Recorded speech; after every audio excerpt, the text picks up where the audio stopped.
door with the key of imagination. Beyond it is another dimension, a dimension of sound, a dimension of sight, a dimension of mind. You're moving into a land of both shadow and substance, of things and ideas. You've just crossed over into the Twilight Zone.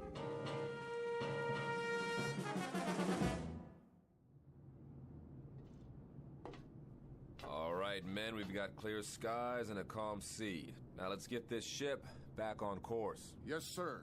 Mr. Smith, what is your present course and speed? Steaming on course 26 degrees true.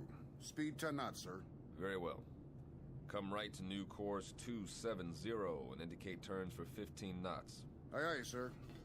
Helmsman, come right to new course 270. Aye, sir. Coming right to new course 270. All engines ahead standard. Indicate 126 turns for 15 knots. Aye, sir. Engine room. All engines ahead standard 126 turns for 15 knots. Engine room answers. All engines ahead standard 126 turns for 15 knots, sir. All secure, Captain. Glad to hear it, Ensign. Any damage? No, sir.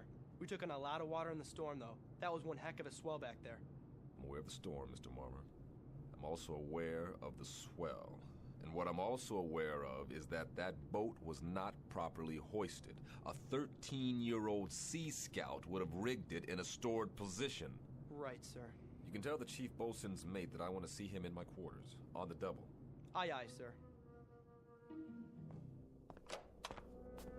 Chief Bosun's Mate Bell reporting is ordered, sir. At ease, Chief.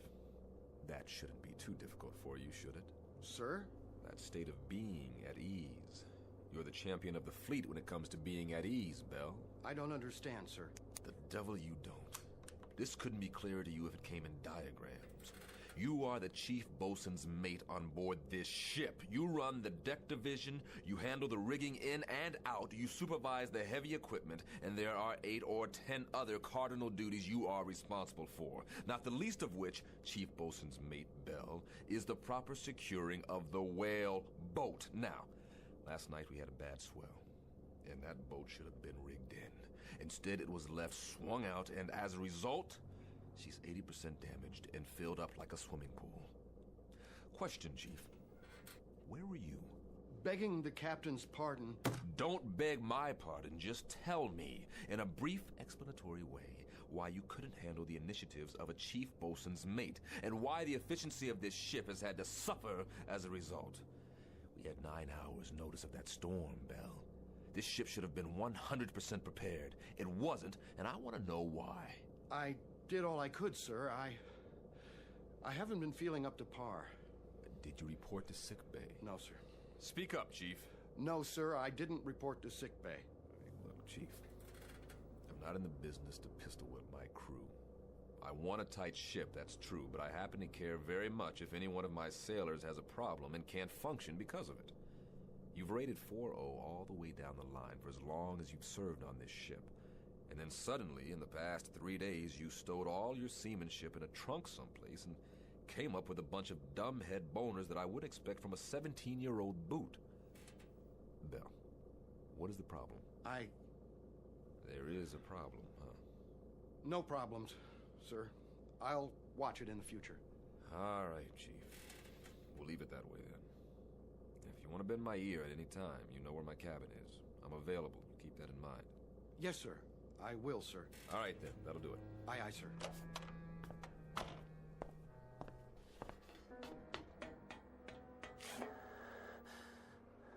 Chief? Hey, Chief, are you all right? What? You okay, Chief? You looked a little woozy there. Yeah, I'm okay. What am I listening to? Sir, contact bearing 280, 1100 yards, echo quality sharp. Evaluate as possible submarine. Submarine? But not moving, sir. Dead in the water. Shift the control to listen. Sounds like hammering or something, sir. Bridge sonar. Bridge eye. We have contact, bearing 030 degrees true, range 1100 yards. Appears to be a metal object. What kind of object, Sonar? We can't tell, sir. From the sound of it, it it's some kind of small ship, perhaps a subhull. Bridge, aye. Sonar reports a contact, Captain. Evaluation is a possible submarine. A possible what? Stay on course. I'm going down to the sonar shack.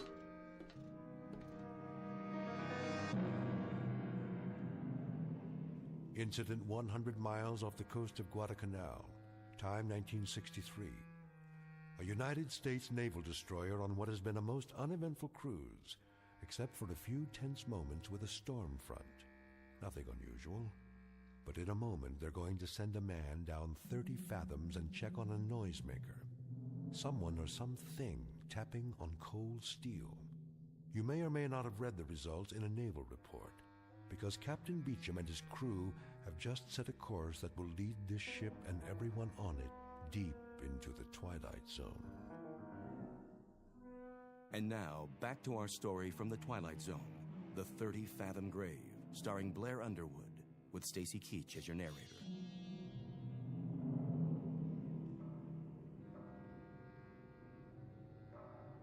That's it, huh? That's the sound, sir. How long have you been in contact? About 3 minutes, sir. That's a funny one. Sounds like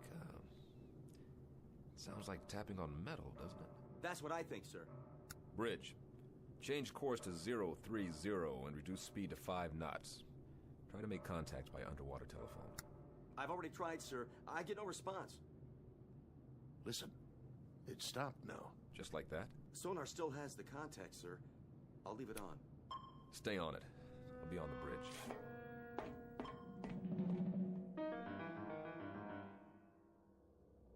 Steady on course 030.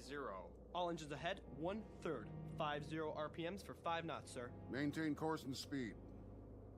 Anything in sight? Nothing, sir. We're directly over the object. All right, all engines stop. All engines stop. Aye, sir. All engines stop. Engine room answers, sir. All engines stopped.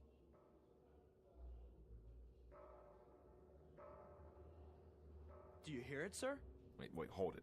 Hold it. I want dead quiet all over the ship. Tell those sailors on deck to can it.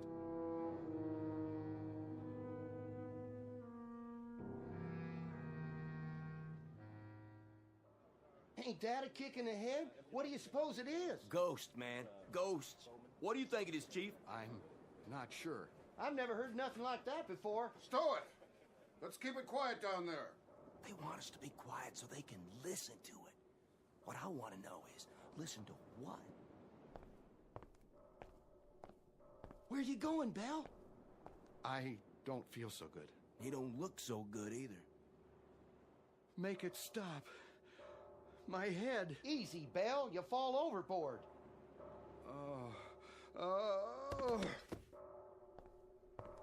I said quiet out here. What's the problem? We got a man down, sir. What happened? Nothing. Looks like you fainted. We'll get him down to sick bay. Yes, sir.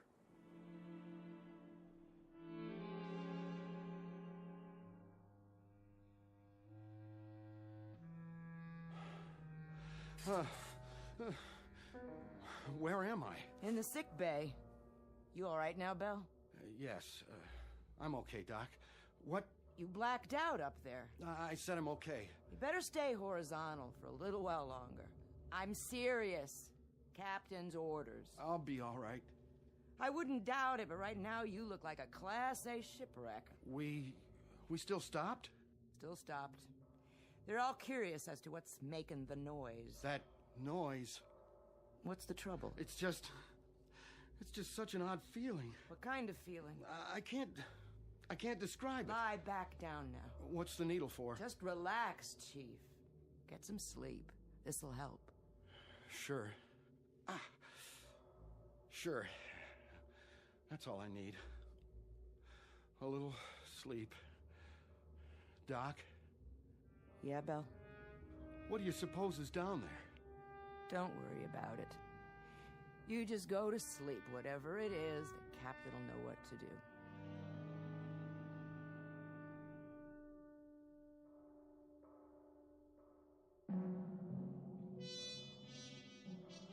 I want you to stay grafted to me, Lieutenant. Sir? Take notes on everything that happens from now on. I may turn in a report that'll stick me on a garbage tanker or even a naval hospital. I want 15 witnesses at my hearing who are on my side. Could be a sub, and we could be hearing it. It's only about 30 fathoms. Yeah, sure, it could be a sub, mister. That's probably what it is, but what about this sub? Has it got 2 arms and a fist? Because somebody's making noise down there. We have a diver on board? Yes, sir. What's his name? McClure in the 1st Division. He's a qualified diver. Tell him to report on the double. We'll send him down. Have him knock on the door. I see. And then what, sir? We'll see who invites him in.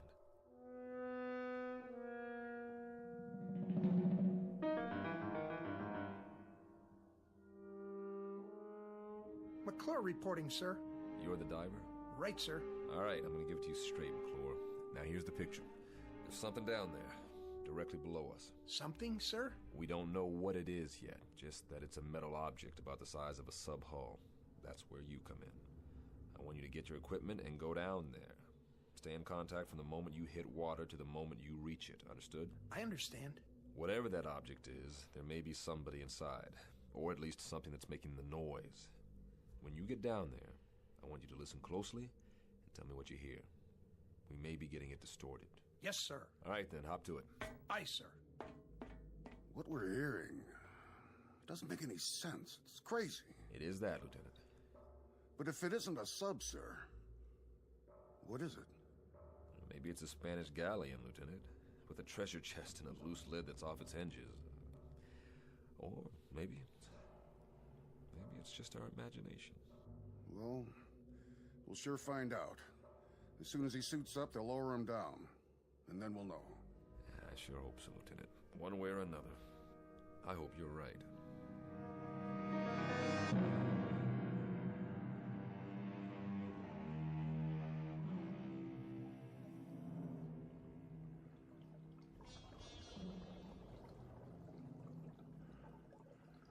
Bridge, can you hear me?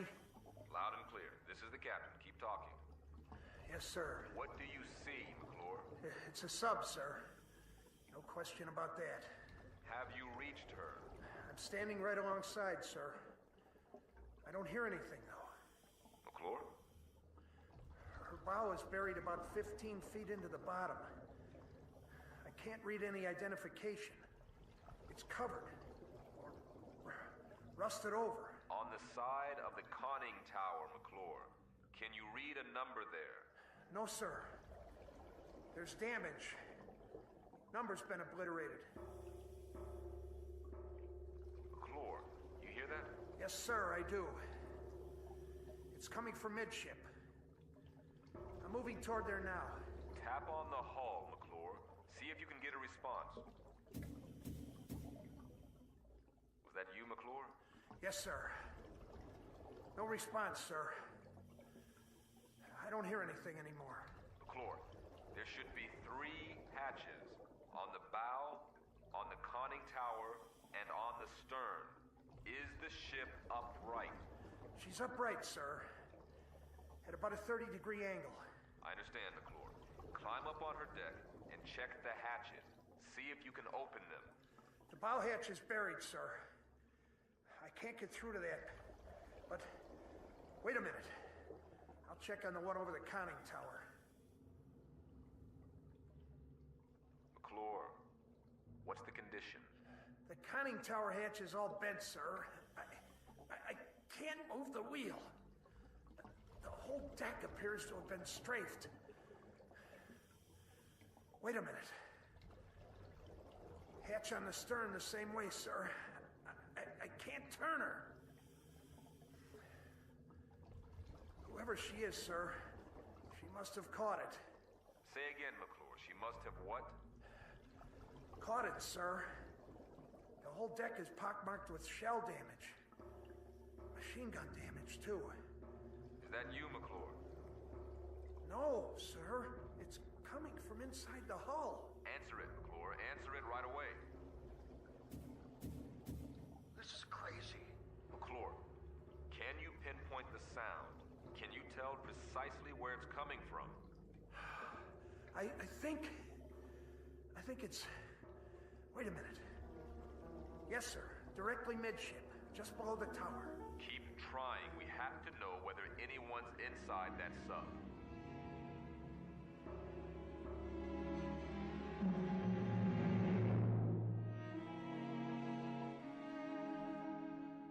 Now, back to the 30-fathom grave on the Twilight Zone. No more contact, sir. Stay on it for as long as you can, McClure. Come up when you're ready. Aye, aye, sir. Get the comm, officer. I want to send a message. Action is 7th Fleet, info to SyncPack. Appraise them of the situation. Get on it. Yes, sir. Radio bridge. Radio I. Captain wants a message. Action to comm 7th Fleet. Info SyncPack Fleet. Have located sunken sub. Position latitude 09-30-00 south. Longitude 160-48-00 east. Request, confirm location of all known sinkings this area. Will remain this area until further advised. Precedence, operational, immediate. Aye, sir. Any ideas, Captain? An even dozen, but every one of them nullifies the one ahead of it. If it's one of our subs, we should have gotten a report on it. And even if it's somebody else's, why haven't they gone out the torpedo tubes? That's what I was thinking, sir. Which brings us down to another common denominator. That sub has been hit by shell fire. So, whatever action took place must have happened within a period of hours, or else there wouldn't be anyone still alive. But there's been no action. We'd have seen it, or heard it. They put them all together and they spell nothing. When McClure comes up, tell him to dry off and report to the Sonar shack. That's where I'll be.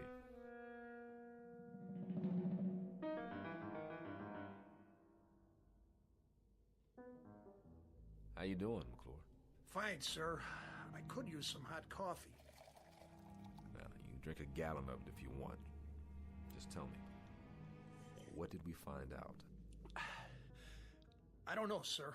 I don't know either, Bosun. Just tell me what you do know. There's somebody inside her. I'd lay odds on that.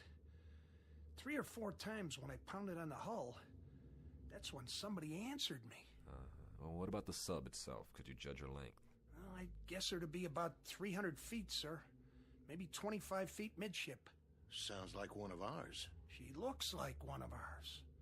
There were ballast tanks and flooding ports on the underside. She's moving, sir. Now, that was the other thing, Captain. She wasn't stuck in tight. Deep, yes, but not tight. She seemed to be swaying. You still cold, McClure? I've been warmer, sir. And you will be again, but right now you're going to get colder. I want you to check her bow. Maybe she's pulled herself loose and you can finally read that number. Sonar, bridge. Go ahead, bridge. Com 7th Fleet reports no sinkings of any kind. Authorizes us to remain on scene and operate at own discretion for salvage and rescue. Roger. Can do, McClure? I'll do my best, sir. Look at it this way. What a dandy story you can tell your grandchildren on some dark, rainy night. They gonna believe me, sir? I'm not sure I will, but if you can get me a number or a name off that hull, we may be able to sleep tonight after all. Yes, sir. I've got a question for you, Mr. Smith. What's that, sir? If they're in there and alive and can't use the torpedo tubes, how do we get them out?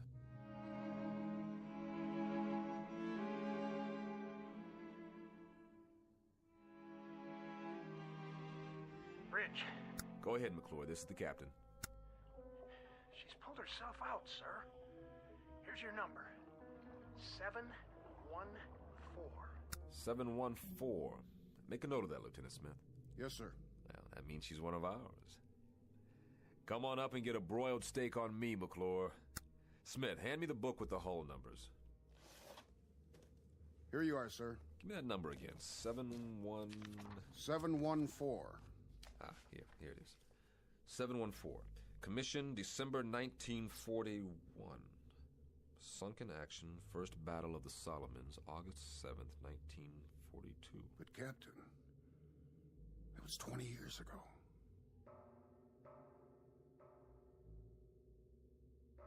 Then, Lieutenant, tell me something. Who is inside that sub?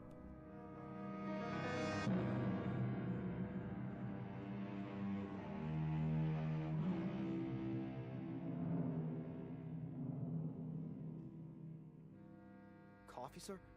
Thanks, Marmer. Quiet night. It's too quiet. How long's it been now? About 3 hours. Is he sending McClure down again? Beats me. All I know is there's a boiler tender second who's making book in the crew's quarters that the thing below us is a sea monster with 3 heads and we're all living on borrowed time. I don't know what scares me more, when they pound or when they shut up. I don't know what scares me more, a 20-year-old sub with somebody alive inside, or what the commander of the Pacific Fleet will say to me when I tell him that. And to compound the problem, I've got a chief bosun's mate with something eating at him. Bell? Bell. What made him black out? That's part of the problem. Could be he's dredging up a couple of memories. What do you mean, memories? This is World War II revisited for him. He got picked up here after a sinking. That's the way I hear it. He was on a ship that got hit, only survivor or something like that. Got picked up from the water. Maybe it is dredging up some memories, then. Here we go again. What's the matter? They can't make up their minds down there? There's one more question. An important one. What's that, Captain? Who's they?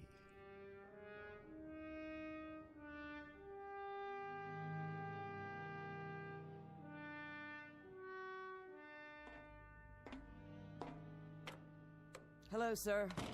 Doc? How's it coming down there? Yeah, it's coming. How's your patient? Asleep, sir.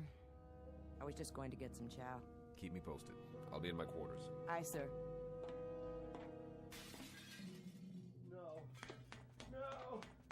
No! What's the matter? Belle! What happened?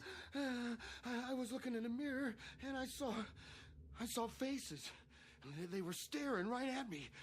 They were pointing at me. I know it sounds crazy, but they were there. It was as if I'd been pushed out of the mirror. Ordered out. That's why I had to break it, to make them stop.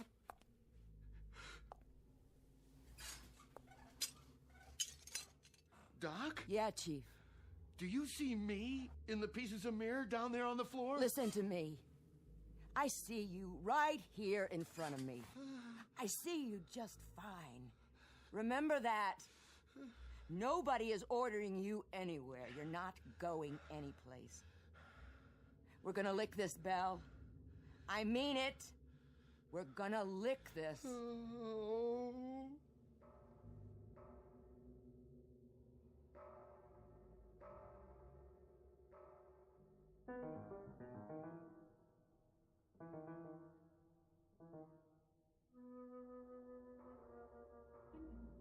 Same routine, huh? Same thing, sir. But it's getting a little fainter, I think. And they don't acknowledge our signals at all. But it's definitely fainter. It's some piece of equipment. That's what it is. Something loose that's probably swinging back and forth and hitting a bulkhead. Possible. That's the only explanation. I mean, well, think about it, Captain. A 20-year-old sub in the deep six since the war? Who could be down there? Somebody who dies awfully hard.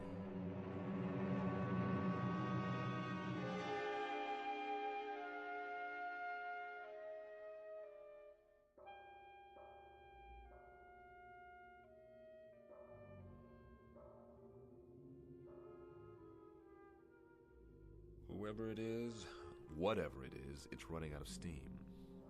I wouldn't make book on this, but I've got a hunch that if we don't get inside there, and I mean quick, we're gonna miss the boat. So we go down, and like you said, we knock on the door, but we've done that before. No, we don't knock on the door this time. Now we kick the door open. Begging the captain's pardon. You break in that way, and it's a sure bet the pressure will kill whatever's alive down there. Right, so we do it the one other way we've got. I want you to send a message to ComSub Pack. Tell them we're gonna need a submarine rescue ship out here, give them position and depth, and tell them to report to the scene for rescue attempt. Emergency precedence. The airlock chamber? Well, that's all we've got left, and it's precious little. Get on it right away. I'll be on the bridge. Radio, Sonar. Radio I. The ComSub Pack. Emergency precedence. Request nearest ASR, report to position. Latitude 09er-30.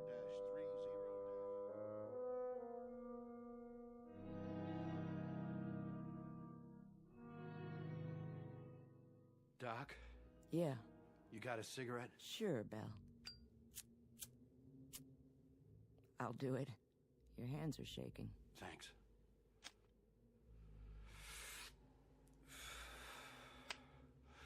Doc, will you answer me straight? I'll try.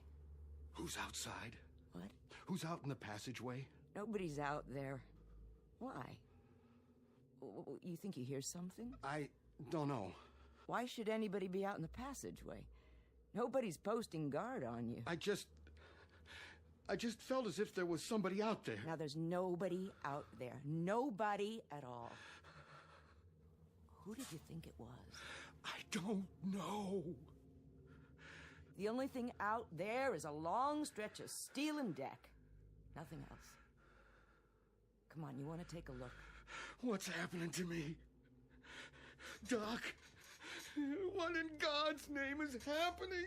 Chief, you gotta get a grip, or I swear you're gonna talk yourself into a straitjacket. I mean it. I got the feeling again.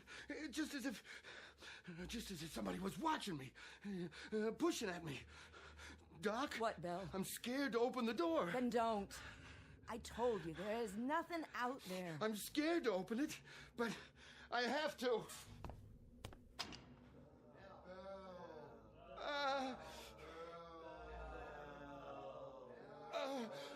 No.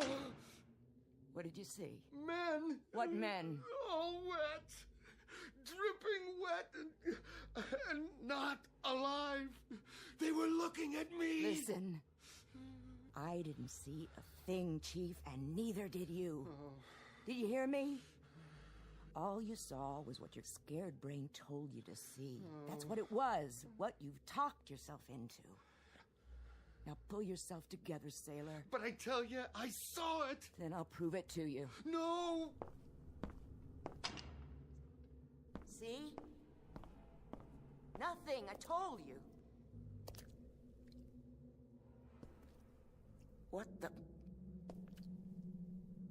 Water on the floor.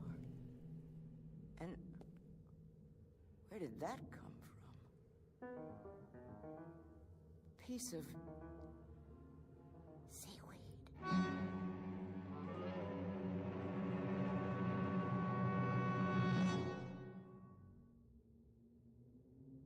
That about does it, McClure. Go down and try to get a response. It'll help that sub-rescue outfit if they can get a specific location. How will they get in, sir? Through the forward torpedo compartment or the stern. Then they'll have to blow each of the 6 other compartments before they can enter. What if I don't get any answers, sir? We haven't heard from them in almost a half an hour. If you don't get any answer, come back up.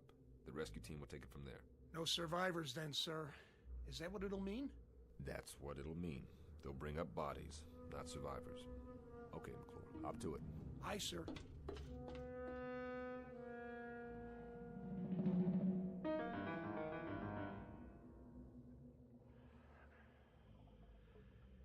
I've reached the sub, sir. The next noise you hear, that'll be me. Go ahead, McClure, pound away. Any response? None, sir. No response anywhere. Keep trying. Yes, sir. McClure? Captain, I found something here. Wait a minute. I can't make it out. What about the response? Did you hear anything? No, sir. Nothing. Give it a few more minutes. Yes, sir. No soap? No soap. It really frosts me. To get so close to those poor devils and then... The sub-rescue ship is due here at 0300. Keep an eye peeled. I'm going aft to meet McClure. Aye, sir.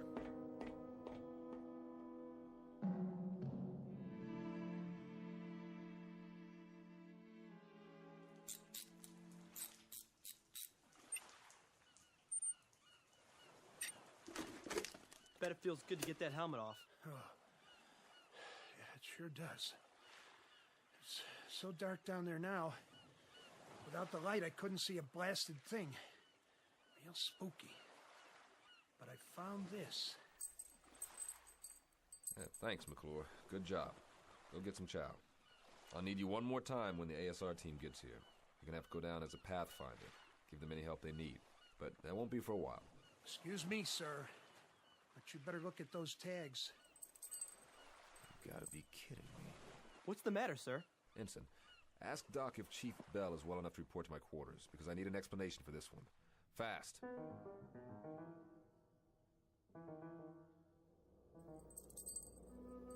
Go ahead, Bell. Read what it says on these dog tags. I don't have to, sir. I know what it says. It says Bell, William J. That's yours. Yes, sir. McClure found it on the deck of that sub down there. When did you lose him, Bell? I lost him a long time ago, sir. 20 years ago. How? I don't remember, sir. Try, Bell. Try to remember. I was on a ship. What ship, Bell? A submarine. The one below us, sir. That was my boat. Who's making the noise down there, Bell? What's it all about? Do you know? We were on the surface. It was night. I was a signalman then. I was supposed to put the infrared filter over the signal lights. Otherwise, they would have seen us. They would have seen the light. They would have found us. I don't know what happened. I was scared, clumsy. I dropped the signal light. The filter fell off. They were waiting for us out there. Japanese destroyers. They saw our light. And it was my fault. They let us have it. They straddled us with the first salvo. The captain took the sub down, but it was too late. They unloaded depth charges. And that sub wasn't ever coming up again. What about you? I got flung over the side when the first salvo hit. And all that time I was in the water, I could... You could what? I could hear the voices of our guys down below me. They were screaming. I know what it is now. This crazy feeling I've had. What? What is it, Bell? I got out. One guy out of the whole crew. I got picked up later on by one of our destroyers. But I got out. Do you understand, Captain? I sank that sub. I was responsible, but I got out. Bell, I want you to listen to me. Those guys down in the sub. They know I'm up here. Bell, hear me out. I should be with them. I should be down in that sub. Bell. I should be dead.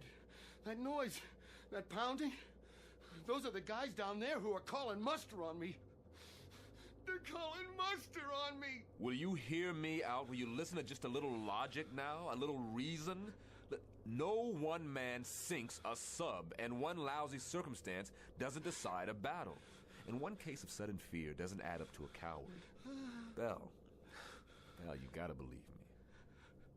All you should put in your sea bag is regret, not guilt. Do you understand, Bell? Not guilt. They're calling muster! Bell! Come back here! They're calling muster on me! Bell!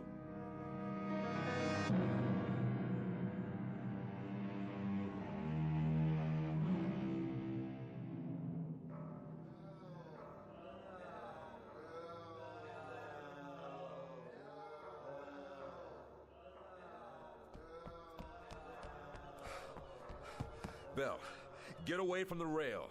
Now, that's an order. They're calling me! Man overboard! Starboard side!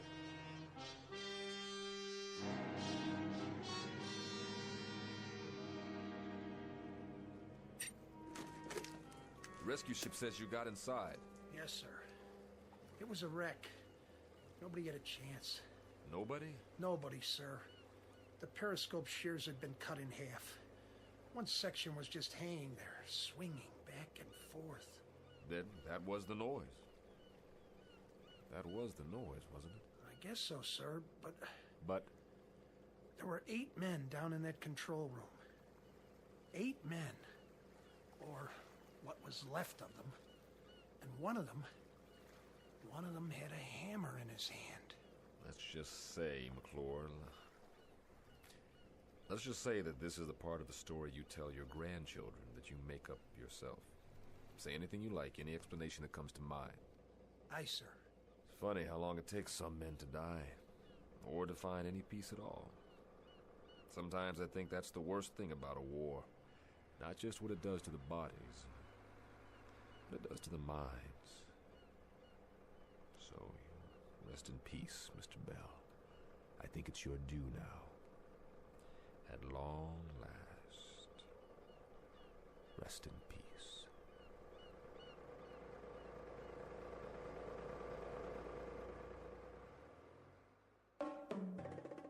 Small naval engagement.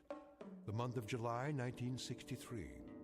Not to be found in any historical annals. Look for this one filed under H for haunting in the Twilight Zone.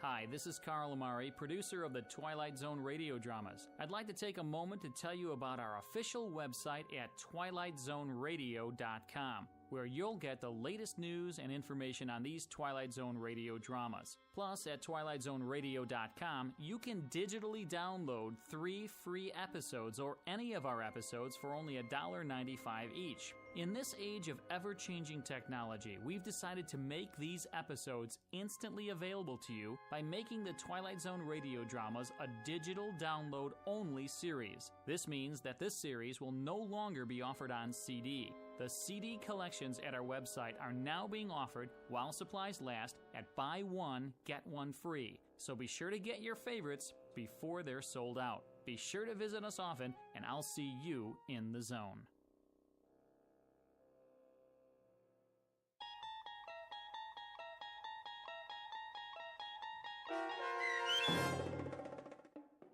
"30 Fathom Grave" starring Blair Underwood, with Stacy Keach as your narrator, was adapted for radio by Dennis Etchison and based on a script by Rod Serling.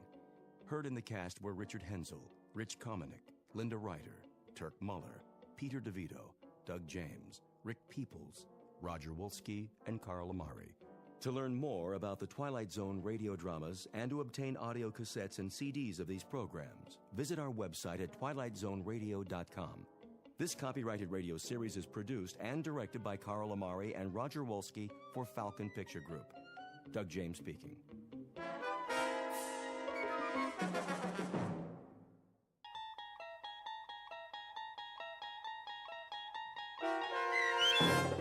The Time Element, starring Bobby Slayton, with Stacy Keach as your narrator, was adapted for radio by Dennis Etchison and written for The Twilight Zone by Rod Serling. Heard in the cast were Mike Starr, Maggie Carney, Craig Brawley, Elizabeth Lado, Jeff Lupetin, Doug James, Kurt Nabig, Sarah Marks, Roger Wolski, Bo Nortel, and Carl Amari. To learn more about the Twilight Zone radio dramas and to obtain audio cassettes and CDs of these programs, visit our website at twilightzoneradio.com.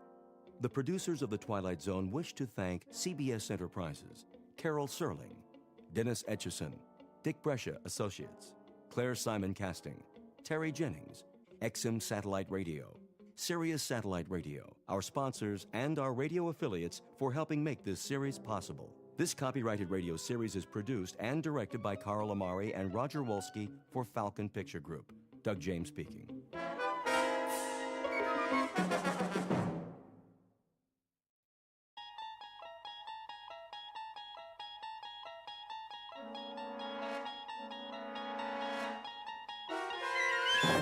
There is a fifth dimension beyond that which is known to man. It is a dimension as vast as space and as timeless as infinity. It is the middle ground between light and shadow, and it lies between the pit of man's fears and the summit of his knowledge. This is the dimension of imagination.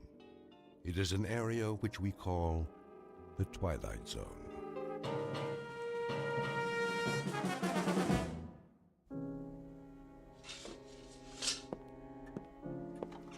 Now, Mr. Jensen, I think I have the basics here. Oh, yeah? 41 years old, unmarried, no physical ailments, no previous visits to a psychiatrist. No previous arrest either, okay? And the only time I ever saw a shrink before was in a cartoon. Best you'll find us helpful and, at worst, harmless. Cigarette? No, thanks. Do you mind if I smoke? Hey, go ahead. It's your office. Now then, your occupation? Oh, gosh, various jobs. Part-time bookie, I was a car dealer. I tended a bar one time, right down the street from here, a couple of doors down. Andy's place. I was a butcher. Highly successful butcher, too. Knew how to make my thumbs weigh 12 pounds on the scale. So what do you say, Doc? How do I stack up? Normal? Abnormal? Subnormal? What's the story? Family? Father, mother, both married. Scranton, Pennsylvania. My old man was a coal miner. Coal? Yeah, you know, little black things that people used to put in the furnaces. Sounds like interesting work. Oh, it does. Then maybe you ought to go to a psychiatrist. You know, I think I will take one of those cigarettes. Surely. What, do you want me to pull up a couch now or something? Not if you're comfortable in the chair. Let's begin, shall we? Nothing shakes you up at all, does it, Doc? How do you mean? Oh, I don't know. Everything's all calm and cool. You know, when I walked in here, you made an inventory. The cut of the clothes, the way I talk. And up inside your head, huh? That's where you mark down those results. And then later, you put it all in little pigeonholes. You got me pegged, don't you? Not entirely. You figure you're talking to maybe a minor league horse player, huh? Maybe I'm a little hungover, maybe a little buggy in the head. But either way, about 40 degrees tilt. And my cigarette went out. Here. All right. Pigeonhole this, Dr. Gillespie. If said minor league horse player tells you some half-witted story, can you tell him if he's maybe off his rocker? Without Sigmund Freud and all that junk? Huh? Can you tell me in plain English what is wrong with me? I can try. All right? Here goes. I keep having a dream. Crazy dream. Are you writing this stuff down? Go on. I'll make notes on the things that seem pertinent. Well, I don't know if any of this is pertinent, because it probably sounds nuts. Sounds nuts to me, but there it is. I'm listening. I've had this dream maybe, I don't know, 5, 6 times. What kind of dream? The real kind. How do you mean? Have you ever dreamed that you swear was real? I guess we all have. Over and over again? The same dream? The same dream, identical. Never changes. Tell me about it. It always begins the same way. I'm lying in a bed, and I just wake up all of a sudden, right? I open my eyes, start looking around. And what do you see? Hotel room, you know, nothing fancy. I mean, nice, regular. You know, I have Venetian blinds like you got here. So I get up, I go across the room with my bare feet, all right? Now, I'm wearing pajamas that definitely are not mine. And I open up the blinds. Bright sun, blue sky, beautiful day. Beach, palm trees, like a vacation, you know? So open up the window. You get those French doors, whatever you call them. And what do I hear? Steel guitars, ukuleles, you know, that hula music. The only thing is I've never been to Hawaii in my life. I don't even know what Hawaii looks like, except, you know, what you see in the movies. But it's as real as anything. And here's the crazy part. I don't know how I got there, but I do know, as well as I know anything in my life, that I'm supposed to be thousands of miles away. And there's nothing, absolutely nothing, Doc, that I can do about it. And that's when things get really weird. I mean, just bizarre. Once upon a time, there was a psychiatrist named Arnold Gillespie and a patient whose name was Peter Jensen. Mr. Jensen walked into the office exactly 9 minutes ago. You might want to make note of that. It is 11 o'clock, Saturday morning, October 5th. You might want to make note of that, too, very specifically.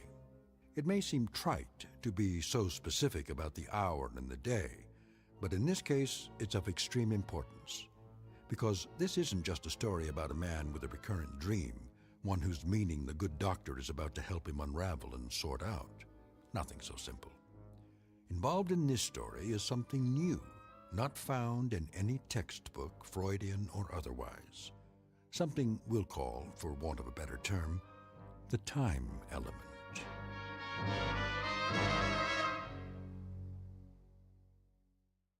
And now, The Twilight Zone and our story, The Time Element, starring Bobby Slayton with Stacy Keach as your narrator.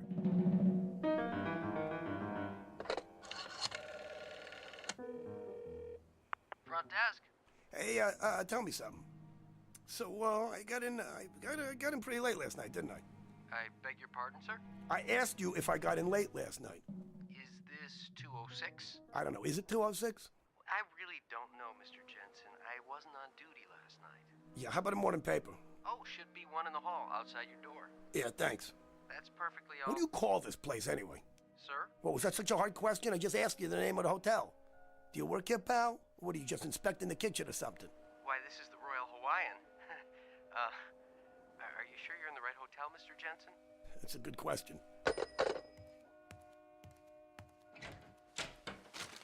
Here's the paper.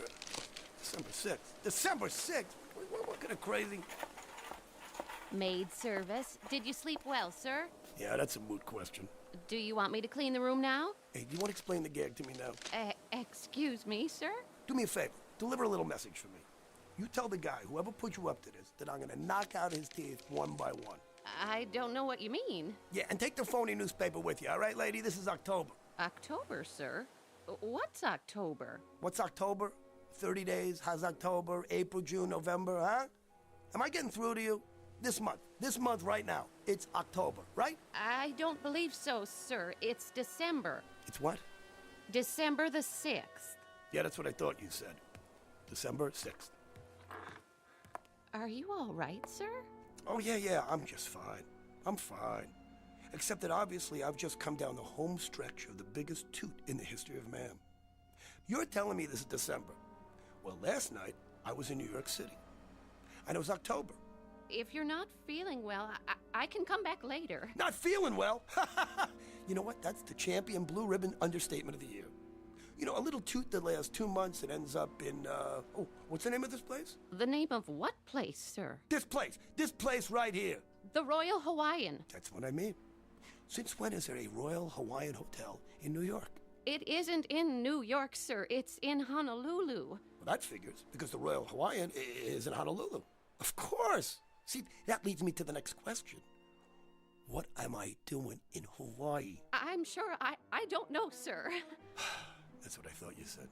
Hey, just one more question. No, come here. No, I'm okay. Come here. Really? Let me ask you anything else, I promise. What, sir? This hotel got a bar? Oh, yes, sir. A lovely one. And where is this lovely bar? Downstairs, off the lobby. Thank you. You're a doll. I'm sorry if I upset you. Look, if I ever had another mother, I hope it's you, okay? Come back later. We'll dance. Oh, yes, sir. Absolutely, sir.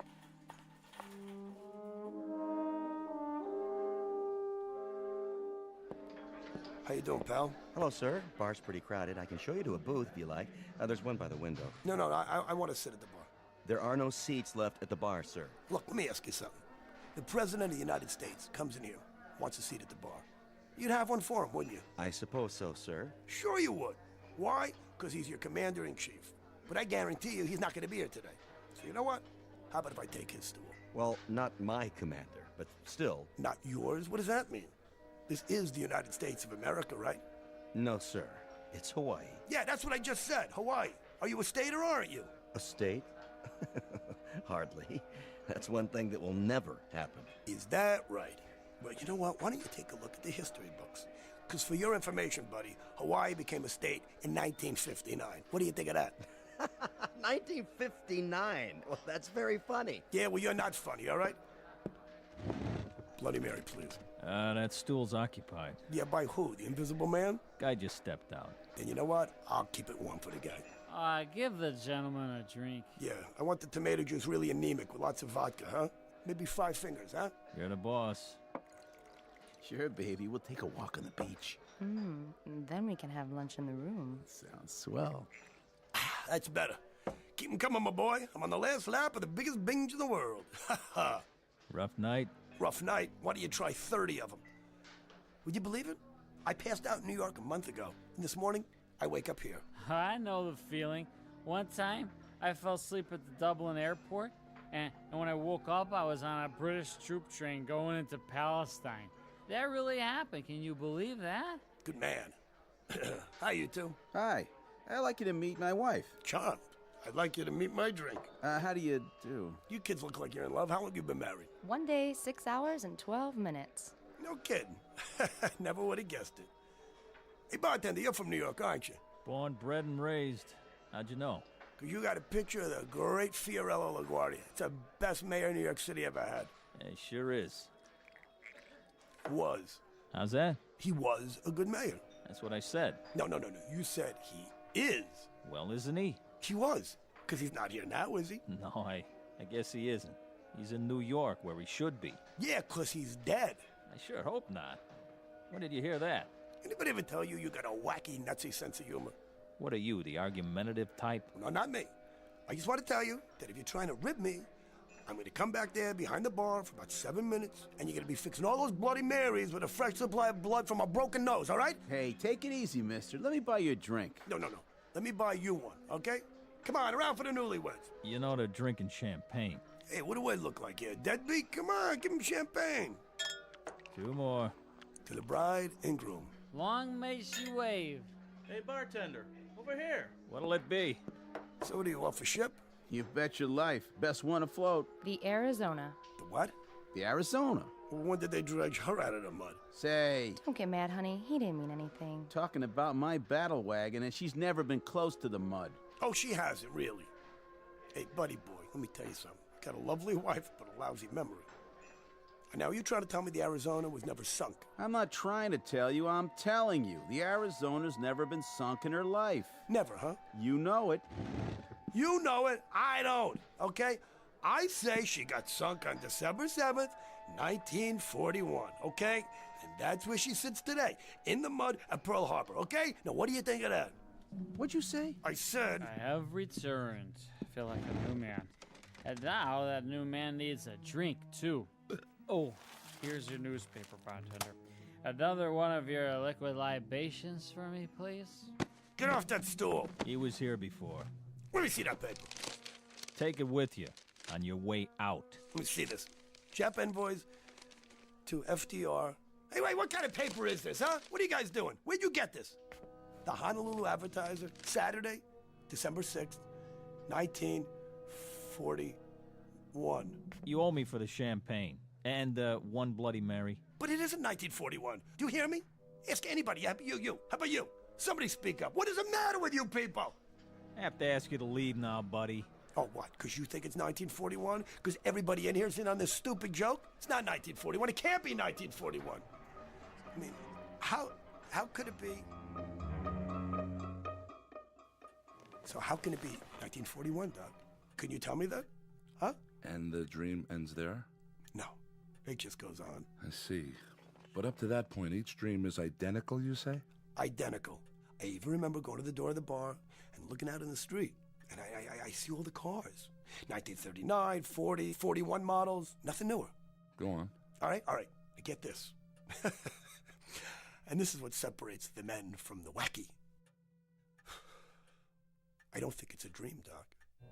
It's not a dream. Make all the little chicken tracks you want on that little piece of paper. What I'm telling you here is the goods. I believe you. You do? Then why don't you call up the sanitarium and tell them we'll take a double room? Because you're nuts also. I mean, I understand why you think it's real. Some dreams are extremely realistic. As often as not, they're impossible to distinguish from reality. No, you don't get what I'm saying. Look, it isn't just that it's real while I'm asleep, Doc. Well, I'm telling you this. It's still real. It's still real even when I'm awake. All of it. Look, I've had dreams like everybody else, but as soon as it started, I knew it was different. Do you understand me?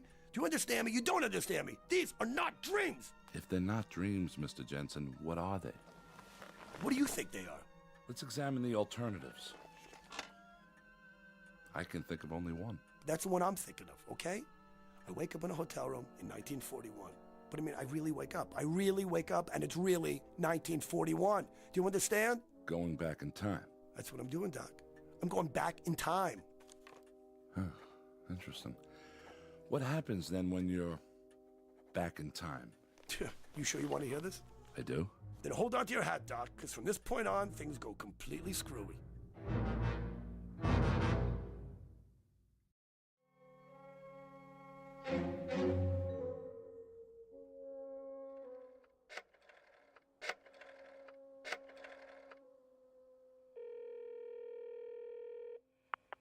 Yellow? Want to place a bet? Well, are you a bookie or not? All right, then. I'm going to take Joe Louis over Buddy Bear. What are the odds on Louis? Well, they will be scheduled, okay? They're going to fight on January 9th. Yeah, January 9th, okay? Make it Louis in the first round. Now, what's the line? 30-1. That's more like it. What do you mean, how do I know? Just trust me, I know. I know, that's all. The name's Jensen. I'm with the Royal Hawaiian. Now, how about the All-Star game for next year? Hey, do you want to cover me or not, huh? Okay, I'll take the American League. Let me ask you something. What kind of odds if I predict the score? Oh, you got I spend the next 2.5 hours making bets on sure things, right?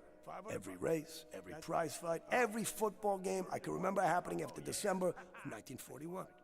See, I gotta figure that if this goes on, I'm a shoo-in to put every bookie in town out of business. Now, I'm not scared, you understand? See, I don't have one idea what I'm doing back here, but as long as I am here, I figure, hey, why not put it to good use? You know what I'm saying? Jensen, that's right. Royal Hawaiian.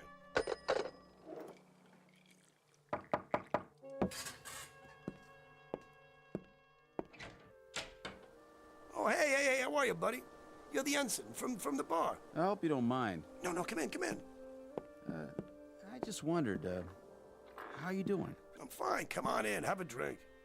My wife asked me to stop by and see how you felt. Yeah, it was very nice of her. I feel great. I'm fine. Hey, what are you drinking? No thanks. We're going swimming. She was a little concerned. My wife, I mean. About what? About me? Well, it's just that down at the bar after you saw the paper and... No, don't worry about it. I was gonna ring you up and apologize. That whole Arizona bit. Sure. Are you, sick or something? No, I'm not sick. Well, what made you say it wasn't 1941? No, nothing. I was a little whirly in the head, that's all. Sure. Well, we'll be back about 4 or 5. Maybe you'd like to have a drink with us then, if you feel okay. You got yourself a deal. Hey, one more thing. Yeah? So what do you do on the Arizona? I'm in the engineering section. You work down below? Yeah, most of the time. Good job? I like it. Well, we'll give you a call. Yeah, sure thing. How is he? I think he's okay. Said to give him a call when we get back. Oh, that's great. So I remember thinking, right at that moment, these two kids were so much in love, you could take the looks they gave each other, you could spread it on pancakes. And while I'm watching them, it hits me. This boy looks down in the hold of a ship that has about 14 hours left to ride the waves. After that, it goes down under with 1,000 men.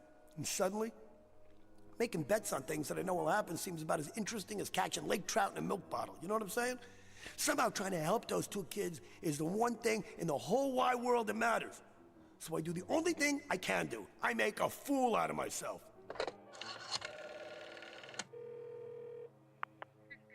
Hey, front desk? Hey, I need directions to get to the Schofield barracks. Yeah, right. Yeah, U.S. Army base.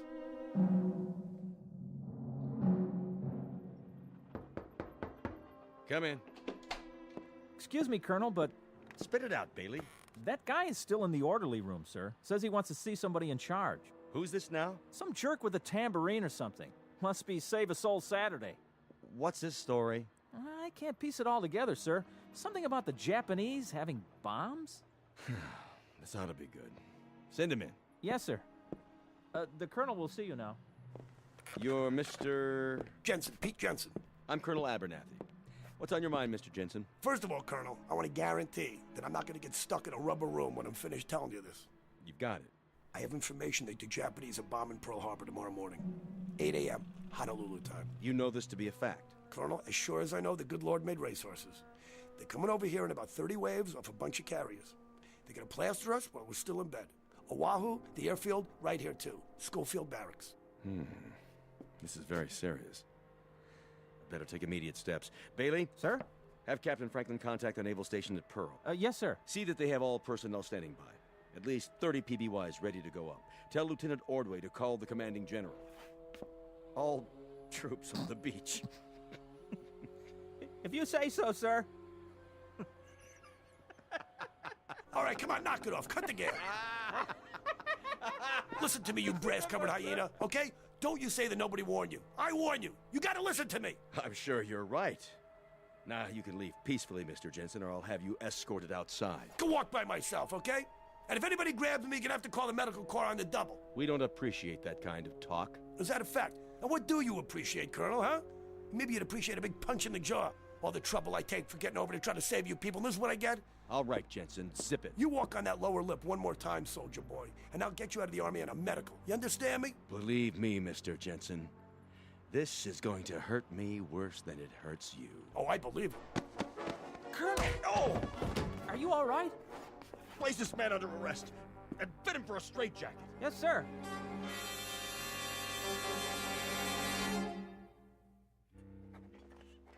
Then what happened? Well, finally they let me leave, right? After I answered some questions about what year it was and Did I know who the president was? I had some trouble with the vice president. Truman, of course, sure. But, Roosevelt dies, Truman takes over, then it's Eisenhower. Good thing I didn't mention Ike. In 41, he was still a light colonel on the general staff in Washington. Think of it. They never heard of rock and roll, jet planes, TV, atom bombs. Anyway, they decided I was harmless. So on the way out, I gave him a V sign and told him to buy some more bonds. And after that? What am I going to do? I had my shot. So I figure I'm just going to spend the rest of the day drinking quietly. Of course, the next morning they come looking for me to give me a bronze statue, but then it's going to be too late, I didn't care anymore. What am I supposed to do? But I'll tell you something. There was some feeling to watch those kids relaxing in the bar with their dates and their drinks. Like everything was fine, like they had a future, and all was well with the world, When tomorrow there'd be a couple of thousand of them on their way through hell to get to heaven. Yeah. Likewise. Hey, you know what you were talking about this morning? I got a vague recollection. About the Arizona being sunk? Knock it off. You don't believe me? Well, you don't see me bleeding, do you? I'm not trying to drum up an argument. I just wanted to show you something. Take a look out the window. You see that ship in the harbor? That happens to be the Arizona. So I guess somebody got their signals crossed. She's still afloat. Come on, I said knock it off. Mr. Jensen? Yeah, hi. Have that drink with us? Yeah, sure, thanks. Yeah. How was the swim? It was wonderful. So how long's it been now? 32 hours and 15 minutes. Oh, and they said it wouldn't last. Mr. Jensen? Try Pete. Pete. Well, are you all right now? Yeah, I'm fine. I'm all right. Why? It's just that this morning, you seemed so sure it was another year. I did? Hey, look, honey, I'm kind of mixed up here. Look, I didn't mean anything personal, all right? I told you to forget it. Oh, boy, look at you two. What's the matter? I lied just now. I wasn't kidding. The Arizona is going to be sunk. Are we on that again? Yeah, we're on that again. Listen to me, Lieutenant. Ensign. Look, whatever.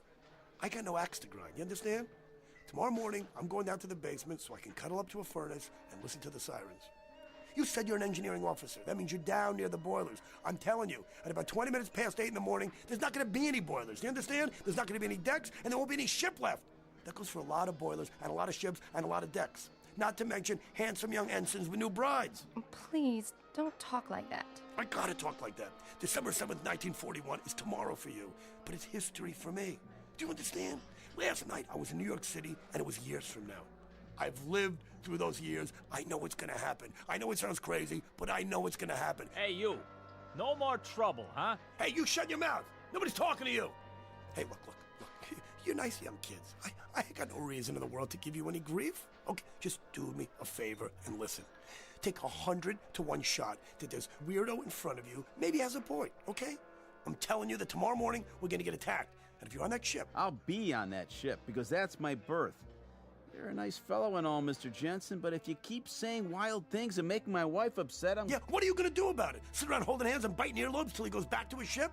Because if this boy goes back to that Arizona, he might not be alive at 9 o'clock tomorrow morning. Repeat, he may not be alive. Please. Mr. Jensen, I'm warning you. Hey, buddy, I don't want no trouble. You don't want no trouble, huh? He doesn't want any trouble. Hey, I don't want to give you any trouble. I want to give you music, okay? I want to sing a song for you. Praise the Lord, pass the ammunition. Praise the Lord, pass the ammunition. Praise the Lord, pass the ammunition, and we'll all stay free. Huh? You hear that? It's what you're all going to be singing. Want another one? Oh, how does it go? Let's remember Pearl Harbor. Come on, you write the words. Come on. All right, buddy, that's it. Shut up.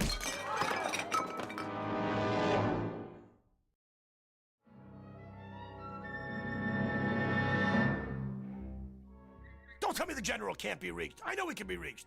He may not be alive to call me tomorrow. Yeah, this is... Hello?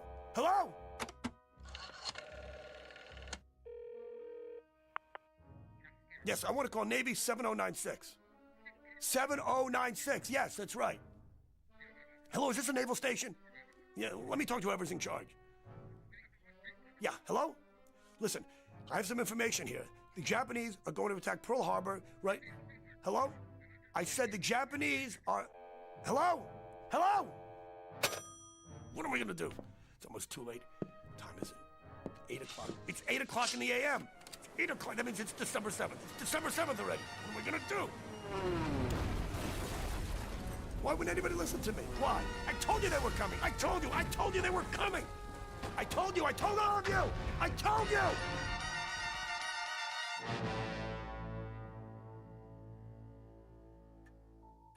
I told them, Doc. I told them over and over. Why wouldn't anybody listen to me? And then? I'm standing there by the French windows, and I'm watching the planes coming low. I'm watching them. The bombs are dropping, strafing. All hell is breaking loose. And that's where I wake up, every time. Realistic and very frightening. How long did you say it's been going on? Every night for a week. And always the same? Everything. The ensign and his girl, the bar, me trying to call from my room, and the moment I see the planes coming in. Mr. Jensen, I won't attempt to analyze that dream, except to say this. Very often we dream with a purpose. It can signify something deeply rooted in the subconscious. The things you dream about may not be what's really bothering you. Well, don't try to out-logic me, Doc, okay? You think I'm nuts, don't you? I know what I know. I can't explain it. But that's why I came to see you, because I thought maybe you could explain it.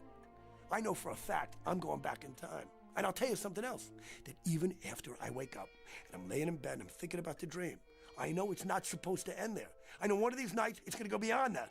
But you have no idea what might transpire. No, not one. All right. Let's approach it this way.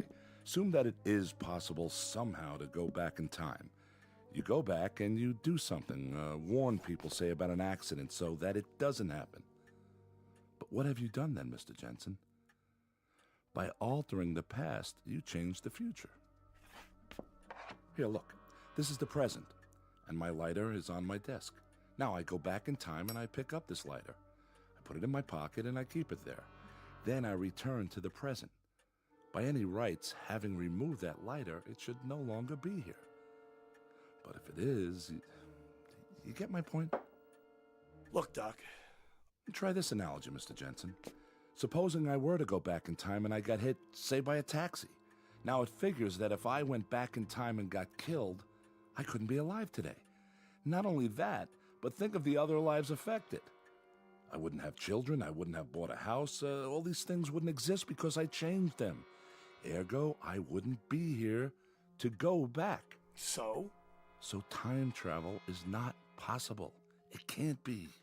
It creates an insoluble paradox. Therefore, we can safely assume that what we're talking about is a dream. It has to be. Try this then. I've never been to Honolulu in my whole life. So after the first couple of times, I decided to put it to a test. Go on. I remembered the ensign's last name. It's kind of an odd name, not easy to forget. Janowski. Told me he came from a little town called White Oak, Wisconsin. So I placed a call. There was only one Janowski in the phone book. Woman answered. His mother. I said it was a friend of his from Honolulu. And was he there? And then? She told me that her son and his wife were killed in Honolulu on December 7th, 1941. He went down with the Arizona. She was shot down near King Street by a fighter plane, a Japanese Zero. A Japanese Zero, Doc. You sure you've never been to Honolulu? Yeah, I've been there. When? In the dream, which isn't a dream. Okay, Doc, your turn. I don't hear you talking. That's because, at the moment, I don't know what to say. The patient lay in the couch. We'd been talking for hours. It was Saturday, and I'd planned to leave early and go play golf. But I was concerned about this man and his story. It was incredible. Then finally, I knew he was asleep. It wasn't a deep sleep. By the look on his face, Mr. Jensen was far from resting, though his eyes were closed. Mr. Jensen? Are you asleep, Mr. Jensen? So I decided to let him rest while I thought it through. Who knows, maybe he'd even finish his dream this time.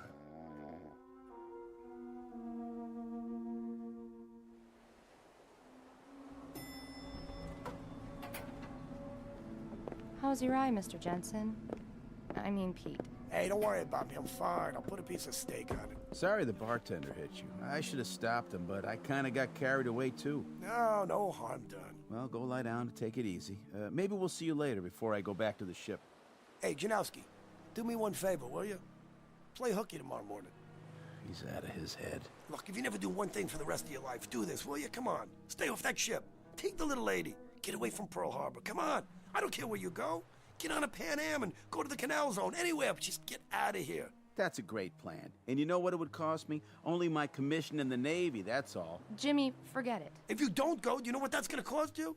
Just a little item like your life, and hers too. I tried to be nice, but this time I swear I... Come on, Jimmy. Let's go to our floor. Please, come on. What do you got to lose? I'm only trying to save your lives, that's all. Poor, dumb, crazy kids.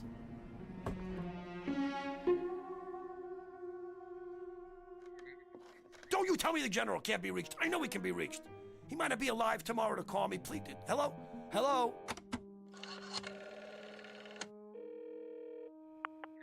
Yes, I want to call Navy 7096. That's right. Hello? Is this the naval station? Let me talk to whoever's in charge. This is Ensign Lamers. It's my watch and it's your nickel, so go ahead. What's on your mind? Listen to me. The Japanese are going to attack Pearl Harbor. Who? What are they gonna do? I said the Japanese... What have you been drinking? I'll tell you what. Take a nice shower and dive into a percolator. Good night. Hello? Hello? It's almost too late. What am I gonna do? What am I gonna do? Again, what time is it? 8 o'clock in the a.m. Already 8. Oh, that means it's December 7th.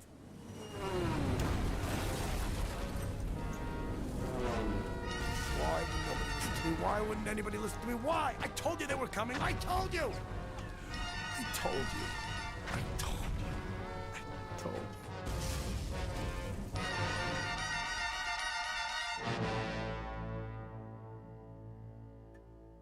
I stood there at the window for a long time, thinking about Mr. Jensen and his problem, his dream.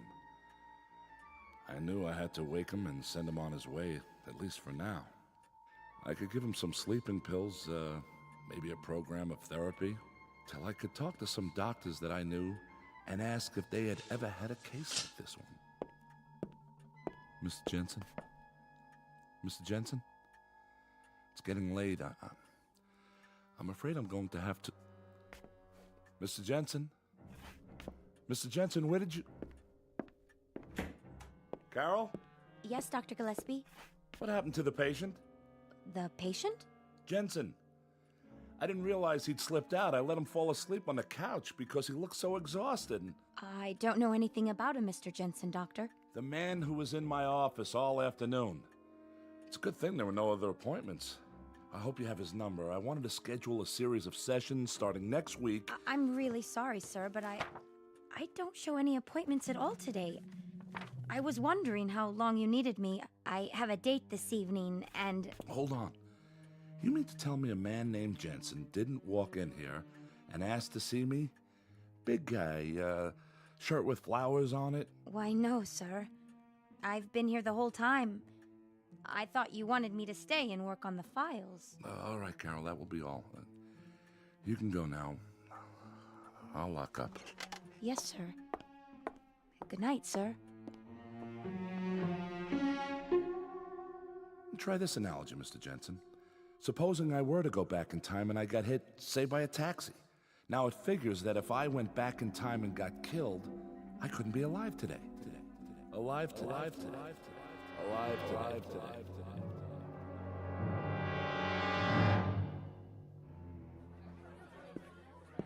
Welcome to Andy's place. What can I get you?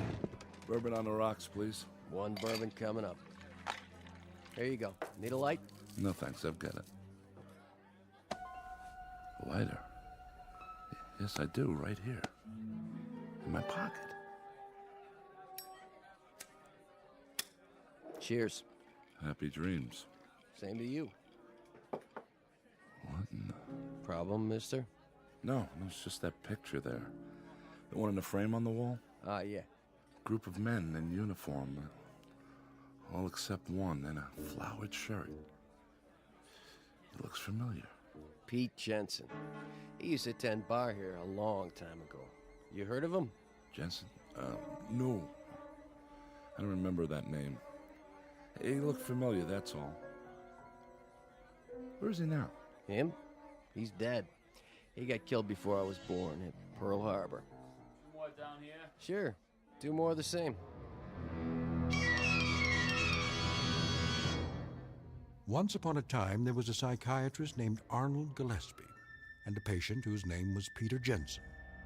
You might want to make note of both names for the record, should you ever run across either one in a textbook.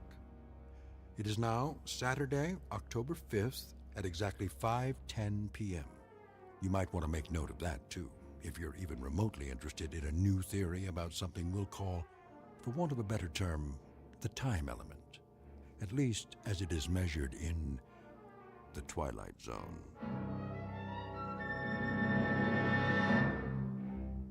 More from the Twilight Zone after this.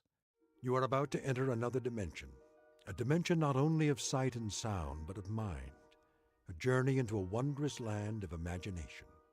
Next stop, the Twilight Zone. Hi, this is Stacy Keach. I'd like to take a moment to tell you about our Twilight Zone website at twilightzoneradio.com. At twilightzoneradio.com, you'll find the latest information on these Twilight Zone radio dramas, including behind-the-scenes photographs, plus the newest product releases, trivia contests, ways to contact us, other Twilight Zone-related info and merchandise, plus links to other fascinating websites. So make your next stop twilightzoneradio.com. Visit twilightzoneradio.com to purchase these Twilight Zone radio dramas on cassette and CD, or call toll-free 1-866-989-ZONE. That's 1-866-989-9663.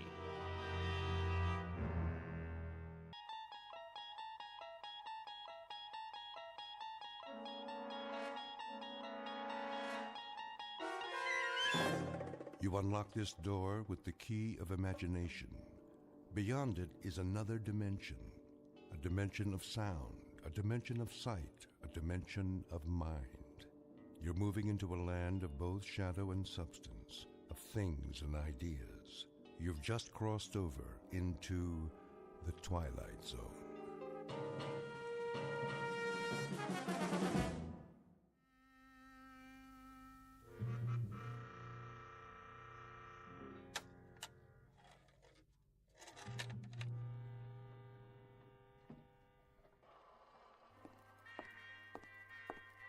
Jason, Yes. Oh, hello, Evelyn. can I talk to you? In a minute. Do you know what that is? What it is? That's Glenn Miller, Evie. Who? You don't remember him, do you? No, of course not. You weren't born yet. Jason. Truth be told, I wasn't either. But I had a collection of old-time records. Quite a collection. One of the best in the country. Glenn Miller, Harry James, Tommy Dorsey.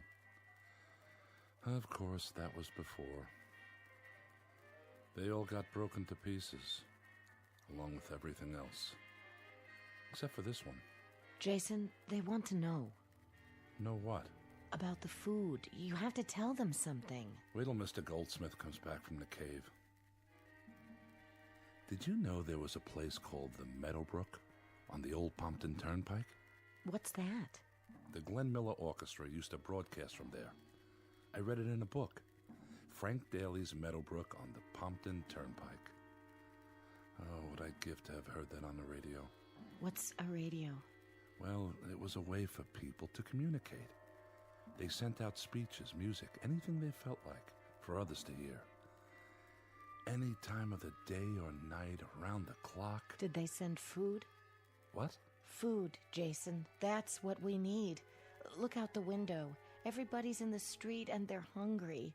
They have to know about the food we found. It's not food unless we can eat it. Till then, it's just cans. Tell them to wait for Mr. Goldsmith.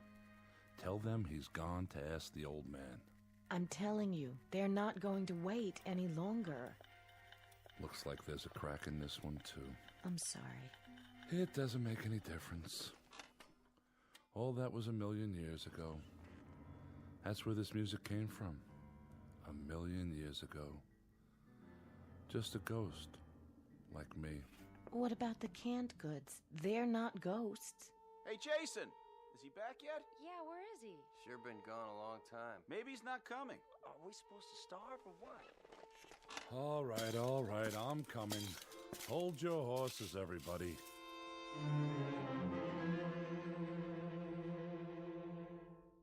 What you've just witnessed is the better part of a legacy left by man for himself. Some years previous, he pushed his buttons, and a nightmarish moment later woke to find that he had turned the clock back 1,000 years or more. His machines, his medicine, his science were buried in a mass tomb, covered over by the biggest gravedigger of them all, a bomb. This, then, is the Earth not many years later, where the few remaining survivors get by, but just barely, in a once thriving suburb full of families who lived their lives with faith, hope, and charity until that terrible morning. Now they scramble simply to stay alive, with nothing to guide them except someone they've never seen, an old man in a cave who dispatches wisdom in a most peculiar fashion. And a moment from now, the old man's authority will be put to the test, as faith goes the way of hope and charity in a future no one imagined they'd ever have to face. For this is a fragment of a whole, a remnant of what was once a proud race, now all that's left of humanity in the Twilight Zone. And now, The Twilight Zone and our story, The Old Man in the Cave, starring Adam Baldwin with Stacy Keach as your narrator.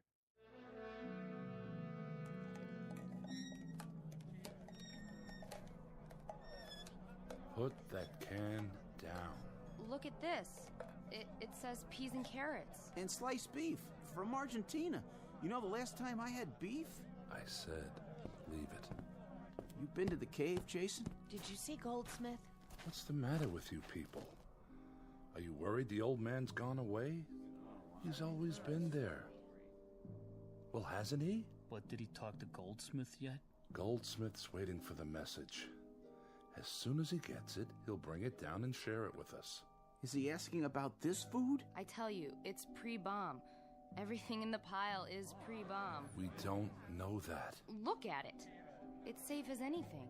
I'm surprised at you. I'm surprised at all of you. We have no way of knowing... Why do we have to wait for the old man? Why don't we just take our chances with it? We already took our chances. What's that in your hand? See this? The old man told us not to plant on the north acreage, and this is what came up. I know what those are. Those are carrots, just like on the can. Did these grow, Evie? Or did someone leave them to us in a will? They were the best of the crop. The best? Then I'd hate to see the worst. But if we grew them ourselves, they must be okay. No, Evie's right. I don't think we ought to eat these. Too much of a risk. Maybe we just better bury them with honors. But that's what Goldsmith went to the cave for. That and the canned goods, to find out what land we could try next. If the old man says it's okay... The old man indeed. God knows where he gets his knowledge, but he knows about land. You remember the tomatoes that came up? After he sent a message telling us not to plant them... They were deformed, too. Monstrous is the word. Looked like rotten watermelons, and tasted like nothing fit for a human. But these cans, they didn't grow. We found them buried by the road. Let's wait till Mr. Goldsmith comes back. Wait till he has a chance to ask. You know, man doesn't live by bread and canned goods alone, or free carrots or mutated tomatoes. But do me a favor, will you? Just don't ask me what he does live by. In this 20th illustrious year after the bomb, I wouldn't be able to tell you. Attention! Attention! There's Goldsmith. We'll find out once and for all. We have just had a communication from the old man in the cave. And? There is an 80% possibility of rain tomorrow. The wind is from the northeast. This means there will very likely be a high radioactivity count in the precipitation. All of you are asked to remain indoors and stay there until otherwise advised. All barrels should be placed upside down and all water troughs covered. See to it that no one touches any rainwater till it's been thoroughly examined. What about the canned goods? The old man says they're probably contaminated. What? If so, they should be destroyed. How does he know that? He hasn't even seen them. There's no telling where it came from or when it was canned. I think we'd best leave it alone for a while, at least till I ask the old man again. Why can't he tell us now? He has a lot on his mind, but he's never told us wrong before, has he? Quiet. What's the matter? Listen. I remember that sound. So do I. It's a truck of some kind. Where do they get their gasoline? Then it must be Army.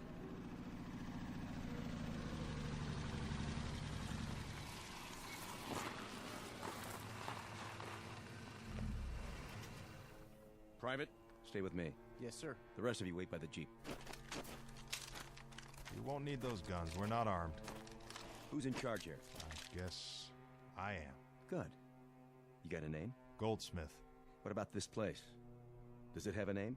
And if it does? Well, if it has a name, Goldsmith, we'd like to hear it. And you are? Major French, Central States Command. Never heard of it. Well, you will from now on. We've been sent out to organize. What? Organize? That's what I said. On whose order? You better clean out your ears, Pops. I told you, Central States Command. How many people here? We haven't counted lately. What about food? What about it? There's sufficient. You grow your own? Some. We have a supply of pre-war canned goods. So I see. It's quite a stash. Well, that's not part of it. Haber, take a look around. Right, sir. Douglas, stay close to the car. Furman, you stay with me. Yes, sir. Major, what do you want? Oh, painless things. Nothing, really. Quarters for the four of us. Agreed. Let's see. Rations for as long as we're here. And no trouble. The last one goes on the top of the list. No trouble. I don't think you understand, Major. No? You can speak freely? We don't recognize your authority here. We've had other transients pass through the town on occasion. Did you say transients? They didn't stay. Like you, Major, they represented themselves as authorities, and we discovered they had no headquarters. They carried it with them. They represented no one but themselves. Well, now, this is the new breed, Mr. Goldsmith. From now on, this whole area will be organized. It will be set up in military sectors, each controlled by local constabulary. In this case, that means yours truly. You and your constabulary may stay here overnight, Major. It's good of you. We'll share our food and provide you with a place to bed down, but tomorrow morning you best do your organizing somewhere else. Mr. Goldsmith, unofficially, the following. We'd like to make the transition here as easy as possible, for you as well as for us. Under certain circumstances, we might allow you to remain in nominal control, assuming you don't in fact give us trouble. Now, that's unofficial, Mr. Goldsmith. The following is official. Stand back. Now, Mr. Goldsmith, listen up and let me tell you the situation. Between Buffalo, New York, and Atlanta, Georgia, there are probably around 500 people alive. That's the latest intelligence. You know why? Because there's no authority. There's no discipline. We're here to give you a little of both. Now, if you give us lip, if you make any trouble at all, I'll hang you from that flagpole of yours, the tall one in the town square. Now, what about it, Mr. Goldsmith? Do you want to cooperate, or do you want your neck broken? That should be an easy enough decision for someone as bright as you. We already have an authority. We've had him for better than 20 years. He give you that pile of cans in the street? No, someone found it. What all have you got there? Poisons, contaminated food. Who says so? The old man in the cave. Oh, it's the old man in the cave, huh? Oh, yeah. Is that right? You idiots. You don't want organization. You'd rather starve to death. You'd rather listen to some nutso in a long flowing robe? It's not like that. Have any of you looked at yourselves in the mirror? Do you even have a mirror? You look like skeletons. You know that? That's what you look like. Skeletons. So where's this old man who keeps you on a starvation diet? When does he come out and play? Well, he never comes out. He stays in the cave. I'm not surprised, Mr. Goldsmith. You know that? I'm not at all surprised. Off Lake Erie, there's a pack of weirdos who bay at the moon once a week. Yeah, they do. And what used to be Chicago? Oh, we got a swinging cult out there. They built themselves a statue made out of fissionable lead. This is their deity, mind you. And here, what do you have? An invisible old man in a cave. Of course, what else? Come on, Mr. Goldsmith. When you run it around the block a couple of times, doesn't it sound a little nutso, even to you? When we first came here a few months after the bomb, there were just a handful of people. They had survived because of the old man. And we were permitted to settle here only if we did what the old man told us to do. Oh, this one takes the prize, I swear. This one's the farthest out of anything I've heard yet. We've survived, Major. While most of the world was dying of radioactivity, strontium-90, the plague, we survived. Because of the old man. That's right. Because of the old man. He's telling the truth. Well, now, let me see if I've got this straight. He cues you, huh? He tells you what's radioactive, what's not, what's poisonous, whether the sun's coming out tomorrow. I mean, the whole bit. The whole bit, Major French. As long as he's alive, we'll be alive. All right, then. Let's go meet him. You can't do that. No? Why not? Well, I want to meet him. He must be some kind of genius, this guy. I say we send a team up to the cave right now and check out what he has to say. Please, Major, you don't understand. Then help me to understand. And there's only one way to do that. I want to meet this guru of yours, in person. Do I make myself perfectly clear? I want to meet him right now. Haber, Furman, Douglas. Sir. Move it out right away. Right away, sir. Where do you think you're going, Major? Off to see the wizard. I have the authority now, Mr. Goldsmith. It's not that easy. Oh? Where's the old man's cave? In a safe place. It is, huh? The mountainside. Well, then you lead the way. Fall in, mister. He won't talk to you. He will if I show him the business end of an M14. Major, you're not listening. It doesn't work like that. I've told you the only reason we've survived this long in spite of the radiation is because of his advice. Without him, we all die. Is that what you people believe? How about you, girlie? Mr. Goldsmith's telling the truth. The truth? And you? And you? The same goes for everybody here? Yeah. Well, you know what I believe? Why don't you enlighten us, Major? You're all suckers. Patsies. I don't think any of you will ever die of radioactivity. It's not in the cards. I think you're all going to kick off from malnutrition or maybe getting conned to death. Well, if that's true, Major, it'll be a painless death. Are you serious? Take a look around you. Take a good look. This town turned to dust a long time ago. Broken windows, roofs falling in, street lights tipped over. You're living like animals. Is this painless, Mr. Goldsmith? Well, it's what we're used to. It's what you're used to because you've got rings through your noses. An old man in a cave who doesn't come out into the daylight. Mr. Goldsmith, listen up. The booking odds are as follows. I'll give you 100 to 1. No, make it 500 to 1. That your old man is some soft-in-the-head hermit who smells like a garbage heap and doesn't even know what year it is. Get me? That's not for us to say. You got that right. It's for you to ask. Friends, Romans, and farm animals, lend me your ears. We're going up to that little cave now, and we're going to run a check on your favorite recluse. We'll haul him out into the light of day and get a good look at him. And then, I'll decide. Decide what, Major? If he's worth keeping alive.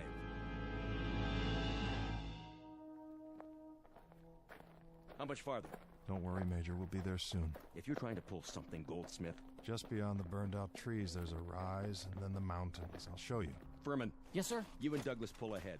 Haber, keep everybody on the path. No problem, sir. Goldsmith, do you realize what you're doing? I believe I do. But when we get there, what if they... What, Jason? What if they execute him? Then where will we be? Well, they won't. How do you know that? They can't. Have you seen the Major's eyes? That man doesn't care about anyone but himself. He's the kind who started this war. And if he has his way, the old man is finished. We'll see about that. Hold up, Major. I think we found it. Good. Everybody, stand back. Is this what you wanted to see, Major? It looks like a solid steel panel, sir. Built flush into the base of the mountain. All right, Mr. Goldsmith, tell us about it. Nothing much to tell. How does it open? I don't know. To my knowledge, it's never been opened. Suppose I were to strip off your skin an inch at a time.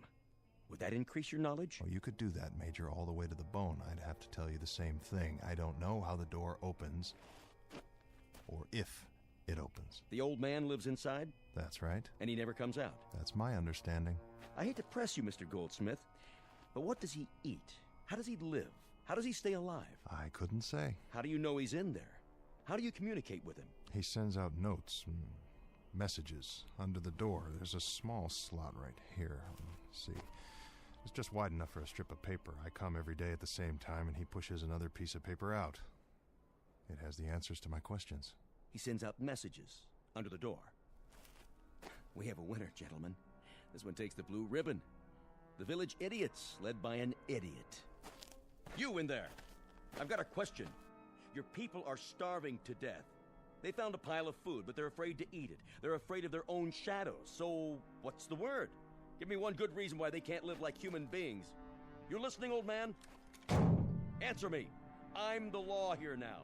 Are you deaf? Or do you want it all for yourself? Is that it? Open up. He won't respond to you that way. Well, of course he won't, because he's not in there. This is your answer, everybody. A big, fat zero. Major, please. You! Are you speaking to me? You believe this stuff? I suppose so. You suppose so? You suppose there's an old guy in this cave who sends out orders whenever he gets the urge? Man, oh man. I wish I'd been around when there was a Brooklyn Bridge to sell, because I could have made a fortune off this bunch. Furman. Sir. Shoot it open.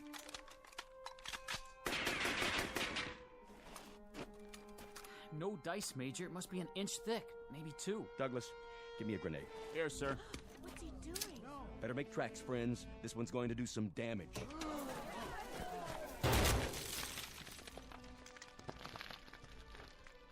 It's still shut tight, Major. Hey, old man! It's getting dark. If we're gonna find our way back... You in there, listen up. I'm not through with you yet. I haven't even started. Goldsmith.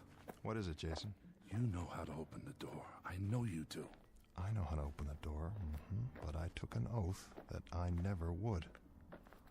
My predecessor took the same oath, and that door has remained closed. No one will get into that cave. No one will ever touch the old man. Who is he? Where did it come from? A question oft asked, and a question never answered. Well, the Major is going to get an answer, one way or another. You can bet on that. It makes no difference, Jason. He's kept us alive. That's all that matters. Now, come on, old friend. Let's go home.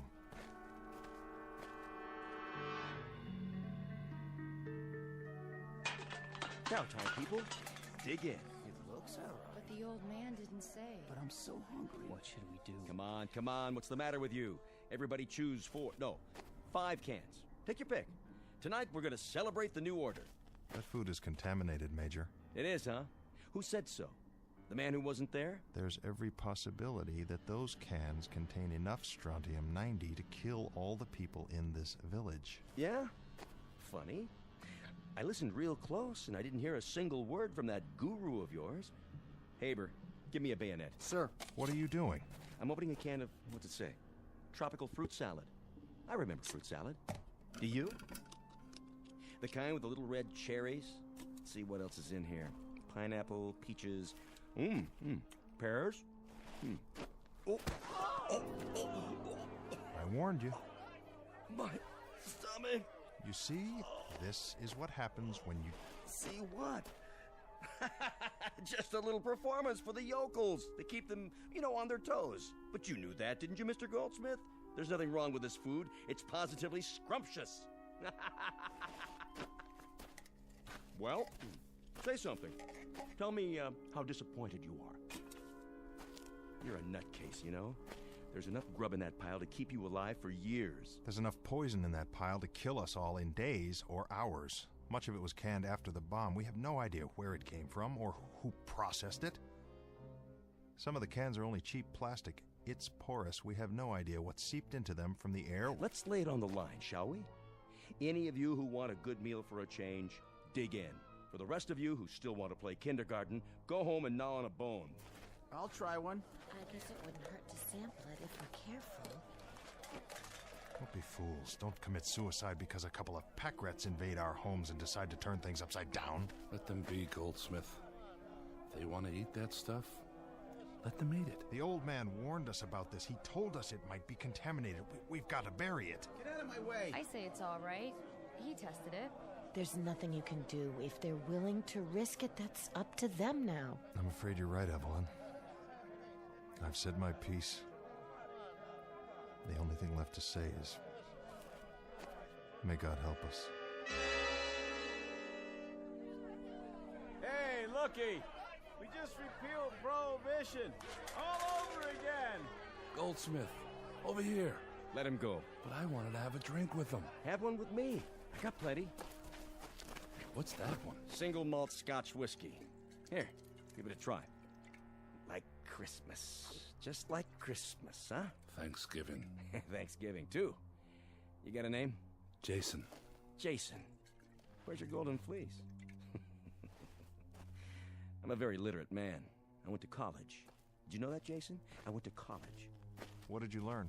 Why, it's the famous Mr. Goldsmith, keeper of the legend, protector of the fables, Lord High Chamberlain of the cave. You look hungry and thirsty. How about a drink? You got 100 cases of that hooch inside. You want to start breaking every bottle? You got yourself a man's job. Do you have any idea? Do you have any remote idea what you've brought to this village? Mr. Goldsmith, what I've brought to this village is the first square meal any of them have had in 20 years, and the first hours of pleasure they've had since you started leading them around by the nose. Why don't you give up the ghost, old man? Unbend. Why not? Can you answer me? You came as intruders, but now you're murderers. There's no telling how many people will die because of what you've done tonight. The old man told us dozens of times about food like this. He warned us. Now hear this. The old man? Well, there isn't any old man in the cave. He's a lie. He's a concoction. You made him up. You cut him out of whole cloth. Nobody's seen him. Nobody's heard him. Nobody knows who he is or where he's from. He's there just the same, whether you believe in him or not. Prove it. We've survived for 20 years. That's all the proof we need. Speak for yourself. By the looks of it, I'd say there aren't many believers left. You're on your own now. Open the cave, Goldsmith. Prove it that way. Maybe I can explain something. Go ahead. There were 2 men here right after the bomb. Scientists. That's all we knew about them. When they died, they gave the secret to another man, and he gave it to Goldsmith.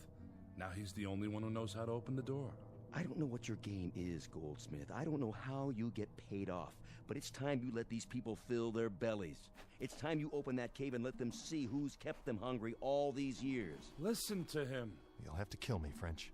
Mister, I've killed 100 times you. And that's how I've stayed alive. You, Jason, get your people together. You know what we have to do. Everybody follow us. Light some torches. We're going to the cave. We're going to open it. We're going to get the old man. Jason, for the love of God. You get it, Mr. Goldsmith? This is the Renaissance. This is the New Age. And you're going to usher it in. From now on, the people are going to eat and drink and walk in the rain. You're going to grow whatever you want, whenever you want, and your old man, whoever he is, he's going to abdicate the throne. Douglas, Furman. Any trouble, sir? Put Mr. Goldsmith in the back seat and see that he doesn't try to run.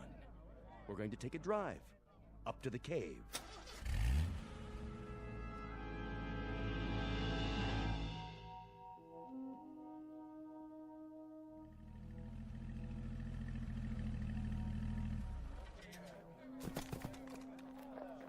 Drag him if you have to.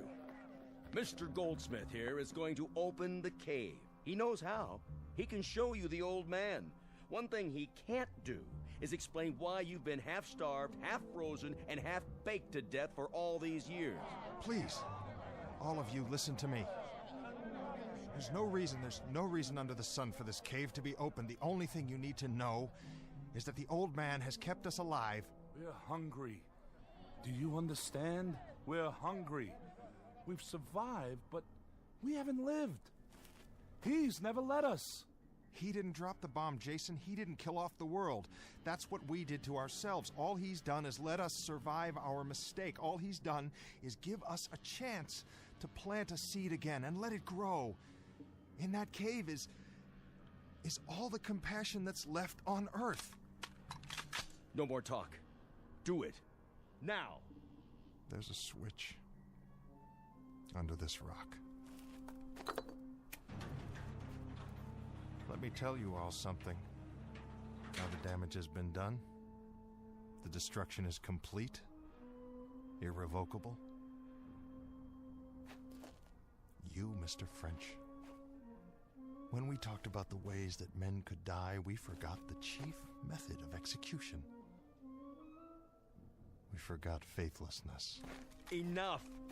You've listened to him for years. That's all you've done. You've listened, and and then, when he said jump, you jumped.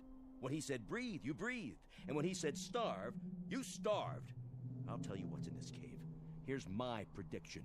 It's a fanatic, a madman, who had to be kept locked up behind a steel wall, not to protect you, to protect him. Now you'll see for yourselves. What are you waiting for? Get him!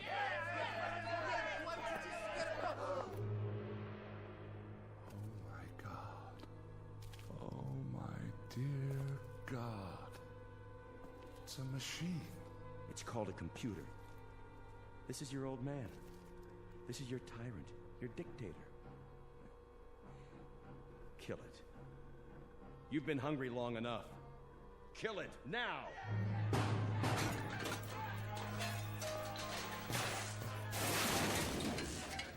You're free now. Hear me? Burn it. Burn every last trace of it. You're all free!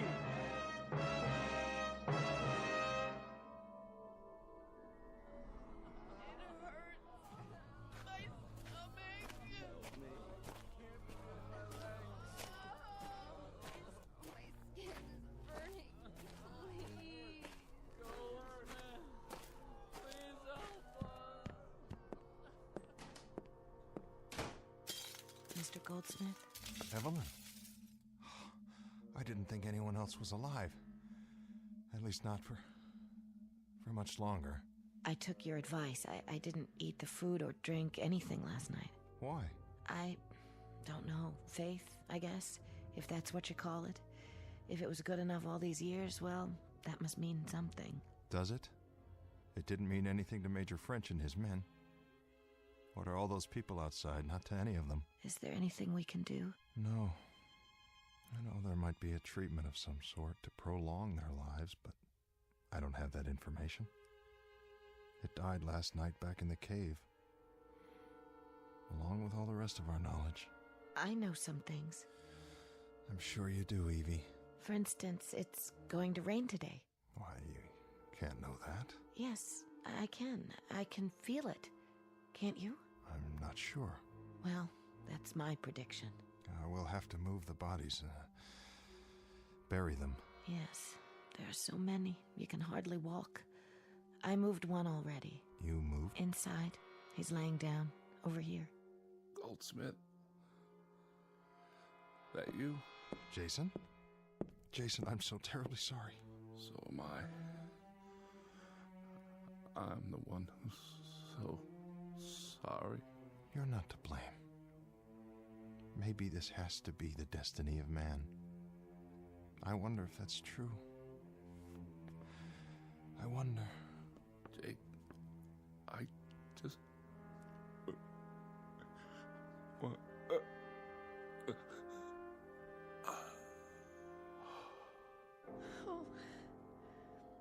He was a good man, wasn't he? A good man. He was always good to me. That's why I helped him in. He said he wanted to hear something one last time, and now it's too late. Wait. I think I know what he wanted. And what was that? This.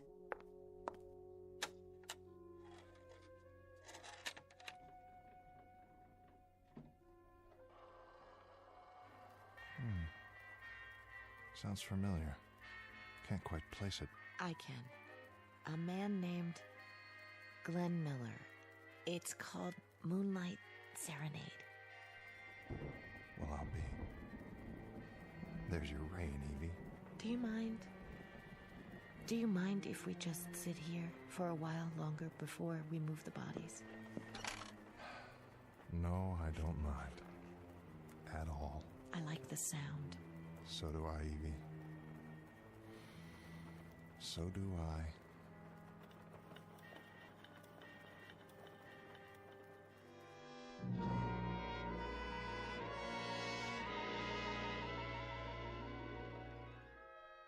Mr. Goldsmith, survivor, an eyewitness to history and man's imperfection, an observer of the very human trait of greed and chronicler of the last chapter, the one reading suicide. Not a prediction of what is to be, just a projection of what could be in the Twilight Zone.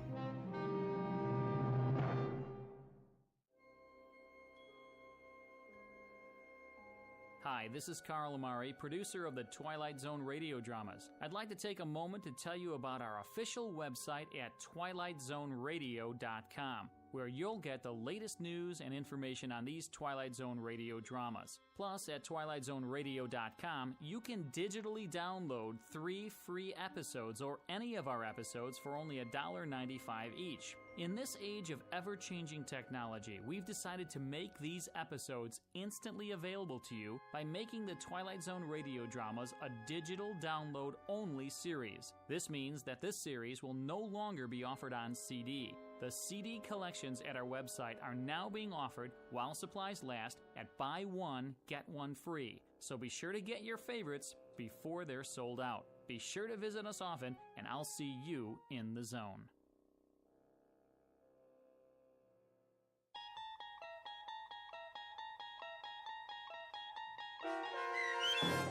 The Old Man in the Cave, starring Adam Baldwin, with Stacy Keach as your narrator, was adapted for radio by Dennis Etchison and based on a script by Rod Serling from a story by Henry Slesser.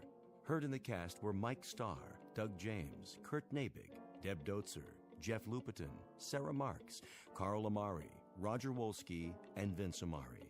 To learn more about the Twilight Zone radio dramas and to obtain audio cassettes and CDs of these programs, visit our website at twilightzoneradio.com. This copyrighted radio series is produced and directed by Carl Amari and Roger Wolski for Falcon Picture Group. Doug James speaking.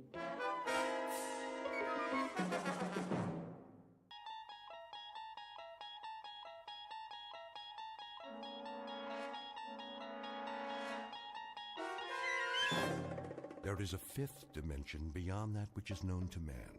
It is a dimension as vast as space and as timeless as infinity. It is the middle ground between light and shadow, and it lies between the pit of man's fears and the summit of his knowledge. This is the dimension of imagination. It is an area which we call the Twilight Zone.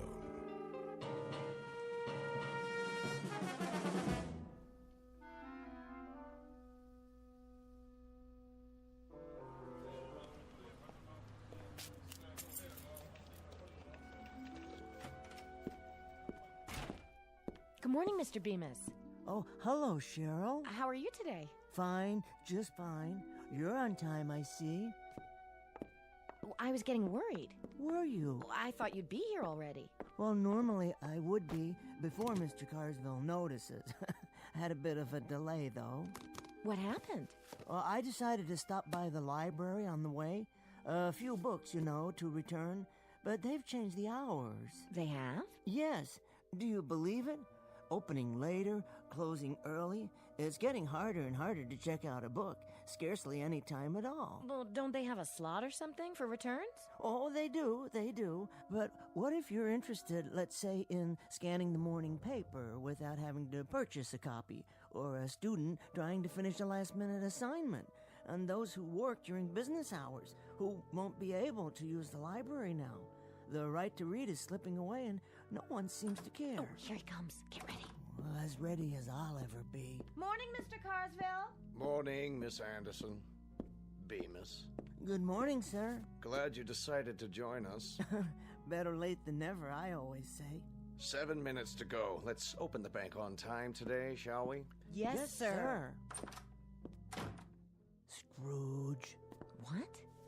The boss in A Christmas Carol? Doesn't Mr. Carsville remind you the least bit of Ebenezer Scrooge? Well, I don't think I've read it. Really? Well, you should.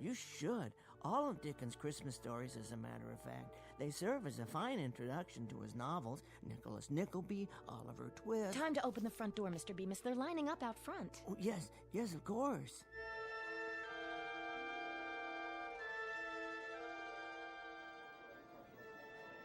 Thank you, Mr. Williams. Thanks, Cheryl. You've been very helpful. Have a nice day. Marvelous. Yes, indeed. Well? Oh, hello, Mrs. Chesters. Nice to see you. Is this window open or not? What? Oh, of course it is. Sorry. I'd like to make a withdrawal. Certainly. For how much? There's the slip right in front of you. Can't you see? Yes, I see it now. Mrs. Chesters, have you ever read David Copperfield? How's that? Wonderful book. Here's this poor little fellow whose father has passed on, and his mother has remarried a miserable man named Murdstone. Can you believe that name? And Murdstone has this sister, Jane, and... Mr. Bemis, you shortchanged me again. I did? Oh, my. You owe me $1 more. There's only 24 here. I should have 25. Quite right, quite right. I'm truly sorry, Mrs. Chesters. I thought there were 5 ones. Here you are. Now then, there's another character in the book named Macabre, Mr. Macabre. He's always being taken off to debtor's prison. You read too much. I do? Perhaps if you didn't, you wouldn't need such thick glasses. There's a wonderful woman in it, too, named Peggotty. She's David's nurse, and... This is a bank. If I wanted to know about books, I'd go to a library. Well, you see, the library's hardly open anymore, so I'm afraid you'd find that you... Mr. Bemis. Yes, Mr. Carsville. I wonder if I might see you in my office. Now, Bemis.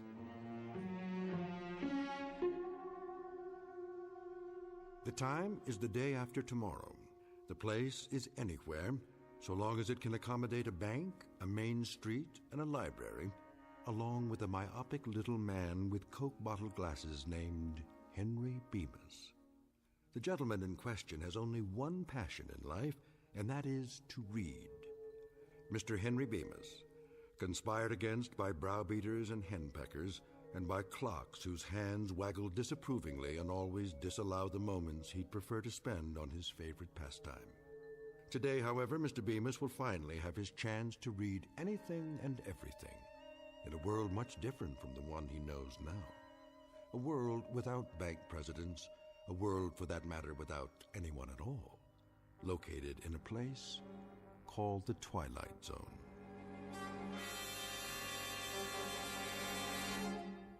And now, The Twilight Zone and our story, Time Enough at Last, starring Tim Kazurinsky, with Stacy Keach as your narrator.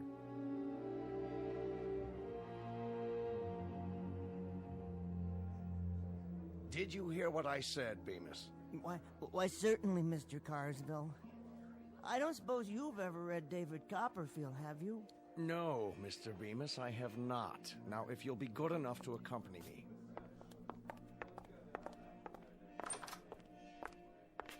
Now, Bemis. Yes, sir? I shall come to the point of this interview. I shall arrive in the following manner. What constitutes an efficient member of this organization? Viz., a bank teller who knows his job and performs it, i.e., an organization man who functions within an organization. An outstanding book. What? The Organization Man by William H. White. I read it, a number of years ago. Mr. Bemis, I'm attempting to point out that you do not function well within the organization. You are neither an efficient bank teller nor a proficient employee. Instead, Bemis, you are a reader. So I am... A reader of books, of magazines, periodicals, newspapers, pamphlets, brochures, catalogs, advertisements, tracts. And chapbooks and broadsides and instruction manuals. Oh, all sorts of things. Whatever I can lay my hands on. Ad infinitum. That's precisely my point. When you're waiting on customers, you have an open book in your lap. Don't deny it. When you're balancing the daily tally sheets, one eye is on a printed page. I see you going into the vault downstairs during your lunch hour, book in hand. Well, sir, with all due respect, it was my understanding that when I'm off the clock, my time is my own, in a manner of speaking. Indeed it is. A very important point. Do you know how I became the man I am, Bemis? Let me see, no. No, I don't. I was a teller once myself. Hard to believe, I know. A good teller, I'm proud to say. Became what I am today because I spent my lunch hour in the following manner. 5 minutes for a sandwich. 2 minutes, milk. 1 minute, cookie. Then 52 minutes spent studying. And do you know what I studied, Bemis? I can't say that I do. Finance and banking. Is that so?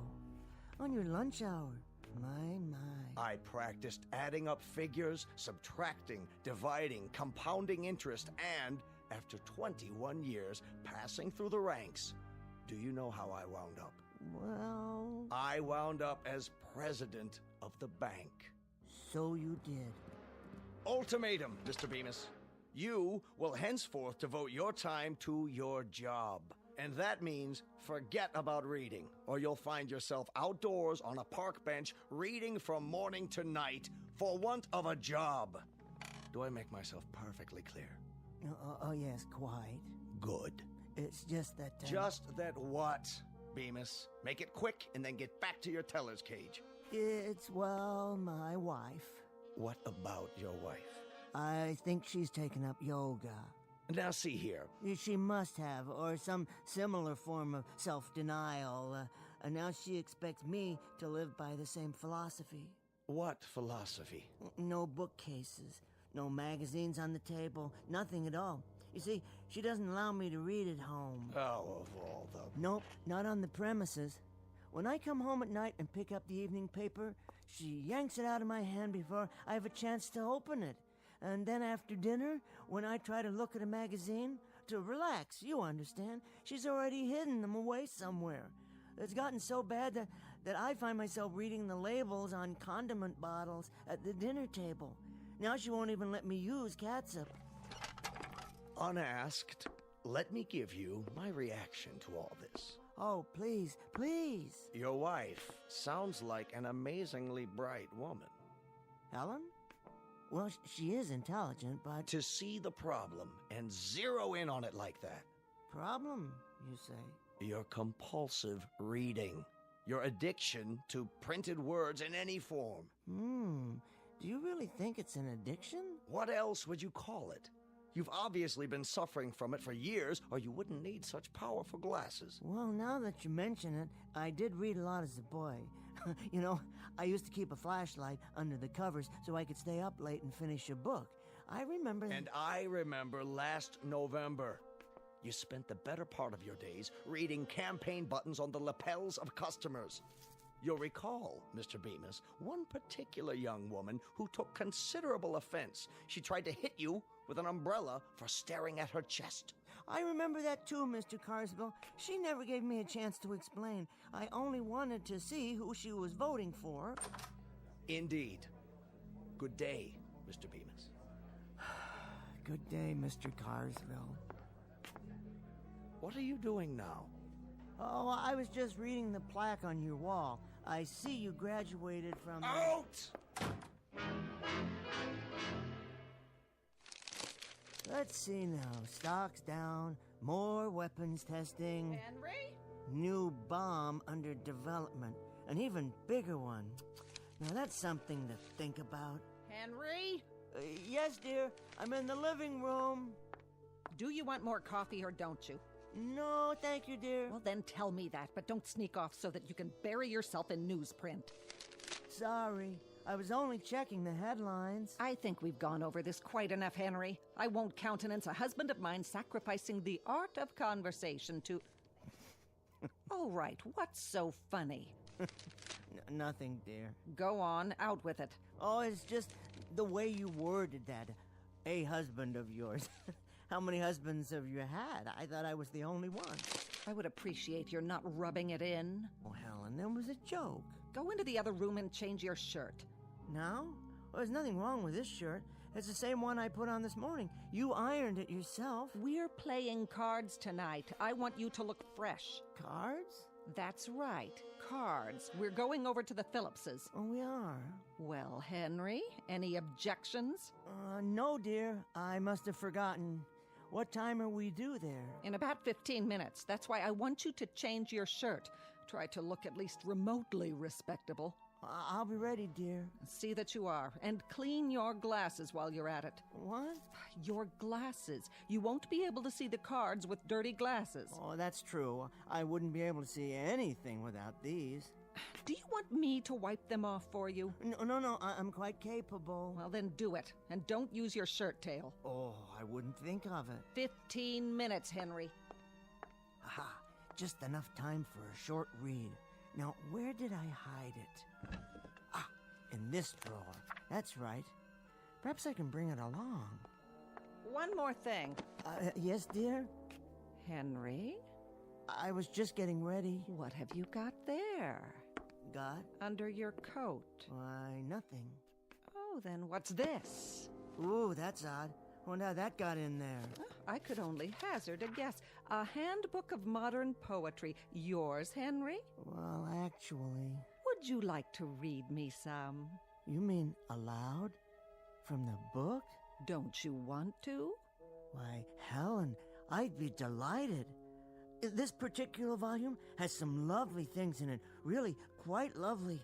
One or two from Edna St. Vincent Millay and Robert Frost. Let me see. Carl Sandburg, William Carlos Williams, Archibald MacLeish, Kenneth Patchen. Go ahead. I can't. Helen, look. Someone's made marks on every page with one of those thick black pens.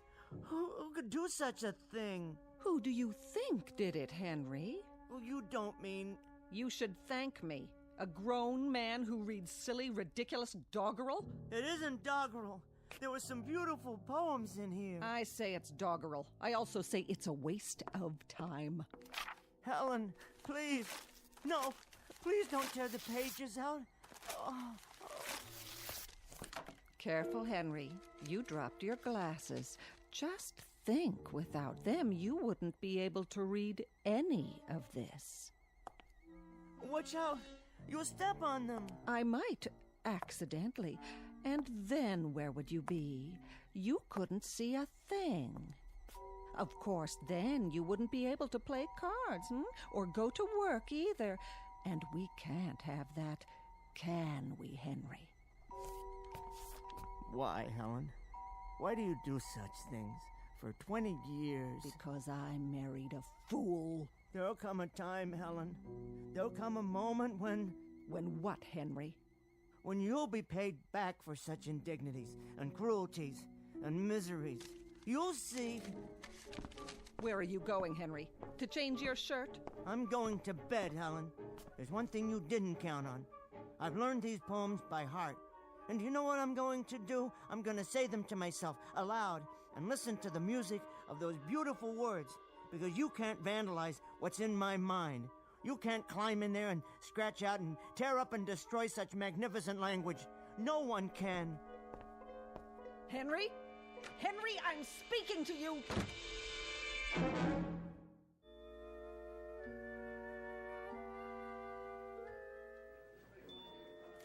90, 95, 100.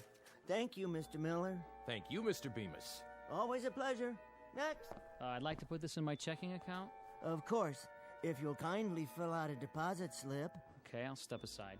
Oh, take your time. There's no one else in line at the moment. A constant remembrance that at a bank, like a political office and a public trust, blah, blah, blah, something about a sense of loyalty and a devotion to duty. These are the things that make a bank great. They are of the essence, or some such. With them, an institution like ours will remain strong. Everything all right in there, Cheryl? I think so. What's he up to?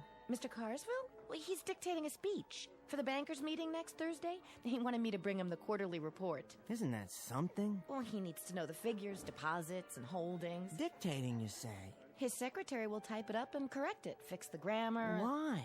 Well, she always does that for him. It's her job. But why can't he write it out himself? The speech, I mean.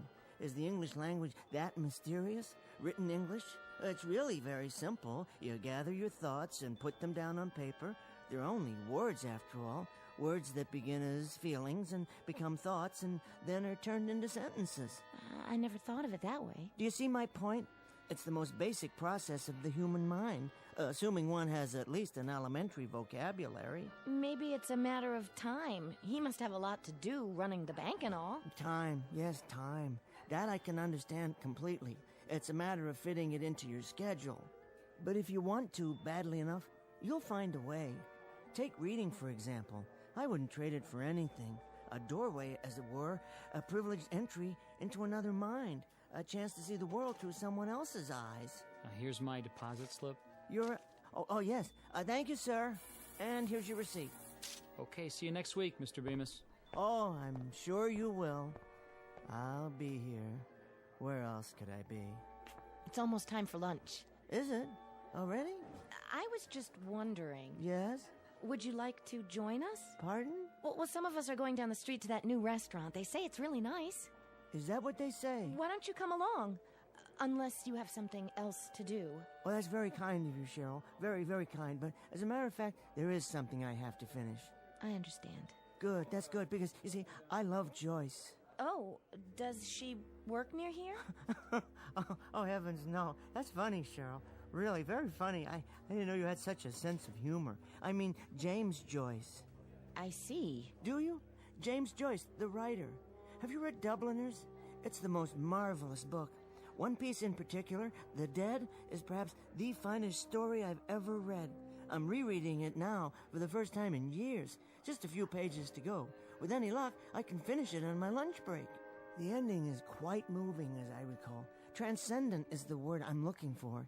Yes, I'll be happy to loan it to you if you like.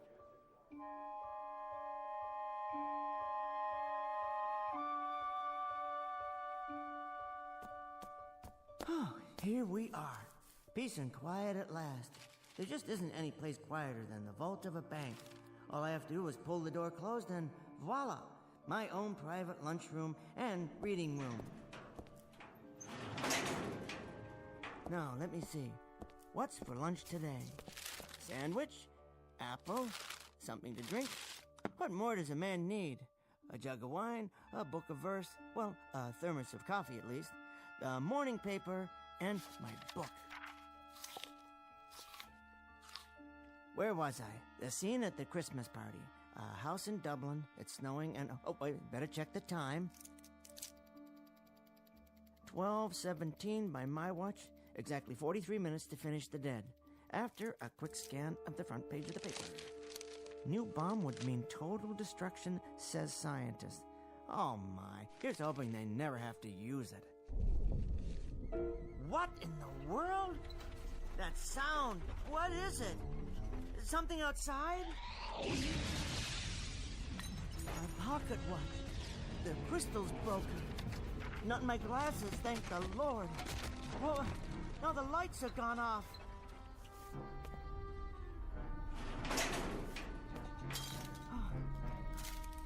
Hello? Hello upstairs? Is everything all right?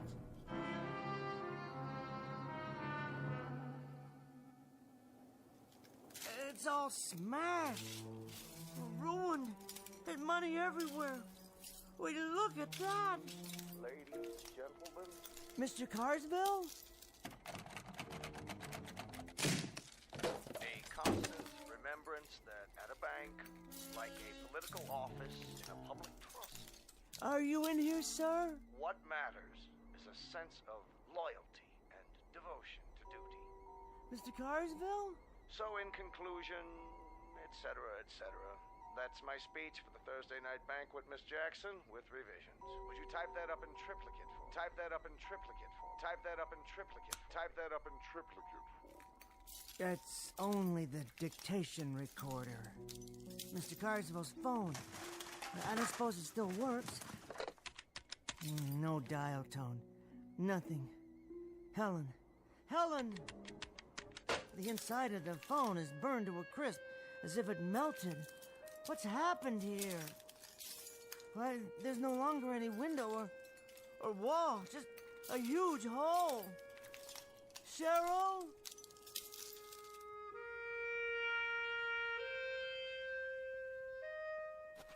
Cheryl, my friend.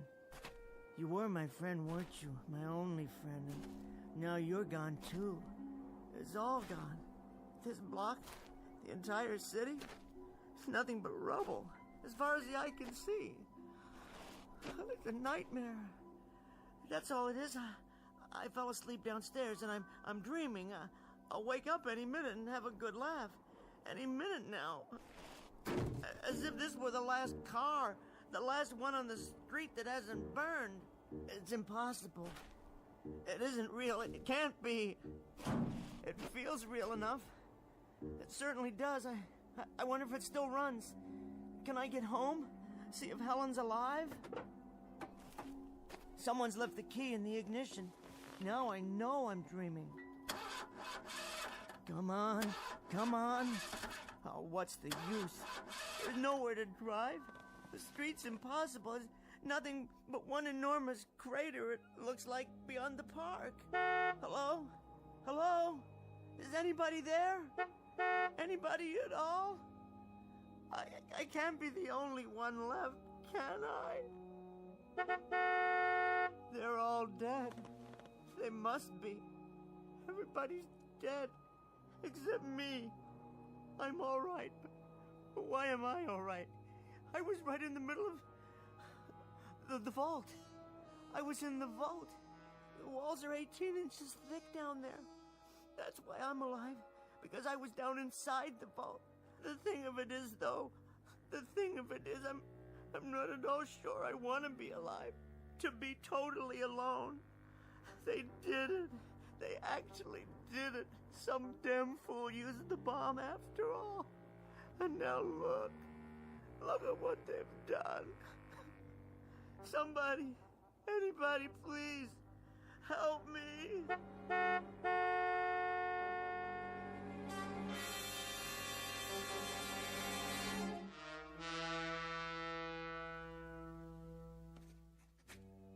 I am born.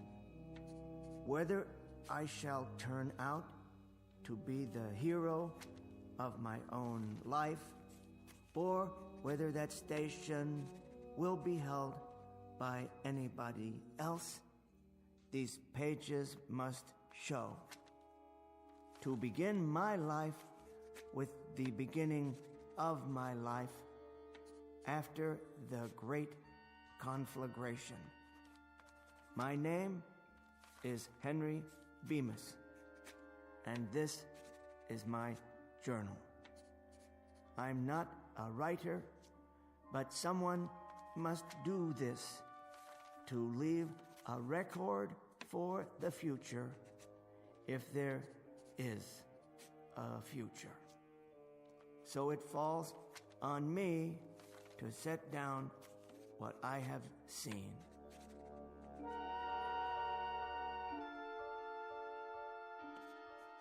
Day 2, as far as I can tell, the city is without life.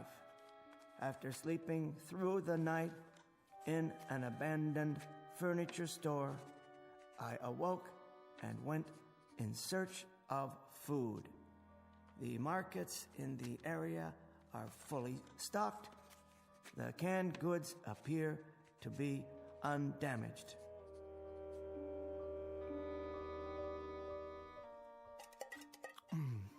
Peaches. Always did like peaches. Good meal. Very good. Soup, beef stew, vegetables, and dessert. A well-rounded menu, if I do say so. Something from each of the food groups. Well, almost. That leaves approximately 900 cans in this market alone. At least I won't starve to death. It'll last for a few years. All the food one man can eat, and then some. Have to remember to carry a can opener. Time to go shopping. Some more of this, a few cans of that. Ah, the gourmet section. Smoked oysters, delicious. Imported caviar. Don't mind if I do. Let's pass on the escargot, though. Wouldn't want an upset stomach. Something to drink, of course. Soda, bottled water, beer. Yes, beer. Why not? And onto the checkout. Which line is the shortest today? How about this one? Attention, A&P shoppers. No waiting on register 7. Put it on my tab, will you please? No, I don't need any help with the groceries. In fact, I'll just leave them here for a while. Don't worry, I'll be back. Now what? Go down the street to the Bijou Theater? See what's planned? Well, of course, they're dark today, no electricity. How about an after-dinner cigar? What a splendid idea. Is that a tobacco shop across the street?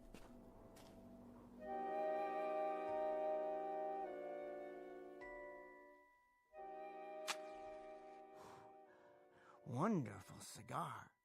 Finest imported leaf. Rich, full-bodied. Better take a few with me. And pipes, yes, a new pipe and some tobacco. I've always wanted to smoke a pipe.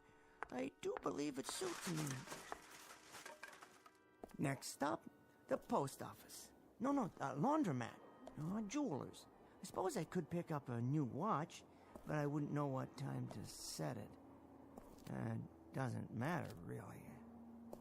Well, it doesn't matter at all.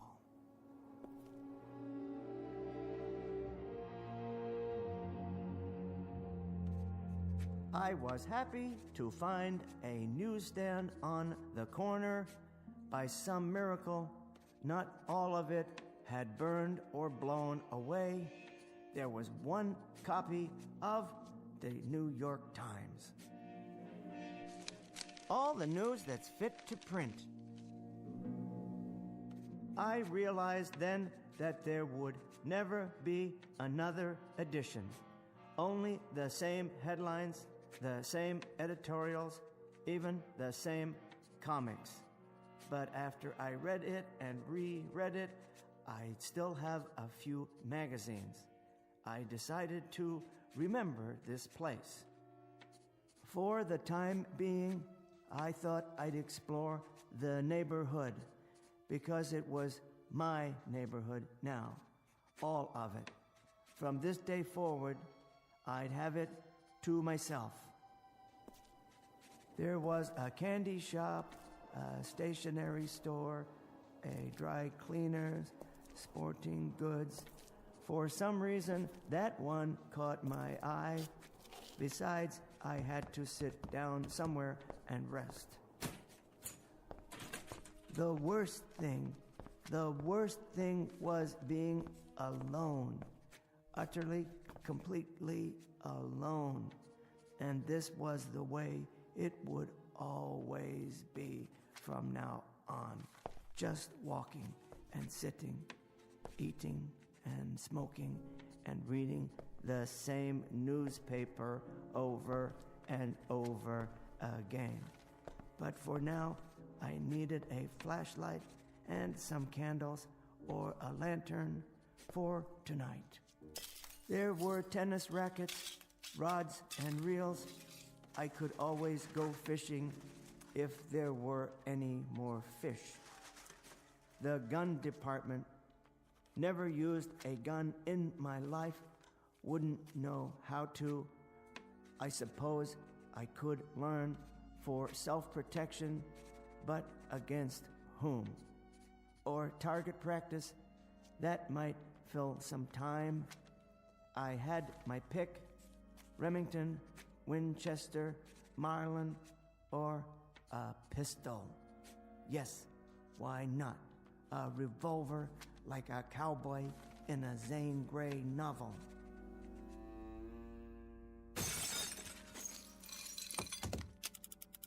It felt strangely heavy but balanced, as if it belonged in my hand. Without thinking, I began to load it. And then something came over me, settling on my shoulders like a great weight. The sadness of it all, the pity, the loneliness, and the sheer, utter waste. I thought, what does it matter now? What does it matter? Who will know? Who will care? It doesn't matter one bit. So I raised the gun and looked at it. How well made it was. finely machined, polished to a bright silver shine, and so carefully balanced the way it rested in my hand. It doesn't make any difference. It doesn't make a bit of difference. This is perfectly all right. I mean, this is solitude. I should be grateful. I've never had much of that. I've got things to occupy my time. I've got enough food. I'm really extremely fortunate. If it weren't for the loneliness, the sameness, if there were just something else, someone, I'm sure I could be forgiven for this, the way things are now. I put it to my head and cocked the hammer. If there is a God, surely I'll be forgiven. And then I saw it. Wait, what's that? I could see the entire next block through the hole in the wall. And there it was. I adjusted my glasses and read the sign from here. Public Library!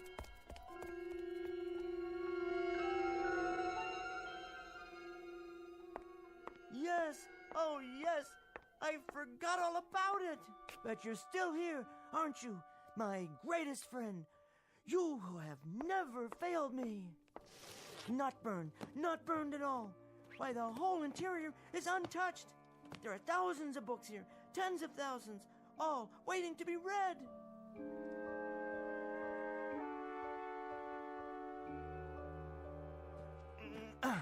Collected works of Shakespeare, complete works of Dickens, collected plays of George Bernard Shaw, poems of Browning, Shelley, Keats, great dramas of the world, books, all the books I need, all the books I want or have ever wanted. Poetry, fiction, history, it's all here.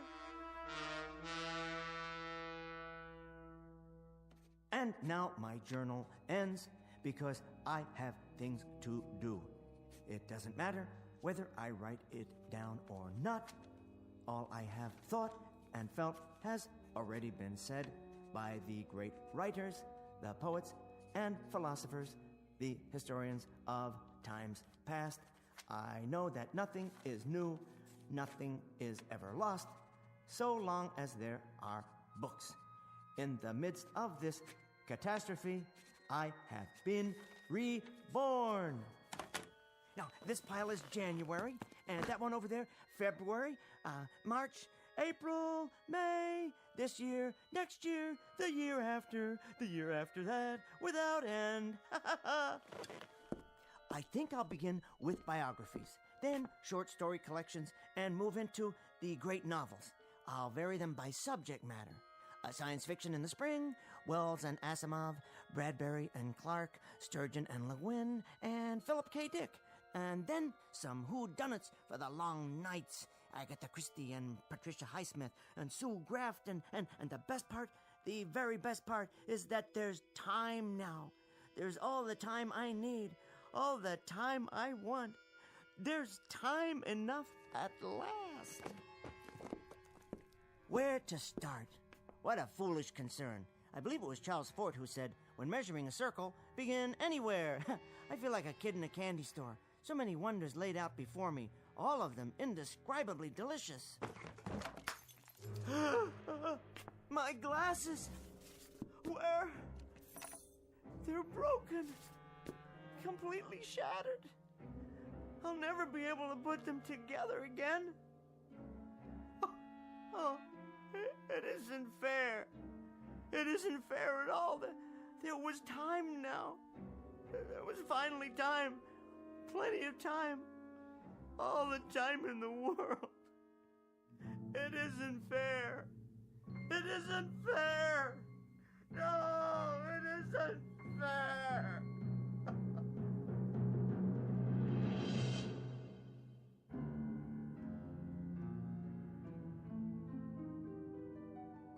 best laid plans of mice and men, and Mr. Bemis. The small man in the thick glasses who asked very little of life, who wanted nothing but time to read. Only a moment out of an eon of moments, a mere instant out of eternity. For himself. Henry Bemis, now just part of the landscape, smashed beyond all recognition. Just another piece of rubble, a fragment of what man has deeded to himself in the Twilight Zone.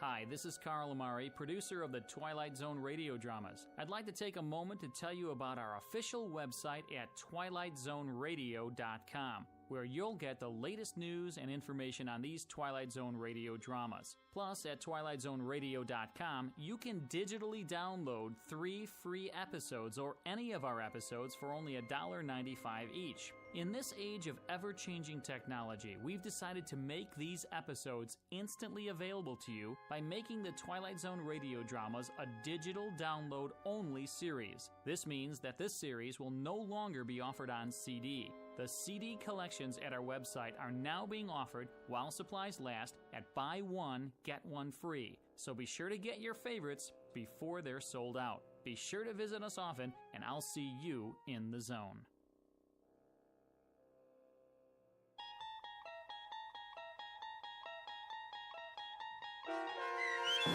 Time Enough at Last, starring Tim Kazurinsky with Stacy Keach as your narrator, was adapted for radio by Dennis Etchison and based on a script by Rod Serling from a story by Lynn Venable. Heard in the cast were Meg Falcon, Christian Stolte, Deb Dotzer, Carl Amari, Vince Amari, and Vince Gerasoli. To learn more about the Twilight Zone radio dramas, visit our website at twilightzoneradio.com. This copyrighted radio series is produced and directed by Carl Amari and Roger Wolski for Falcon Picture Group. Doug James speaking.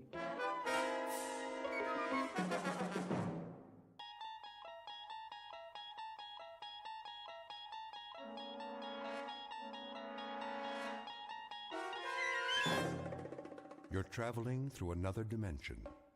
A dimension not only of sight and sound, but of mind. A journey into a wondrous land whose boundaries are those of imagination. Your next stop, the Twilight Zone.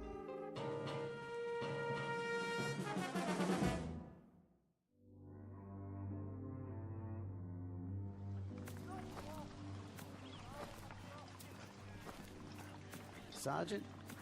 Yes, soldier? Can I ask you something? Go ahead, son. If it's whiskey you want, well, I don't have none. Not for days now. It's long gone. Oh, that's not it, sir. Oh, I thought maybe you wanted something for the pain. Your arm. You'd best change that bandage. I don't have anything, Sergeant, except my uniform, and there ain't much of that left. Here, take my kerchief. Oh, no, I can't. Sure you can. Come on now. Get that sling off. Make yourself a new dressing. You need it in the heat. Thank you kindly, sir. Go ahead and sit, if you like. Oh, no, I don't want to do that. I gotta keep moving. Why? There's no hurry. Not anymore. Well, if you can walk on that crutch, I figure I can as much on these 2 feet. Besides, I got a long way to go. How far, soldier? Alabama. I made it to be 600 miles. My folks will be waiting. Stop now, I might not get there at all. Now, you'll get there all right. We all will, one way or the other. Because we have to. No place else to go. Yes, sir. Going home. That's what I wanted to ask. You know the date today? I'm sorry, son. I lost track. I don't know, still April or thereabouts. Hey, Willie. That you? You know that boy? Sure I do. Sounds like Willie from Birmingham. We was together at Appomattox. You go on ahead. I gotta take it slow for a while. Much obliged. See you tonight, sir, when we make camp. Luck to you, son. God be with you.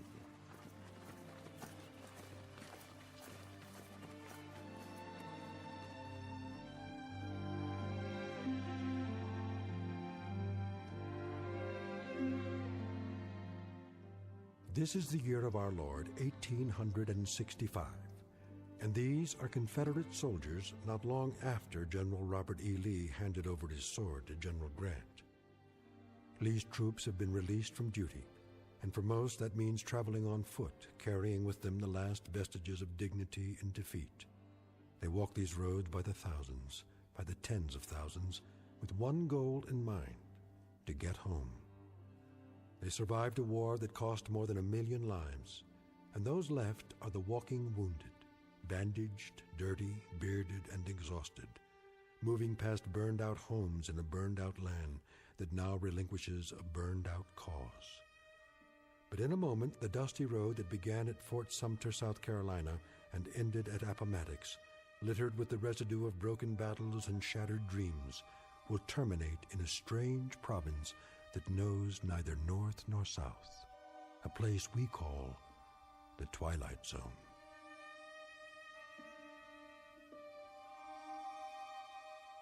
And now, back to the Twilight Zone with The Passersby, starring Morgan Brittany, with Stacy Keach as your narrator.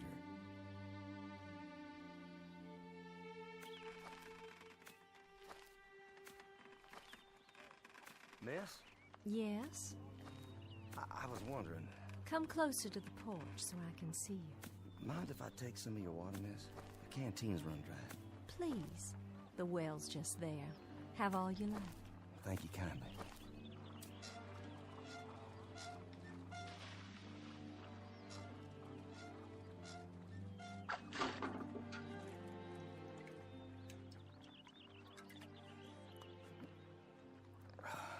You don't know how good that tastes. I see by your uniform. Sergeant, isn't it? I was. Don't know that it matters much now.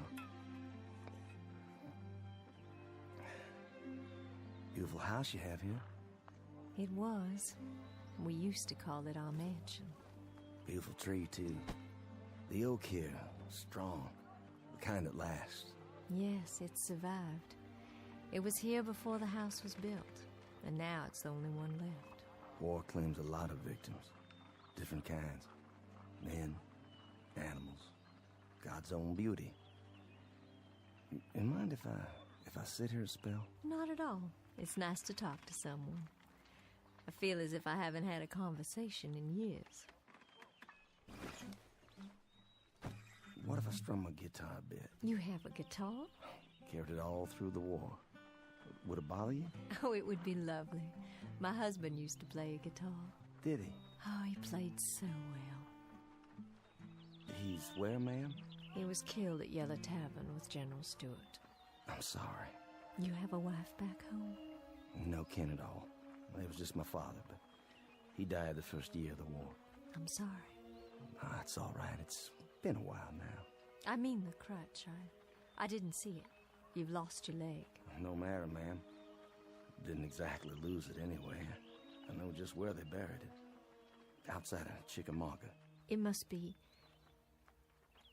hard walking for you. Do you have a long way to go? Why, I guess I do. I kind of lost track. Have you been on the road long? Reckon I have. Since the beginning of time. Leastways, that's the way it seems. I don't quite remember when I wasn't moving down a road someplace. Like all those men passing by day and night. Oh, I got plenty of company. But it's different now. There isn't anything in the world sadder than a defeated army crawling home. And how different it was when they marched off. Brand new gray and gold braid and 1,000 flags. With trumpets and drums. Nothing but trumpets and drums. I thought it sounded so wonderful. I remember. Gonna lick the Yanks in a month. That's what they said. In a month. How wrong they were. And we stood by in our summer dresses and cheered them on and threw flowers and felt so grand. Just a few tears. Not many. Because we were so sure they'd all be coming back just as they left. And how wrong we were.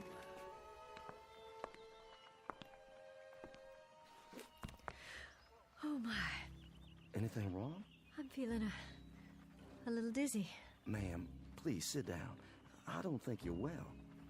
It's the fever. But I'm on the mend now. It just left me weak, that's all. Just a little weak. And still they come. Morning and night, night and morning. The young ones and the old ones. And oh, how tired they look. How worn. Are there hundreds of them or thousands of them? More than that. And wouldn't you think there were so many, my Judd? Ma'am? Sergeant, do me a favor. Play your guitar real loud. I mean real loud. Drown me out. I'm so sick to death of hearing my own crying and the sound of footsteps on the road. Please play it loud so I can hear music. Please, Sergeant. My pleasure.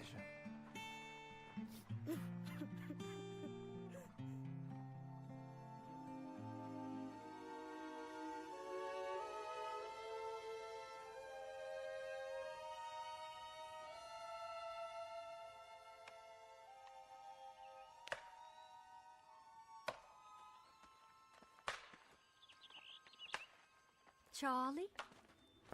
Charlie Constable, is that you?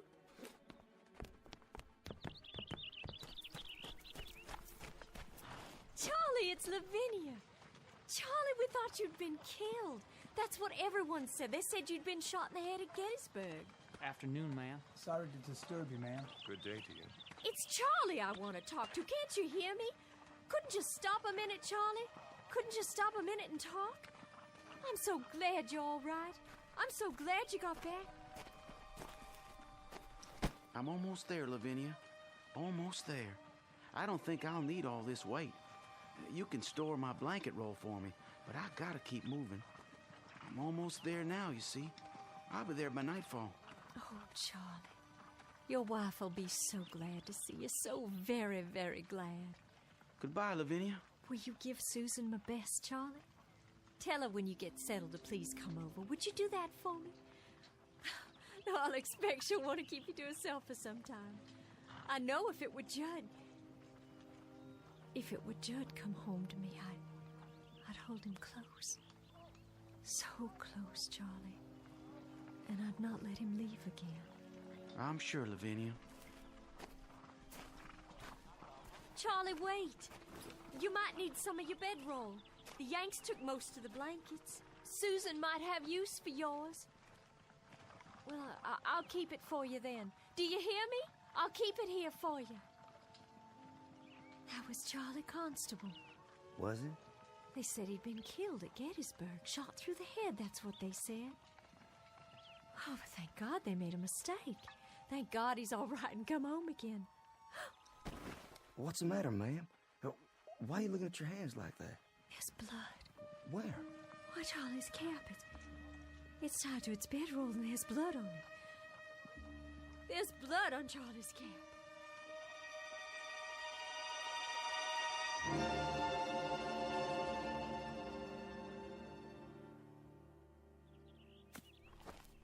Ma'am? Yes? It's Sergeant Baxter, ma'am. Well, I know that. Who else would it be? You finished so soon? I got a feeling for wood, carving it or chopping it. I got enough cut there so you can at least start the winter. Well, I thank you sincerely. You don't know how much that helps me. No, I thank you. I'm obliged for the dinner. Such as it was. It beats salt pork and hardtack, which is what I've been used to for as long as I can remember. I was hoping you'd play your guitar one more time. Would you? Made this myself. You didn't. You know how to make musical instruments. After a fashion. Not as good as the ones I made at home. I had more time then. You have to pick the right tree. A good, solid one with character. You cut a branch and strip off the bark and take the wood in layers, but carefully, just right. Then you soak it and bend it into the shape you want.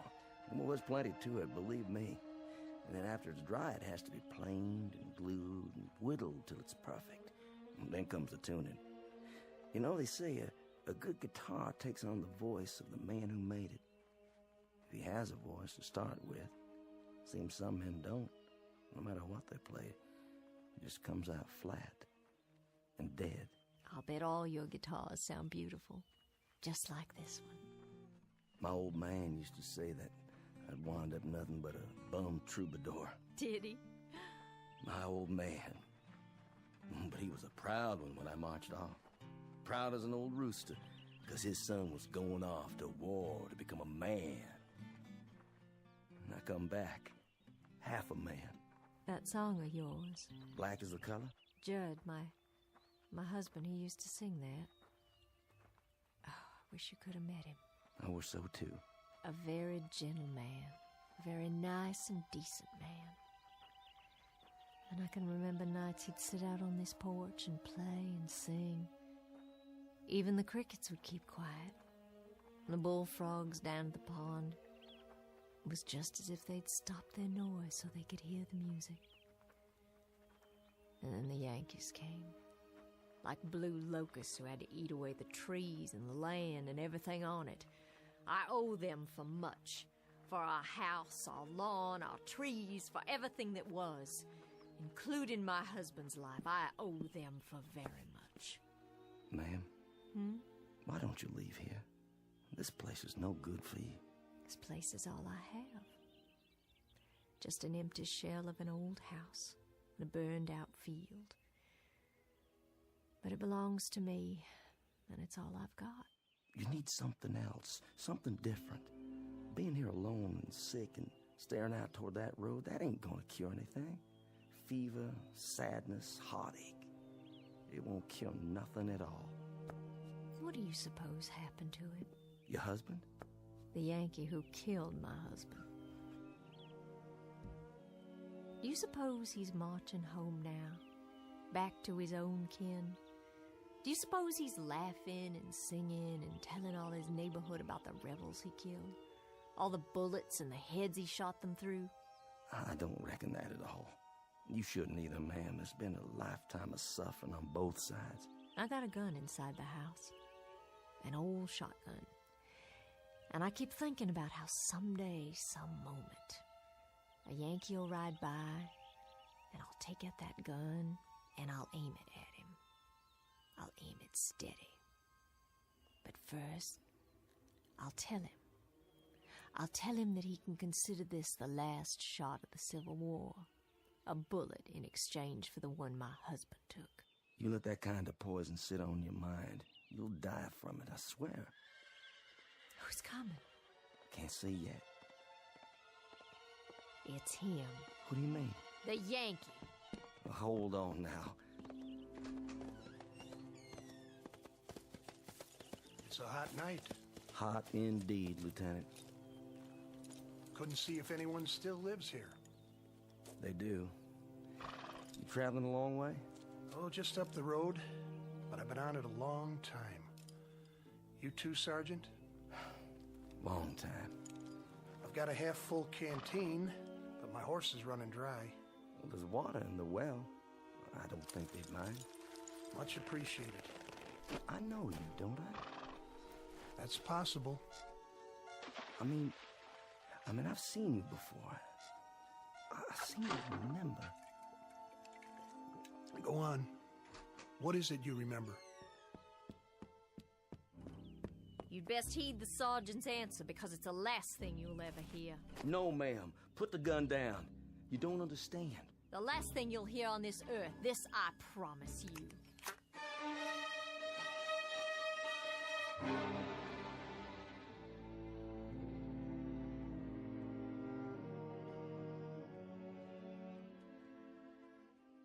Ma'am, don't shoot him.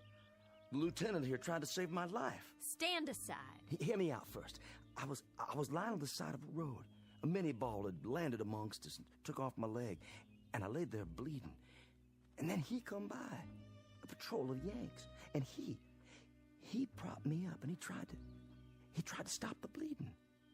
I remember looking straight at him and saying, I said to him, "Danged if you ain't the most changeable breed in the world. First you do your best to kill me, then you call off the war long enough to try and save me." You remember that, Lieutenant? I thought to myself then that if General Lee had many more of your kind, we'd take a lot of lumps before we could lick you. Well, we sure give you some. That you did.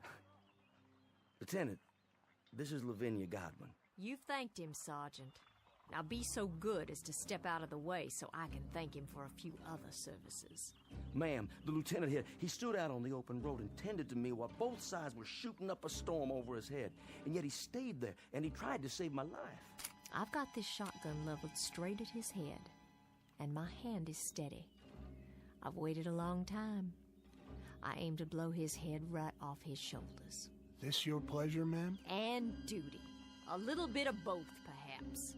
Well, then you'd best get on with it. Ma'am, I can't let you do that. I just can't. You can't stop me with that guitar. I've got the gun. Then I'll stop you with my hands. You'd better stand down, Sergeant. I've got my finger on the trigger. And this is for you, Yankee. You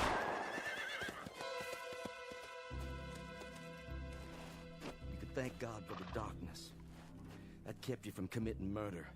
Hasn't there been enough of that already? I didn't miss him. I couldn't have. I couldn't have missed him! No, ma'am. You couldn't have. But it doesn't make any difference. Not anymore. I remember now. I do remember. They got you that day. They got you in the back while you were kneeling over me. You took a bullet in the back and you fell right over. Yes, I think that's how it happened.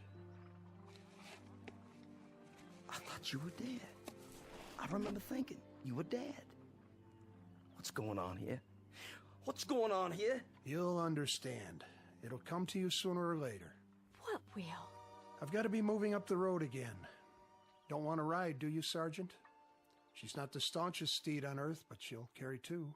Thank you, but one's enough. As you like. Safe journey, Lieutenant. And to you. I wish you the best, ma'am.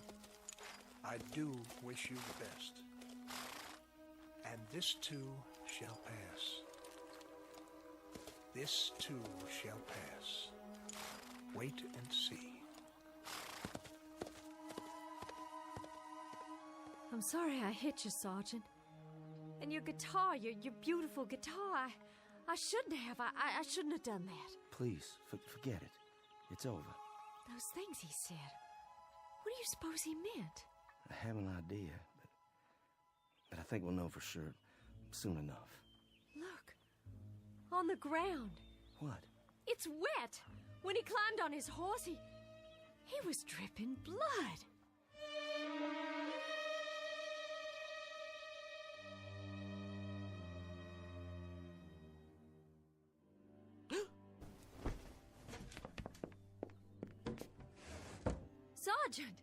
Sergeant Baxter!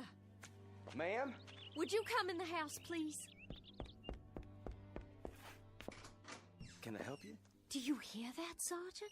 Hear what, ma'am? That's just it. There's no one on the road anymore. They're all gone. They stopped coming during the night. It's been quiet ever since. Real quiet. Why are you carrying your bedroll? And your cap? Are you leaving? Yes, ma'am. I'm leaving. It's time for me. But where will you go? You told me yourself there's no one waiting for you at home. To wherever that road leads. I can tell you where that road leads. Past 50 miles of places like this. Past houses that were burned out and abandoned after the Bluecoats got finished with them.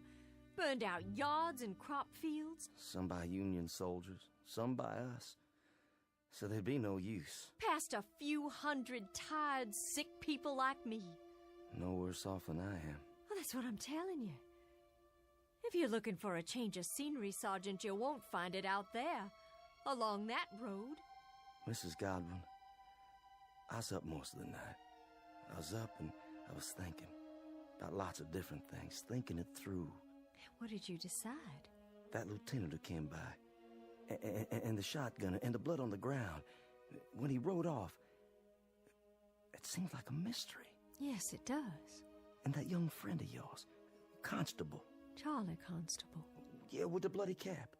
And then before dawn, it came to me. What did?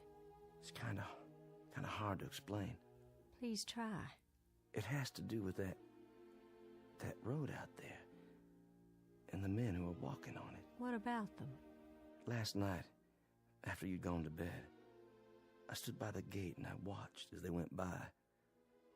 There was Union soldiers, too. Yankees, many of them. Some helping our boys, some of our boys helping them. But all of them moving down the road, just as if... Just as if what? Just as if that road led someplace where they all had to go. You hear me? Had to. So wherever it leads, Mrs. Godwin, that's where I have to go, too. But why? What I discovered last night. You wouldn't believe. I don't understand all of it myself. I understand enough to know that there's a billy club tapping on my good leg, telling me to move on. So I'll take my leave now, ma'am. And I wish you well. I certainly wish you well. Wait while I make you breakfast. No need for that. I'm not hungry anymore. Some tea, then. Something to drink. I'll heat water on the stove with the wood you cut. You have some for yourself, ma'am. I've got something stronger put away. There's a bottle. I know where it is. Not with all the walking I have to do. A hot bath, then, before you go. Surely you'd like to get cleaned up. Thank you, but I'm all right. Sergeant! Why don't you stay on? I need someone around here who can help. I'm just one sick woman alone, and I need someone to help me. I don't think that's a good idea. I'd give you half the place. You could take a wife if you like and live here, and half of it would be yours. There's nothing here that could ever belong to me, ma'am. Nothing at all. Why not? If I say it does. And you know something else? There's nothing here for you either. Nothing but a lot of memories, and there's a prescribed period for mourning. Are you going to wear black for the rest of your days? My memory's a lot longer than yours, Sergeant. My hatreds don't die because somebody signed a slip of paper and turned in their sword. I don't think we need to compete when it comes to memories, Mrs. Godwin. I don't mean that. But as to hatreds, I'll concede that you carry yours for a lot longer than me, so you just stay on here and bide your time between some mourning and some hating. I've got to take a walk up that road, and while I'm doing it, I'm going to forget about all the yesterdays, and I'm going to start thinking about all the tomorrows instead. What do you think is up that road, Sergeant? A future? A new South, perhaps? Another Confederacy born out of the ashes? What do you think you'll find? I don't know. But I think every man has to find his own end of the road.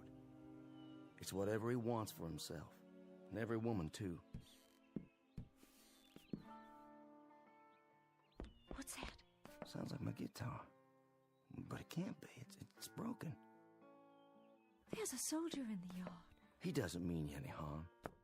It's a Confederate soldier. Why, it's Judd.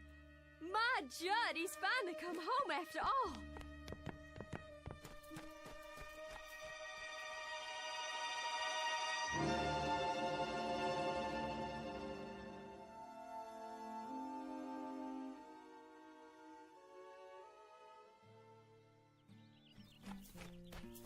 Oh, Judd, it is you.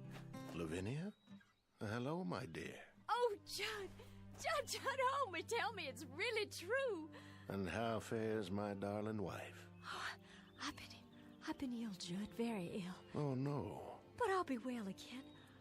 I'll be well again because you've come home. Because you're alive and by some miracle you've come home to me. It was home, Lavinia. Look around you. It isn't any longer. It's all the hope we've got, Judd. How do you do, Mr. Godwin? Sergeant? I stopped for some water. The old well. It's still good? I'll be moving on now. The sergeant. He's been telling me there's a pot of gold at the end of that road.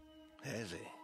And I told him, Judd, and now I have to tell you, I understand.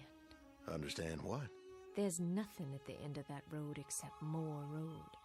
And more places like this.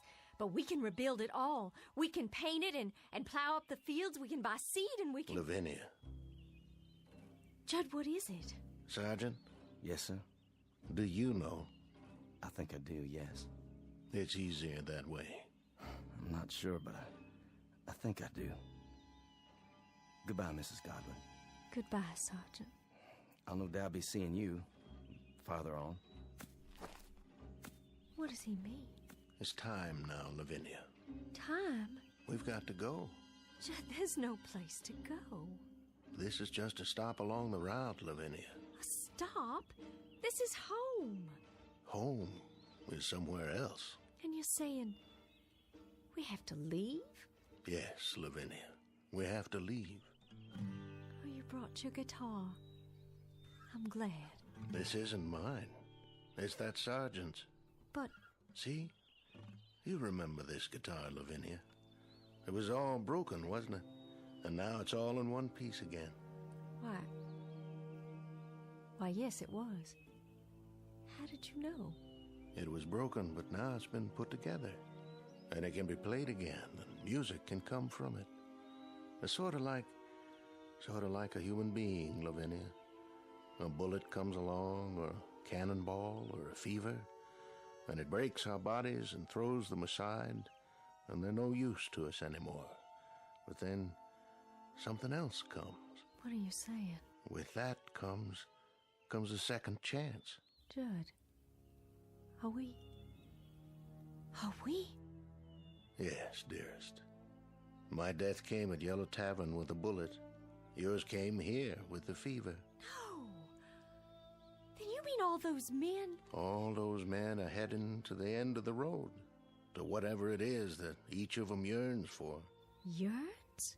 To a place or moment that is their heart's desire, theirs and theirs alone. Are you ready? I'm alive, Judd. I have to be. I can feel it. I'm alive. And I don't want to leave here. I'm not ready. I don't want to leave here because if I do, that means I'll have given up. There's nothing to give up anymore, Lavinia. There's nothing at all. Yes, there is. There's the house and the field and the crops we planted that we'll plant again.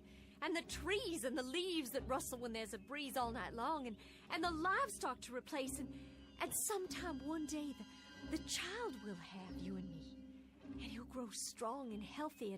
And he'll help you tend the fields. And then he'll move on to a life of his own.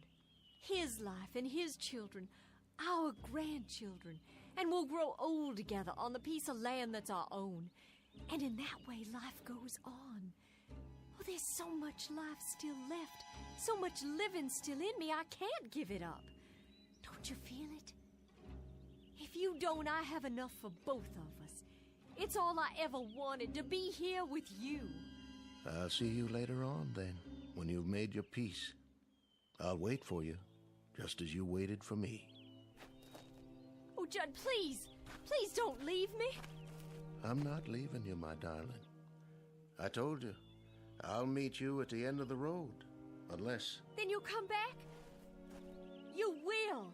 You'll find out what I already know. There isn't anything at the end of the road. There isn't anything at all you can't see right here.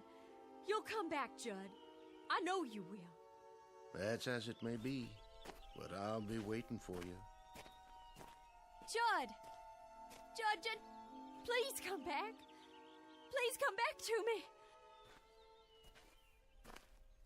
Go after him, my dear. Who are you? Just a fellow traveler. You must be tired.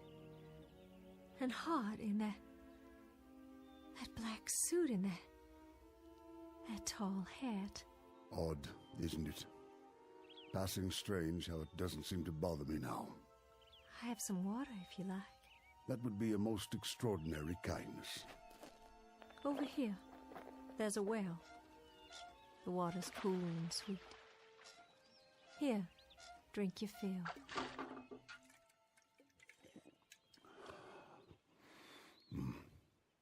The sweetest I've ever tasted. I know you, don't I, sir? Do you? I'm sure I do. I've seen you, but not in these parts.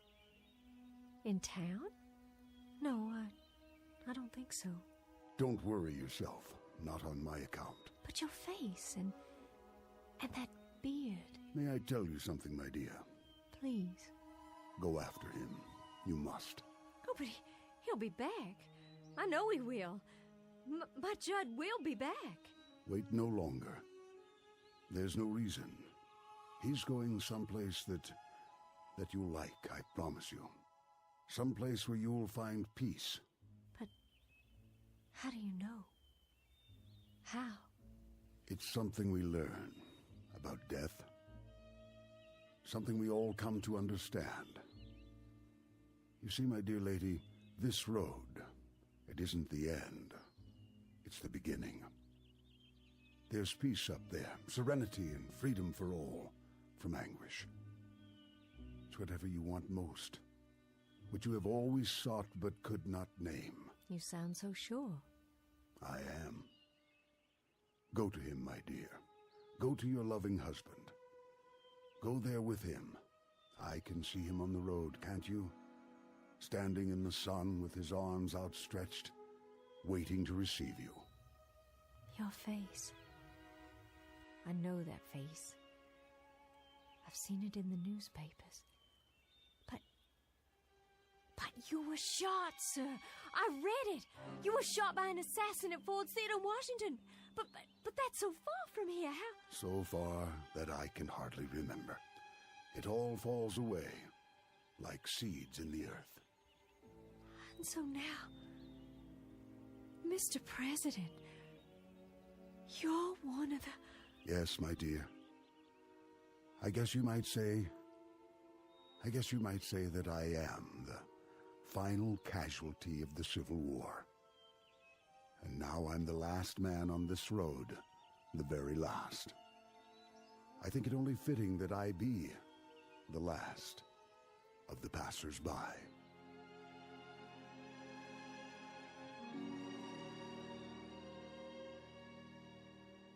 Judd? Is that you? Lavinia. It is. I see you. Wait, Judd, I'm coming. I'm coming now.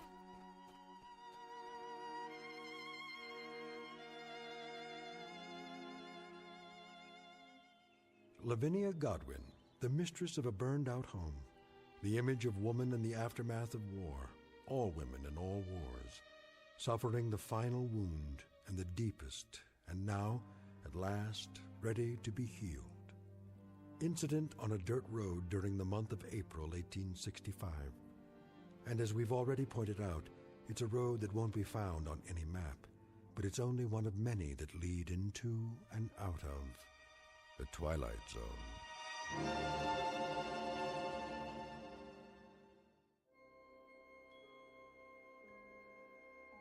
Hi, this is Carl Amari, producer of the Twilight Zone Radio Dramas. I'd like to take a moment to tell you about our official website at twilightzoneradio.com, where you'll get the latest news and information on these Twilight Zone Radio Dramas. Plus, at twilightzoneradio.com, you can digitally download 3 free episodes or any of our episodes for only $1.95 each. In this age of ever-changing technology, we've decided to make these episodes instantly available to you by making the Twilight Zone Radio Dramas a digital download-only series. This means that this series will no longer be offered on CD. The CD collections at our website are now being offered while supplies last at buy one, get one free. So be sure to get your favorites before they're sold out. Be sure to visit us often, and I'll see you in the zone.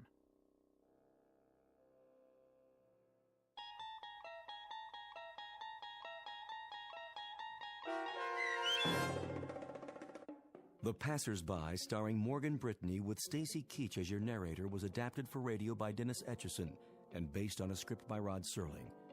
Heard in the cast were Doug James, Jeff Lupetin, Turk Muller, Roderick Peoples, Norm Woodell, Carl Amari, Roger Wolski, Paul Patch, Don Longo, and Lynn Foley.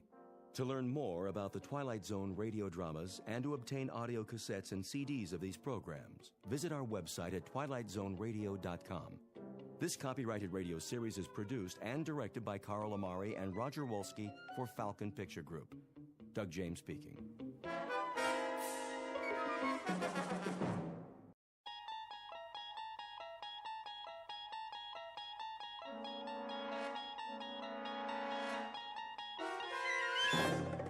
You unlock this door with the key of imagination. Beyond it is another dimension, a dimension of sound, a dimension of sight, a dimension of mind. You're moving into a land of both shadow and substance, of things and ideas. You've just crossed over into the Twilight Zone.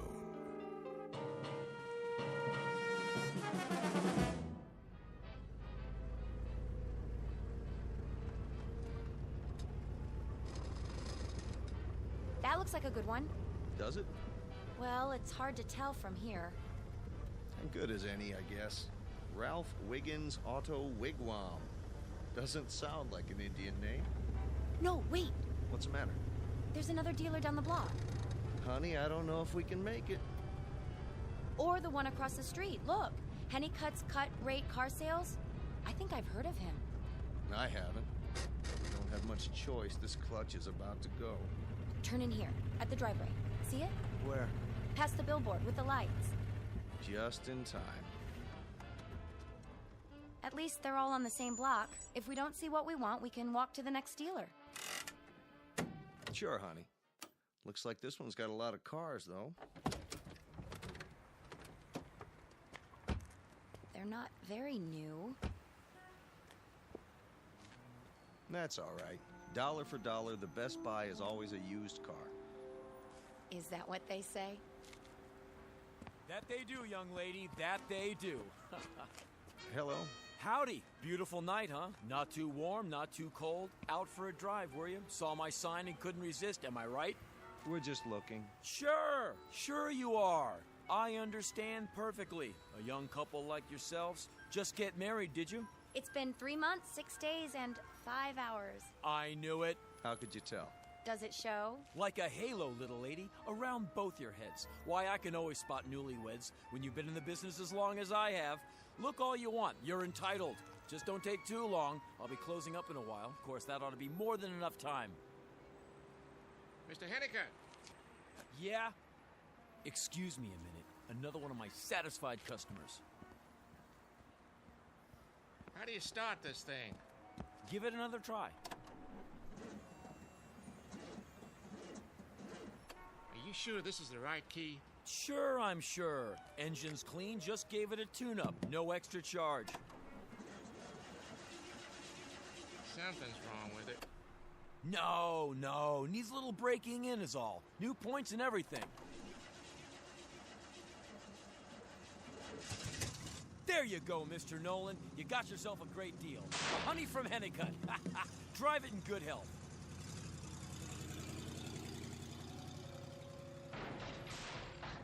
Whoa, too much power for him. Now, where was I? Oh, yeah. See anything you like, folks?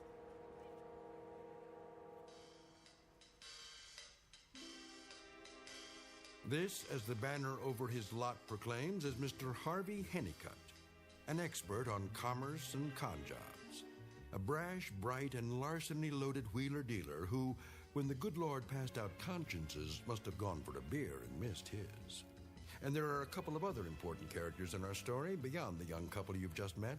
One is a little old man and one is a Model A Ford, but not just any old man and not just any Model A. There's something very special about both of them. As a matter of fact, in a few minutes they'll give Harvey Hennicut a rare gift, something he's never experienced before. Exactly where they come from is conjecturable. But as to where they're headed, this much we know. All of them, and you, are on the threshold of the Twilight Zone.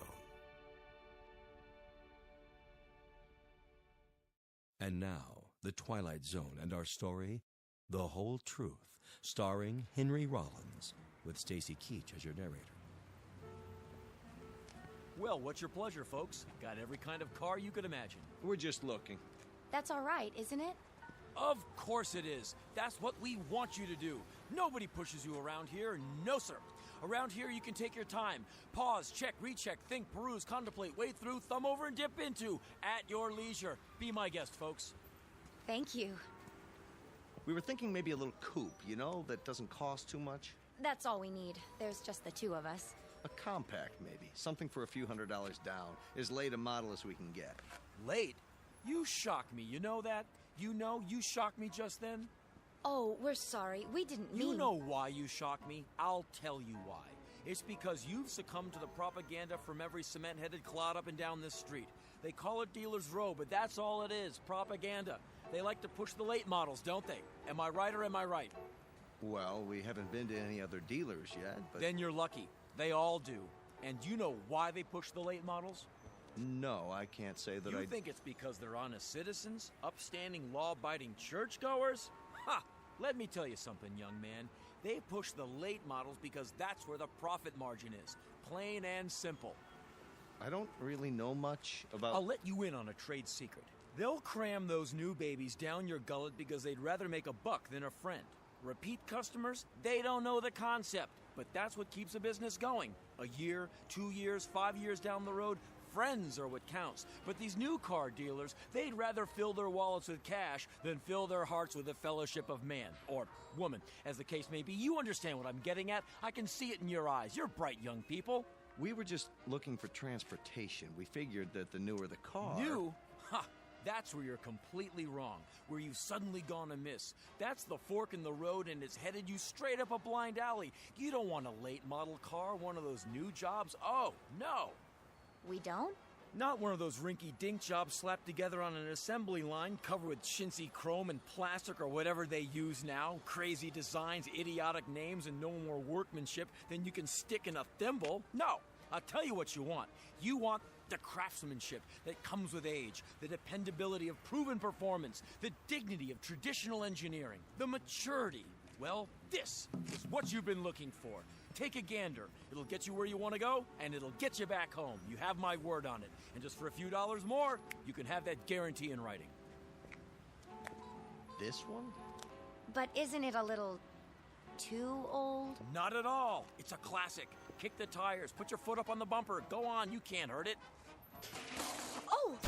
What happened? My mechanic, he just put a new grill on the front, so it'll look absolutely perfect. You can do that, anytime. All parts interchangeable. He was just about to torque down the connecting bolt, but he must have gone to get a different wrench. If you're gonna do a job, do it right, I always say. Maybe we should let him finish. Not to worry. Did you know that the original prototype of this car was a Mark II tank? Really? Oh, yeah. When you get on the freeway with this baby, everybody else, get out of the way. See where the gear shift is? That used to be a cannon. Now, why don't we sit down somewhere and talk turkey? My office is a good place, nice and private. I don't know. Well, I do, because this is the one you want, and this is the one you're gonna get. I'll bend over backwards to make you a deal. When you drive it off this lot, you're gonna feel so... Come on, honey. Huh? Where are you going? Well, if we could... maybe if we could look it over first and then see what else you've got. What else? Don't you know a good thing when you see it? This one will be gone by the time I close up tonight. Bargains don't last long on this lot. Here, check it over from the inside out. That's all right. No, I insist. Be my guest. Go on, slide in the front seat. Get the feel of it. Relish the luxury. Class like this doesn't come along every day. Hello? Be right with you, Grandpa.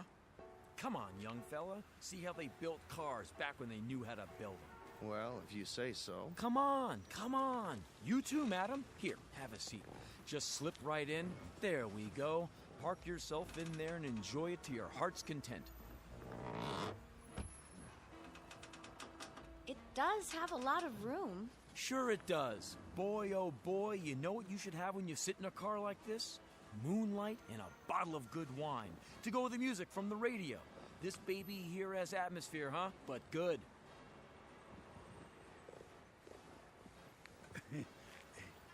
Are you Mr. Hennicutt? Yeah! Relax a minute. Feel the magic. I'll be right back. How do you do? Well, that depends, Gramps. What do you have in mind? I wanted to bring you my car. So I see, so I see. Where'd you get it? Out of a museum? It's a genuine Model A, original factory stock. If you came here to park it, I'll charge you a nominal rate, but if you're here to sell it, you'll have to give me a minute so I can have a little laugh. Ha ha ha! There, I got that out of my system. I'll give you $50 for it. Any junk man, he'll give you 45 tops just to haul it away. The Smithsonian might beat that by $1 or $2, but don't hold your breath. The parts alone are worth more than that. It's a collector's item. Well, then you better take it to a swap meet. I only deal in cars I can move. If you're thinking about a trade-in, forget it. This here's what you call a white elephant. No, I wasn't thinking of buying another car. I thought you might need it. For what? It's a wonderful old car. Been in my family for years. They built them better in those days, I think. Ah, Granddad, that's the line everyone falls for. The old rhubarb, the saw, the turkey that everybody and his brother's trying to pull on the open market. Cars were built better in the old days. Ha! In your dreams. You don't believe that? Let me tell you something. 10 years ago, even 10 years, they didn't know how to build cars. Not like they have today. It's the new cars that sell. It's the new cars that run. It's the new cars that combine the genius of mind muscle in the assembly line. Modern factories, better technology. Look at this thing. Heavy old sheet metal, painted black. It's great if you're going to a funeral. I see. But I tell you what I'm gonna do. Just because I like your face reminds me of my own grandfather, rest his soul. A man of dignity, down through his declining years until he died. Rescuing a capsized boatload of people on the East River. Is that right? So, I can see my way clear to give you 60 for it. I'll probably have to tear it down and sell it wheel by wheel, bolt by bolt to an antique dealer, or the first itinerant junk man who comes around, but you caught me in a good mood. 60 I can go, not a penny more. $60 cash? That's the offer. Take it or leave it. Well, I kinda need the money, but couldn't you make it 70? You try my patience, old friend, to the max. What does that mean? That means 60 is going, almost gone. No, please. Just in time. Sold.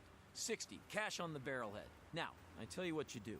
You go in that little office, I'll meet you there. Once you get your papers and your car registration together, did I say car? Make that vehicle. I've got the papers right here. You do? Came prepared, huh? All right then, let's get this over with. Step into my office.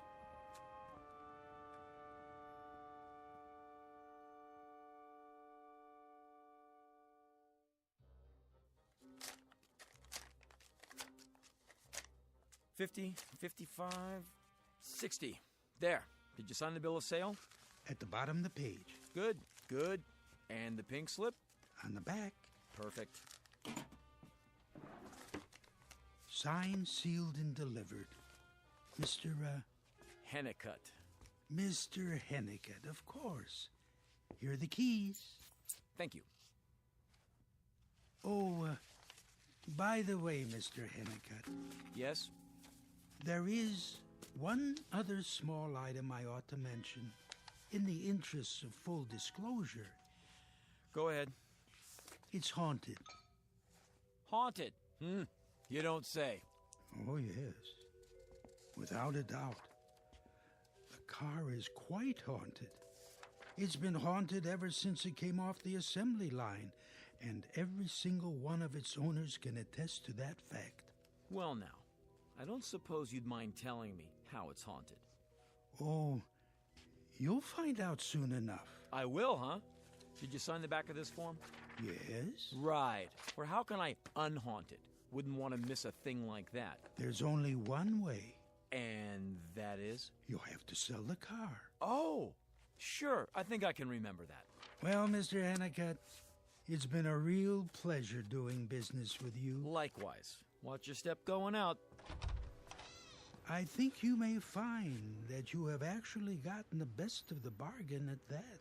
My aged friend, you do me an incredible injustice. Our little transaction, haunted or otherwise, was my charity case for the day. You dwell on that, will you? Dwell on it. No, Mr. Hennicutt. You dwell on it. And I rather think you will.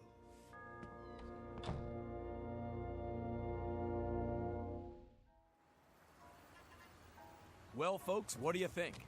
I think we'd like to get out now. Oh, sure. I'll get the door for you.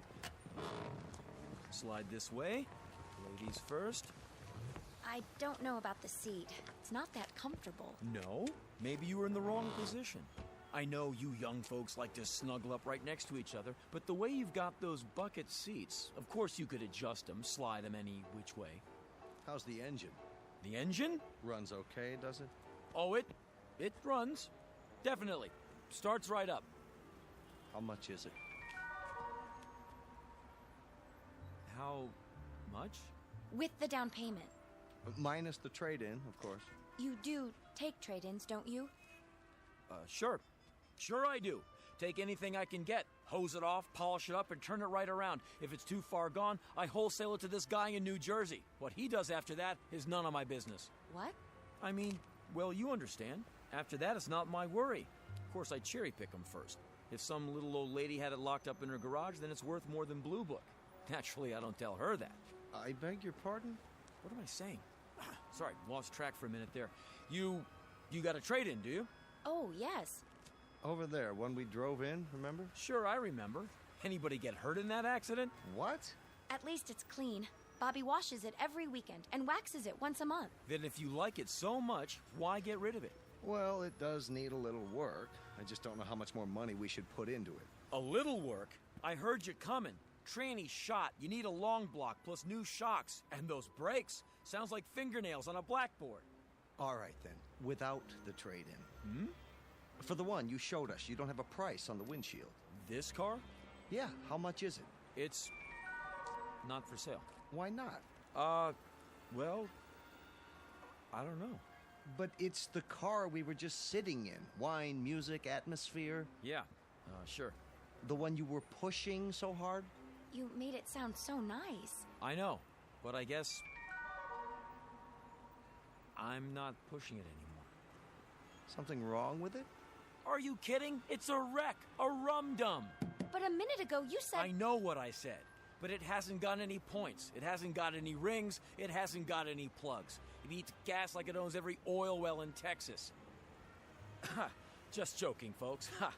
Don't know why I said that. But the tires. Now, the tires are... completely shot. Regrooved and painted black to look new. Plus the chassis bent. Got rolled so bad we had to weld the frame together from 3 chunkers. So, could that cause a problem? I'll handle this, honey. All we want is something to get us around. Oh, it'll get you around. It'll get you around half a block and then it'll stop cold. You'll have to tow it in and the repairs will cost you double what you paid for it. It'll get to be a regular habit every 3rd Thursday of the month. Well, in that case, what else have you got? What else? Oh, well... You must have something in our price range.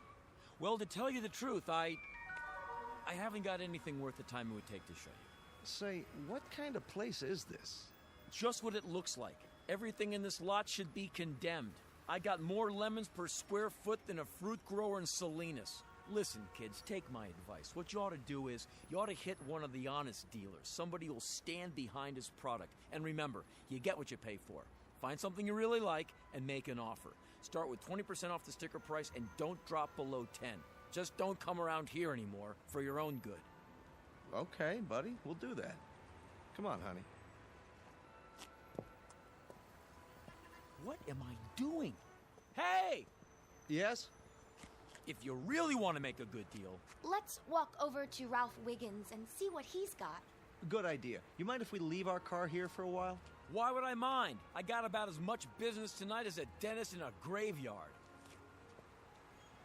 What got into me?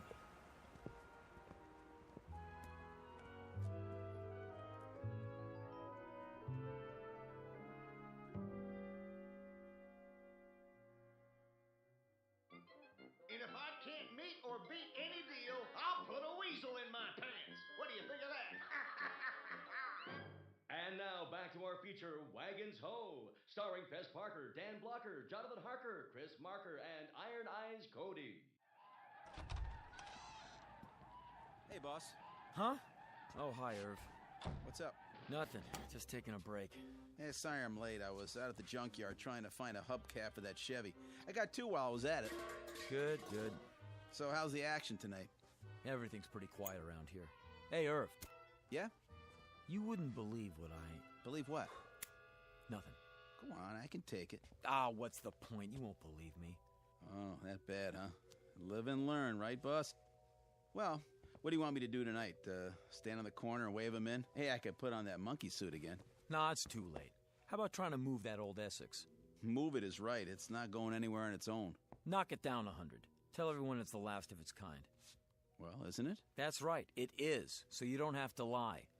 That'll be a first. But listen, you gotta keep that hood closed. When they can't see the engine for the rust, you gotta play a little hide and seek. What we got is a car that could have carried the French soldiers to the first battle of the Marne. Nice, I like that. Just don't go advertising the fact. And Irv, I want you to do something else. I want you to put a sign on the car that says it's for sale as is, no guarantees. You're joking. And while you're at it, open up both sides of the hood so they can get a look at what they're buying. You're not joking. Just do it. Yeah, sure. One question, though. Yeah? You want to sell it or keep it around for an heirloom? You're right, Irv. Why am I shooting my mouth off like this? Don't know what got into me. Very funny. I knew you were pulling my leg. Irv, do I look all right to you? What did you have for dinner? Oh, this is nuts. The power of suggestion or something. What is? Some old gleep that sold me the Model A out there. Oh, yeah, I was wondering where that came from. What should we do, sell it off for parts? You know, there's a car club meets every month. He was real nutsy. Comes in here with a song and dance about a haunted car. Uh-huh.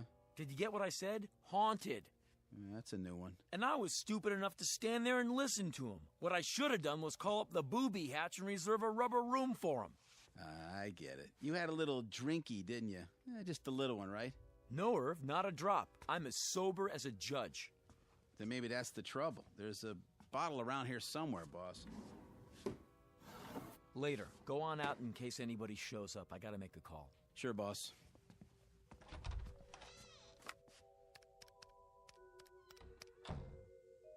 Is that you, honey? Yeah, it's me. You're ever loving. Say, baby, about tonight. I'm gonna be a little late. Well, it's inventory time. Look, I told you about that. Sure I did. Oh yeah, the whole lot. Might run into the wee hours. So what I'm gonna do, what I'm gonna be doing tonight is, I'm gonna be playing poker with the boys. And when I told you it was inventory time last month, I was playing poker with the boys then too. Honey, wait a minute. Hold on. I'm kidding. I didn't mean that. No, don't wait up for me because, oh, this is nuts. I'm the one who needs a rubber room. Must be sick or something. Yeah, I'm coming down with something. Look, what I'm really going to be doing tonight is playing poker with the boys. Oh, strike that. I'll call you right back. What is this?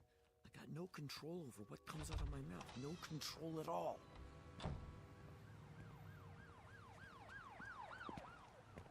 I was just gonna lock up the side gate. Good. You do that, Irv. Hey, boss, what's the matter? I mean, you don't look so good. Irv, I'm in the midst of a calamity. The old gleep I was telling you about, the one who said the Model A was haunted? Yeah? He was right. Whoever owns that car has to tell the truth.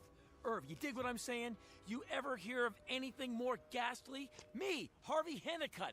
From now on, as long as I own that car, I don't have a choice. I have to tell the truth, the whole truth, and nothing but.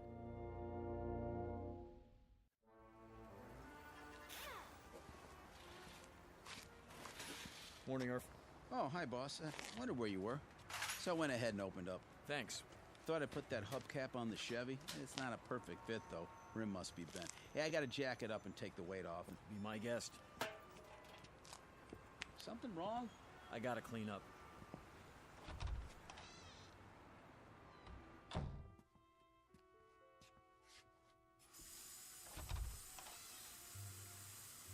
Boss, what happened? Looks like you didn't get much sleep. She wouldn't let me in the house. Had to sleep in my car. No kidding. Gee, that's rough. Just let me make some coffee and change my shirt. I got major aches and pains. You ever sleep in the back seat of a Buick? No, I can't say that I have. Oh, boss, you got a message. Tell her I'm moving in with a friend for a while. That'll teach her. Sure, anything you say, only that's not it. Some politician called. He's coming by to look at a car. Said he'd be here around noon. What politician? I wrote it down. Here, Grimmy or Grimby or something. Grimbley? Yeah, that's it. He's coming here to get a car from me? Yeah, pretty neat, huh? play your cards right and you can make a bundle. Oh, boy. Tell me which ones and I'll polish them up. Now, that's what I call bad timing. Why? We got a couple of hours. Sure we do. Something tells me this is going to be the hardest sale I ever made.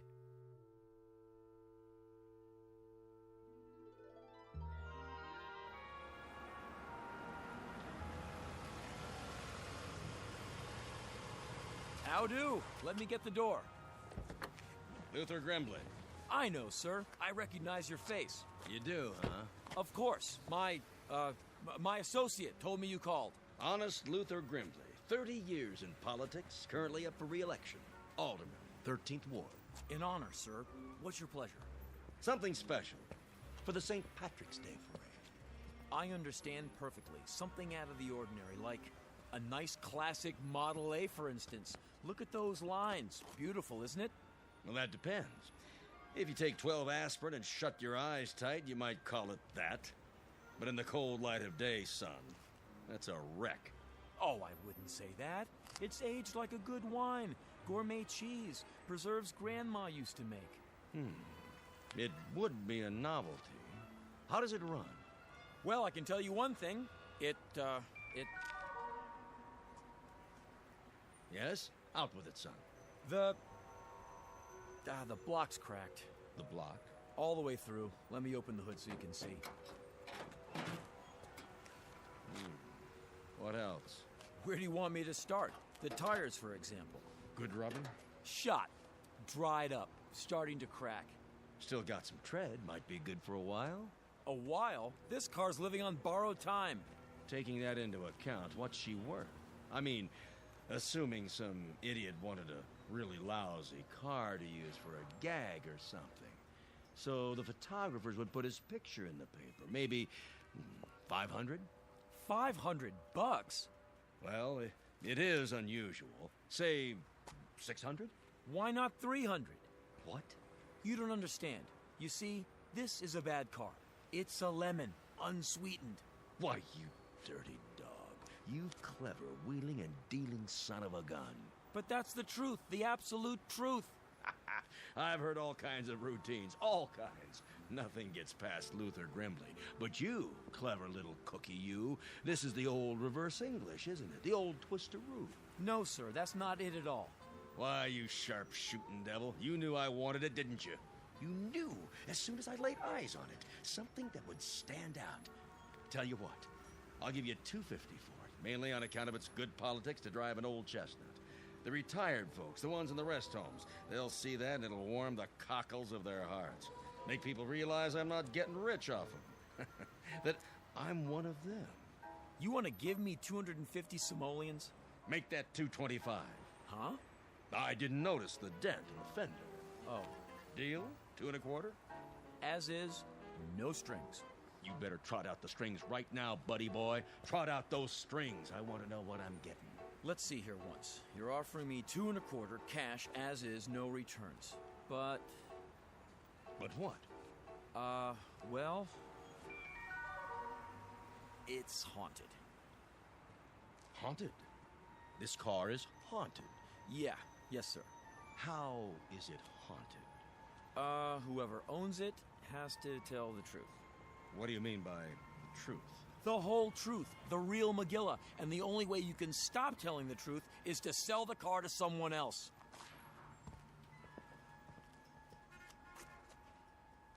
How about this baby over here? That's no baby, it's a great-grandfather. Hasn't got any transmission, no differential, no rear end at all. It's shot by a firing squad. By golly, that's the goods, isn't it? You really do have to tell the truth. So that's it. That's the reason for the backwards pitch. You don't have a choice. You have to tell it like it is. So what about the Model A? What about it? Well, in spite of the fact that it's haunted, it's still a swell conversation piece. For some people, maybe, but not for honest Luther Grimbley. Buddy boy, I'm in politics. That's the trough I feed from. And when you tell me I gotta start telling the truth all the time, holy Hannah, don't you get it? Well, I couldn't make another speech. I couldn't run for dog catcher. Why don't you sell it to Boss Ryan over at the 12th Ward? I'd love to hear him lay it on the line one time, just once. Or the mayor. Why not the mayor? Why don't you sell it to City Hall? If he comes by, maybe I will. I guess that would really shake things up. You don't have to wait for the mayor. There's bigger fish in the sea. In fact, here comes one right now. Where? A stretched limo. Got his whole entourage with him. Wants to see how we do things over here. Been following me on my rounds all morning. Who is he? The Emir of Ugusistan. Most powerful potentate in his corner of the world. Give him a deal. Get you more publicity than money can buy. If you catch my drift.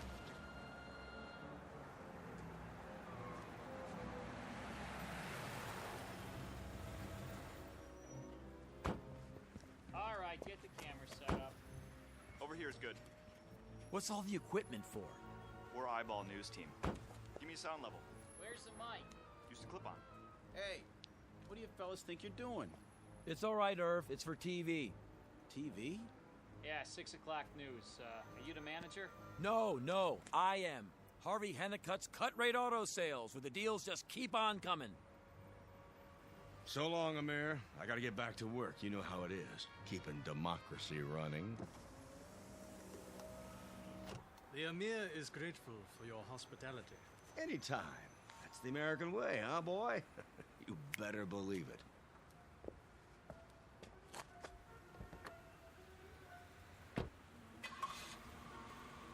Why don't you boys stick around a while? The Emir is due in Manhattan shortly. Stand back, please. May we have a few words? No interviews. If you can, roll down the back window. We can get a shot. Will you ask him? Alas, I am only the translator. Now he must go over his speech. Say, is anybody hungry? I could order out. What does he like on his pizza? Mr. Hennicutt? That's me, Harvey Hennicutt. Hennicutt's cut-rate auto sales, at your service. The Emir expresses interest in one of your automobiles. Oh, he does, huh? Well, why don't you step into my office so we can, discuss it in private? Here, I'll get the door for you. Get a shot. Follow them inside, handheld. Oh, no. Sorry, boys. All negotiations are strictly off limits, especially to the press. But I'll give you an interview just as soon as we're finished. Irv, get everybody an ice-cold Coca-Cola. Open the machine up on the house. Sure, boss. Coming right up.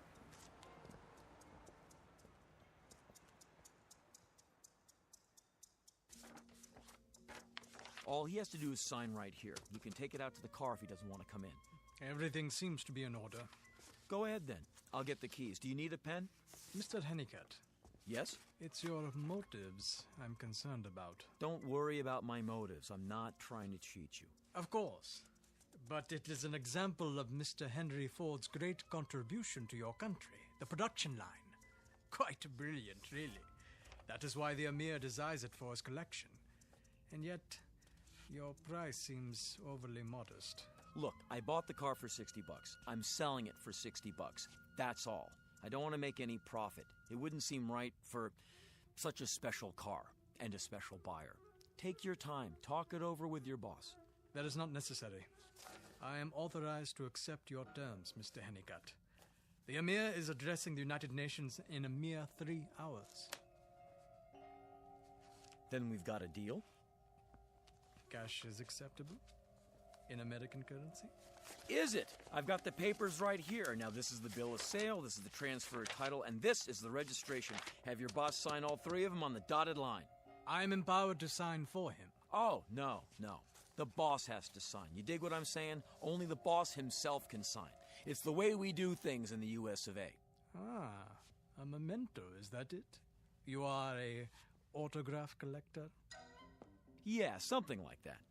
In that case, I'll take the papers to him. You do that, and tell him he's one lucky dog. What?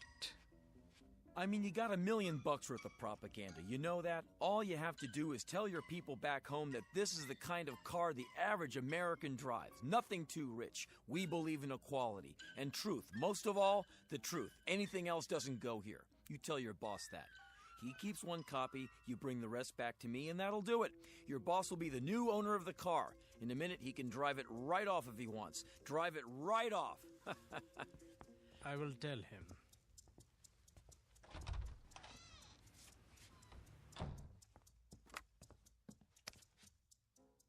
Operator, long distance. The New York Times. No, wait a minute. Listen, operator, can I ask you a question? If an American citizen has something important in the way of news, I mean real important, that could affect foreign policy, well, who should he call? That is, look, just get me the White House, will you? And tell him I'd like to talk to the president right away. I guarantee he'll want to hear this. It's important.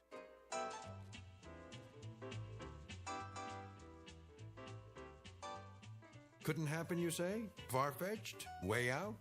Possibly. But the next time you buy an automobile, remember this. If it looks as though it went through the Battle of the Marne, and the seller is willing to throw in an arm, not to mention one of his legs, be cautious. And once you sign the bill of sale, be particularly careful about telling your boss that you've missed work because of your grandmother's funeral, when you were actually at a baseball game, watching a doubleheader with the Dodgers. Because you'll be the proud possessor of an instrument of truth, manufactured and distributed by a dealer with exclusive rights to a territory called the Twilight Zone.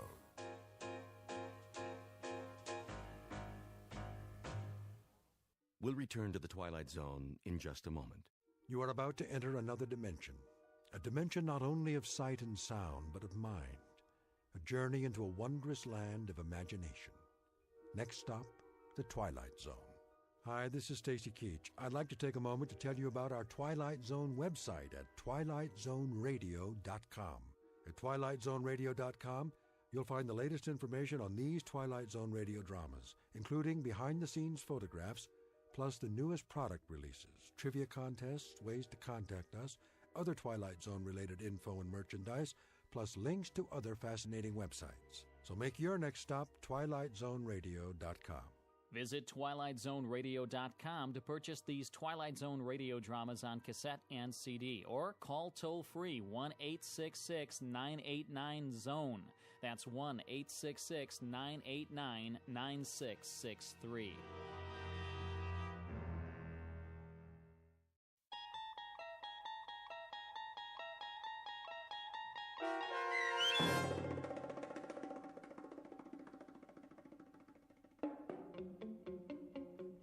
The Whole Truth, starring Henry Rollins with Stacy Keach as your narrator, was adapted for radio by Dennis Etchison and written for The Twilight Zone by Rod Serling. Heard in the cast were Jeff Lupetin, Doug James, Christian Stolte, Elizabeth Lido, Bernie Landis, David Darlow, Anish Jetmalani, Carl Amari, Vince Amari, and Ellie Weingart.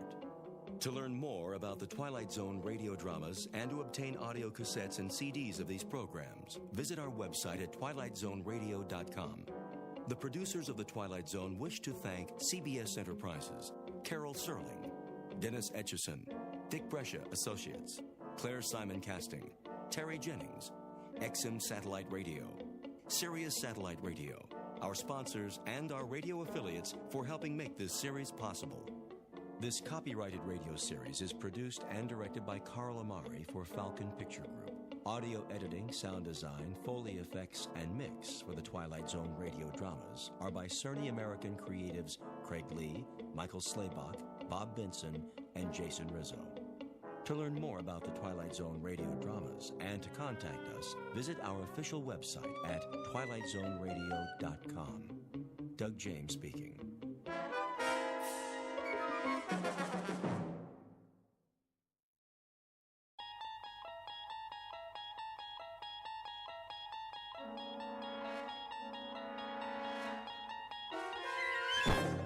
You're traveling through another dimension. A dimension not only of sight and sound, but of mind. A journey into a wondrous land whose boundaries are those of imagination. Your next stop, the Twilight Zone.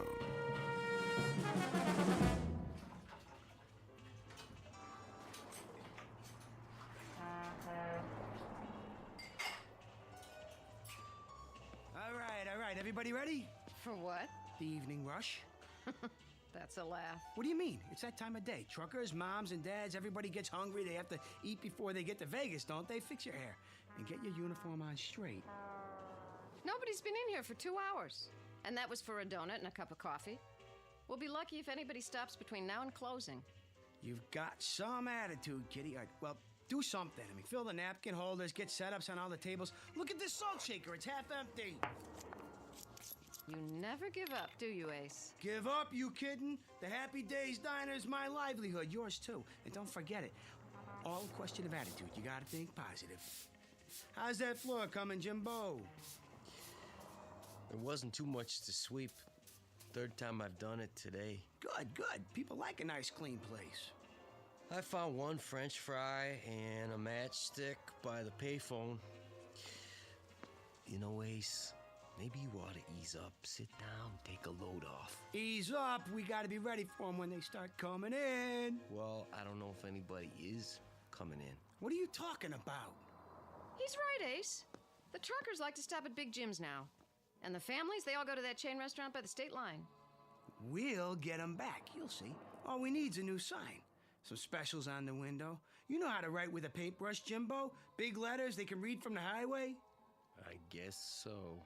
Then you can start on it in the morning. Till then, keep your attitude up. That's what makes the difference. Positive thinking. Get a nice, clear picture in your mind. A big rig's on his way here now. He knows he can't make it without stopping. He sees us, pulls off. He's got a wad of cash big as a hole in his stomach. Give me a quarter. Oh, now, Ace. Come on, come on, come on. It's my lucky day. You keep doing that, the whole cash drawer will be in that slot machine. That's the point. It's never paid off, has it? Not one jackpot. That means the odds are in my favor. Now, Kitty. Make this one count. Sure. Now we're getting serious. Okay, listen to me, machine. This is your old buddy Ace talking to you. We've been together a long time, you and me, and I've been real good to you, haven't I? Dusting you off, keeping you all shiny, getting the customers to feed you their change. I gave you everything you wanted, right? Now it's time to show a little gratitude. You talk to that slot machine like it's got a brain. Oh, it does. A memory at least. And the time's come to pay off.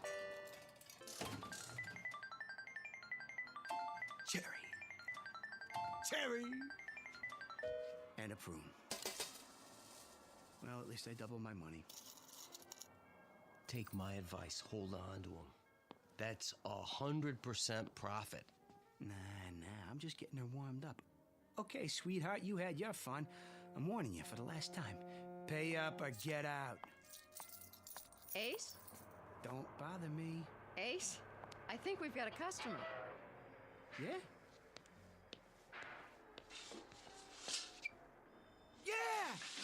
Hey, a big rig, just like I said. See? You were thinking of it, weren't you, Jimbo? Like I told you to. Oh, I don't know, Ace. I might have been... Sure you were. Mind over matter. That's the ticket.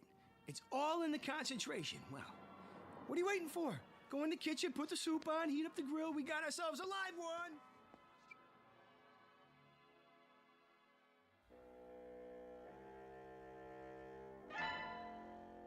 A study in the art of concentration. They say a picture is worth a great many words, especially a mental picture. Perhaps that's what just happened. Or perhaps it was a coincidence. One way or the other, our cast of characters will soon find out. Meet Mr. Ace Larson, owner of the Happy Days Diner on Route 15 on the way to Las Vegas, Nevada. He's a sawed-off runt of a man with equal measures of pugnacity and charm. His waitress, Kitty Cavanaugh, almost beautiful, but not quite, who's patient and loyal to a fault. And Jimbo Cobb, fry cook and right-hand man in the quest for the American dream. Whether that quest will become a reality depends on a bit more than luck, because this particular highway leads directly through the Twilight Zone. And now, The Twilight Zone and our story, The Prime Mover, starring David Eigenberg, with Stacy Keach as your narrator. That's better. Enjoy your meal? Yeah, it's great. Here's the check. Feel pretty good, huh? I do now. So do I. Kitty, give me a quarter. Oh, Ace. Come on. Are you gonna play that one-armed bandit? Oh, yeah. She's ready to pay off. I can feel it. That'll be the day.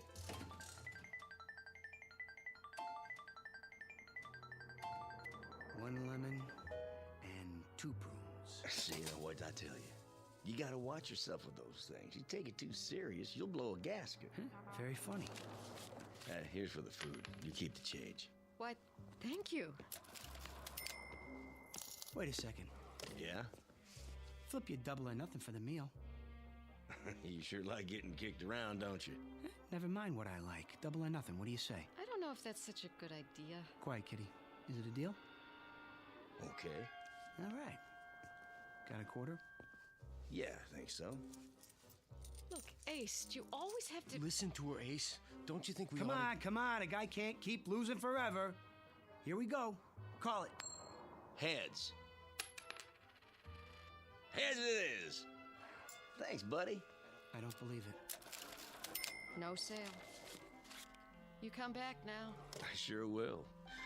Seeing as how that's my lucky quarter, I guess I better hold on to it. Go ahead. And while I'm at it, might as well give Lady Luck a whirl.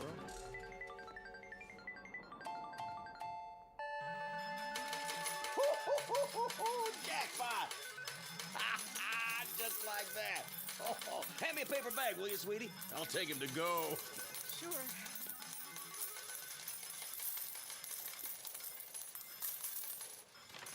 I don't believe it. What's the matter? Would you mind hurrying up? Sure. Oh, hey, I got a tip for you. Yeah? You gonna give me a cut? How much you figure? No, lay off the gambling. Nothing good ever came of it.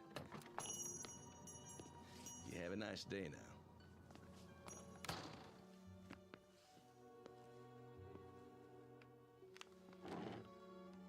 Easy, Ace. It ain't fair, Jimbo. It just ain't fair. Oh, don't take it so hard. That's easy for you to say. Maybe your luck will change. Yeah. Maybe I'll get electrocuted or something. Night, boys. Where are you going? Home and to bed. Any objections? Nah, honey. I wouldn't blame you if you quit. I can't. You owe me 3 months' salary. So long, you big-time operators. Be careful going home now. Will do. Gee, what a nice girl, huh? Yeah. Too nice. Ace, how come you and Kitty don't get married? On what? With what? I got a little saved up. You could use that. A little ain't enough, Jimbo. A chick like Kitty deserves the best. And the best comes high. Well, we could fix up the back room, make it real nice, just for now. Oh, then where would you sleep? Don't worry about me. I could take care of myself. Sure you can. They better slow down out there. Darn fools, they must be going 90.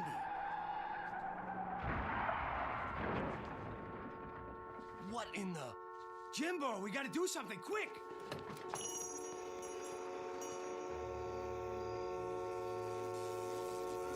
Oh, they hit the pole. The power lines are down. Let's get him out of there. Can't. It's gonna catch fire. Stay back or we'll get burned up with them. Car's upside down, Jimbo. There's people in there. We just can't leave them. Quiet. Go inside. Call for help. No use. They knocked the telephone pole over. Well, don't just stand there. Think of something. That's what I'm trying to do. Quiet, please, Ace, if you don't mind. What's happening? Am I seeing things? It's turning over. How? Just a little farther. You're right side up now. Come on out. The door open. Just stay clear of those wires. Can you walk, honey? I think so. Come on. Take my hand. Hurry up. Get clear. They're gonna make it.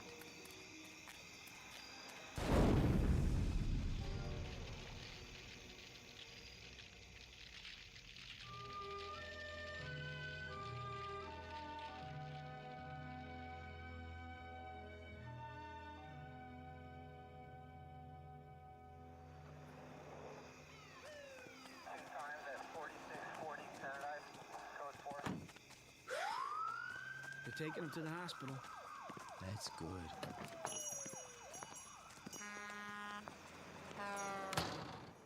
They're gonna be okay, the doc says. A few broken bones, nothing too serious. Thanks to you. Oh, what are you talking about? Jimbo. Yeah? How'd you do it? Do what? You know, that business with the car? Lifting it up and turning it over? Without even touching it? Even with the sparks and all? From 30 feet away? How, Jimbo? Oh, come on, Ace. Let's forget about it. I can't forget about a miracle, not when I seen it with my own eyes. Ace. Okay. Okay. I mean, if you want to keep secrets from me, I mean, that's your business. I'm just going to turn in early anyway. I mean, just don't snore tonight. It's tight quarters back here, and...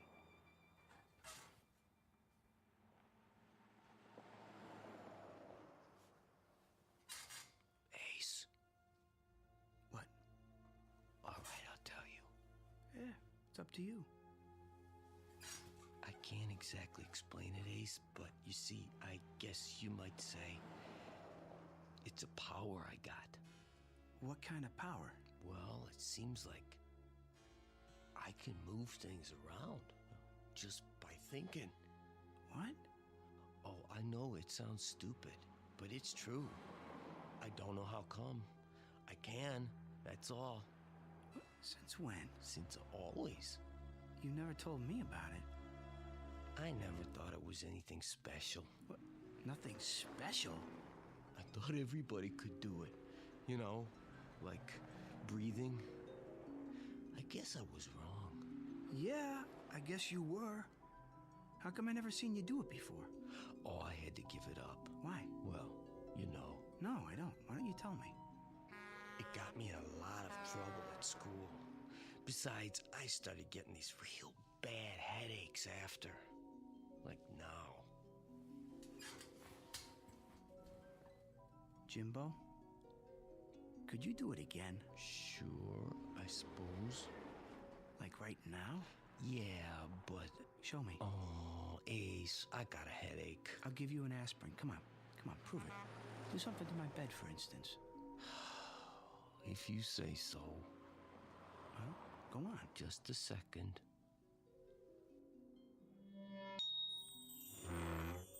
It's lifting up off the floor. I can see under it. Oh, sorry, Ace. I'm pretty tired. Jimbo, listen. Could you move something small, like a quarter, maybe? Oh, that's easy. Give me one, then. Here you go. Make it come up heads. Okay. Heads! That's not hard. How about, say, a pair of dice? Smaller the easier.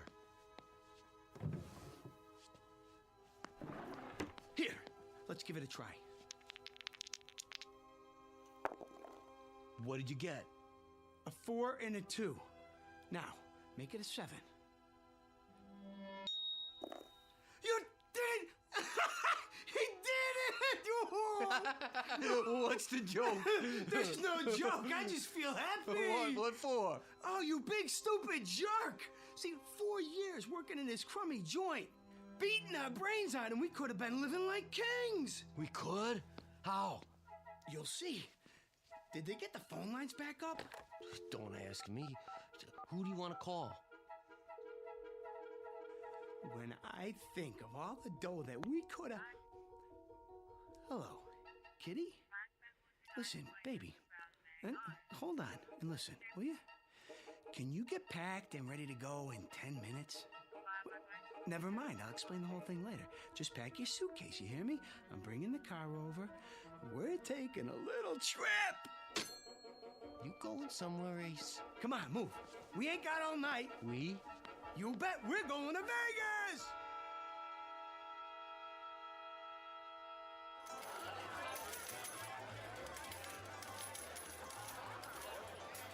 Cigars, cigarettes. Drinks? Bring me a scotch and water. Coming right up, sir. Oh, wait. What do you two want? We just got here, Ace. Besides, they'll probably charge you an arm and a leg. Ain't you ever been in a casino before? Drinks are on the house. No kidding? Would I kid you?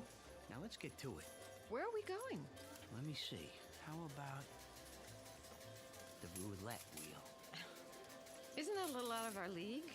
I saw some nickel slots when we came in. Forget about it. We're going for the big money. Place your bets, ladies and gentlemen. Place your bets. $100 on number 8.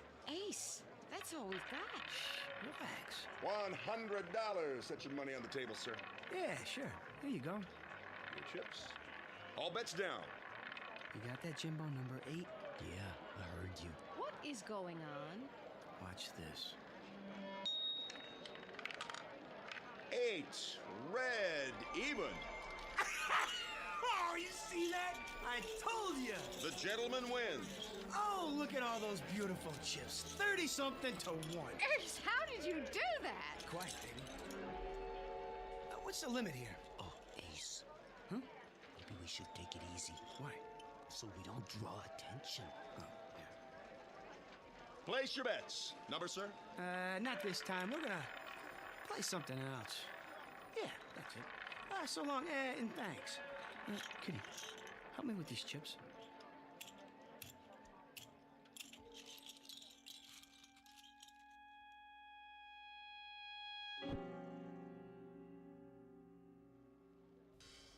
Seven, craps, line away.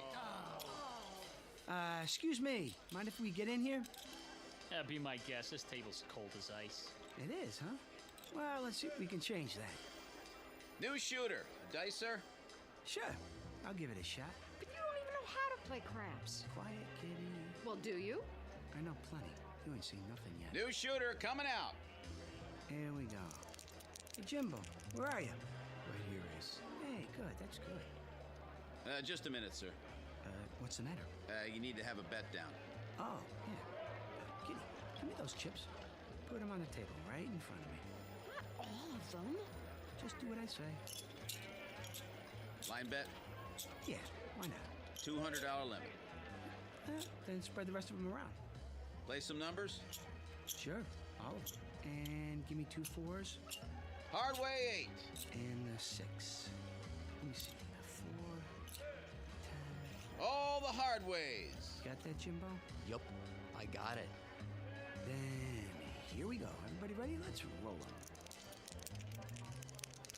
Scooby-Dooby-Doo! 8's the point. Here's for your hard ways, sir. Same bet? You got it. Let him ride. Scooby-Dooby-Doo! And hard 10. Another frontline winner. Oh, yeah. Shovel them my way, boy. Just shovel them over. I don't believe it. He won again. That's 17 passes. I never saw anything like it. It's every proposition there is. Move over. I gotta get in on this. Give me double 6s this time. Sweetheart, don't you think we should quit now? Quit? What are you talking about? But your luck's bound to change. No chance. Jimbo and I got a system worked out, don't we, Jimbo, huh? Ace. Hey, what's the horn bet? I ain't played that yet. Ace, I gotta take a break. Are you out of your mind? We're just getting started. I gotta. My head's killing me. It is? I'm not kidding. Okay, Jimbo. Okay. I wouldn't want you to burn out. Going to roll the dice, sir? Nah, not this time. My arm's getting tired. We'll just cash these in. Oh, did you hear that? They ought to shut down the table till he comes back. I'll change your chips up for color. You do that. Got any aspirin? Sir? For a headache? Try the gift shop. Hear that? Let's go. We'll cash in and then we'll get an aspirin and lie down till you feel better. Thanks, Ace. I appreciate it. Nice going, fella. Hey, don't leave yet. Hey, I made a bundle on you. Hey, when you coming back? In a little while. Wait up for me. Will do. Hey, anything you bet, I'll bet. Me too. All right, place your bets. New good shooter coming out.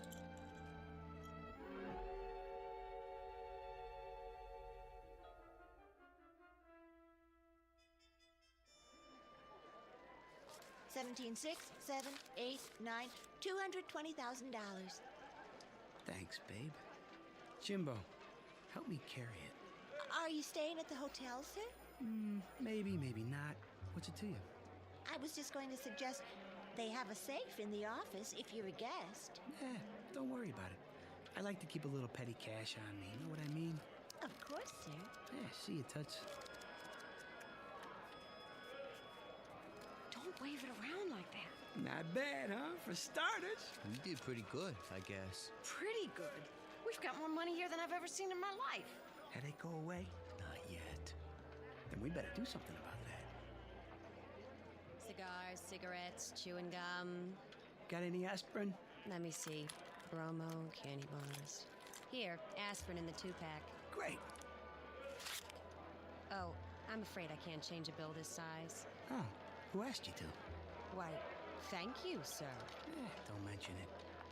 Ace, that was a $50 bill. So? Plenty more where that came from. Let's see what kind of rooms they got in this dump.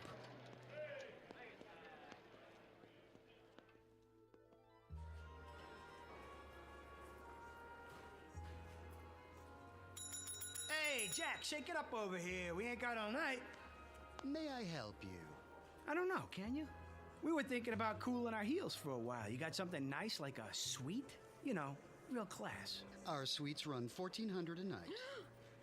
There are some very nice motels off the strip. They might be more to your liking. We'll take the suite. I beg your pardon?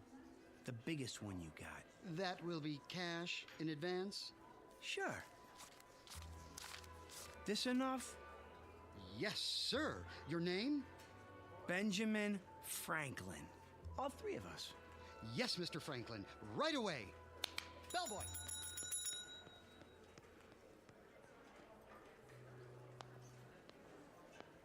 Ah, there you are. Depends. Who wants to know? Come on, Ace, let's just go. I'm the manager. The pit boss told me about you. He did, huh? We'd like to be sure you're taken care of. Thanks, but we just got a room. Nonsense. Those are for the regular customers. May I offer you our penthouse on the top floor, courtesy of the house? Now you're talking. As long as there's room for my friends here. Oh, plenty, I assure you. 3 king-size beds, plus a sauna and dining area. I can put a car and driver at your disposal as well. Already have a car. Maybe you could have somebody move it, though. It's the Chevy out front, parked in the loading zone. As you wish. I'll send up a fruit basket right away. Anything else you need, just call the concierge. Oh, Ace, should we? Don't think twice, baby. You deserve the best. Where's the elevator? I saw one in the hall. Then let's get moving. A little downtime, Jimbo, and you're gonna feel like $1 million. We all will. Guaranteed.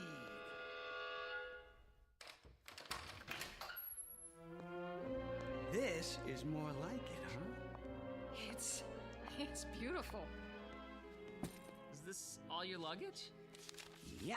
Here you go, Junior. Go buy yourself a pair of roller skates and pick me up some toothpaste, toothbrush, and all that jazz. This ought to cover it. Thanks.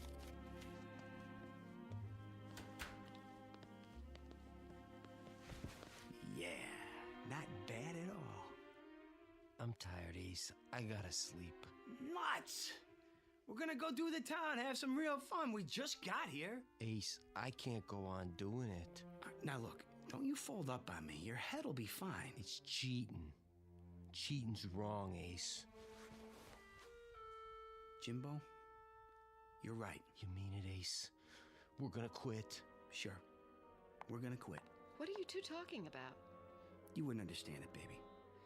I mean it, Jimbo. After one more job, okay? Well, then it's all over. No more headaches. Huh? For me, just one more? Okay. One more time. Swell. You rest now. Tomorrow we'll fracture them. Come on, kitty. We're gonna tear this town apart. Ace, please. Let's go home. What, home? What are you thinking? This is our big chance. I don't want to take it. Ace, you've been lucky.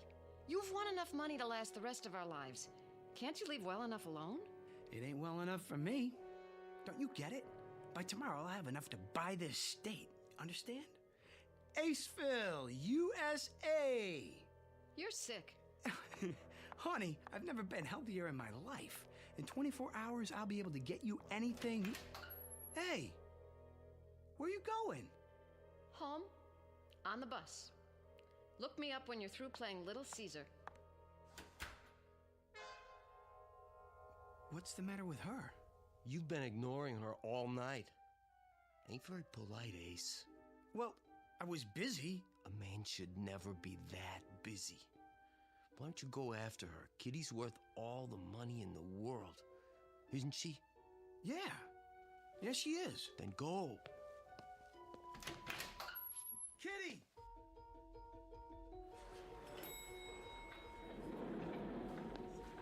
Kitty?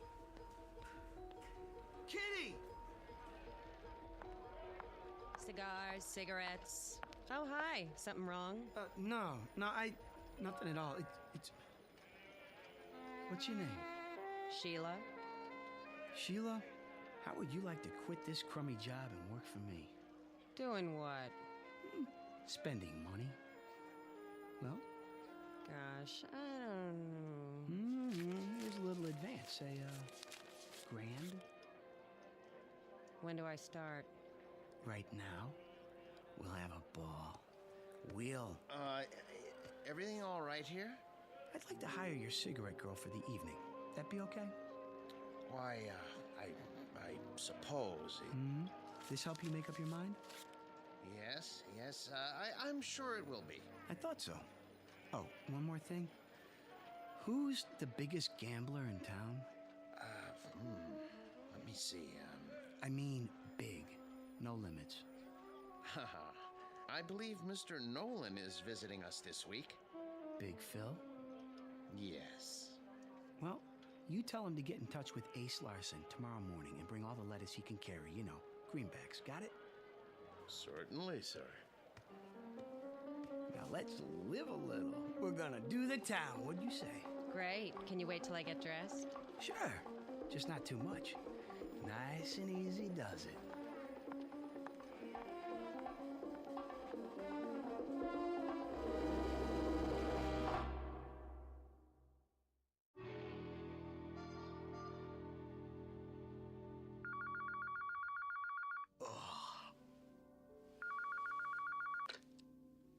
Hello?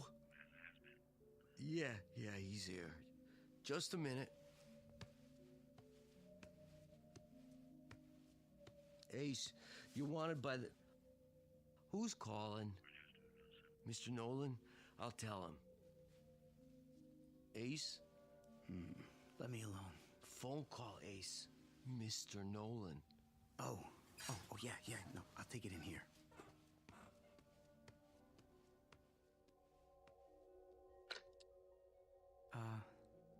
Phil? Good to hear from you, baby. This is Ace Larson.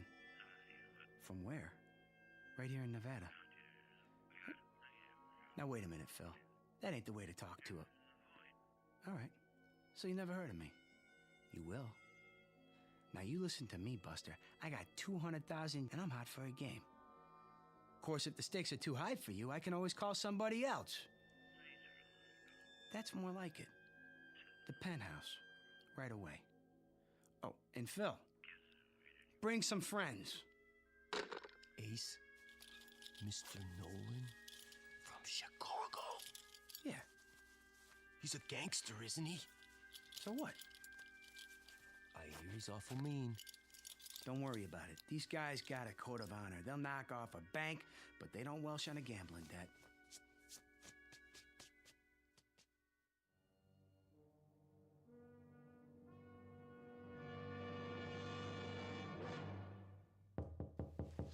Get the door, Jimbo. Don't keep the gentleman waiting. You Larson? No, sir. My name's Cobb. Come on in, Phil. I'm Ace.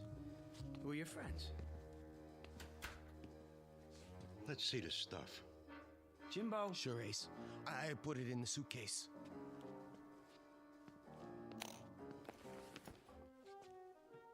Looks good, boss. You want I should count it? Go ahead. While you're doing that, I'm gonna order breakfast. Want some? cup of coffee. You never gamble on a full stomach. Room service. This is Ace. Ace Larson. I want Larsen. Send up a big breakfast, the works, and some coffee. How about you boys? You want anything? They don't eat. That's it. And make it fast, or you're out of a job. All here, boss. Suppose we start off with 10 big ones. 10 grand? What's the matter? Too high for you? No, 10's fine. Yeah. First, let's take a look at your stuff. I don't play for peanut shrimp, but then you ain't gonna see none of it. Okay, I'll take your word for it. We can set up the table over here. I got some dice and everything. How about we use my dice? Be my guest. Jimbo, smooth out the tablecloth. Sure, Ace.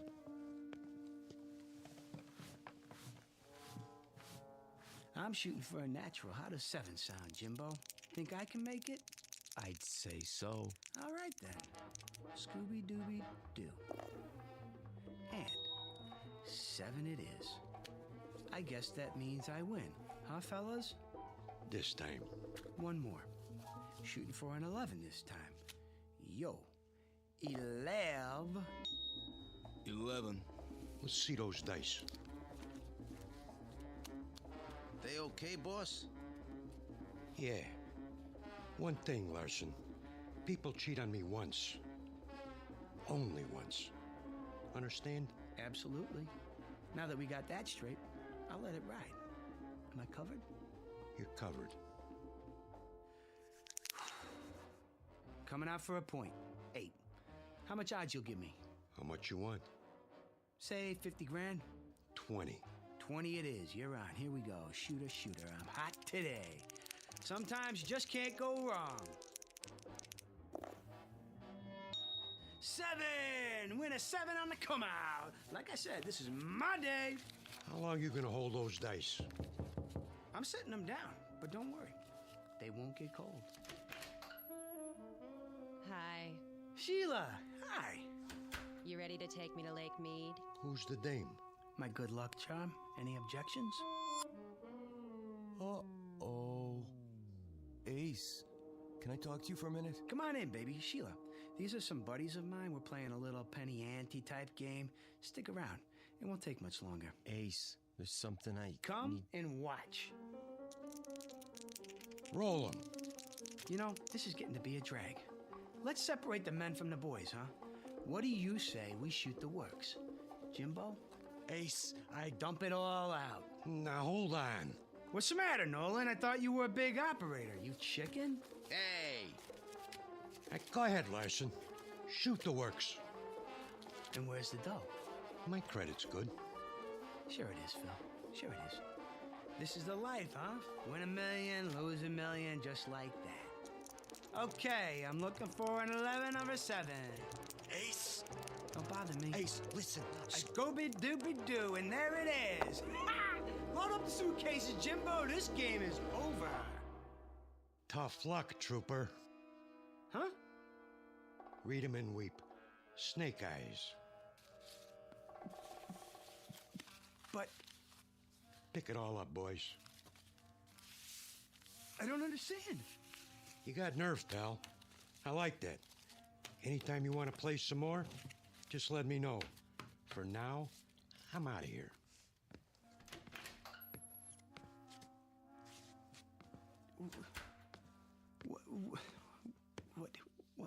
What happened? Sorry, Ace, but I was trying to tell you. I lost it. The power. I can't do it no more. Maybe I blew a fuse or something. You ain't mad at me, are you, Ace? I mean, I couldn't help it.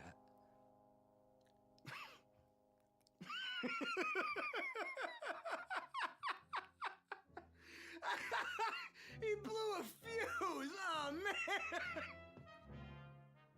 Something funny, Ace? Does this mean we're not going to Lake Mead?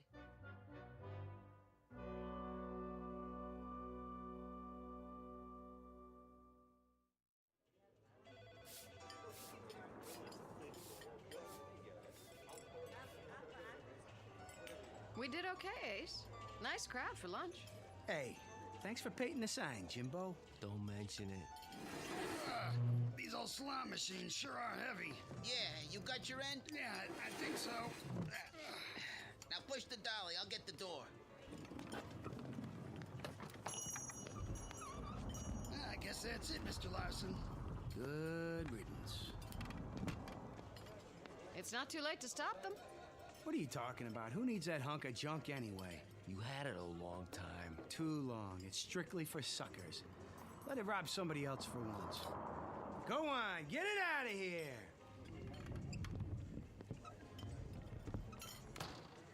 I can't say I'm sorry. Hey, Kitty, with that thing gone, I bet we could pull in enough every month to... To what? I mean, you know, I ain't any good at this, but you know, you want to get married? Well, I don't know. Jimbo, you have a quarter? Right here. Go ahead. Call it. Heads. Heads it is. All right, Mr. Larson. I'll marry you. Baby, you won't be sorry. What are you standing there for, Jimbo? Get back to work. Sure thing, Ace. Sure thing.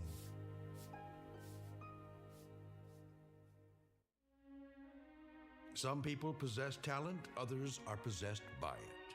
When that happens, the talent becomes a curse. Jimbo Cobb knew right from the beginning. But before his friend Ace learned that simple truth, he had to take a short trip through the Twilight Zone.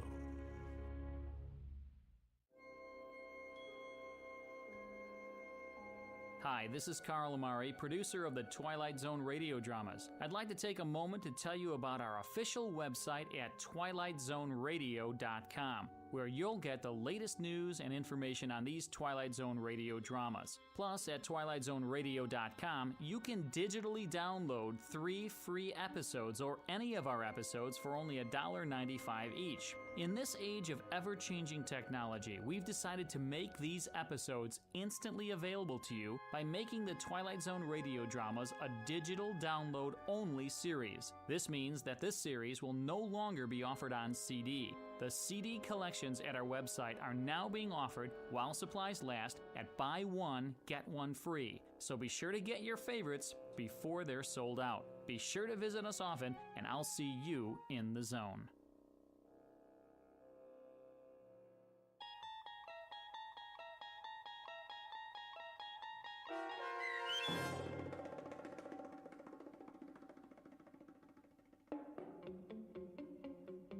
The Prime Mover, starring David Eigenberg with Stacy Keach as your narrator, was adapted for radio by Dennis Etchison and written for The Twilight Zone by Charles Beaumont, based on a story by George Clayton Johnson. Heard in the cast were Kurt Nabig, Fernette Lebo, Alex Sopner, Joby Cerny, Jamie Barron, Doug James, Jeff Lupiton, Peggy Roeder, Michelle Graff, Tracy Hernandez, Jason Mallow, Carl Amari, Christina Verba, and Vince Amari. The producers of The Twilight Zone wish to thank CBS Enterprises and the Rod Serling Estate for making this series possible. This copyrighted radio series is produced and directed by Carl Amari for Falcon Picture Group. Sound design and custom Foley effects for The Twilight Zone by Cerny American creatives Bob Benson, Craig Lee, Michael Slaybach, and Matt Sorrow. To learn more about The Twilight Zone Radio Dramas and to contact us, visit our official website at twilightzoneradio.com. Doug James speaking.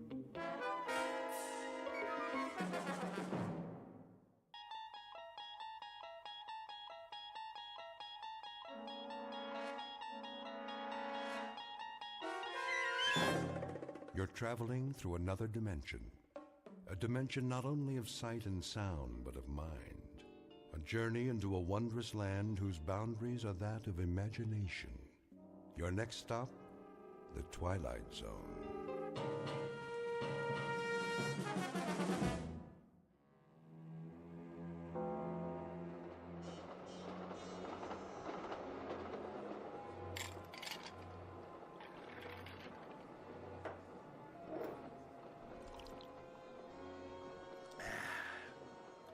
Sure make a smooth whiskey sour on this train. Another one, sir? Sure, make it a double. Coming right up. And you, sir? No thanks. Very good. What's the matter, Olson? You on the wagon? We're not supposed to drink on duty.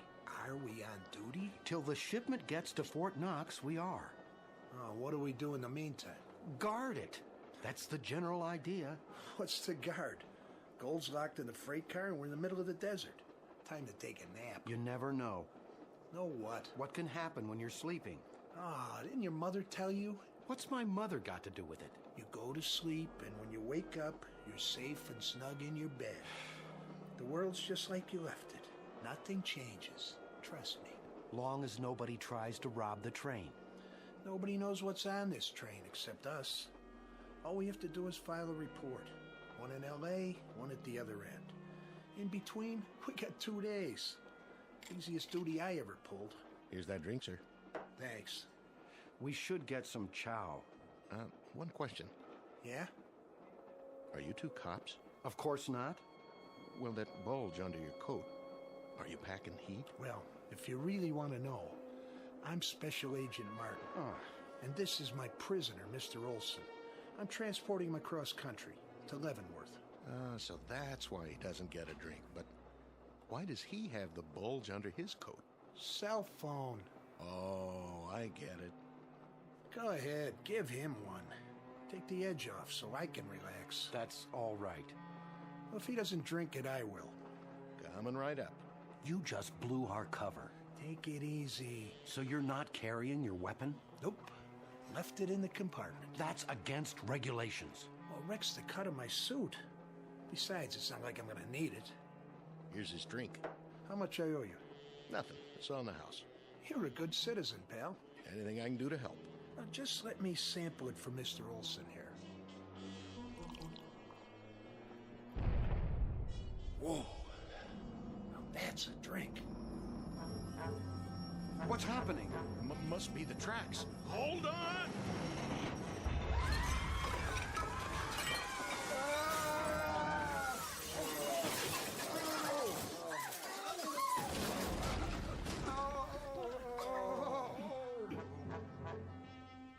Olson, you okay?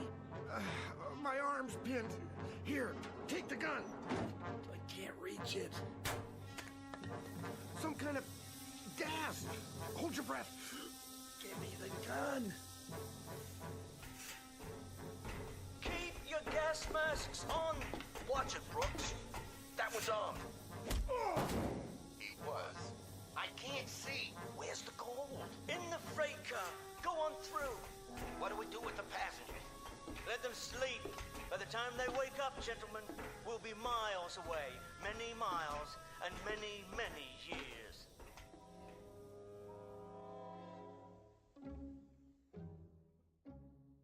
Exit 2 hapless federal agents and enter 4 experts in the questionable art of crime. Mr. Farwell, expert with noxious gases, former professor with a doctorate in both chemistry and physics. Mr. Airbay, expert in mechanical engineering. Mr. Brooks, expert in firearms and other weaponry. And Mr. DeCruz, expert in demolition and various forms of destruction. The time is now. The place? Death Valley, USA, where at this moment a train has just been derailed and nearly $10 million in gold bullion en route to Fort Knox, Kentucky, is about to be commandeered by these 4. The question is, how can they escape in the middle of a desert? The answer is, they don't plan to escape, not in the conventional sense, nor will they turn their take into cold cash, at least not in the span of a normal lifetime. What they have in mind is something truly bizarre. They believe that 113 miles from this ruined railroad track is a certain cave that holds the key to their survival. What they don't know, of course, is that the cave is located not only in Death Valley, but deep in the Twilight Zone.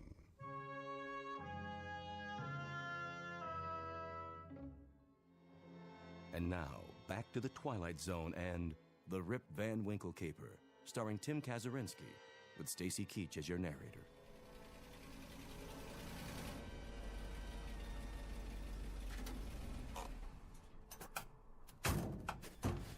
Hurry up. Get the bags in the cave. Here comes Farwell's car.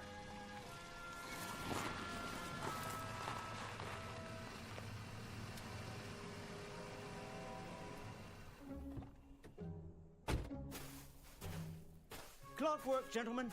Just as I said, apples in a barrel. So far, but we ain't spent nothing yet. Brooks is right. $10 million worth of gold bullion, and I've still got $1.20 in my pocket. That's this year, Senor de Cruz. Today this, but tomorrow. Tomorrow, gentlemen, like Croesus, Midas, Rockefeller, and J.P. Morgan all rolled into one. Perfection, gentlemen. That's how you performed with perfection. Man, did you see that engineer when he hit those brakes? Looked like he thought the world was coming to an end. Sure he did. When I blow up tracks, I blow up tracks. Point out a foundry for me, de Cruz. I'll forge a metal for you. What's your trouble, Brooks? That wasn't an easy thing, tying up those tracks like that. You ought to try it sometime. There won't be another time. For me, neither. May we get on to business now? Sure, Professor. Whatever you say. Start unloading the truck. Well, aren't you a heavy little thing? All shiny and pretty. Any more at home like you? Yeah, just like this one. $9,980,000 worth of gold bars. Hey, Farwell, I gotta hand it to you. Use the cart. I mean the plan. It worked just like you said it would. Oh, you sound surprised. You're one smart guy. Freight car full of gold, train derailed, sleeping gas puts everybody out except us because of our gas masks. Mighty sweet if you ask me. That's right, Mr. Irby, except us. It was not yet our turn to sleep. It was our turn to enrich ourselves. We sure did that, didn't we? There's all the bags. All right, gentlemen. Do you remember the procedure? I'm sure you're gonna remind us. The procedure is as follows. Gold into the cave. Then Mr. de Cruz hides the truck inside, destroys the car. I never liked that part. For what reason? Well, somebody could see the fire. Impossible. The road is miles away. A plane could fly over. By then, all they'll see is sagebrush and sand. Clear?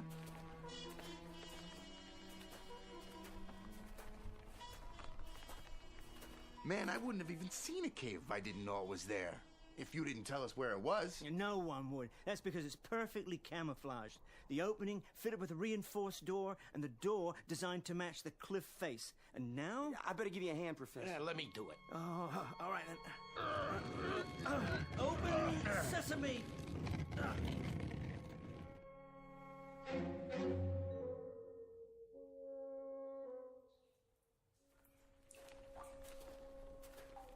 How much farther? We're almost to the main cavern. Stop here. Hand me the flashlight. Wow! How'd you ever find this place, Professor? One of my colleagues at the university, a devoted spelunker. A what? Who cares? Let's get this over with. In a hurry, Mr. de Cruz. Sure I am. I drove the truck in, got rid of the car like you said. We've done our part. Pretty soon, this whole state's gonna be crawling with cops. It's not like we got all the time in the world. Then you may divide the gold bars.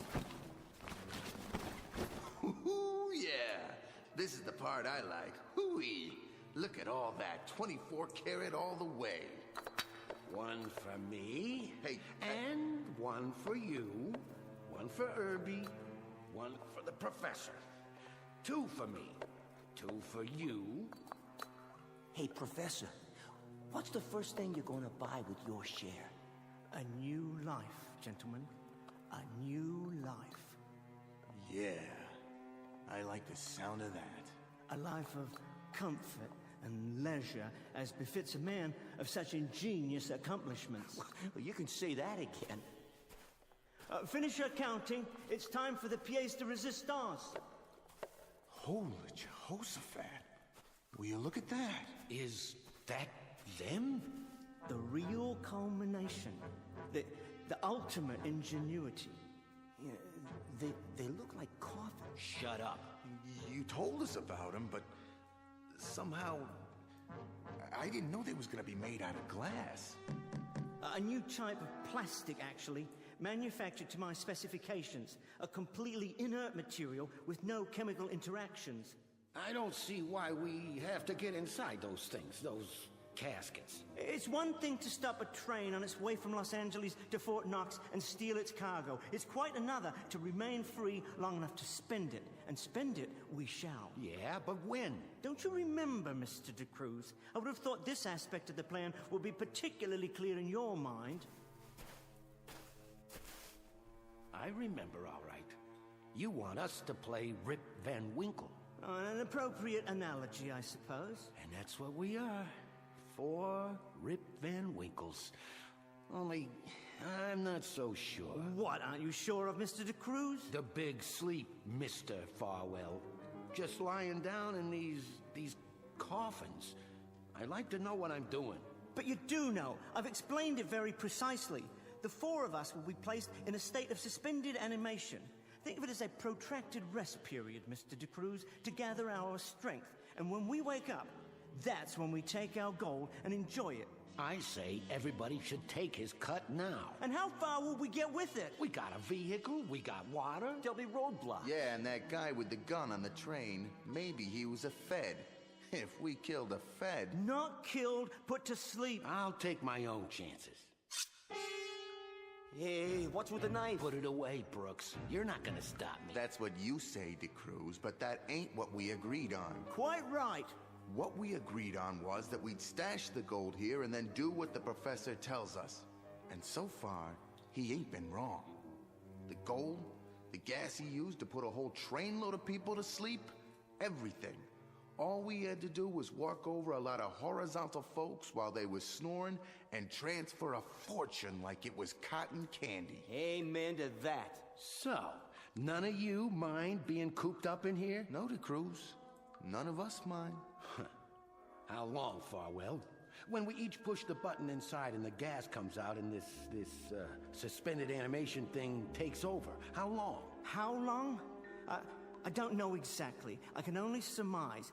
I would say that we would all wake up within 1 hour of each other, no longer. When? I would say approximately 100 years from today's date. 100 years, gentlemen, and we shall walk the earth again as rich men, however, as extremely rich men. 100 years. Just like Rip Van Winkle. And when we wake up, no one living will remember who we are and what we did today, except the 4 of us. We will remember and rejoice in our reward. What's that? The wind, gentlemen. The wind, obliterating the last traces of our existence.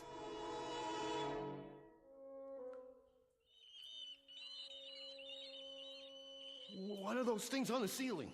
Bats, Mr. De Cruz. They're quite harmless. I hate bats. Merely flying rodents who prey on insects. You got a phobia about bats, De Cruz? Of course not. I just don't like them, that's all. Then all the more reason to proceed. Open your sleep chambers and lie down. Wait a minute. Quit stalling. There's one more thing. Yes? The truck. How do we know it's going to start when we wake up? Well, that's why I had you cover it so thoroughly.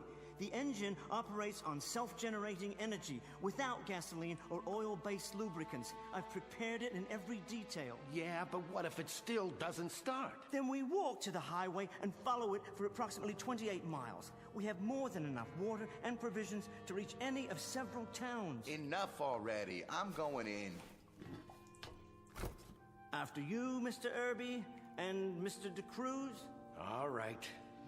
Here goes nothing.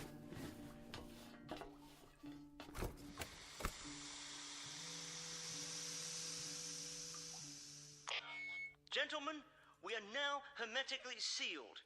First of all, I want to know if you can all hear me. I hear you. Mr. Irby? Check. Loud and clear.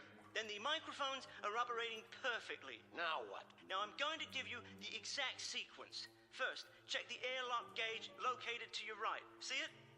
You mean the dial? The red arrow should be pointing towards closed and locked. Once it is, you're to count to 10 very slowly. When you come to the end of the count, reach up with your left hand to the shelf just above your head. There's a small green button there. I see it. You're to press this button. When that's done, you'll hear another hissing sound. That will be the gas being measured into the enclosures. Ready over here. Next, take 3 shallow breaths, followed by a long, deep one. After a moment, you'll begin to experience a heavy, drowsy feeling. Don't fight this. Just continue to breathe regularly and try to remain as still as possible. Now, begin to count, and on 10, release the gas. You shouldn't mind it. It's quite odorless. Good night, gentlemen. Pleasant dreams and a good sleep. I'll see you in the next century.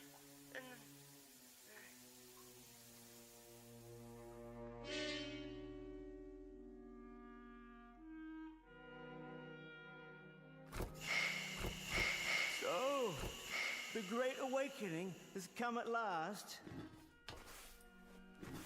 It didn't work. My face, my hands.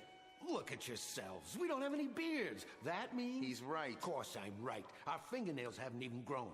Hey, Farwell, with the big brain and all the answers, your plan was a dud. I don't understand. It was foolproof. It must have worked. Wait, yes, of course. All the bodily functions stopped. There wouldn't be any growth of beard, nails, or anything else. I tell you, it worked. One way to make sure. Yeah, let's have a look outside.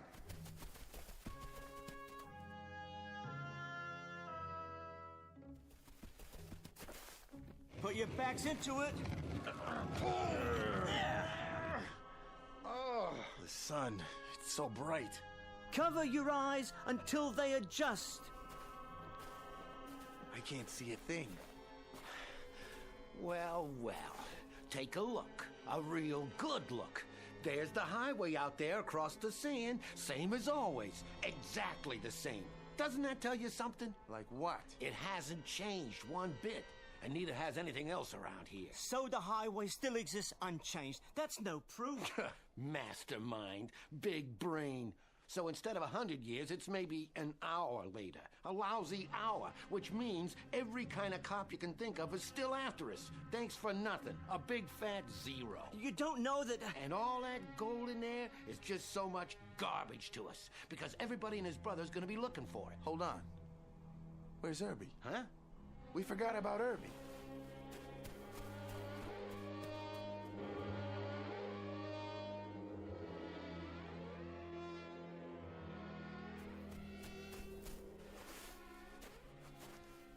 No. I don't believe it. His case.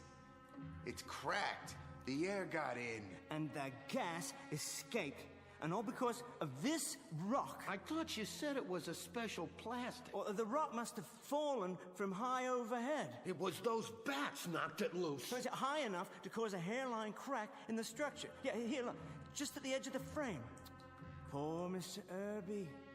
He has proven my point, however. A dramatic example, but nonetheless, he has most definitely proven my point. He sure did. There's nothing left inside but bones. There's his wristwatch, his ring. On a skeleton. Hey, Farwell, how long would it take for this to happen to his body? Autopsies are not my field of expertise, but it would take years, especially in this climate. The odds are, Mr. De Cruz, that we are now, indeed, in another century. Just like the plan. So, what's the next step? We get the gold in the truck and we take it to the first city we come to. And we either find a fence or we melt it down. That's the deal, isn't it? Why is it, Mr. De Cruz, that greedy men are the most dreamless, the least imaginative, and the most stupid? Listen, Farwell. No, you listen to me. For the first time in the history of man, we've taken a century and put it in our hip pocket. We've taken a lease on life and outlived our stay. We've had our cake, but we're still going to eat it. That's quite an adventure out there, Mr. De Cruz, though you're a little insensitive to it. Quite a splendid adventure, a world we've never seen before. A brand new, exciting world that we're about to walk through. Only this time with money. That's right. With $10 million worth of gold. That's how we're gonna walk through it. Of course. The only thing left to wonder about is, what kind of world?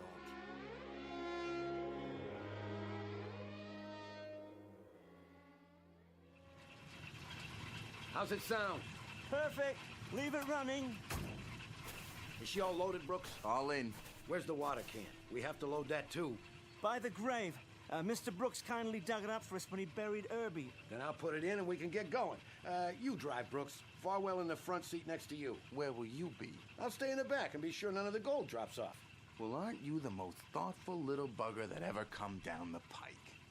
You stay in the back and watch the gold, huh? Yeah. I wouldn't trust you with the gold if it was a filling in your mother's own tooth. No, buddy boy, no. You drive, I'll ride in the back. Soon as I get the water can.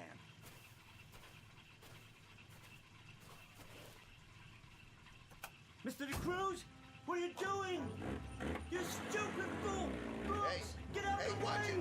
What? Hey! For the love of God, DeCruz, stop! Where are you going? You're heading toward the ravine!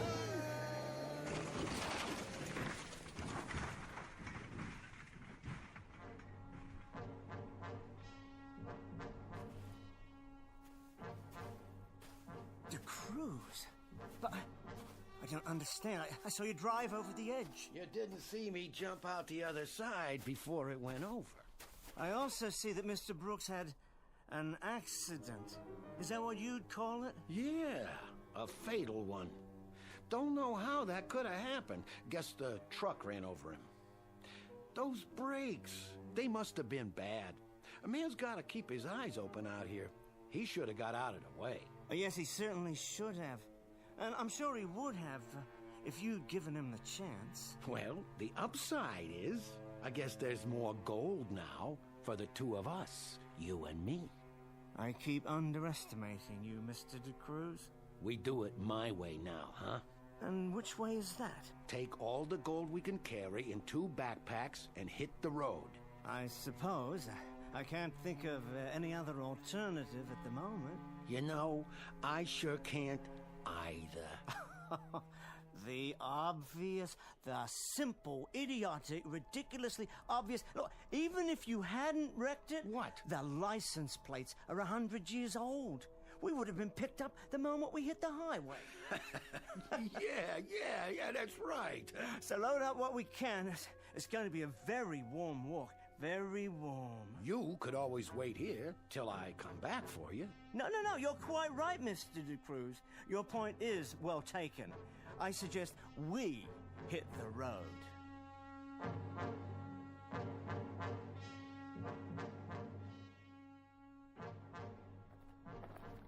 How you doing, Professor? You hold it, DeCruz. I've got to rest. Yeah, I figured. The map said 28 miles to the next town. At this rate, we won't reach it until tomorrow afternoon sometime. At this rate, you may never reach it. No, I just have to take it a bit more slowly, that's all. You didn't have to come. You could have stayed back there and watched the rest of the gold. I told you, Professor. And if I had, I don't think I'd have ever seen you again. No? What if you died out here, alongside the highway? Yeah, you might have died back there yourself. Yes, especially if you never returned for whatever reason. You think I'd have done that to you? Well, I no longer underestimate you, DeCruz, in any situation. Smart man, aren't you? Real smart. But there's only 2 of us now. We must cooperate in order to survive. Of course we must. There hasn't been a car yet, not a single car. Yeah, I noticed. Oh, I hadn't thought of that. I hadn't thought of it at all. What? Just like the license plates. What thought of what? That people don't drive cars anymore? Well, then how would they move from one place to another? On horseback? It's possible. Progress goes forward, DeCruz, not backward. No, that's not what I meant. Say, what's eating you anyway? What's happened these past 100 years? Think of it. I don't want to think of it. Why should I? What's the difference? But what if there was a war? What if they dropped a bomb? What if this highway stretches to... To what? Stretches to nothing. To nothing at all. Hey, Professor, you don't sound like yourself, Mr. Big-time plans. That don't sound like you at all. Maybe there isn't any town up ahead. Hey, knock it off, Farwell. Maybe there aren't any people. I told you to knock it off. You're a frightened little man, aren't you, Mr. De Cruz? You've always been a frightened little man. I said... It's because you're so greedy. You have no appreciation of irony, none at all. And wouldn't that be the irony of all ironies? To walk until our hearts burst, carrying all this gold. Yeah? Take a gander at that. What are you babbling about? That's a plane. Hey, look down here. It's merely a silver speck in the sky. Well, it could be a flying craft of some sort, but of course the pilot didn't see us. If it had a pilot, a satellite perhaps, passing over... That was no satellite. I saw it, Farwell, and that's all I need to know. It's a sign. A sign of what? The world's still out there. Sure it is. And that means there's a city up ahead. We're gonna make it, buddy. We're gonna make it after all. Come on, let's keep moving. Water first. Yeah, sure, water. Well, what are you looking at? You got your own canteen. Yeah, of course I do, yeah. Hey, take it easy, Professor. Better make it last. That's all we got now. 2 canteens. We'll ration it. Yeah, sure we will. I figured it's just about enough to get us where we're going. All the way back to civilization. Just like you said, Professor. Just like you always said.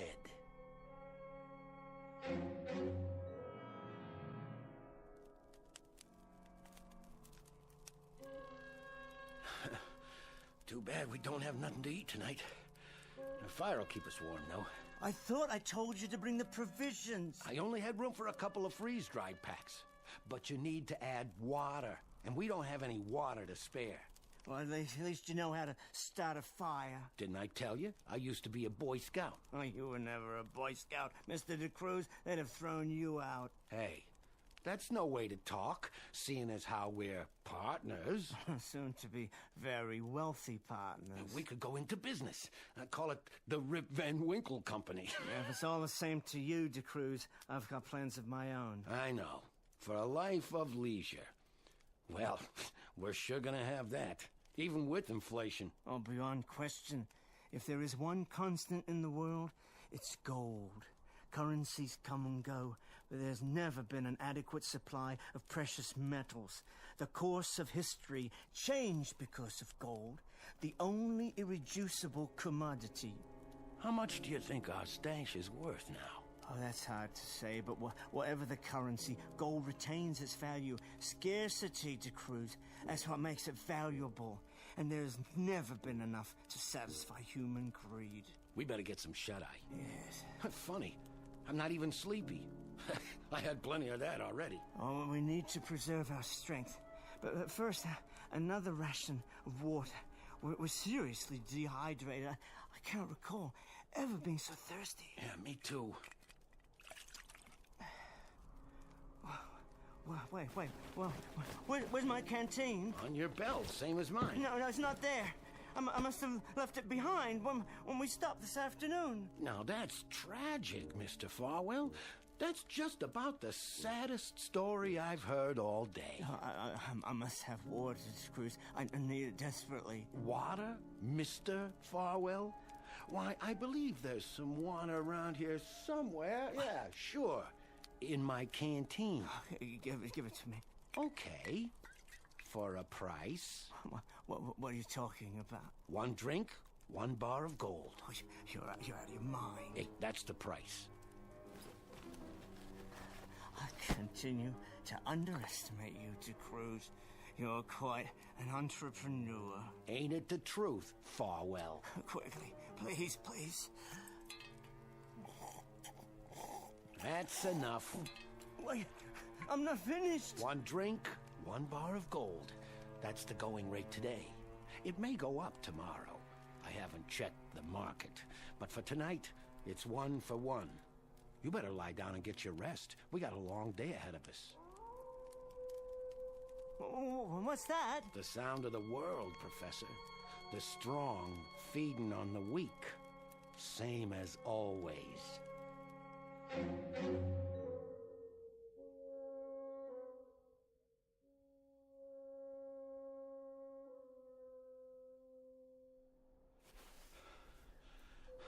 Wait.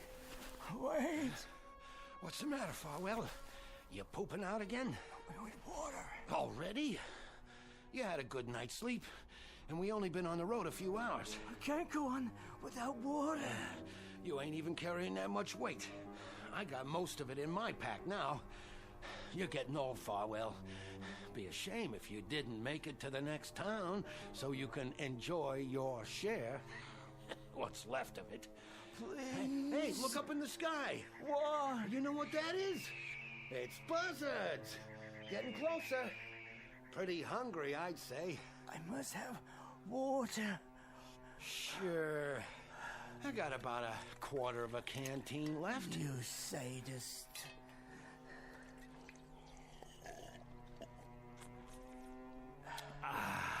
That's mighty good. Not cold, of course, but it's nice and wet. Nothing but a sadist. The rate of exchange just changed a little bit, Farwell.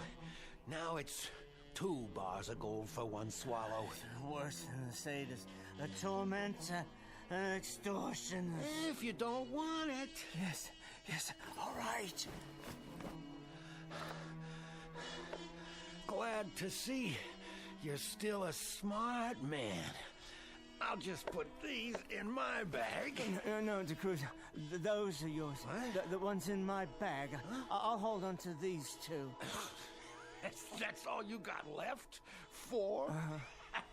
Well, aren't you the generous one? Just give me my water. As soon as I pick up your bag. I guess I can carry both from now on. I'm sorry, I can't help you. I'm afraid you'll have to bend down and get it. No problem.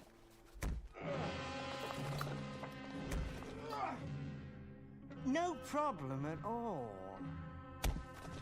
How do you like the gold now, Mr. DeCruz? The feel of it against your skull. Sorry you won't be alive to carry it any further. I'll do that for you. For both of us.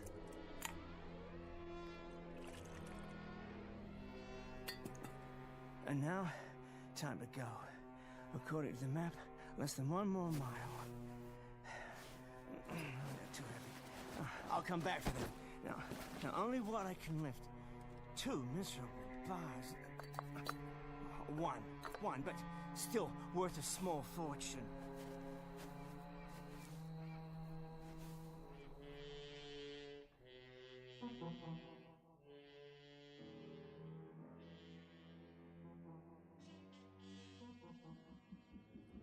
I don't know why we have to leave the city, George. A simple drive in the country, dear. The country? Well, the only undeveloped land within range. I thought it'd be nice to get away. You know, if only for an hour or 2, but... But this is desert land. No one goes here anymore. That's exactly my point. Don't you ever want to get off the beaten track and do something that's not so safe, so arranged? Not really. We have everything we need in the city complex. All right then, dear. We'll turn around. But you know, the sunsets are beautiful here. Well, I suppose it's all right. You don't mind? For a while. Just keep the dome top sealed. The climate outside is ghastly. I suppose that's why it was called Death Valley. Once the sun goes down, though, the temperature should drop. George, look! Lying in the road! Oh, is that an animal? Good Lord. I think it's a man.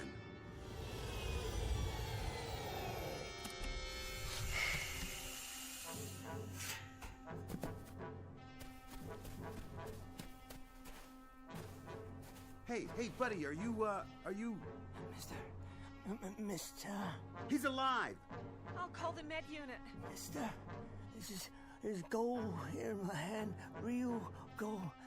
I'll give it to you if you drive me into town. Sure, fella.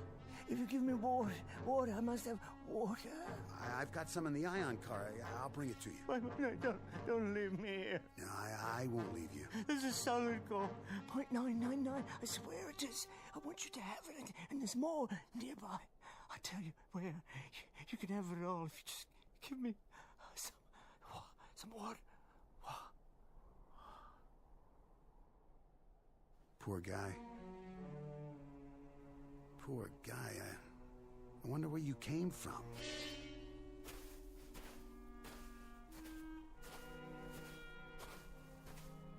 it, George? What's the matter with him? Some old tramp. That's who he was. Oh. Did you call the med unit? Yes. Oh, then they'll pick him up. No, shouldn't we wait? And no reason to. They can take our statement over the tri-vid. What's that? Gold. That's what he said it was. He wanted to give it to me in exchange for a ride into town. Gold? What in the world was he doing with gold? Oh, I don't know, off his rocker. I guess anybody walking in the desert would be. Can you imagine?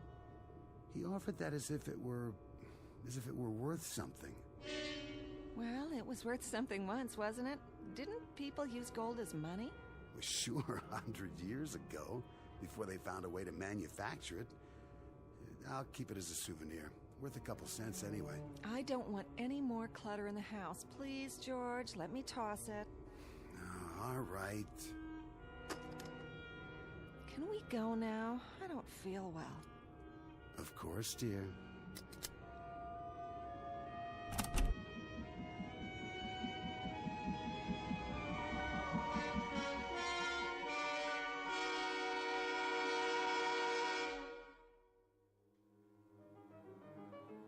Final scene.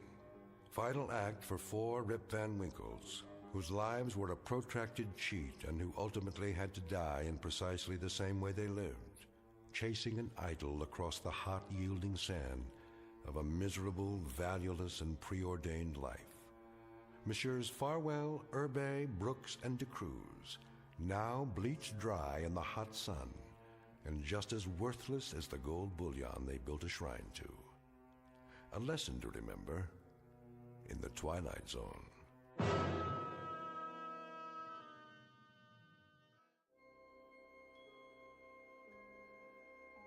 Hi, this is Carl Amari, producer of the Twilight Zone Radio Dramas. I'd like to take a moment to tell you about our official website at twilightzoneradio.com, where you'll get the latest news and information on these Twilight Zone Radio dramas. Plus, at twilightzoneradio.com, you can digitally download 3 free episodes or any of our episodes for only $1.95 each. In this age of ever-changing technology, we've decided to make these episodes instantly available to you by making the Twilight Zone Radio Dramas a digital download-only series. This means that this series will no longer be offered on CD. The CD collections at our website are now being offered while supplies last at buy one, get one free. So be sure to get your favorites before they're sold out. Be sure to visit us often, and I'll see you in the zone.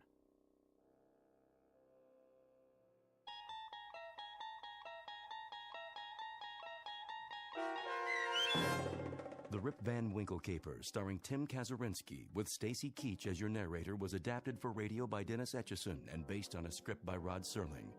Heard in the cast were Richard Hensel, Doug James, Peter DeFaria, Roderick Peoples, Norm Woodell, Meg Thalken, and Turk Muller. To learn more about the Twilight Zone radio dramas and to obtain audio cassettes and CDs of these programs, visit our website at twilightzoneradio.com. This copyrighted radio series is produced and directed by Carl Amari and Roger Wolski for Falcon Picture Group. Doug James speaking.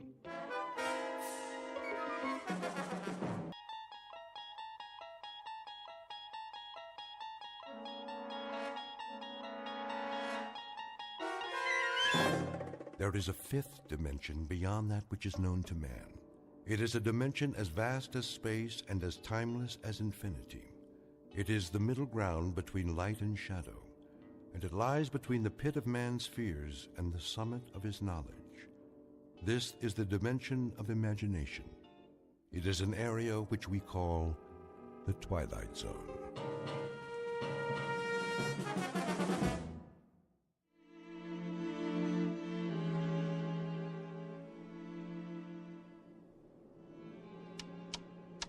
Hey, Magellan, how about a progress report? Coming up, Skipper. We'll be about 4 minutes behind flight plan at 30 degrees west. That all? I can pick up 4 minutes easy, Hatch, with or without the jet stream. That's what I like to hear, Captain. Early ETA. Leave it to Captain Farver, Craig, when you've flown as long as he has. Captain? Yes, Wyatt? Gander wants to know if you intend an altitude change after we pass 30 west. How are the numbers? Got them right here. Look okay, Purcell? Check. Here you go, Captain. Thank you, Mr. Purcell. All right, then. Gentlemen, you'll be pleased to know that thanks to the quality of this aircraft, the fine weather, and my brilliant flying, we'll hit JFK ahead of schedule, as long as their speed holds up. Send it in, Wyatt. Yes, sir. Shannon, copy, Gander.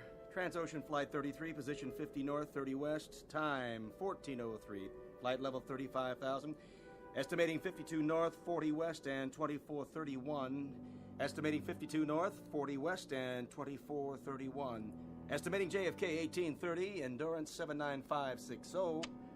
Report received, Skipper. Hey, Janie. Boys? How we doing back there? Oh, the passengers are very content. But on behalf of the flight attendants, we have one respectful request. That you get us to the Big Apple as soon as possible. One's going to the opera. Opera? And 3 in first class have heavy dates. And a 4th, well, she just might be free for dinner with a polite and single crew member, assuming there's anyone like that on board. Hold it a minute. What is it, Captain? Did you feel anything? Feel? What do you mean, Skipper? I don't know. Thought I felt something. Something funny. Like a sensation of speed. I can't put my finger on it. Guess it's my bones. I must be getting old. True airspeed 440, Skipper. We're level. Do you suppose we picked up a tailwind? Maybe.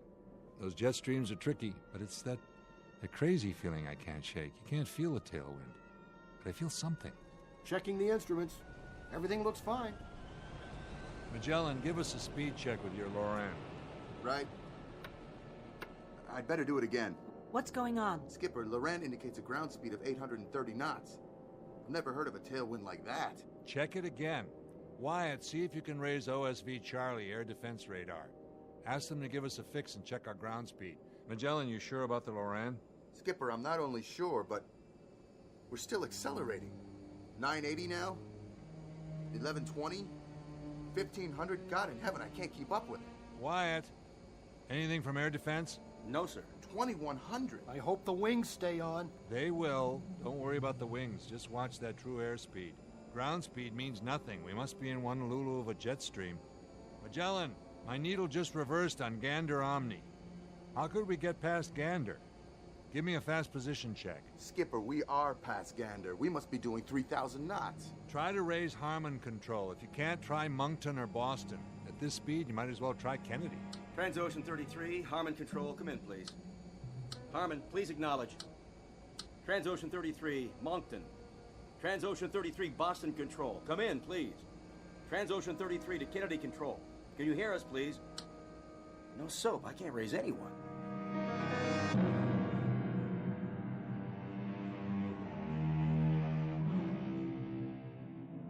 You're riding on a jet airliner en route from London to New York.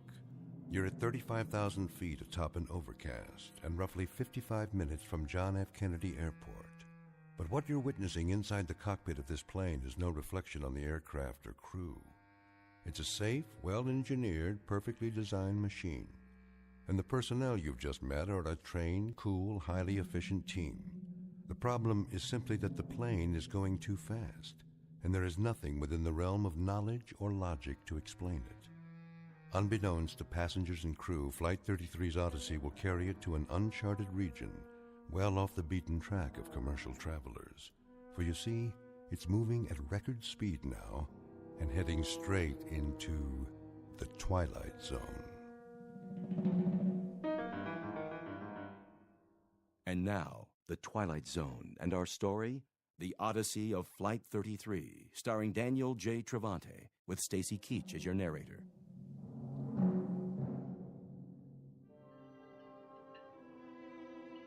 What is going on up there? We're a little behind schedule. The captain's trying to pick up a few minutes flight time. Well, he's going to pick up more than that. If he doesn't ease off, we're going to set a new transatlantic record. Help me, will you, Paula?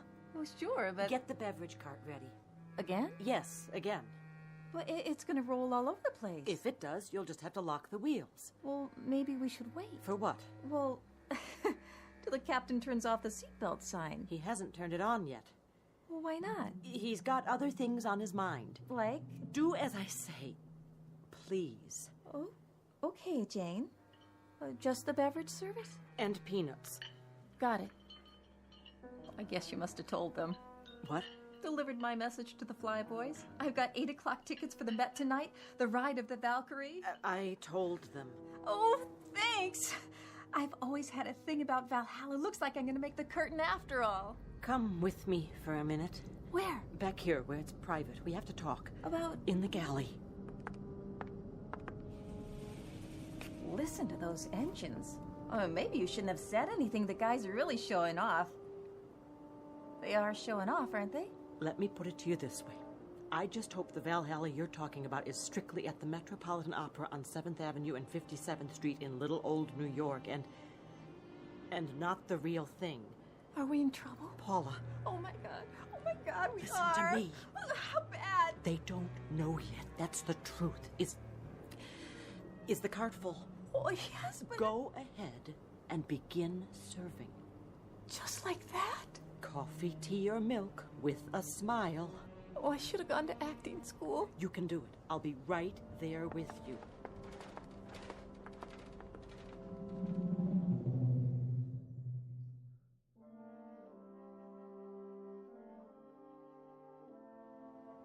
You know, you talk about ailments. I don't believe I was, actually. I had an aunt once in Boise, Idaho, who had one of the worst livers in the history of the state. When that woman passed on, rest her soul, would you believe it? What, pray tell? There were 5 medical associations bidding just to put her liver on display in a bottle, but her mother, that's my father's sister, she absolutely refused to let them show it. And it's like I always said to my late husband, what did you say you were in the Air Force? RAF, madam, a captain.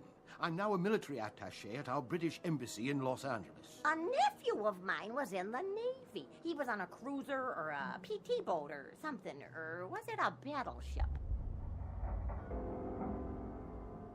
I say, did you feel anything?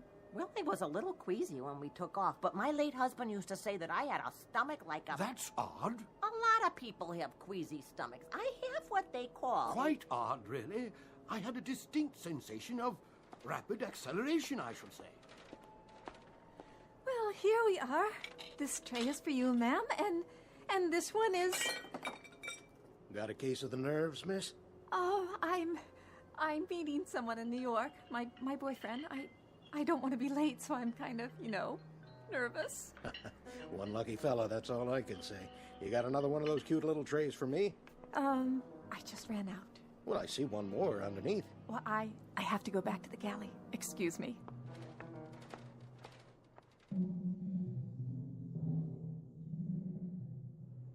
Repeat, Transocean 33. Anybody. What about it, Wyatt? Not a thing, sir. Either they're off whack, everybody out there, or we are. Check your equipment again. I've checked it 4 times. Knock it off. We'll just have to bullet through and see if anything... Did we hit something? Check for damage. What was that flash? Did we get hit by lightning? Numbers 3 and 4 are still on the wing. They look okay. I can see 1 and 2. Everything seems to be in one piece. Purcell. Yes, sir. Go aft and check for any cabin damage.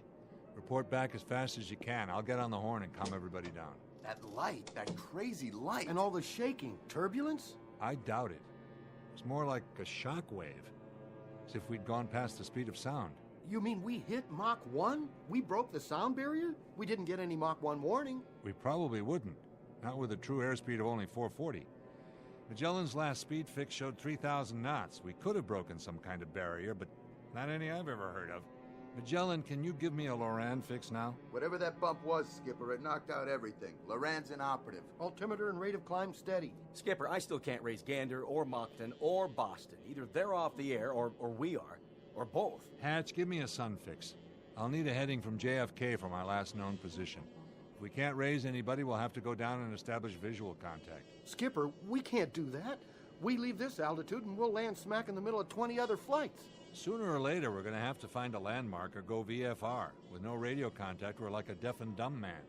But as long as we stay up here, we're even worse off. We're also blind.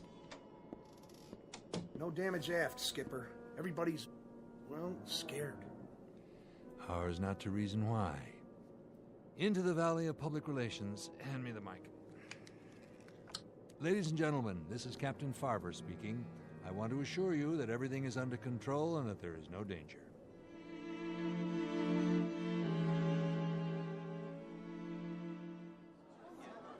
What a relief. The captain knows what he's doing. You think we're gonna be late? I have a connecting flight.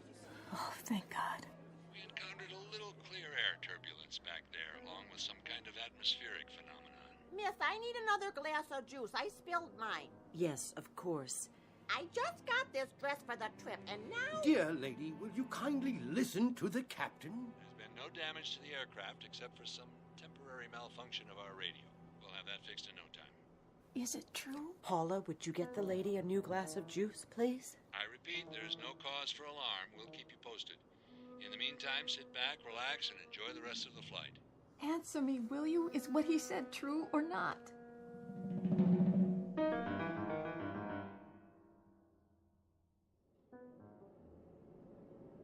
That should hold them. For now, maybe, but don't bet on it.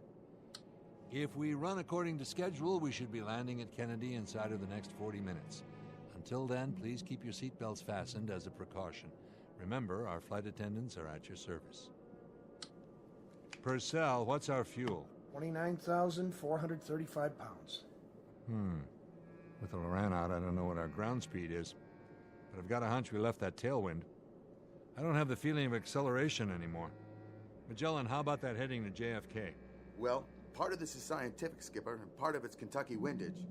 Try 262. That's as close as I can make it. 262 it is. All right, gentlemen, you know what we're up against. We're apparently out of touch with all ground radar points. We don't even know if we're on an airway. And this 707 is a beast that gulps fuel. All of which means we've got one chance. To go down through this overcast and look for something familiar. You're talking about flying blind. It's very possible, not to say probable, that we may hit something on the way down, but we've got to take that chance or wait up here till we run out of fuel. I just wanted you to know where we stand. Now everyone keep a sharp lookout for other traffic. And I don't think a few prayers would be out of order. All right, Craig, we're taking her down.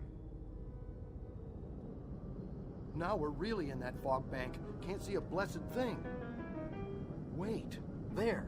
What is... Skipper. I see it. And? I don't get it. It happens to be a fact, though. That's Manhattan Island down there. How could it be?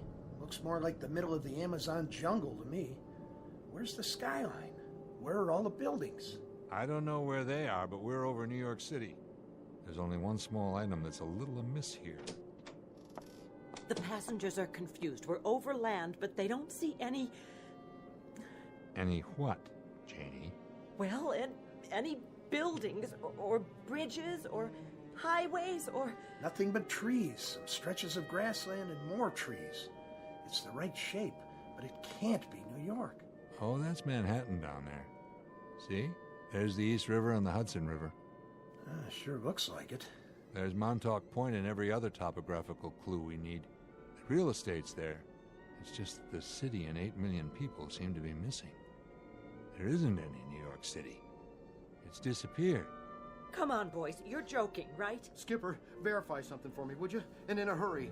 Look. It's just not possible. The bringer of thunder. What?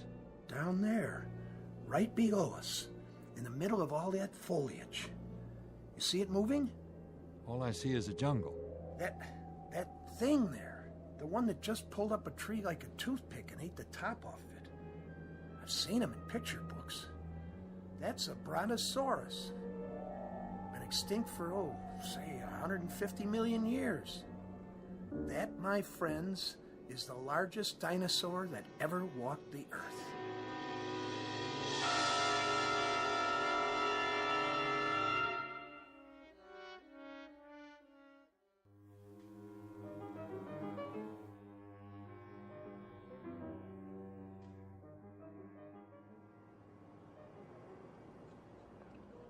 Here's that sandwich and some extra cookies for the boy. Oh, why, thank you. Oh, what is your name? It's Jane.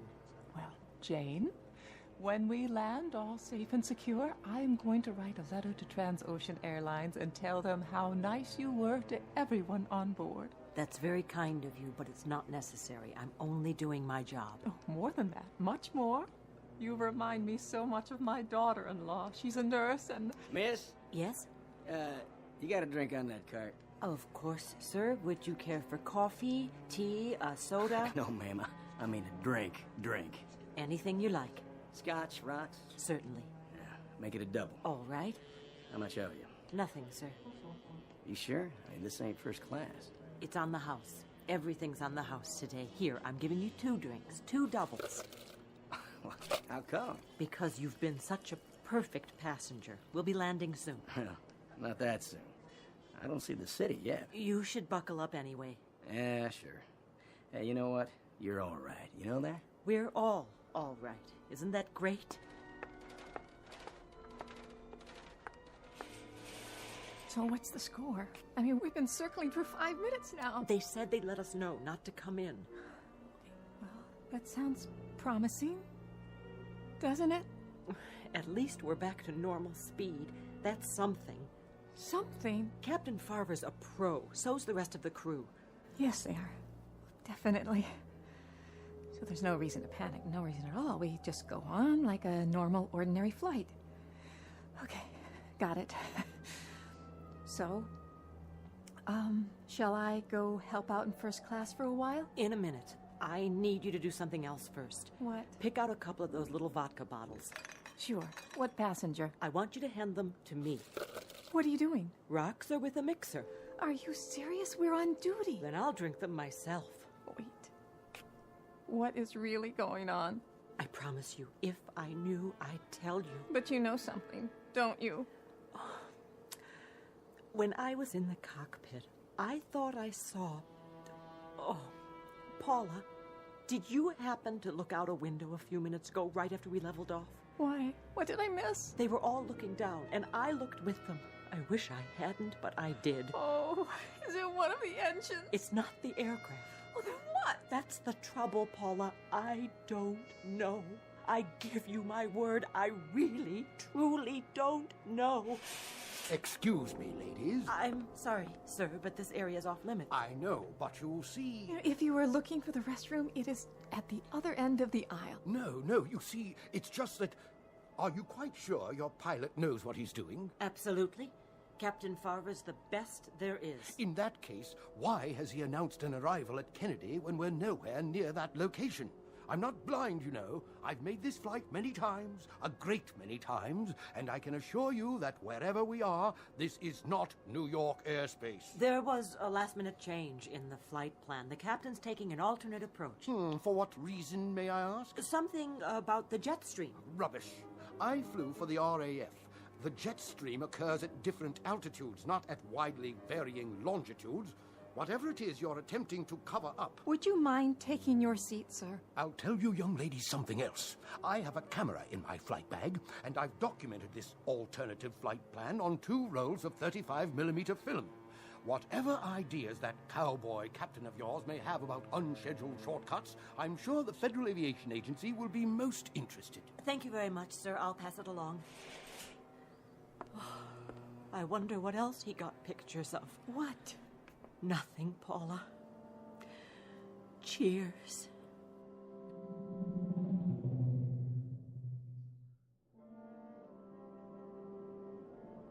What do you think now, Skipper?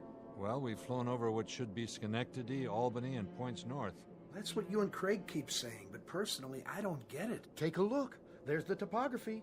You can make out the coastline, the mountain ranges. But it's not any New York state I've ever seen, and neither have you. Admit it, Captain. It looks like some kind of forest land, and it just goes on. And there's still no sign of life. Except for that thing with the long neck and the teeth. From here, I made it to be about 5 stories tall. That was a brontosaurus, no doubt about it. Listen to you. Listen to us all like it was something people see every day. Nobody's seen anything like that for 100 million years. Longer than that. So here we are, talking away like rational human beings. Craig. Yes, Captain? Ever hear of Occam's razor? That rings a bell. Don't tell me. Is it what we're going to hit next? Wait a minute. I think I remember. From science class. He was a mathematician. Right. He came up with a principle, a way of thinking. Which is? In a nutshell, it was this. When you look for a scientific explanation, say for something that doesn't seem to have an explanation right off, you should go for the simplest answer that accounts for everything. All right. I got it. This is all a dream. I'm dreaming. I'm in a hotel room in New York with a big soft bed.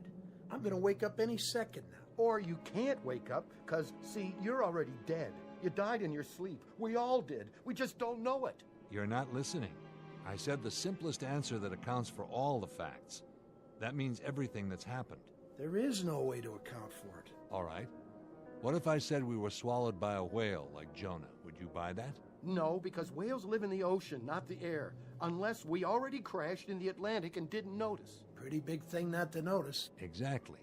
Or could we say we've been swallowed by a flying saucer, and this isn't even the Earth anymore? Flying saucers don't have throttles and altimeters and 400 people in the cabin. And flight attendants like Janie. How do you know? Been on one before? Now you're catching on. Those aren't the simplest answers. You don't buy those theories any more than I do, because they're too much of a stretch, an unnecessary one. It's always possible that they could turn out to be true, but why make such a big jump? You see what I mean? Captain, I'm not real big on science fiction. Why are you telling us this? Because I thought about it, and I came up with a theory myself. A surmise based on everything we know. That I'd like to hear, because I'm flat out of answers myself. I'll give you my surmise then, gentlemen. You may want to truss me up with ropes when you hear this. I doubt that, Captain. You got more flight hours than all the rest of us put together. Keep an open mind. It's the only single rational explanation I can come up with to account for everything that's happened so far. Even the special effect monster back there? Even that. All right, let's hear it. Here goes. The bumps, the acceleration, what we saw with our own eyes. All of us, remember. Everything we absolutely know to be true. There isn't any way to explain all that. Isn't there? Take a look at what we've got to work with. Go ahead. Somehow, in some way, we not only broke the speed of sound, we must have broken some other kind of barrier as well. What other kind is there? We've gone back. To? Back in time. And you're telling me that's rational? Think about it, all of you, and then tell me if you can come up with an alternative. If you can, I'd like to hear it. Okay. Just for the sake of argument, say you're right. Where does that leave us, Skipper? And what are we supposed to do about it? Skipper, fuel is down to 19,000 pounds. That's about what I estimated. Not much.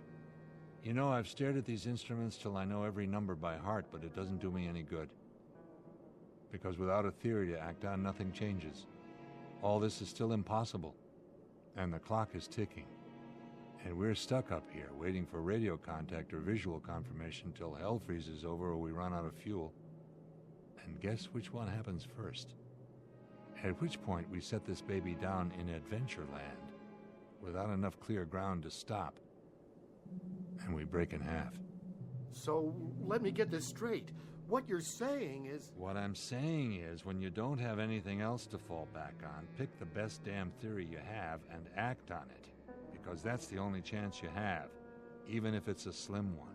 Not exactly good science. Too many unknowns. But when the choice is between slim and none... So what do we do about it?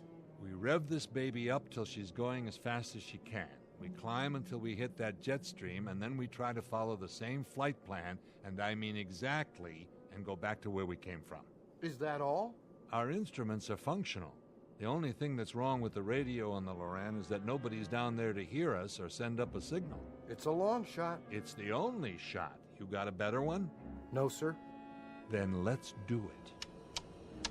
700 knots. 780 knots. 800. 900 knots. Skipper, I don't know if we're going to make it. Throttle forward. What are you doing in here? Hang on, Janie. Whatever you're doing, stop before you kill us all.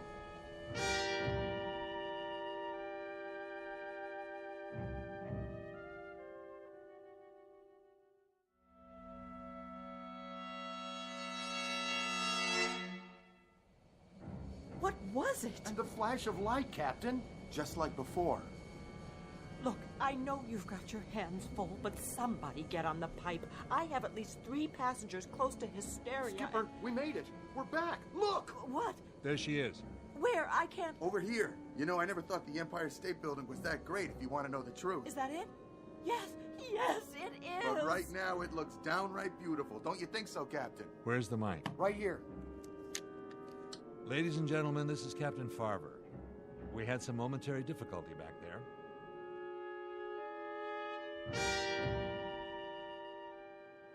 But as you can see, we're now over New York. We should be landing in just a few minutes. Thank you all for bearing with us. Bravo! He did it. I haven't prayed since... Down on my knees and Hey, look, the Statue of Liberty. It's right down there. Ah, kiss the ground. Oh, May, I must have dozed off. Did I miss anything? In a word, madam, dear lady, yes. Well, sometimes I just have to rest my eyes for a second or two. You know how it is. Quite. These seats are awfully uncomfortable, though, right in the small of my back. My doctor said I should never sit in one position for this long. He told me, next time I won't fly, I'll take the train. Miss, you never brought me an extra pillow like I asked. Didn't you hear me? I distinctly remember saying... Here, ma'am. Take all the pillows you want.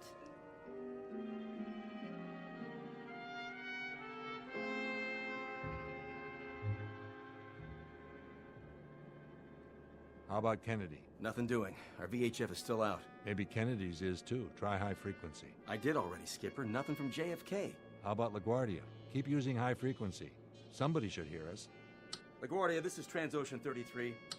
LaGuardia, Transocean 33. This is LaGuardia.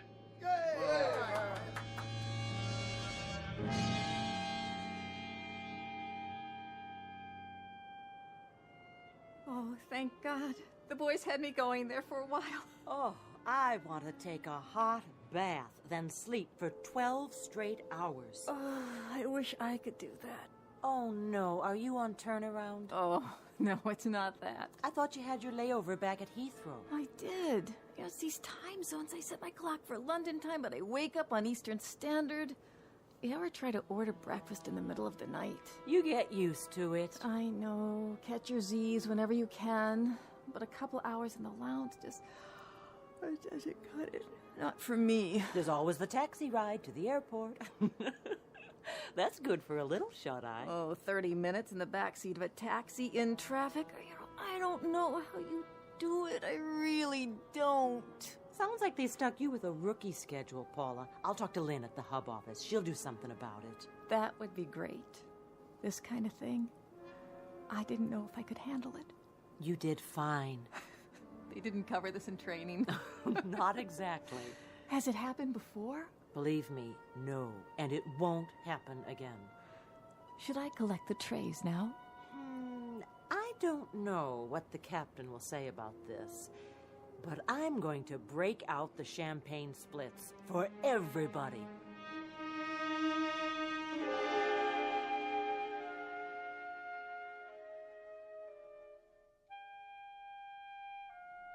Wyatt, try for radio contact. Yes, sir. This is Transocean 33, LaGuardia. We're on the northeast leg of the LaGuardia Range, and both our ILS and VOR appear inoperative. Request radar vector to JFK ILS. Nothing, sir. Keep trying. Transocean 33, LaGuardia. What are you, a wise guy? You like what? I got a live one. Yes! All right! A radar vector to Kennedy ILS. Can you do that little thing for me, LaGuardia? If it's not too much trouble, because you'll never, ever know how good your voice sounds to me right about now. What flight did you say this was? Transocean 33. What's the matter? Come on, LaGuardia. Quit fooling around. We're low on fuel. Transocean Airlines? What kind of aircraft is this? This is Transocean 33, a Boeing 707. You heard of that? Did you say a Boeing 247? Let me handle it. Be my guest. This guy's a hard case. LaGuardia, this is a Boeing 707. Don't give us any of this 247 jazz. You're a few decades behind the times. This is a 707, LaGuardia. A jet. 4 big, lovely Pratt Whitney turbines. Only they're getting hungry. We're low on fuel, and all we want is a radar vector to Kennedy. Now, do you have us in radar contact, or don't you? I don't know who you guys are, but we don't know anything at all about radar or jets or anything else like that. But if you're really low on fuel, we'll clear you to land here. Well, aren't you the generous one? Hey, don't go to any trouble on our account. Captain, the approach chart says their longest runway is less than 5,000 feet. Should we take a chance? Transocean 33, you're cleared to land on runway 22. Altimeter 2988, wind southward 10 miles per hour. captain is to report to the CAA office immediately after landing. Roger. We'll stay in touch. CAA? Why, they haven't called the Federal Aviation Agency the CAA in more years than I've been flying. What do you want to do? All right, Craig, we're bringing her down. If you say so. It'll be like landing in a phone booth, but... Captain, circle again, will you? Why, something wrong? Take a look. What is it, Hatch? What are you? Still New York, all right. Will you take a good look? What are those two structures? Where? Those buildings right under us. Skipper, do you know what they are? Do you? I know exactly what they are. The Trilon and Passersby. The who? I saw an old newsreel about it. They built it all and tore it down a long time ago, before I was born. But there's no doubt. That's the New York World's Fair. The 65 World's Fair? They must have left some of it standing. Funny, I never noticed it before. Not the 1965 fair, the one before that. But that was in 1939. I know they tore that one down. They did. So that means we're in 1939. We came back. We did it. We came back, but dear God, we didn't come back far enough. We can't land. We can't land at LaGuardia, not in 1939. We've got to try again. What about the passengers? I think we'd better let them in on it. What choice do we have? We owe them the truth. Ladies and gentlemen, this is your captain. What I'm about to tell you is something I can't explain very well. Your crew is as perplexed about it as you are. But if you look out on the left-hand side of this aircraft, you'll see directly below you an area that was once called Lake Success, and those buildings down there aren't the United Nations. They happen to be...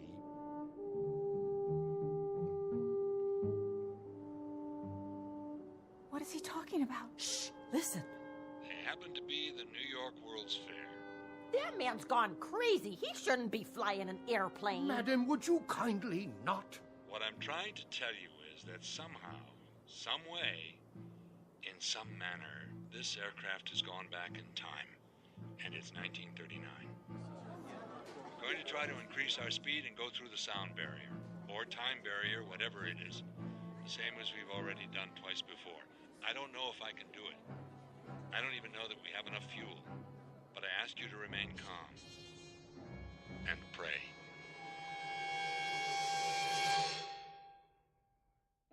A trans-ocean jet airliner en route from London to New York on a recent uneventful June afternoon, but now reported overdue and missing, and searched for on land and sea and in the air by anguished human beings, fearful of what they'll find. But you and I know where she is. You and I know what's happened. So if at some moment, any moment, you hear the sound of jet engines flying atop the overcast, engines that sound searching and lost, engines that sound desperate, shoot up a flare or do something, anything that might help the men and women aboard Transocean 33, all of them still trying to get home from the Twilight Zone. We'll return to the Twilight Zone in a moment. Hi, this is Carl Amari, producer of the Twilight Zone Radio Dramas. I'd like to take a moment to tell you about our official website at twilightzoneradio.com, where you'll get the latest news and information on these Twilight Zone Radio dramas. Plus, at twilightzoneradio.com, you can digitally download 3 free episodes or any of our episodes for only $1.95 each. In this age of ever-changing technology, we've decided to make these episodes instantly available to you by making the Twilight Zone Radio Dramas a digital download-only series. This means that this series will no longer be offered on CD. The CD collections at our website are now being offered while supplies last at buy one, get one free. So be sure to get your favorites before they're sold out. Be sure to visit us often, and I'll see you in the zone.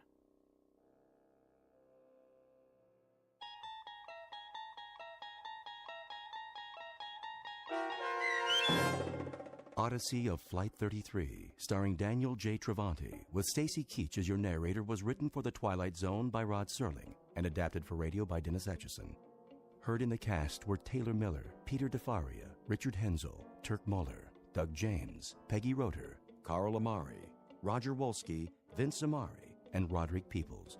To learn more about the Twilight Zone radio dramas and to obtain audio cassettes and CDs of these programs, visit our website at twilightzoneradio.com. The producers of The Twilight Zone wish to thank CBS Enterprises, Carol Serling, Dennis Etchison, Dick Brescia Associates, Claire Simon Casting, Paul Patch, Terry Jennings, the American Forces Radio and Television Service, our sponsors, and our radio affiliates for helping make this series possible. This copyrighted radio series is produced and directed by Carl Amari and Roger Wolski for Falcon Picture Group. Doug James speaking.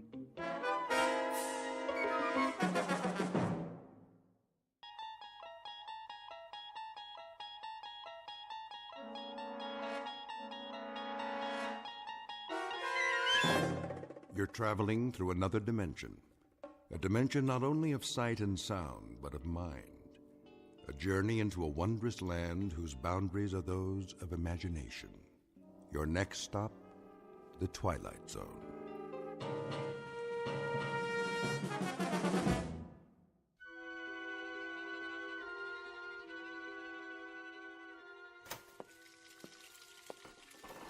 John, dear. John, your breakfast is ready. John? Didn't you hear me? I said... John? I heard you, Martha. You've worked hard, seen the good times and the hard times. What are you doing? Tying my shoes. Are you all right? Oh, yeah, yes, of course. Perhaps we should stay home. Give me a moment. And now, with the kids grown up, you're ready to retire and enjoy the good life. Shouldn't you make the most of your golden years? If you'd rather go another day. No. I'm sure they'll let us change the appointment. After waiting so long, I won't hear of it, Martha. A whole world out there, yours for the taking. A world of travel, adventure, all the things you've wanted to do. And now you have the time to do them together. Very well, then. I've made your breakfast. I'll be right there. So don't waste another minute. Call the New Life Corporation today for your illustrated brochure. The cost is surprisingly affordable for so much. Remember, this is your time in the sun. Shouldn't you make the most of it? The New Life Corporation, where we make all your dreams come true. Oh! Darling, be careful. I said, give me a moment. Lie down. I'll bring you a tray.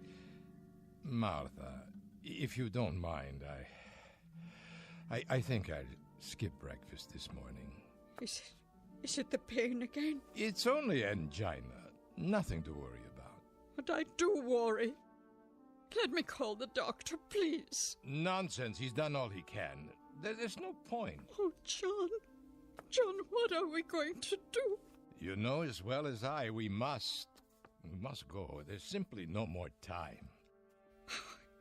If you're sure. Of course I'm sure. Oh, John.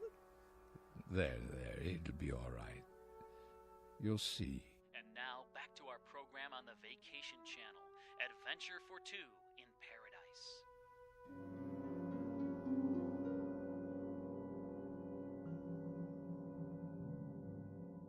Mr. and Mrs. John Holt, two gentle aging people who slowly and with trembling fingers turn the last pages of the book of life and hope against logic and the preordained that some magic printing press will add to this book another limited edition. But these two senior citizens happen to live in the future, only a few years from now, but a time when almost nothing is impossible. Mr. and Mrs. Holt in their twilight years, who are about to discover that they've entered a zone of the very same name.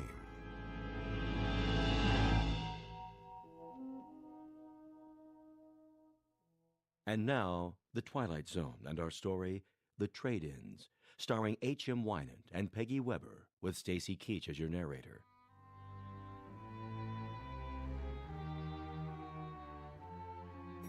Which floor is it? Be patient, Martha. We'll soon be there. Morning, folks. Good morning. I wonder. Martha? Yes? Can I help you? No, thank you. The New Life Corporation? That's right. 67th floor. Straight ahead when you get off the elevator. You can't miss it. Thank you, young man. That's very kind. No problem. Well, this is my stop. Take care, folks. Do you think he was one of them? Hmm? One of their clients? Oh, I doubt it. Just a businessman on his way to work. But he was so young. Everyone is young, Martha. The world is for the young. Here's our floor. You look nice, dear. So handsome in your suit. Very old suit. But I'm sure it doesn't matter as long as we have the money. You brought it? In my coat pocket. All of it? Don't worry, it's safe and sound. New Life Corporation, please hold. Hello. You must be... Mr. and Mrs. Holt. Of course. Won't you take a seat? We have an appointment. With Mr. Vance. Certainly. I'll tell him you're here. Thank you kindly. I have a Mr. and Mrs. Holt to see you. Yes, sir. He'll be right out. Can I get you anything? Coffee? A soft drink? No. It won't be long. There are some ebooks in the waiting area.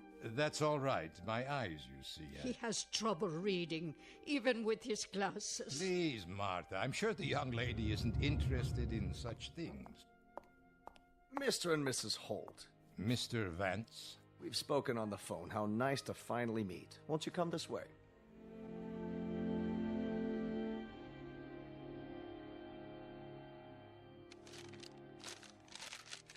Now then, let me see. You're 79 years old, Mr. Holt? That's correct. And you, Mrs. Holt. Why, this must be a misprint. It says that you're... I'm 74. No. I was 74 last May. I find that hard to believe.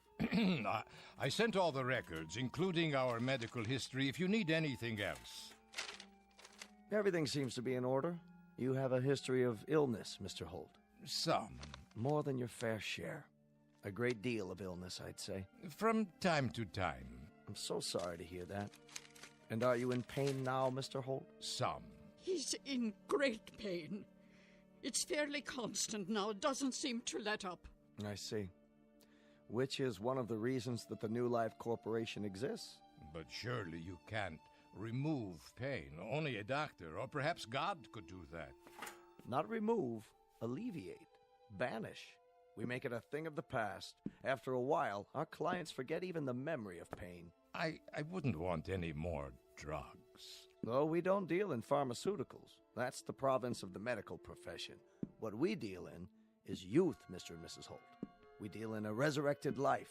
Our stock in trade is simply, well, some call it rebirth. An apt word, and believe me, it's no exaggeration. Could you tell us what's involved? Easily. The process is quick, merely a matter of hours, and guaranteed painless. Guaranteed? But how? Precisely. We supply synthetic bodies. Bodies that are perfect in concept, composition, construction. Physiologically and psychologically, you'll find that you're just as you are now in every way, except in a different body. A younger body, in the prime of health, both materially and emotionally close to perfection. These bodies that you speak of... We construct them ourselves on the premises using only the finest components: plastic, flesh, bone, steel. Did you say flesh? For some of the interstitial connections, we grow specialized cells for that purpose. They're permanently nourished to remain self-repairing and self-regenerating, supported by completely inert, non-corrosive materials. The wiring and circuitry are designed to duplicate the human neurological system, and the joints, such as the hip bones and knees, are almost totally invulnerable to disease or damage. So you see... How long do they... The lifespan of our units is roughly 112 years. 100? You've been married for how long? 50 years. We had our golden anniversary just 2 months ago. That's sort of the reason we finally decided to come here. Isn't it, John? A rich life. A happy life. A full one, I'm sure. I can see it in your eyes. And quite naturally, you don't want this relationship to end. Oh, it can't end. Martha is all that I've got, all I care about. Of course. Well, why don't I show you some pictures of the models we have available? No pictures. Well, they're very lifelike, all three-dimensional photography. My eyes, they aren't very good. In that case, why don't we go directly to the display cases, so you can view the finished product? May we? As long as you don't mind a brief walk. Not at all. If you'll please follow me then. The showroom is just here in the hall behind my office. Oh, it's so beautiful. Would you like to take my arm, Mrs. Holt?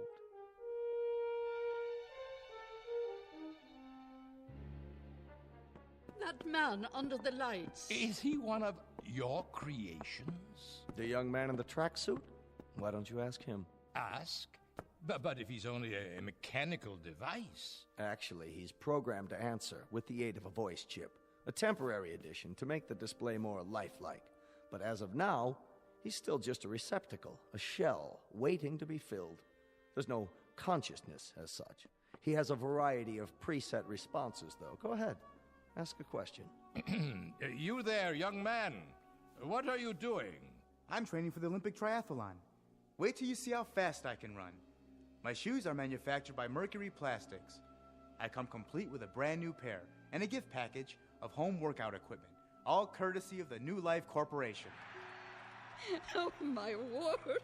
He looks so strong. But I wouldn't need such muscles. I was never very athletic. A valid point. If physical achievement isn't important, then you might want to consider another model. Oh, who is the young lady? This is our queen of the Harvest Moon Ball. I see. She's very beautiful. Hello.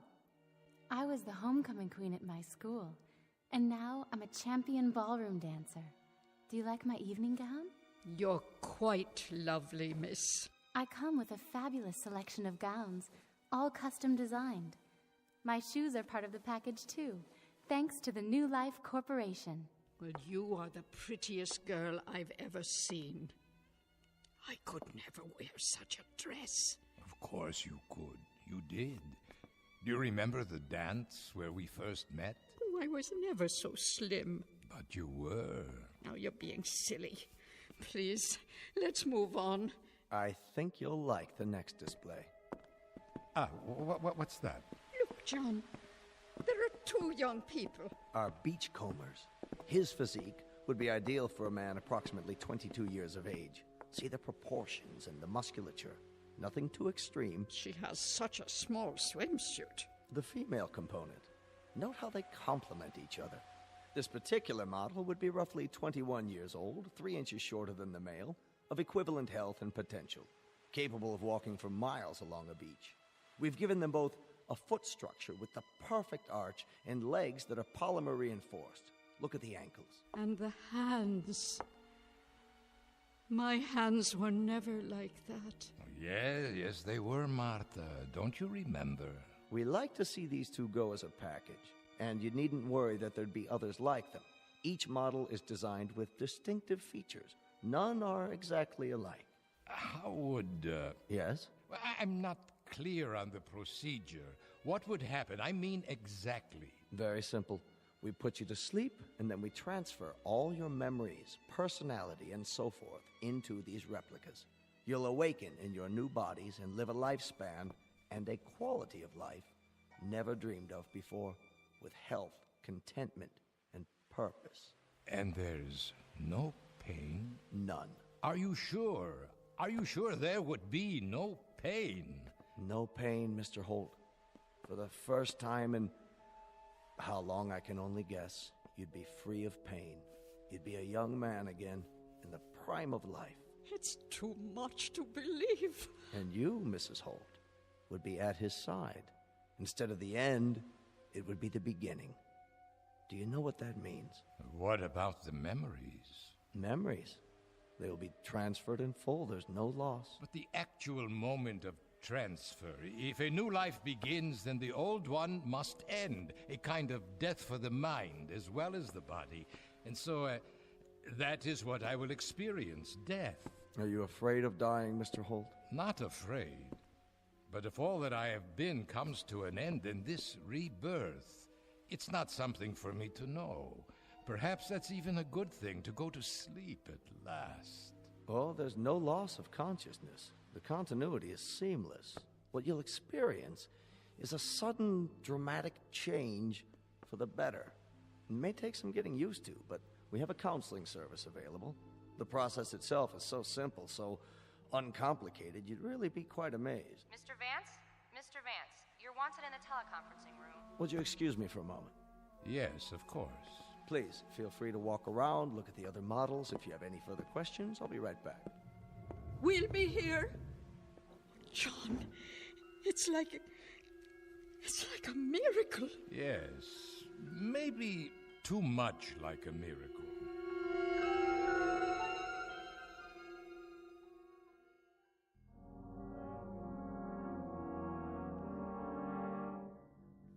What do you mean, John? Too much like a miracle. It just doesn't seem real somehow. But look, you can see what they've built. Not the technology, the thought of it. To live without pain, just the thought of that and nothing else. To be young again, to have it the way it was, Martha. Oh, yes, think of it. The second chance, the two of us. Yes. We'd have it to do all over again. You think you can stand me for another entire century? For a century or 10 centuries. Till death do us part, John. Till death do us part. I do apologize, folks. That was a call I had to take. We understand. Well, now, have you chosen? These two here. The young ones at the beach. An excellent choice. Two of the finest we have. Now, we could begin any time. How about tomorrow morning? Tomorrow, you say? What about... Yes? She means what about, our present selves. Ah, I should have mentioned that. Your remains will, of course, be taken care of in any way you see fit. Whatever you've provided for in your wills. Burial, cremation. We don't encroach on the business of funeral homes.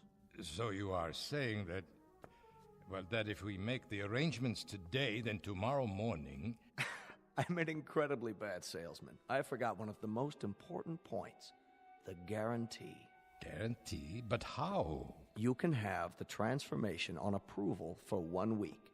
After the test period, if you're not fully satisfied, we can always exhume your old bodies. You mean our bodies will already have been... Not exhume in the usual sense. They will be held intact, preserved, if you will, in a precisely monitored, germ-free environment.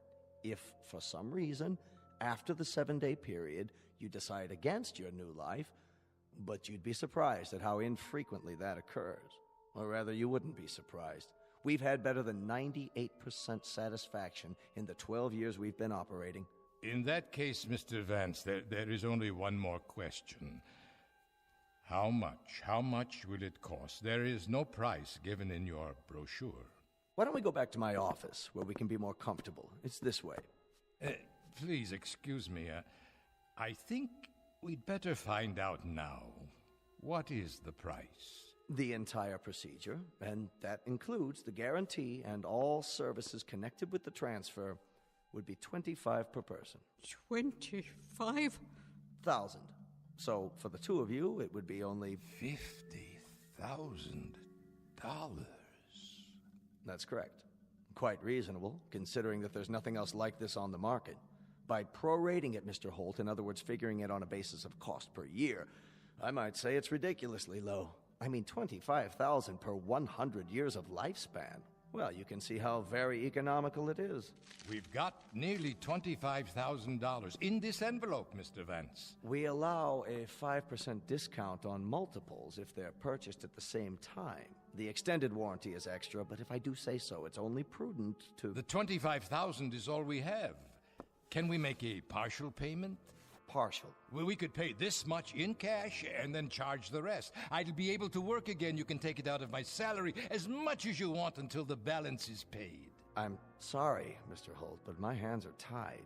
Government regulations prohibit any extension of credit in these matters. The transaction must be in cash. But that's all we have. It's all we have in the world. We've been saving and saving it. Why, we've done without practically everything. The doctor bills ate up almost all of our retirement account, but this money, this is pennies, nickels and dimes. Sometimes it was only one meal a day. No vacations, it was no movies, no going out for months. It was my wife wearing the same coat for years, the same dress over and over. I'm sorry, Mr. Holt. Believe me, I am. But these are the rules I have to follow. They don't allow me any leeway. There is, of course, one alternative. And what is that? We could perform the transference for just one of you. Yes. Yes, that's the way it should be. No. You have it done, John. Use the money for yourself and have it done. And I can wait. That's not possible. But I wouldn't mind waiting. Not in the least. No, Martha. It's out of the question. I couldn't do that, Mr. Vance. Are you married? No, I'm not. Then perhaps you can't understand, but I'm afraid it would have to be the both of us or neither of us. We cannot be separated. We have to be together. One is no good without the other. Of course. I understand. Perhaps some other time. I remember that poem by Browning. Grow old along with me. The best is yet to come. The last of life for which the first was made. Give me your hand, Martha. I'm all right. Give it to me, so I can kiss it. Don't worry, Martha. I'll find a way.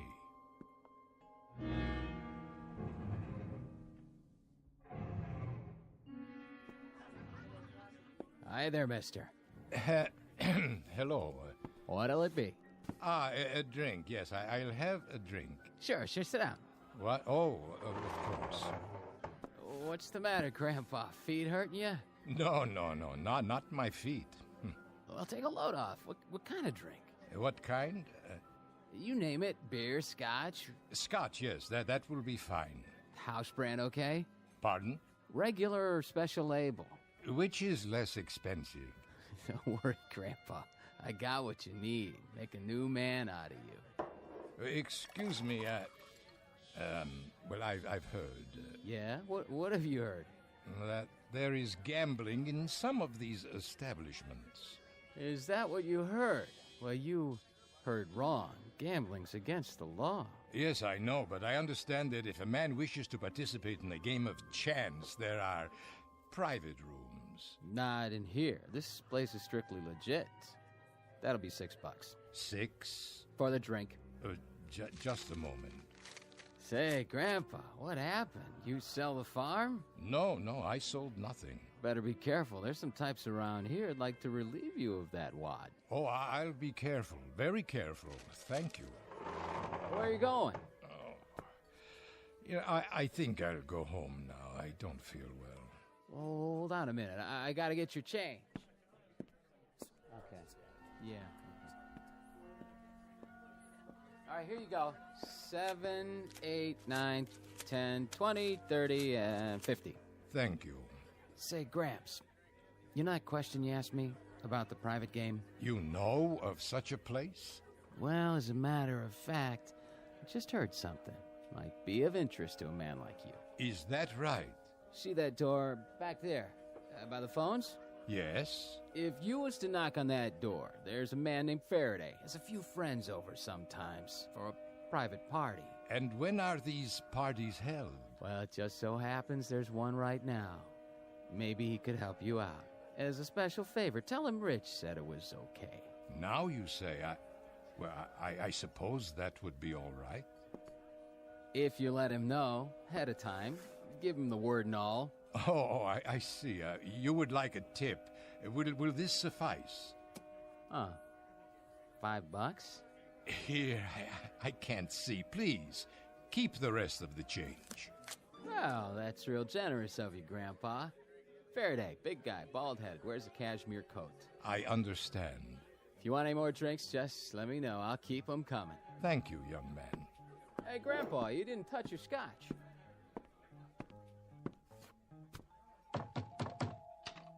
Yeah? Mr. Faraday, please?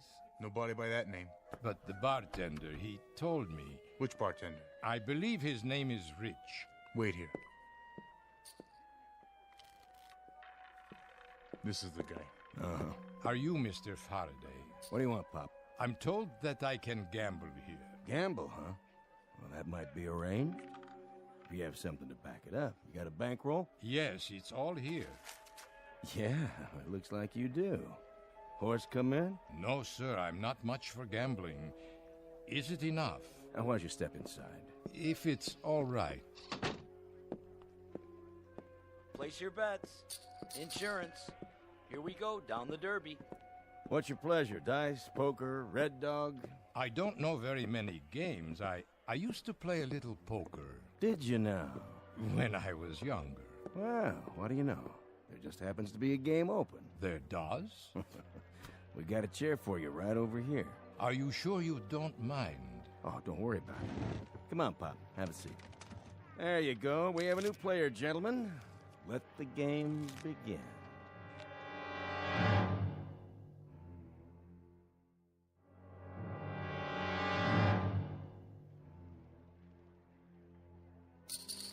Should I buy some chips? Oh, that's okay, Pop. Money talks. You sitting in, Faraday? Don't mind if I do. Oh, unless the new player has an objection. Why, no. It's your establishment, is it not? I should introduce you around. This is Mickey. Hi there. And Steve-O. Hi there. And the Count. How do you do? You are royalty, sir? Nah, they just call me that Because he's the best card counter ever came in here. That's why we barred him from the blackjack table. But I let him stick around. He just loves cards. Yeah. Whose deal? All yours, Count. Shuffle them up real good now so Pop here has a square chance. You got it. Shouldn't we ante first? Listen to the man. Hey, we got a real poker player here. Yeah, sure looks like it. You comfortable, old man? Why, yes. Perfectly. Because if you aren't, I can get you a pillow. For your back or whatever. Lay off, Stevie. He said he's okay. I just thought... Hey, cut the chatter and play cards, all right? The game is 5-card draw. Jacks are better. Progressive. Jacks. Jacks or better. So that means I have to have at least 2 jacks or... Ah, you've played this game before, haven't you, Pop?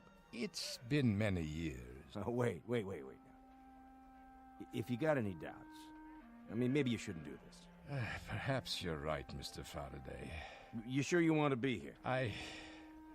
I just happen to need the money. Need it bad, huh? Very bad. Hey, we playing poker here or what? Hold it, I said. Don't anybody pick up your cards. Look, you know, Pop, there's 2 sides to every street. Yes? I mean, you can triple what you got in 10 minutes. Or you can walk away from the table with a big fat goose egg. It's been known to happen. You don't have to explain. I understand. You're the boss, Pop. 2 jacks are better, or you can't open. If nobody gets them, next hand his queens are better, and so on. Ah, yes. It's beginning to come back. Deal 'em. Cut first. Go on, Pop. Cut the deck. Beautiful. Here we go. To you, Faraday. Check. Now I'll open for $10. Okay, 10 it is. How about you? The smallest I have is a $50 bill. How much do you want to bet, Pop? Well, I suppose I'll bet 50. You mean you raise? I'll raise, yes. Too rich for my blood. I'll see him. You will? 40 to you. I know. Let me think. Okay, I'll see it. Aren't you gonna raise them? You do it. No, thanks. Here's the 40. Cards? Take 2. Mickey. 1 card. Make it a good one. 2 for me. It's up to you, fella. I have a question. Yeah, Pop? Is it required that I take any cards? Well, no. But if you think you can improve your hand... I believe I will play these. Oh, look at this. He's standing pat. Dealer takes 4 cards. $50. 50? You heard the man. I'm out. No way. Me neither. Not with these cards. Your turn. I'll bet 100 more. All yours, fella. Unless you want to see him, Mr. Faraday. Yeah, not this time. That's it, Pop. Do I show my cards now? No, keep them down. Nobody called you, so you win. Just take the pot. I see, Mr. Faraday. Thank you. Thank you all. See, Pop? It's easy. A nice, friendly table. That's what we have here. All right, next deal. Same game.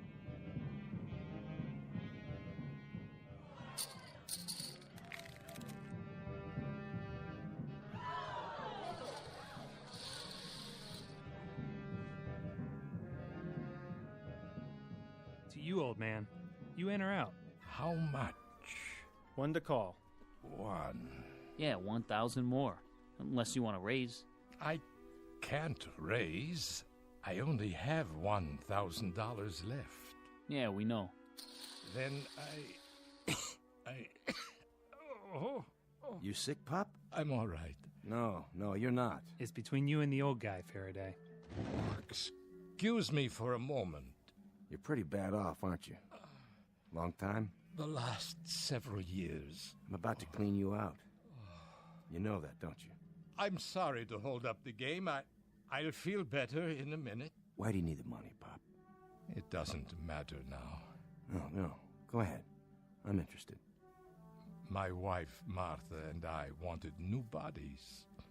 It cost $50,000. I only had half of it, but I botched it up. I'm no good at this. I'm no good at anything anymore. Just a tired, sick old man who can't walk to the corner without swallowing a pill, who leans on his wife when he takes 3 steps. Just a tired, sick old man, not worth anything to anybody. I wanted to be young again. I wanted to be strong. I wanted to begin all over. I wanted to wake up one morning and get out of bed and not feel pain. That's all. You're raised, Pop. Then I call you. Look at that pot. Must be 20 grand. 25. Show him what you got. Read him and weep, old man. Pop first. I have these. 3 big ones. Kings. At least he hit something this time. Are you able to beat that, Mr. Faraday? Nope. You don't mean it. Be my guest. Game's over, Pop. You walk away. You came with 25, you leave with 25. Then I still have enough for 1. Martha will understand. I can't help it. I can't live like this, not with the pain. She'll understand. I don't have any choice. I don't have any choice at all. Go on, Pop. Get out of here. Yes, thank you. Thank you all, gentlemen, very much. What are you doing, Faraday? You know you had him beat. Let me see. Just like I thought. 3 aces. Why'd you let him walk away? I'm not sure. But look at it this way. I'm even. We're all even. There'll be other games. Plenty of other games. Only... not for him.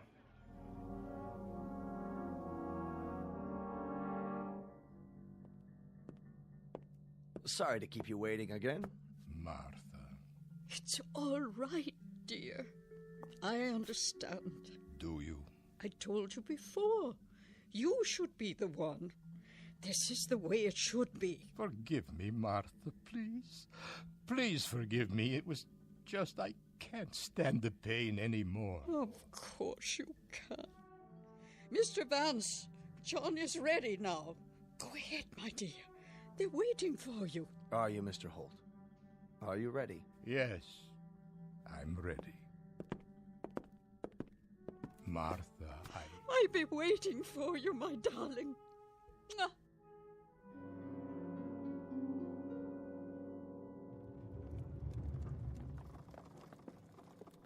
Mr. Vance? Just a few more moments, Mrs. Holt. What is under the sheet? It's my husband, isn't it? Only his old form. Go ahead. Take it on to preservation. Yes, sir. Your husband is fine. He'll be coming right out. Martha! Martha! Look at me. Oh, John! Oh, you look wonderful! Look at me, Martha. I could run a mile. I could do push-ups, handstands, anything, Martha. Look at how young I am. And no pain. No pain at all. No, thank you, Mr. Vance. Thank you and bless you. Don't thank me. Thank the surgeons. I promise you I'll never forget it. Martha, my darling, do you know what happens now, do you? You and I, Martha. Now we'll really begin to live. We're going to do everything on God's earth we haven't been able to do. The big things, little things, the wild things, the crazy, illogical things. The things we were too old or too sick or too tired to do. Oh, that'd be wonderful. Do you understand, Martha? Every day is going to be a wedding day for us. Every afternoon a reception, every evening a honeymoon, and every seventh day an anniversary. Yes, darling. If only it could be. Martha, my darling, you and I are going to live for years, decades. We are going to... You will, John. You will.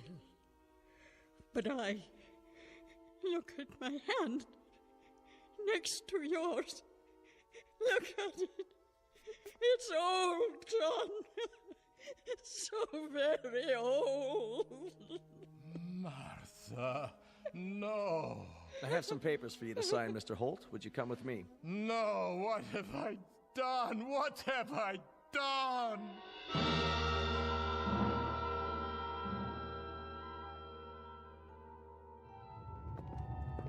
You can carry it back to the display now.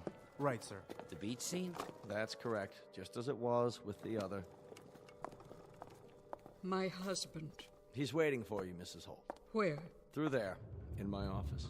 John. Martha. There you are. There is my husband again.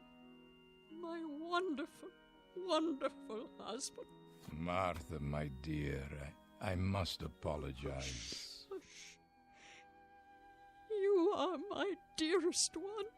Martha, if it must come with occasional pain, then so be it.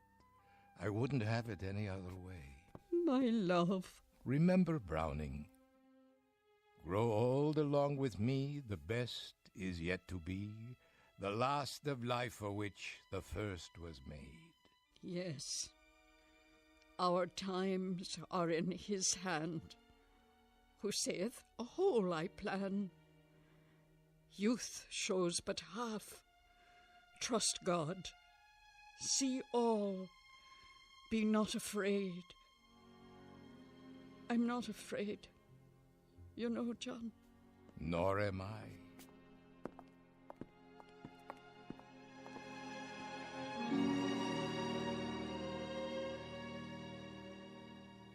From Cahill Gibran's The Prophet. Love gives naught but itself, and takes naught from itself. Love possesses not, nor would it be possessed. For love is sufficient unto love. Not a lesson, just a reminder from all the sentimentalists in the Twilight Zone.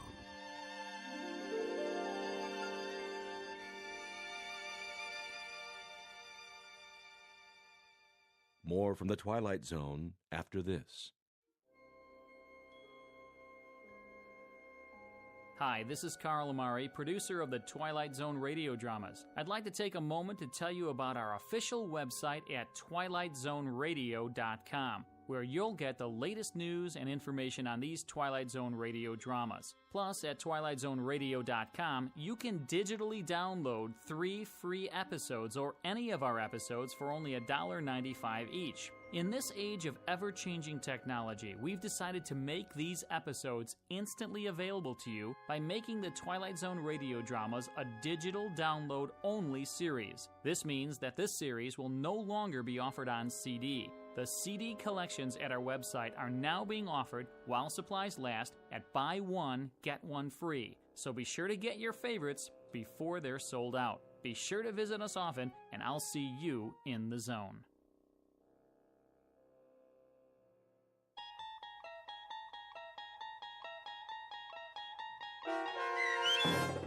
The Trade-In, starring H.M. Wynant and Peggy Weber, with Stacy Keach as your narrator, was adapted for radio by Dennis Etchison and based on a script by Rod Serling. Heard in the cast were Christian Stolte, Doug James, Todd Manley, Andy Herman, Sarah Marks, Brooke Sanford, Rick Vargas, Vince Amari, Roger Wolski, and Carl Amari. To learn more about the Twilight Zone radio dramas and to obtain audio cassettes and CDs of these programs, visit our website at twilightzoneradio.com.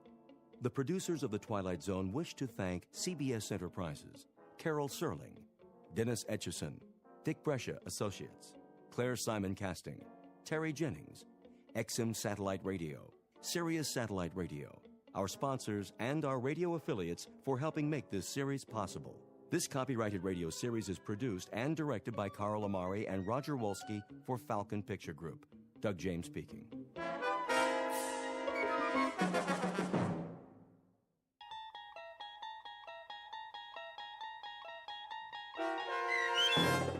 The Purple Testament, starring Michael Rooker with Stacy Keach as your narrator, was adapted for radio by Dennis Etchison and based on a script by Rod Serling. Heard in the cast were Mike Starr, Joe Forbrick, Nick DiGilio, Todd Manley, Peter DeFaria, Turk Muller, Doug James, Kurt Nabig, Carl Amari, Deb Dotzer, Vince Amari, Paul Patch, Roger Wolski, and Meg Falcon.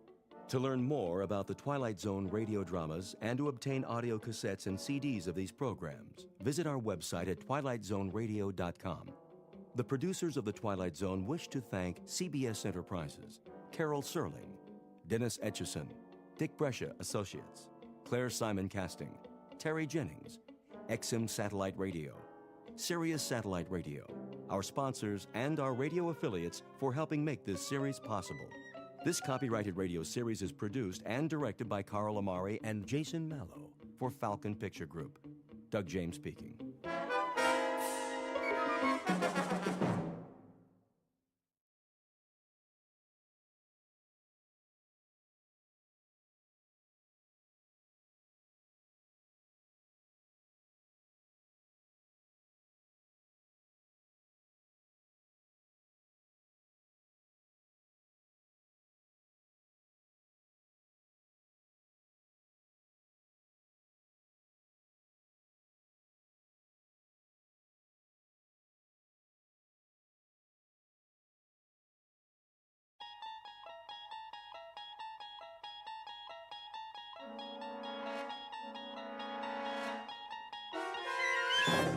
There is a fifth dimension beyond that which is known to man.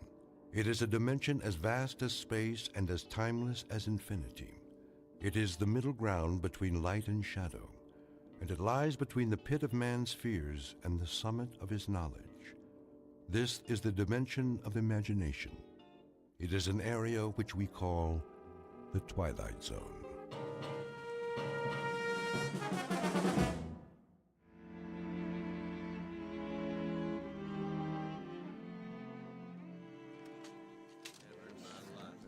All right, men, listen up. Get your gear together. We're moving out. Moving where, Lieutenant? Yeah, what's the word? We going home? Not today, Morgan.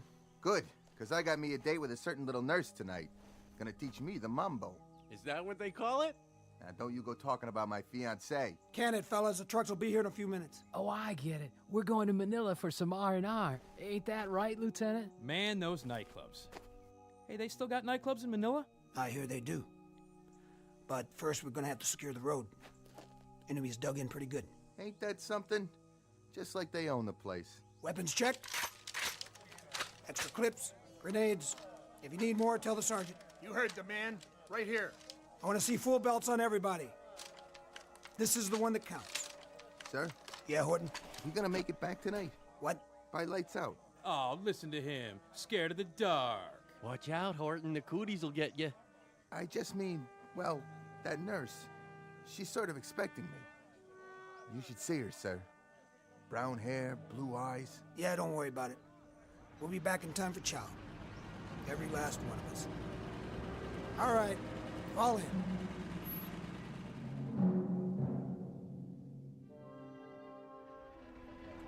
Lieutenant? That you, Levy? Would you hold on to this for me? What do you got there? It's a letter to my mother. See that she gets it? What's the matter? Can't you mellow yourself? Yes, sir. I just thought you could take care of it for me if anything happens. Nothing's gonna happen to this company, soldier. I know, but if it does, would you do that for me, sir? Sure. If it makes you feel any better. Thanks. I'd appreciate it. What's the city? Sir? You didn't put the whole address on it. I didn't? Let me see. You have a pencil on you, sir? Yeah. Here. Thanks. It's in Shaker Heights. You ever been to Shaker Heights, sir? In Ohio, right? Right. Real nice place. My mother, she's sick.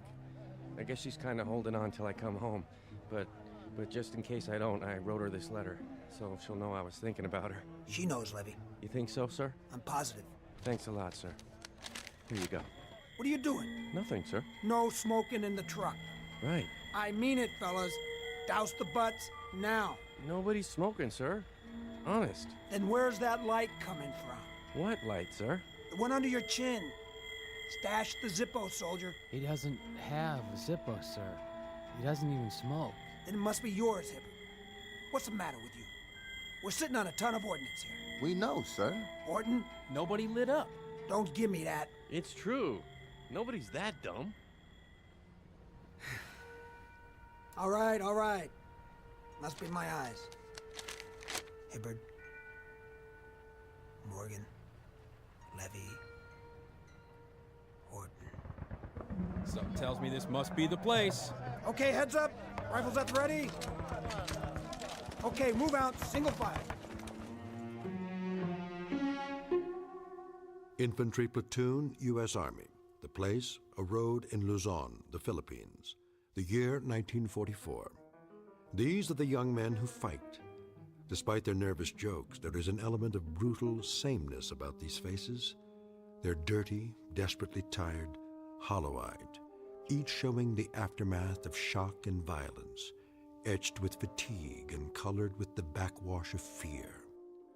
As if some omniscient painter had mixed a tube of oils that are at once earth-brown, dust-gray, blood-red, beard-black, and the yellow-white of exhaustion, with these men as the models. For this is the province of combat, and these are the faces of war. But even here in this time and place, expect the unexpected, because this particular platoon has just crossed enemy lines to fight for their lives in the Twilight Zone.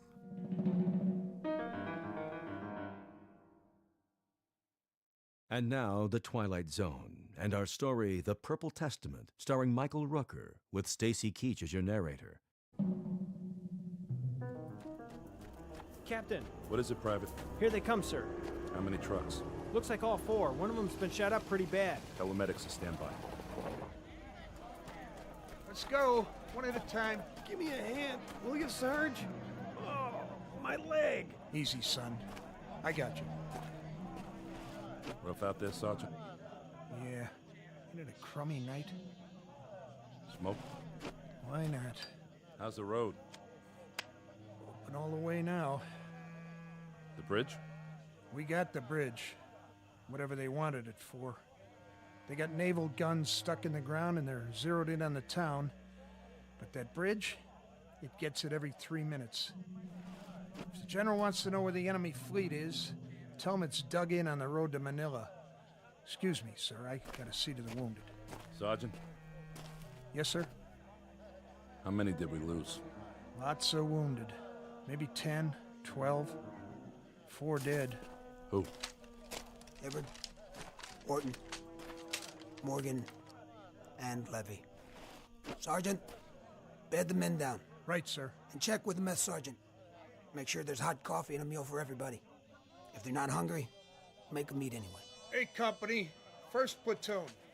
Inside. Fitz. Sir.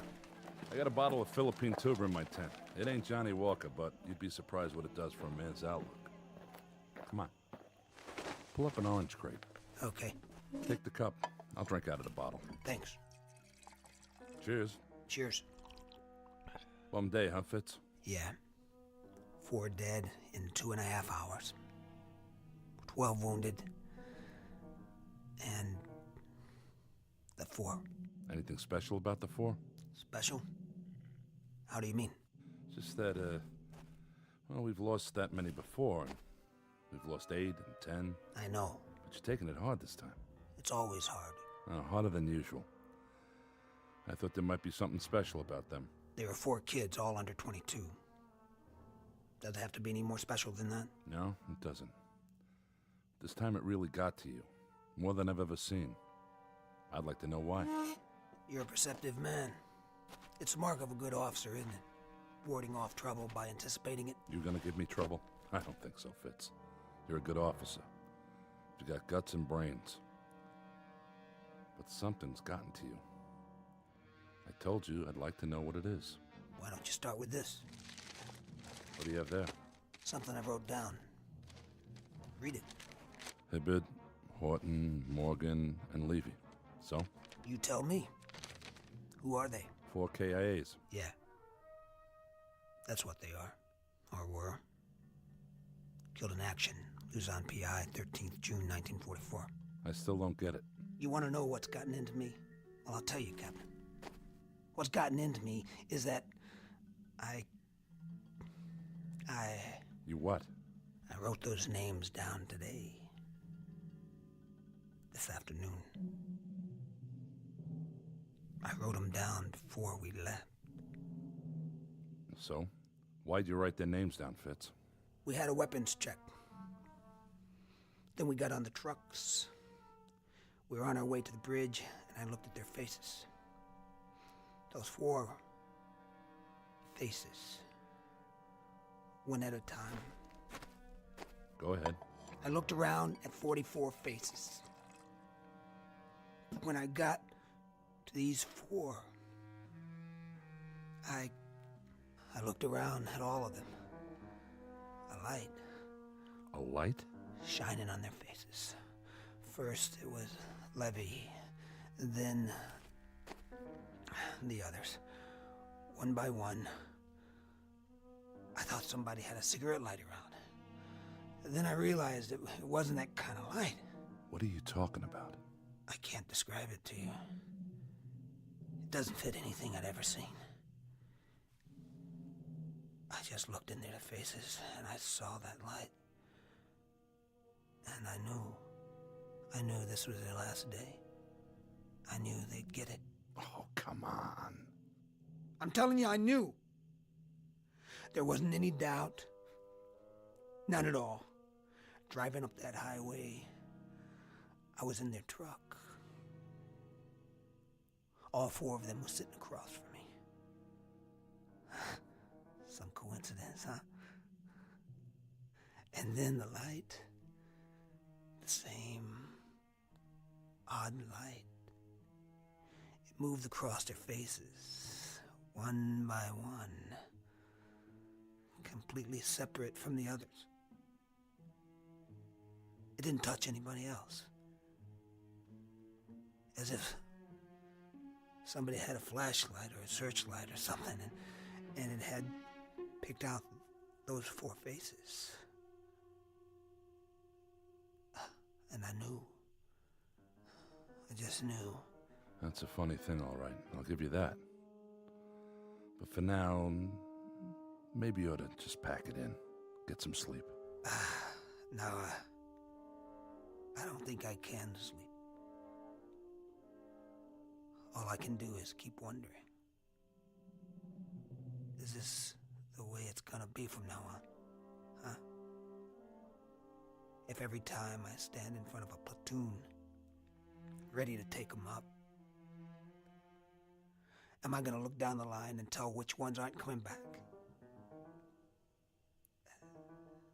No, thanks, but no thanks.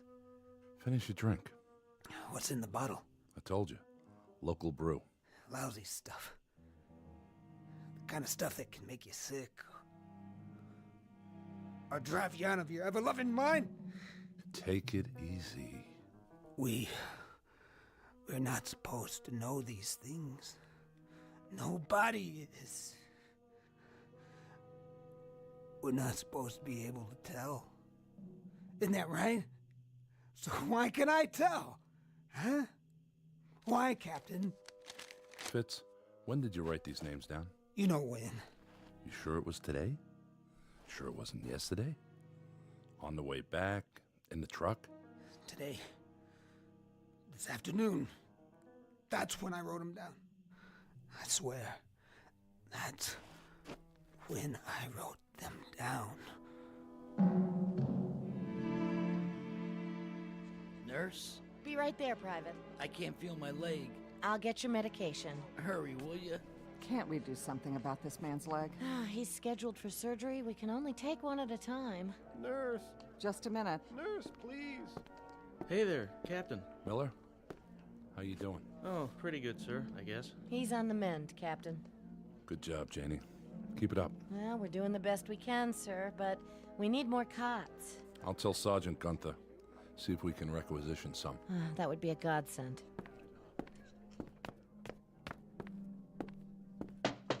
Come in. You could use some more beds out there. You noticed. Any more coming in? Not from this island. I suppose we can make pallets if we have to. Break down the desks. I'd say you have to. If it weren't for this schoolhouse, we'd be set up in a tent in the jungle.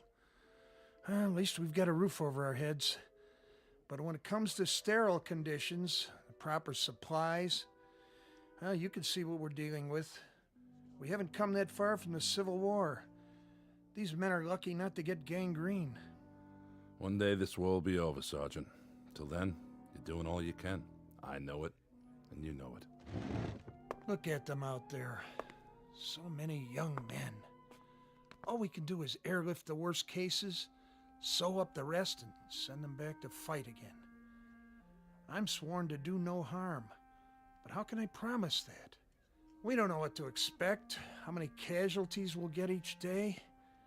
Unless, of course, your Lieutenant Fitzgerald is right. He believes it.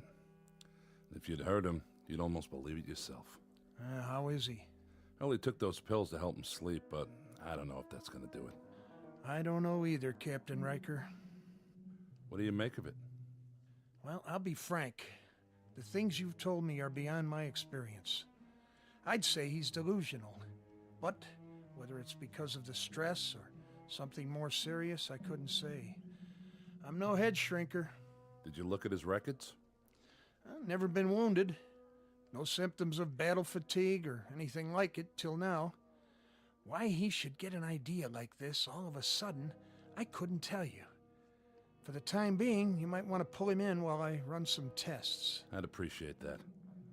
See, the thing of it is, he's never complained about anything. Not so much as a headache. He's a good man. Came in as a cadre while we were still back in the States. He's one of the best officers we've got. I'll do what I can. He's here now, you know. In the hospital? I didn't see him. He went down to the 2nd Ward to visit one of the boys from his platoon. Well, when you talk to him again, Sergeant, go at it a little carefully. Sideways instead of head-on. I wouldn't like him to think I have any complaints about his performance. I understand. I'll get around to it as subtly as I can.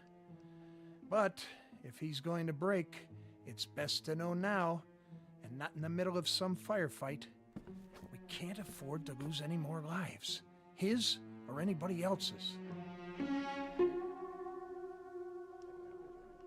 Hey, nurse, where's my chow? Roll over, soldier, while I change your bandage. And keep your hands to yourself.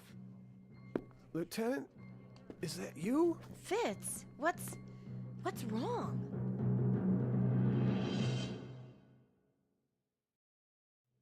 What's wrong, Fitz?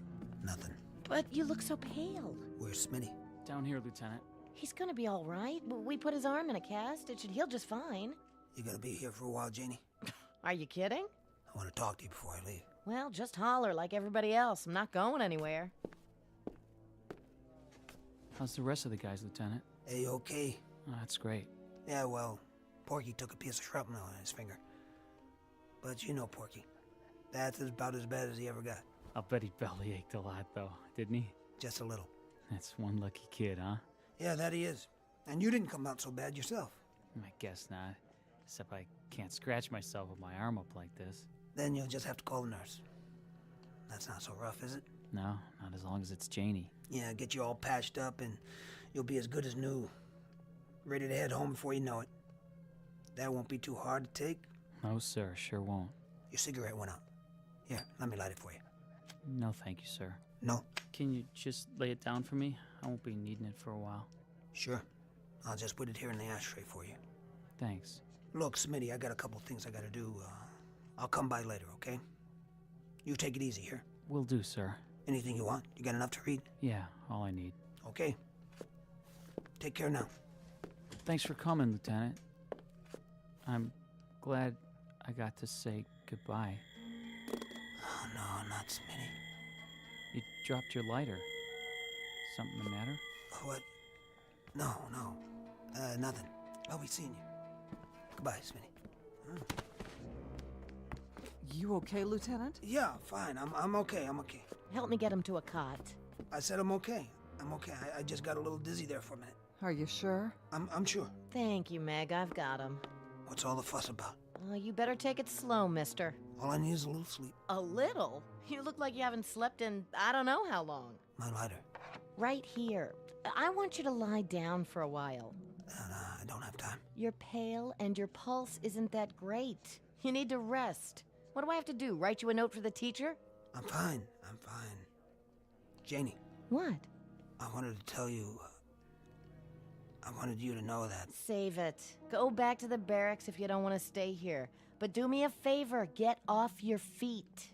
Listen, that boy in my platoon, Horton. Please, Fitz. He was a good guy. I know. He was looking forward to seeing you last night. That's all he talked about. He thought you were special. Very special. Soldier? Not now. I just wanted you to know. You are special. You were probably the last thing on his mind. Did he suffer? It was a landmine. Oh, no. He never knew what hit him. He didn't feel any pain, I swear. Soldier, I got your pill. Wake up. Oh, Fitz, that poor sweet kid. Get the doctor. This man does not have a pulse. Smitty. Bring me a shot of adrenaline. It's too late. No, it's not. What do you know about it? I said get me. Forget it, Janie. He's dead. No, he can't be.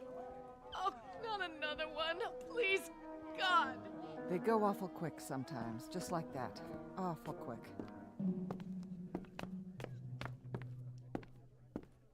Morning, Fitz. Captain. How are you? Something happened? I was down seeing Smitty. I know. I read his tag. Doc says he's gonna be okay now. No, he isn't. What are you talking about? It's only a broken arm. That's all that showed. Are you a doctor now? I took a look at his face. I took one look. And I knew. Come off it, Fitz. And then, a minute later, he was gone. What? Go ahead. Take a walk downstairs if you don't believe me. Same thing. Same thing. The look. The light or whatever it is. Yeah, I saw it. I knew. Captain. Fitz, I can't explain this, but... I don't want you to explain it. How can anybody explain it? How can anybody? I want you to believe it. Captain, that's all. That's all I want. I want you to believe. I just want you to believe. Yes? Bed 5, Sergeant. What, nurse? He just died. I'll be right down. For what? Fitz. There's nothing to see now. Except the body. He's dead. And I knew he was going to die. That's nonsense. Is it? I've read it on his face. I've read it just as clearly as if somebody had painted it there. Go on, I'll be there in a minute. Yes, sir. You knew, Lieutenant? I told you. He thinks... You bet I knew. Really, Fitz? Tabbed 4 men yesterday. I knew they were going to get it too. But that would be extremely odd. Don't you agree, Lieutenant? Odd? Is that what you call it? Odd is when you go 30 days on the line without losing a man. Odd is when you march 25 miles and you don't get a blister. Now you're talking odd. That's odd. This isn't odd, Gunther. This is more like a nightmare about a dog-faced officer. who can see death on people's faces. A lousy, dog-faced line officer who'd just like to give back the power to whoever or whatever gave it to him. Or a dog-faced line officer who's cracking under the strain of having seen too much and done too much and felt too much and finally starts to crack from the weight of it. I'm 5 for 5 now. We deal in facts here. How many coincidences does it take to add up to a fact?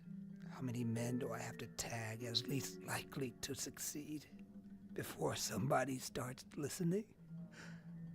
How many more faces do I have to look into? You're not being rational. No. Then answer me this. What I'd like to know is, what's it take before people realize that somewhere along this line I picked up a talent they don't teach at OCS because I just got promoted. What I am now is I'm a kind of recording clerk for the Grim Reaper. Come with me, Fitz. Let's go back to quarters. Okay, sure. Why not? But there is one thing you might do for now. While you're waiting and scratching and calling in the psychiatrist, just put some tape over my eyes. Or just poke them out right now. Go ahead, just do something so I won't be able to see. Just make it so I don't have to look at any more faces.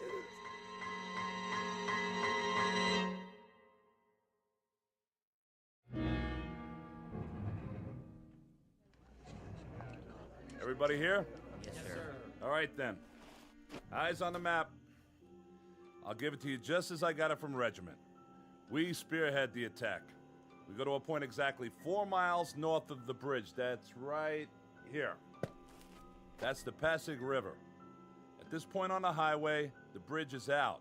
But over here, to the east, the Army's sticking across a bailey. Should be done by 0200. Not much time. You can say that again. We could do it. We'll spearhead the operation and move across the bridge as the point. All by ourselves? Baker and Charlie companies follow us. What's the enemy doing all this time? There'll be some Filipino guerrillas up here crossing by boat. We hope unobserved. Their job will be to take out any and all guns on the other side. So we should be able to get across that bridge against only small arms. Any more questions? Then that's it. We've got 22 minutes before we load up on the trucks. Give each one of your platoons a good briefing. Belts, 5 grenades apiece, 6 clips of ammo, no backpacks. Got it, Captain. And let's get moving. And good luck. Yes, Fitz? Nothing. Think you're well enough to lead a platoon? Well enough, yeah. I'm well enough. Gunther thinks you'd be better off with 3 weeks back at division. You agree with him? Matter of fact, I do. This one won't take more than a few hours, but it could be messy. Captain, Something? What are you staring at? You, sir. I asked you. Captain, don't go. Did you see something, Fitz? Is that it? Yeah, I saw something. Something like with the others? Yeah, it was on your face. Just for a few seconds, but it was there. Sure it was. If you go... Say it. You won't be coming back. You can't go out there tonight. I have to. You have to stay here. Don't do it for me, okay? Don't even do it to save yourself. Look at the picture on your desk. Put that down. Your wife. And those 2 children. They must be your kids. Do you love them? What? Do you love them? Do it for the gold band on your finger. But don't go out there. Give me that. But, sir... Get your platoon set, Fitz. Sir, please. Now. You've only got a few minutes. But what about... I'll tell you what about it. We'll have a nice long talk about it when we get back. We'll have a drink to it. We'll drink to an illusion, to coincidence. And you know what then? We'll laugh. Both of us. That's it, Fitz. I'll see you outside at the trucks. You won't be drinking to anything. Because you won't be coming back. Damn fool.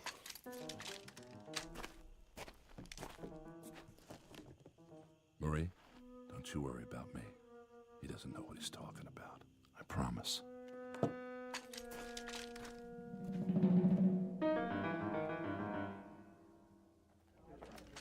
Lieutenant Fitzgerald, sir? What is it, Freeman? Well, sir, everybody says you can tell. Who says that? All the guys. They say you know who's gonna get it and who isn't. Well, how about it, Lieutenant? Give us a break. Come on, Lieutenant, please. Come on, Lieutenant, please. It ain't fair. You know it and not telling us. Freeman, knock it off. Forget about it, okay? Somebody started a wild gag. Somebody's gonna get burned for it, but good. Take it from your captain, nobody in this company's a mind reader, including Lieutenant Fitzgerald. Isn't that right? That's right, sir. Okay, boys. Let's hop.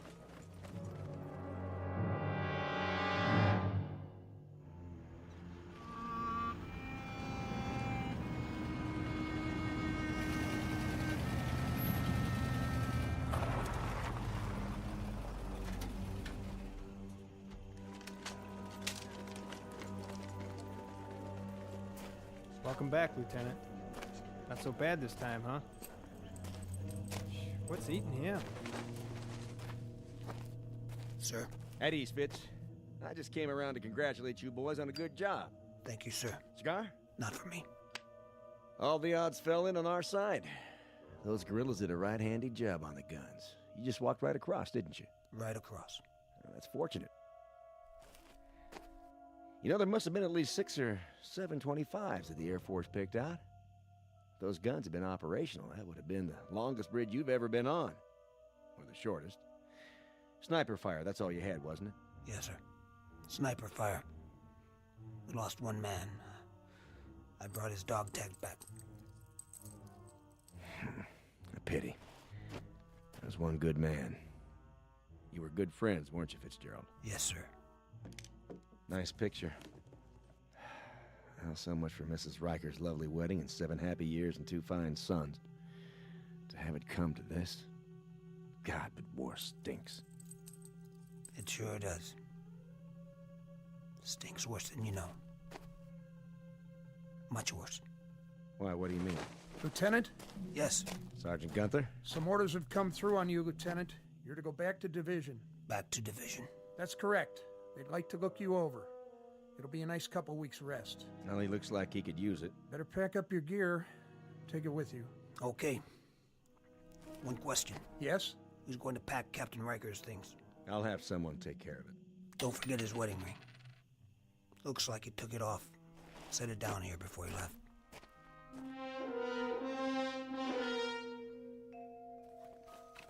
Going somewhere, Lieutenant? Yeah, somewhere.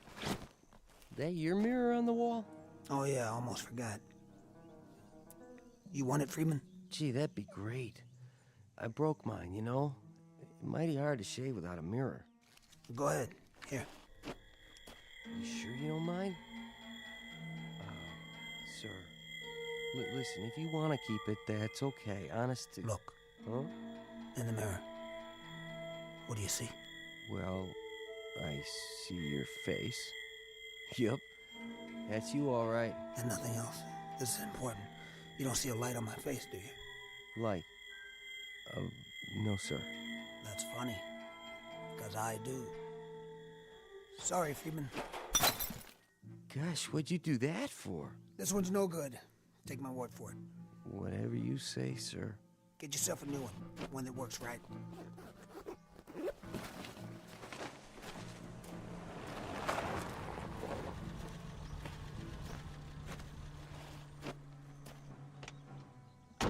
Lieutenant Fitzgerald. Yeah. Ambulance is leaving now, sir, for division. Oh, right. This your bag, sir? What? Yeah. Yes, that's my bag. Can I put it in the ambulance for you, sir? Thanks. Whenever you're ready, sir. We're all set. I'm ready. You can ride up front with me, sir. Plenty of room. Thank you. You going back to division? Yes, sir. Taking the Cavite Road? I got to, sir. The bridge is out on the highway. Yeah, that's what I figured. Well, engineers think they spotted some mines just a mile up the road. Haven't had a chance to dig them out yet, so take her careful and stay close to the shoulder. Yes, sir. Thank you, sir. You might as well get comfy, Lieutenant. It's about a 4-hour ride. Is it? I doubt it.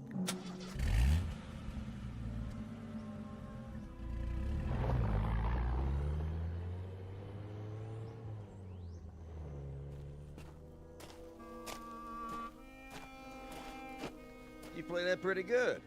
Thanks, sir. Thank you very much. You hear that? Thunder? I don't think so. Sounded like an explosion. Maybe. Maybe it was thunder. Yeah, that's what it was. Probably thunder.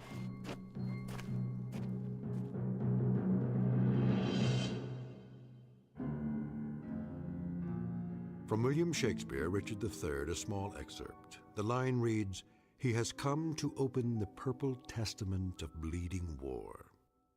And for Lieutenant William Fitzgerald, A Company, 1st Platoon, the testament is closed in the Twilight Zone. More from the Twilight Zone after this. Hello, I'm Stacy Keach. I hope you're enjoying this edition of the Twilight Zone Radio Dramas. To learn more about this series, be sure to log on to our official website at twilightzoneradio.com. You'll find special discounts on our Twilight Zone audio collections, listings of our radio stations, links to other websites, and a photo gallery of our recording studio and some of our stars in action. Plus ways to contact us with questions or comments about the show. And for a limited time, when you log on to twilightzoneradio.com, you can send in for a free CD of the show. So be sure to visit us at twilightzoneradio.com.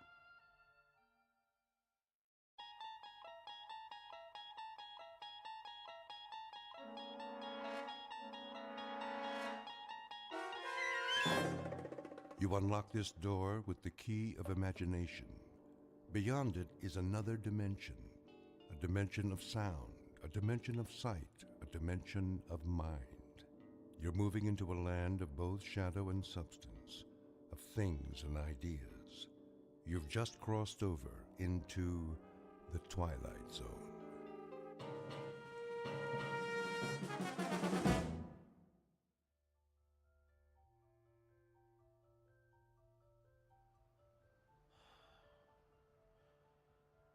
You are totally relaxed, floating. You are in a deep, deep sleep and can only hear the sound of my voice. You are safe, relaxed, and at ease. Can you hear my voice, Alex? Yes. I would like to continue where we left off last week. Is that okay, Alex? Yes. Last week, you were telling me about a strange laboratory. Do you remember it? Yes. You described it as filled with instruments. Tell me about the instruments, Alex. They're metal and shiny. There are lots of lights. Tell me about the lights, Alex. Are they bright? Yes. The lights are bright. Are there people in the room, Alex? Aliens? Yes. There are aliens. Come on. Sir, please. I'm allowing you to sit in, but please do not interrupt. Fine. Sorry. Can you describe the aliens for me, Alex? Do they have big eyes? Yes. They have big eyes. And what did they do to you in the laboratory? Experiments. Uh-huh. What kind of experiments? I don't know. Were they medical experiments? Yes. Medical experiments. Oh, enough already. Sir, Please. Okay, Alex. I think we're going to have to end our session now. I want you to wake up now. You are slowly awakening, feeling better than before. I will count to 3, and you will wake up. 1, 2, 3.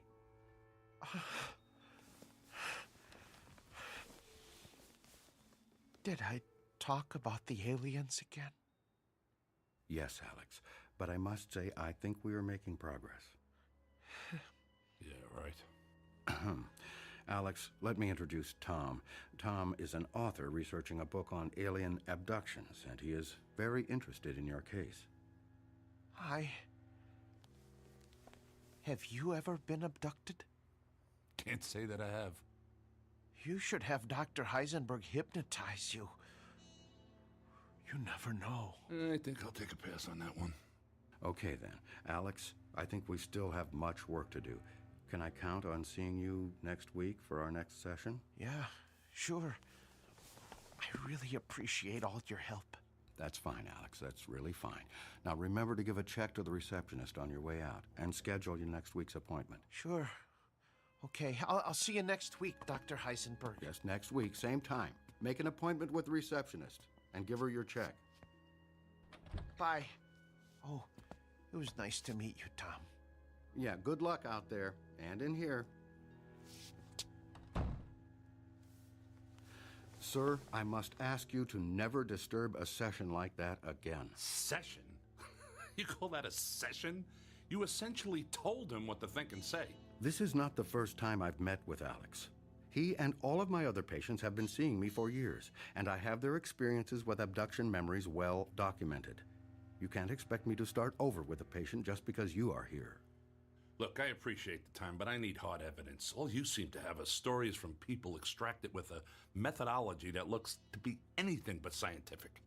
If you have nothing better to do than question my integrity, you do not need to return to this office. I don't even know you, and I thought you had a serious interest in this subject. Dr. Heisenberg, I'm sorry. Thank you for letting me sit in the comfortable chair and study your methods. And yes, I can guarantee you that I will never return to this office. I just hope that someday you tell that poor sap he's cured. Goodbye, Dr. Heisenberg. Hello, friend. Here is your invoice for today's session. And should I schedule you for the same time next week? Whoa, slow down. I'm not a patient. I'm researching a book. There's no reason for a bill here. You can pay with a credit card or debit card if you wish. $500? Is that what he charges for that scam he's got going in there? This is a racket. We could send the bill to your home if you prefer. With a proper diagnosis, your insurance may cover part of the treatment. I'm not a patient. I'm not paying $500. I'm not coming back. Goodbye. Goodbye, friend. We'll see you next week, and I'll mail your invoice.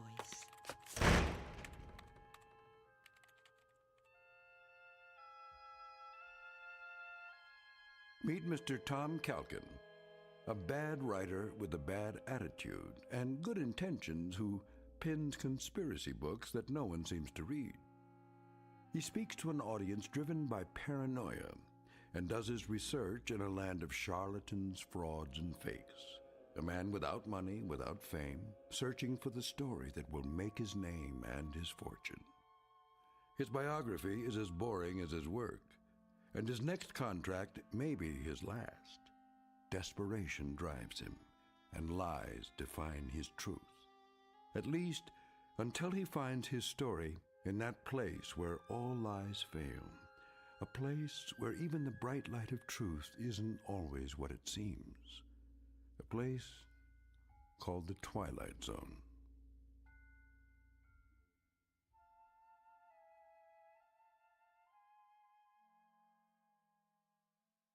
And now, The Twilight Zone and our story, The Walkabouts, starring Mike Starr, with Stacy Keach as your narrator.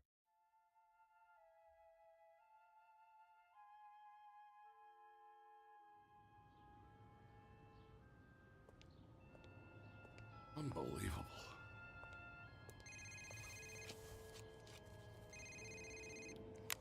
Hello. Tom, it's Maria. Oh, hi. Where are you? I'm sitting in your restaurant. We were supposed to meet today for lunch. Oh, sorry. It's been a stupid day. I'll tell you about it when I get there. Please, don't leave. I'll be here. Bye. Bye. How do I get into these things?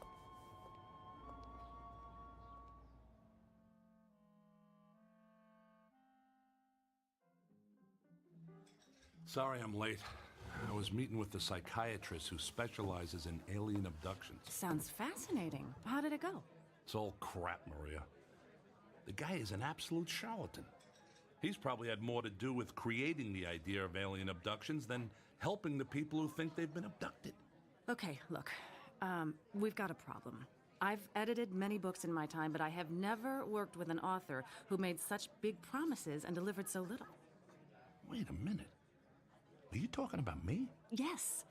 Look, you pitched us an idea for a book about UFOs, and you said you had some evidence that was going to blow the lid off of Roswell, UFOs, and everything people have wondered about and feared on this whole subject of flying saucers.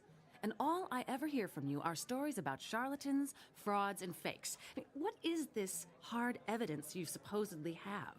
I mean, you have researched a book before, I assume. Maria, I really do have something.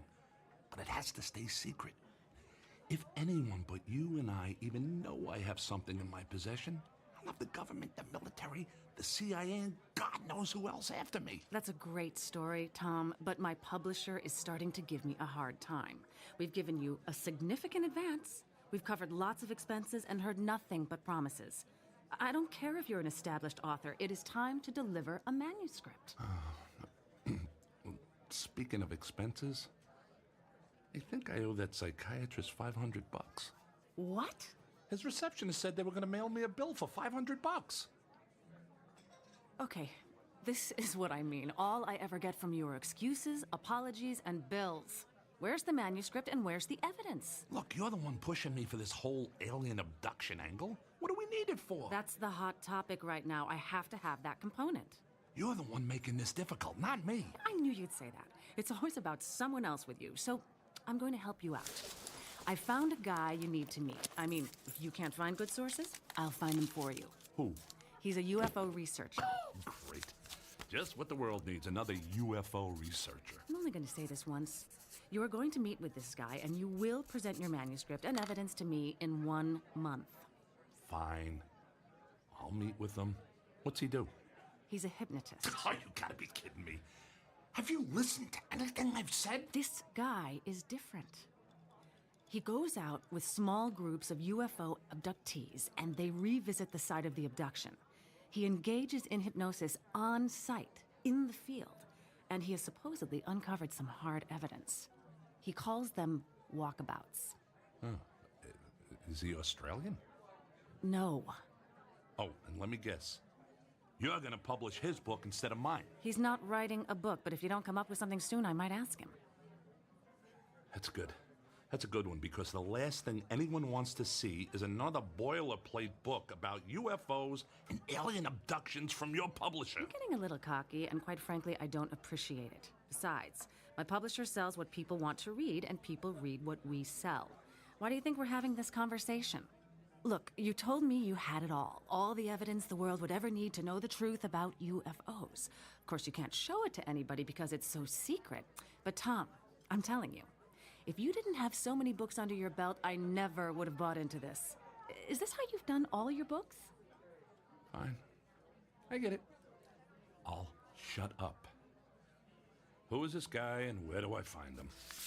His name is Tammuz. To what? T-A-M-M-U-Z. It's pronounced Tammuz. Maybe if you show him your evidence, he'll show you his, and we'll all be happy. Okay. I'll get a hold of him. Do it soon, Tom, and show him what you've got. I'll call him today. Good.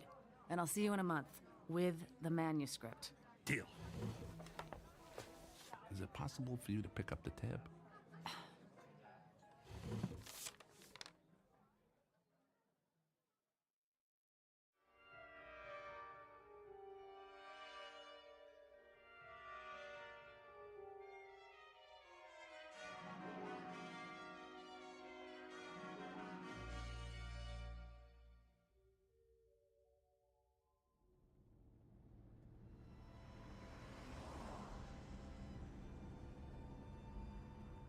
So, how do you know Maria?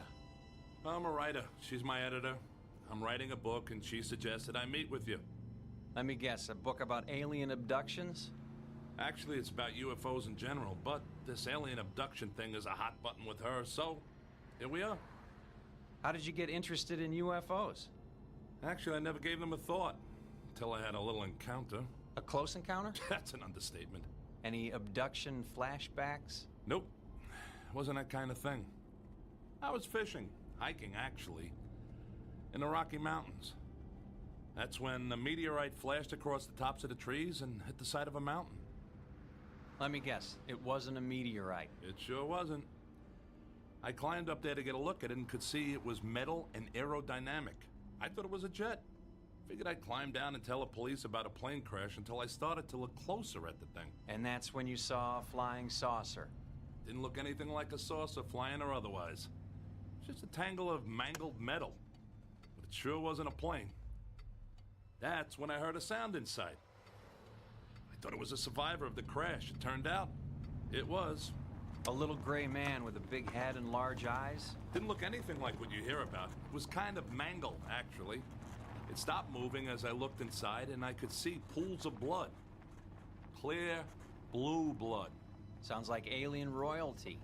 Look, this may sound funny to you, but I know what I saw. Sorry, it's just that I've heard so many stories it starts to get old. Although yours has some new characteristics. It's actually a good story. Doesn't sound like much of a book, though. That's because it's more than just a story. Like what? I got pictures. That helps. And video. And parts of the wreckage, and I even wiped up a sample of the blood and put it in a plastic bag. In my freezer at home is a sample of alien DNA. In a box under the bed are parts and instruments from the craft. And on my computer are pictures and videos of the inside and outside of the craft. You're not making this up, are you? Nope. It's all real, and I got it all. Now, what do you got? What do you mean? That was a deal I made with Maria. I would tell you all about my evidence, and you would tell me all about yours. My friend, I don't think anyone on the planet has evidence like yours. Well, maybe at Area 51, but not in a box under a bed or next to the frozen pizzas in the freezer. Damn it, Maria! What? She told me you would help. That you would share your evidence. Let me guess. You got nothing. Hey, slow down, my friend.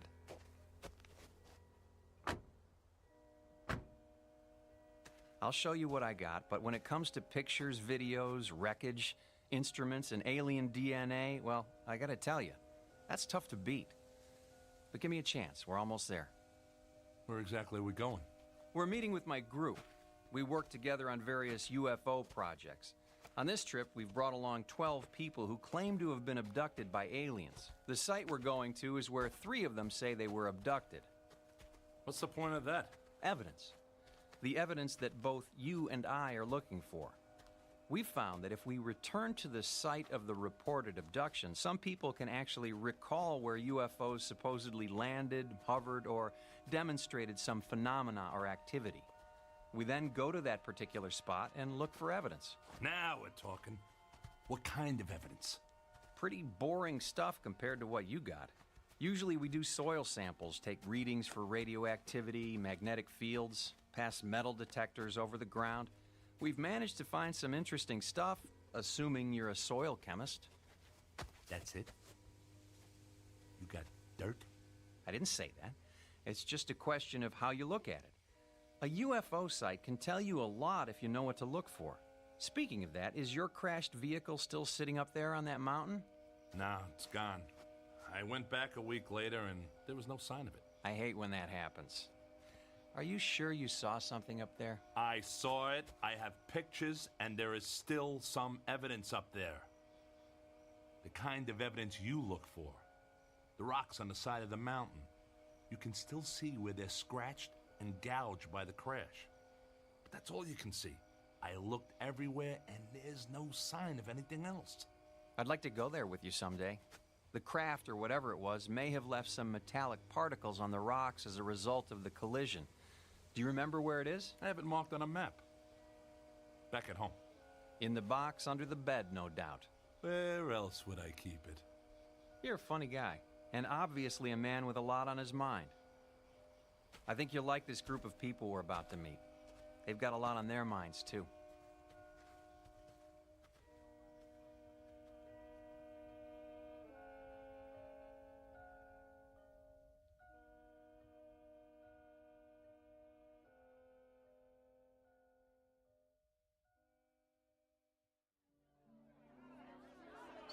Settle down. They'll be here soon.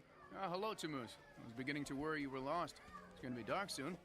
I wouldn't have gotten lost, not with all the racket this bunch is making. Enki, this is Tom. He's a friend of a mutual friend. Tom is writing a book about UFOs, and he's interested in our work. It's nice to meet you, Tom. We have extra tents for unexpected guests, and I trust you'll be comfortable. We're about to eat. Please, both of you, join us. Quite a setup you got here. You planning to stay a while? Some of us, although I'm sorry to say the abductees only last a day or two on site. It can be a bit overwhelming for them, especially for the 3 who feel they were abducted at this place. You know, I don't know how to tell you this, but I had no idea this trip would involve camping. Sorry about that. We'll take care of you. I think we might even have some extra clothes for you, although it's more of a jumpsuit. That's okay. I'm not planning to stay that long. Just long enough to see what you got. Fair enough. Let's have something to eat, and then we'll figure out how we're all going to proceed.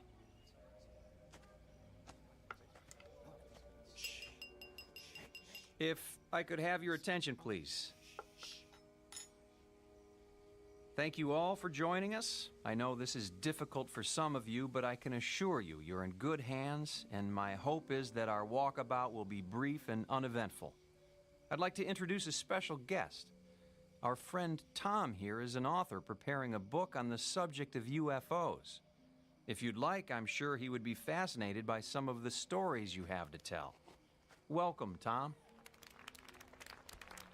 Tom, hello again. Hello there. Did you remember to make your appointment for next week? Yes. And I'm really looking forward to it. I'll bet you are.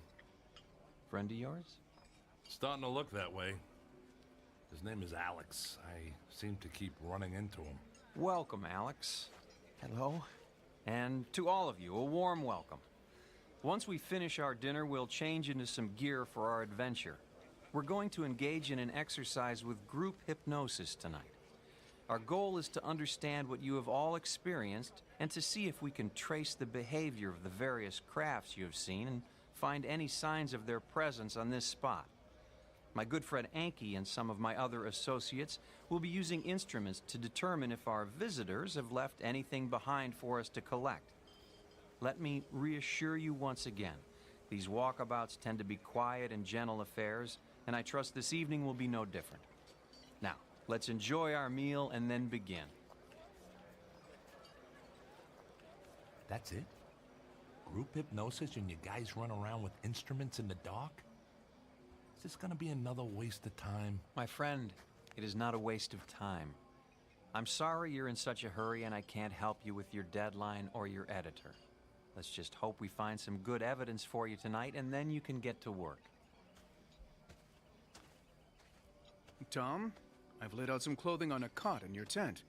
You can change when it's convenient for you. Right now sounds like a good time.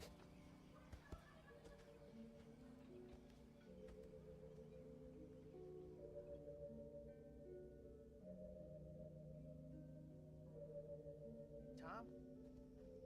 Hey, Tom! Wait up. Oh, it's you. Is this how you spend most of your time? Oh, Dr. Heisenberg recommended I try this form of therapy. Heisenberg? He doesn't seem like a guy who would want to lose a paying customer to a competitor. What? What are you talking about? That's not important.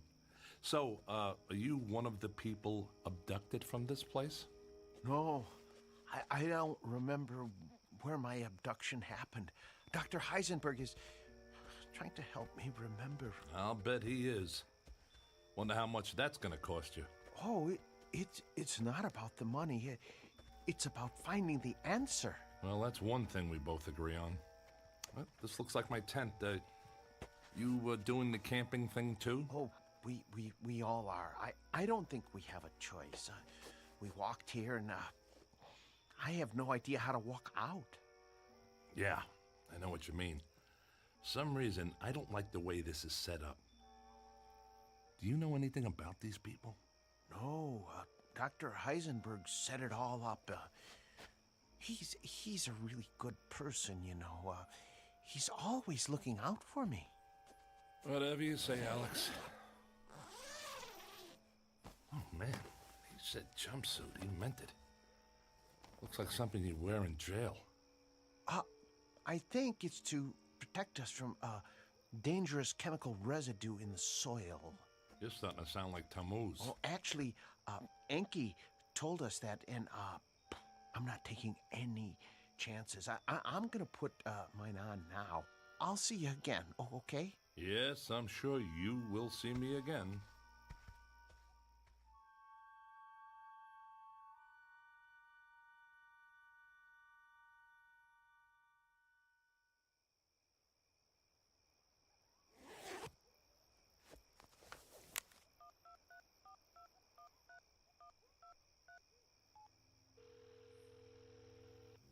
Hi, Tom. Were you expecting me to call? No, I saw your name on the caller ID. Did you show Tammuz your evidence? No, but I told him about it. That's why I'm calling. Maria, this guy's got nothing. He's as big a fraud as that quack psychiatrist I saw yesterday. And hey, you know what?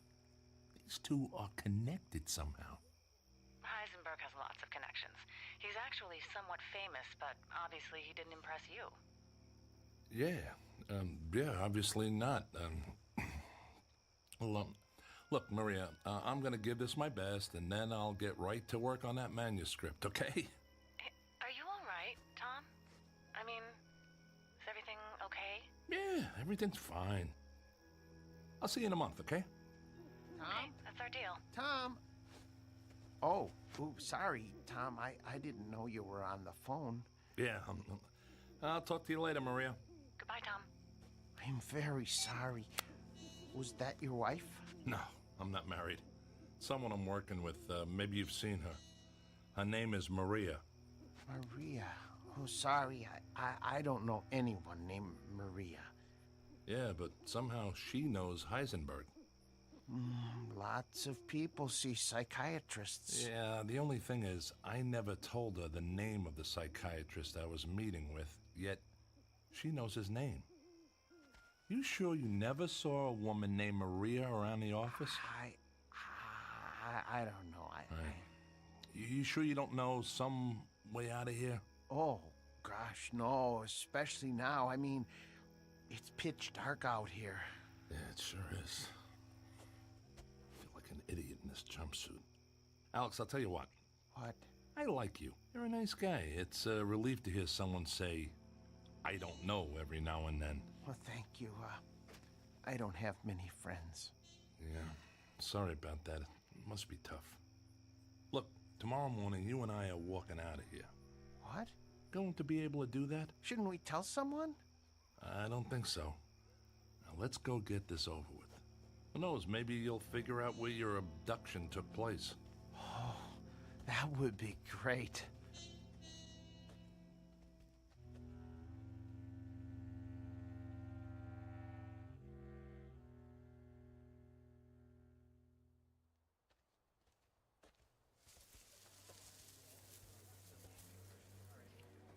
Hello, my friends. I see you're wearing our group attire. So how come we're all dressed in white and Tammuz and his buddies get the blue jumpsuits? I don't know. I like the blue ones better, too. Please, my friends, I would like to ask all of you to recline on the cots that we've arranged here in the circle. Tom, I wonder if you'd like to join this session. I'm curious if there are any memories from your fishing trip that have eluded you. I don't think so, and if you don't mind, I'll pass on the mass hypnosis. I'm here to find evidence, not become a part of it. Suit yourself. Is there anywhere special you'd like to sit or stand? Back here is fine. I'll watch from a distance. Good luck there, Alex. Have a nice nap. Thanks. I'll see you later, Tom. Right. My friends, please, if you'll take your positions and simply lie down. Get comfortable, please, and be at ease. I want to begin by asking you to close your eyes and relax. Relax the muscles in your face and feel the tension go out of you. Relax. Feel your shoulders and arms slowly relax and allow your body to relax down your back, to your legs, to your feet. Relax.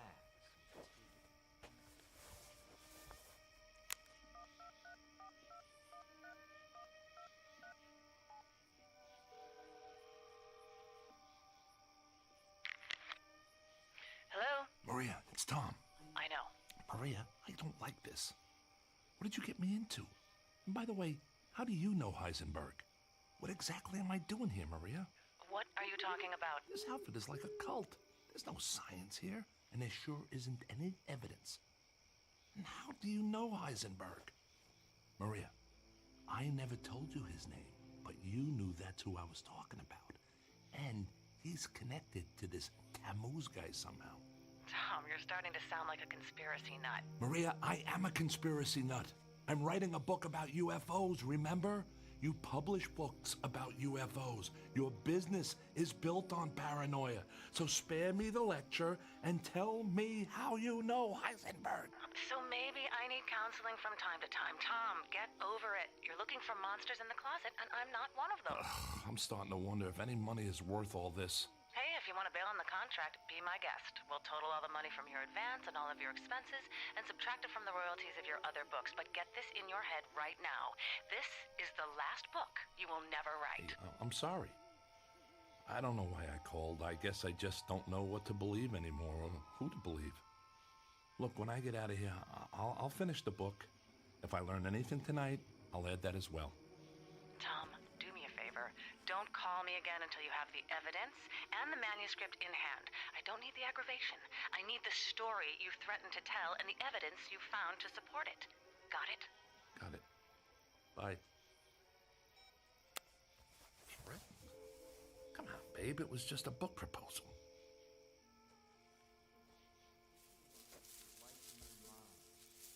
Bright light lifted you. See it. Believe it. Know it is there. The light approaches and will take you up to where all is well. Tom! Tom! Alex? Is that you? Where are you? I'm here, in the bushes. He said to be comfortable, and I'm comfortable when you're around, so I had to find you. Alex, you're missing out on your session. I don't want to do this. This is bad. Good. Alex, you're starting to get it. This is a scam, and that's bad. No, I mean, really bad. Look. Oh my God! What is that?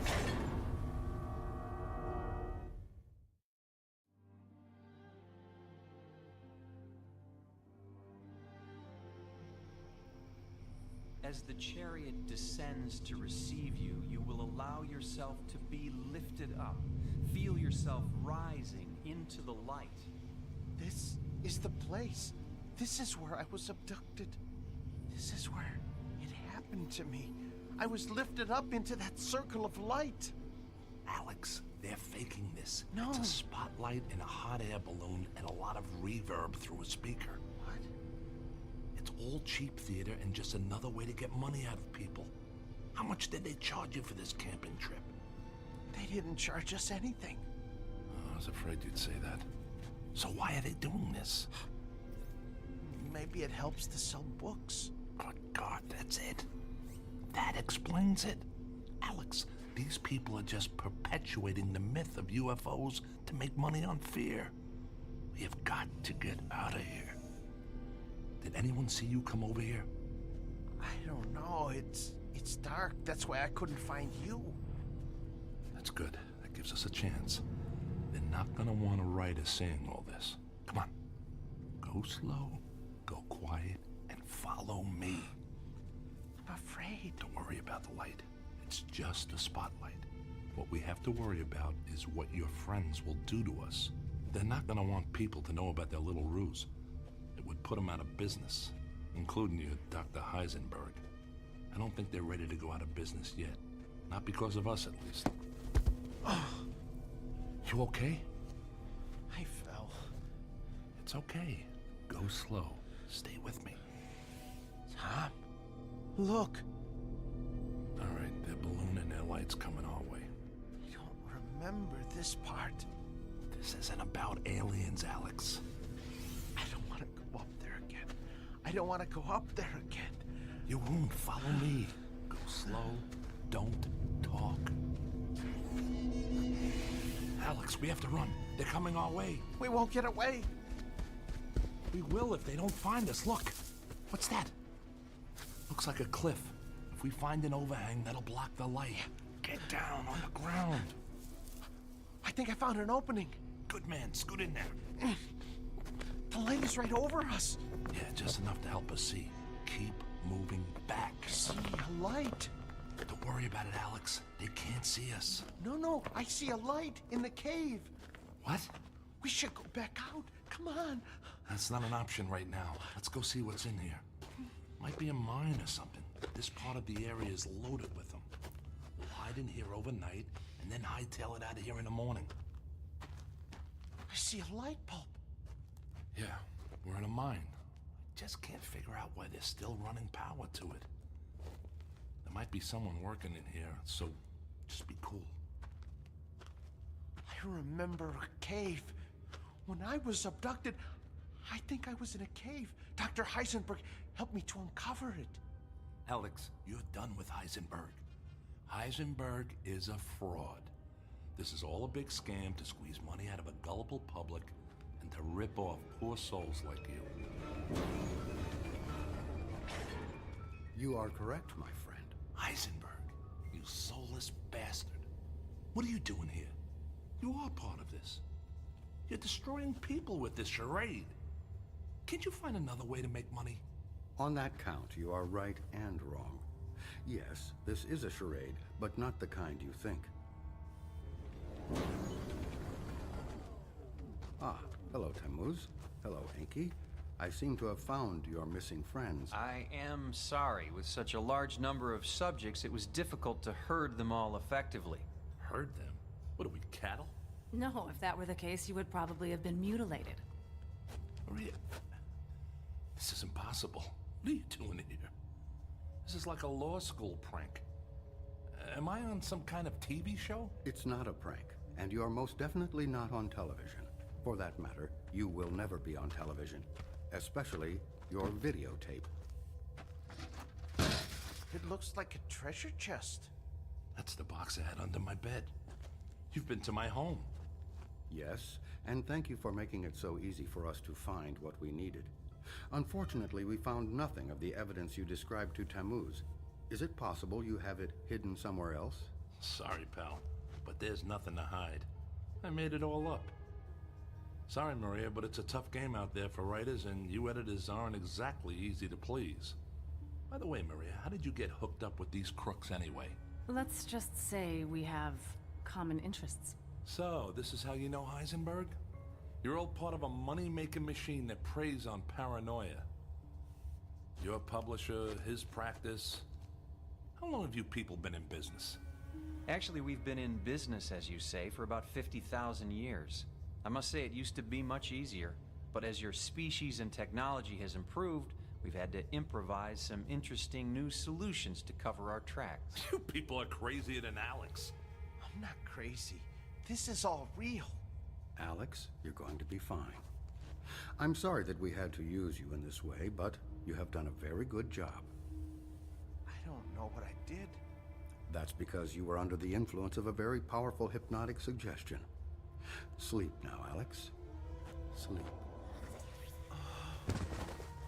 Alex! It's okay, Tom. Just relax. Tammuz, Enki, please carry Alex outside and send him aboard. It is his time. Who are you people? Well, for one, we are not people. We are, in fact, those aliens that you're so skeptical about. We are the Anunnaki. Many of us have been genetically modified to fulfill our mission on your planet. Now this is the book I should write. What do you say, Maria? This would be a hell of a story. I'm afraid this is a story that can never be told, my friend. Friend.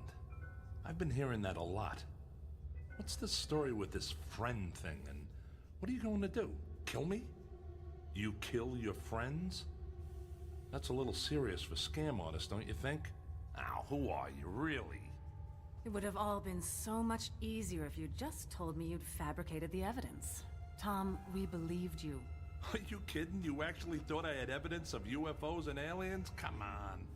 We're all in the same business here. So I had my little scam with the book, and you got this deal going on. We can work together here. But hey, no more of this messing around with people's heads like you did with Alex. Let's just be cutthroat editors and writers. Maria, I'll be a top writer. In fact, I can write this stuff better than you folks are doing it right now, if you want to know the truth. Ah, yes, the truth. You know, my friend, maybe it's time you did learn the truth. It's obviously something you have had little experience with. Take Maria, for example. Oh, yes, she does publish books. Books that we approve of course. Books that make the authors seem like madmen and lunatics. Quite frankly, if you had come to Maria with a book claiming to have visited Venus, you would be in print by now. But instead, you really got our attention.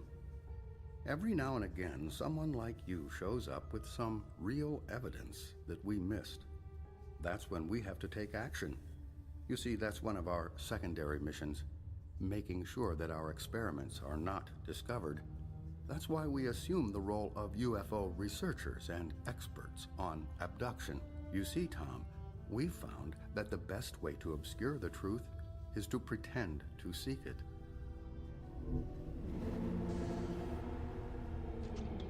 Well, it sounds like our friend Alex has made his final journey. That is actually our primary mission. We are harvesters, in a way. You're going to kill him, aren't you? That's what you do with friends. He may be gone soon, but his DNA will live forever. It's necessary for our survival. You too will live forever, Tom. You are one of the chosen now. You are now our friend. What are you, serial killers? You have nothing to fear, really. The whole process takes about 10 to 15 of your years. Alex was first harvested at a very early age, so his time is now.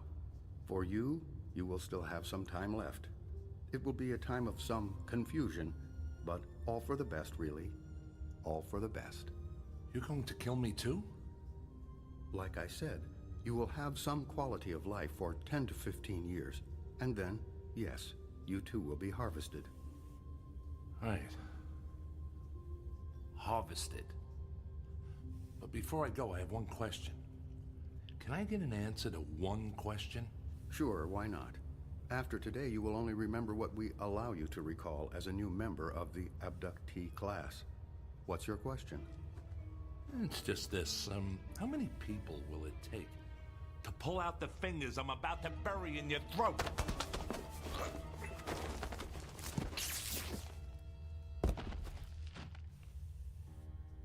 It's all clear. He is unconscious. This was a difficult one. They are proving to be a greater and greater challenge. The growing sophistication of their technology, their increased awareness of our presence. We may need to initiate another world war or create a new pandemic. We can't allow them to have too much time to think. Does that mean we should terminate the terrorism initiative? It's quite possible. In the meantime, let's increase the number of stories about supervolcanoes, asteroids striking the Earth, and global warming. Keep the fear alive. And Maria, you seem to have developed some affection for this one. That can't be allowed. I know, I will do better. Sometimes they're like pets to me, and I just seem to become attached. Ha. Spoken like a true editor. But you may have to have additional contact with this one, so keep your perspective. Okay. Now, back to work.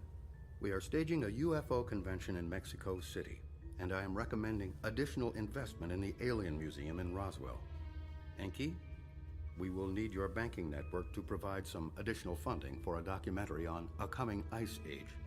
Let's really mix it up out there and keep these animals off balance. Tammuz, if you could clean up the campsite and sanitize any evidence, we can all get back to work. Do we have a site for the next harvest? Chicago, Illinois. Make the necessary arrangements.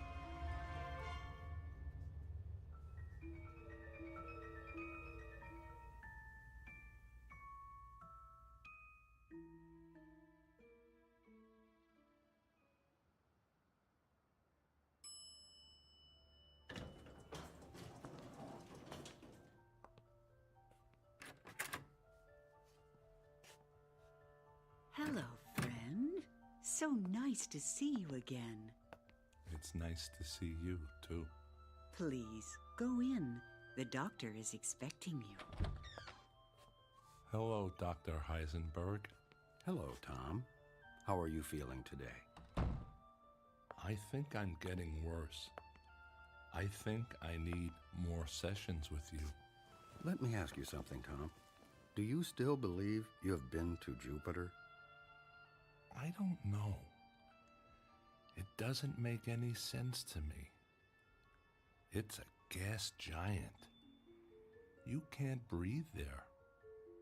Well, if the alien technology you have described in our sessions is as advanced as you believe, anything would be possible, wouldn't it?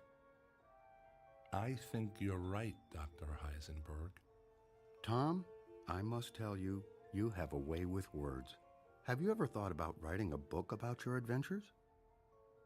No one would believe me. People want to believe, Tom. That's all that matters. I know an editor who I think would be very interested in your story about Jupiter. Why don't you meet with her? I could set it up for you. Okay. Then it's settled. Now, let's begin our session. Close your eyes, and you will go into a deep sleep. Deep, deep, deeper, deep, deep.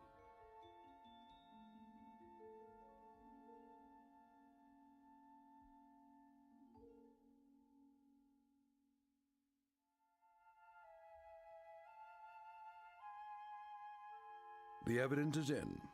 The facts are fiction, and the truth has become a footnote to a lie. Is it possible that we are in fact alone in the universe? There may be a time when we wish we were, especially after a brief walkabout to that place known as the Twilight Zone.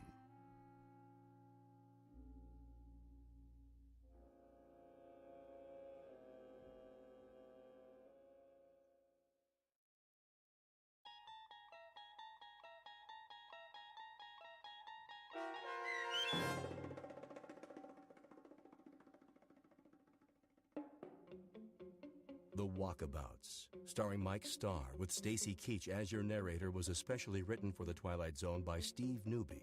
Heard in the cast were David Pasquesi, Joby Cerny, Leah Mortensen, Richard Hensel, Linda Kimbrough, and Tim Dadabo. The producers of The Twilight Zone wish to thank CBS Enterprises and the Rod Serling estate for making this series possible. This copyrighted radio series is produced and directed by Carl Amari and Joby Cerny for Falcon Picture Group. Sound design, custom Foley effects, recording, and editing are done in the Cerny American Sound to Picture Theater by sound designers Todd Beyer, Craig Lee, and Tim Cerny. To learn more about the Twilight Zone Radio Dramas and to contact us, visit our official website at twilightzoneradio.com. Doug James speaking.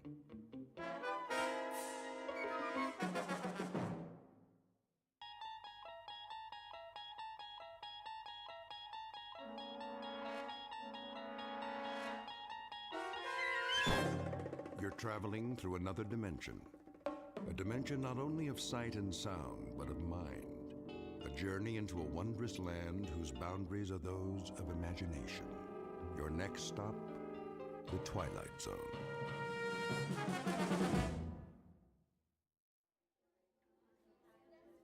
Attention, Grocery King shoppers. Today's special is Bubbling Brook Pure Spring Water, on sale in the beverage department. Why not pick up some for your family? Available in the gallon and half-gallon sizes. That's Bubbling Brook Pure Spring Water on sale now. Grace! Oh, hey, Martha. I thought that was you.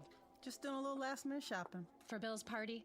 But I told you, we'd take care of everything. Oh, you know me. I have just about everything I need, but I'm gonna pick up some greens for the salad. Maybe an appetizer. Well, don't worry about a cake. We're bringing one. Oh, shoot. So are the Hendersons. That's gonna be a lot of calories tonight. Maybe we can freeze some of it. How many candles? Girl, if I tell you the truth, we might start a fire at the dinner table. Please, Bill's not that old. I can't believe this is the big 4-0. No. He does wear well now, doesn't he? What's his secret? Good genes, I guess. Plus, he's a do-it-yourselfer. That keeps him healthy. I wish some of that would rub off on Jerry. Oh, no, you don't. All that puttering around. Ha, gotcha. Not in the store, Oliver. Sorry. No, that's all right. Put that away right now, young man. Yeah, but they're coming. Who's coming? The invaders. I don't know what's gotten into him. Oh, he's just being a boy. I know a lot about that. You do? When my pa was his age, it was video games all the time. It still is. But they're so much more violent now. All about war and killing and... My husband says it's a natural instinct. What is? To protect and defend. Well, if he has to serve his country, that's one thing. But there's no war here now. Thank God. They do grow up fast. Too fast, if you ask me. I know. I mean, but really, what can we do? We can't keep them locked in their rooms. They're going to find out what the world's like sooner or later. I think it's a male rite of passage thing, like horror movies and wrestling. That's easy for you to say. You had girls. Hey, Mom, look. Captain Chris. No more breakfast cereal. There's vitamins in everything. It's nothing but sugar. Oh, Mom. Oliver, stay with me. Oliver! Ooh, she has her hands full. Reminds me so much of my pa. Too much sugar. Oh, Bill says that's a myth. Food coloring, then. I doubt it. It's the way the world is now. All the war news on television. I wish we could just turn it off for a while and let him grow up. Amen to that. Oh, shoot, what time is it? Almost 3. Oh, girl, I gotta get out of here. I gotta go get my hair done. I gotta stop at the cleaners. When do you want us at the house? Well, Bill won't be there before 7. You know, he has patients till 6. He doesn't know, does he? He better not. It won't be much of a surprise if he does. Last chance for Bubbling Brook Spring Water at the sale price. Get some now in the beverage department. Which aisle is that? You need bottled water? You know Bill's always restocking. He's just like a Boy Scout. Gotta be prepared. I can't believe you guys built a shelter. Well, you know, we'll probably never need it, knock on wood. But that's his pet project, protecting his family, and I love him for it. At least he doesn't rebuild cars in the backyard. Or collect model trains like Jerry. Pure spring water for all your family needs. You go ahead, I'll get the water. Really? You don't mind? No problem. Oh, I love you, Martha. I'll pay you back tonight, I promise. See you later. See you later.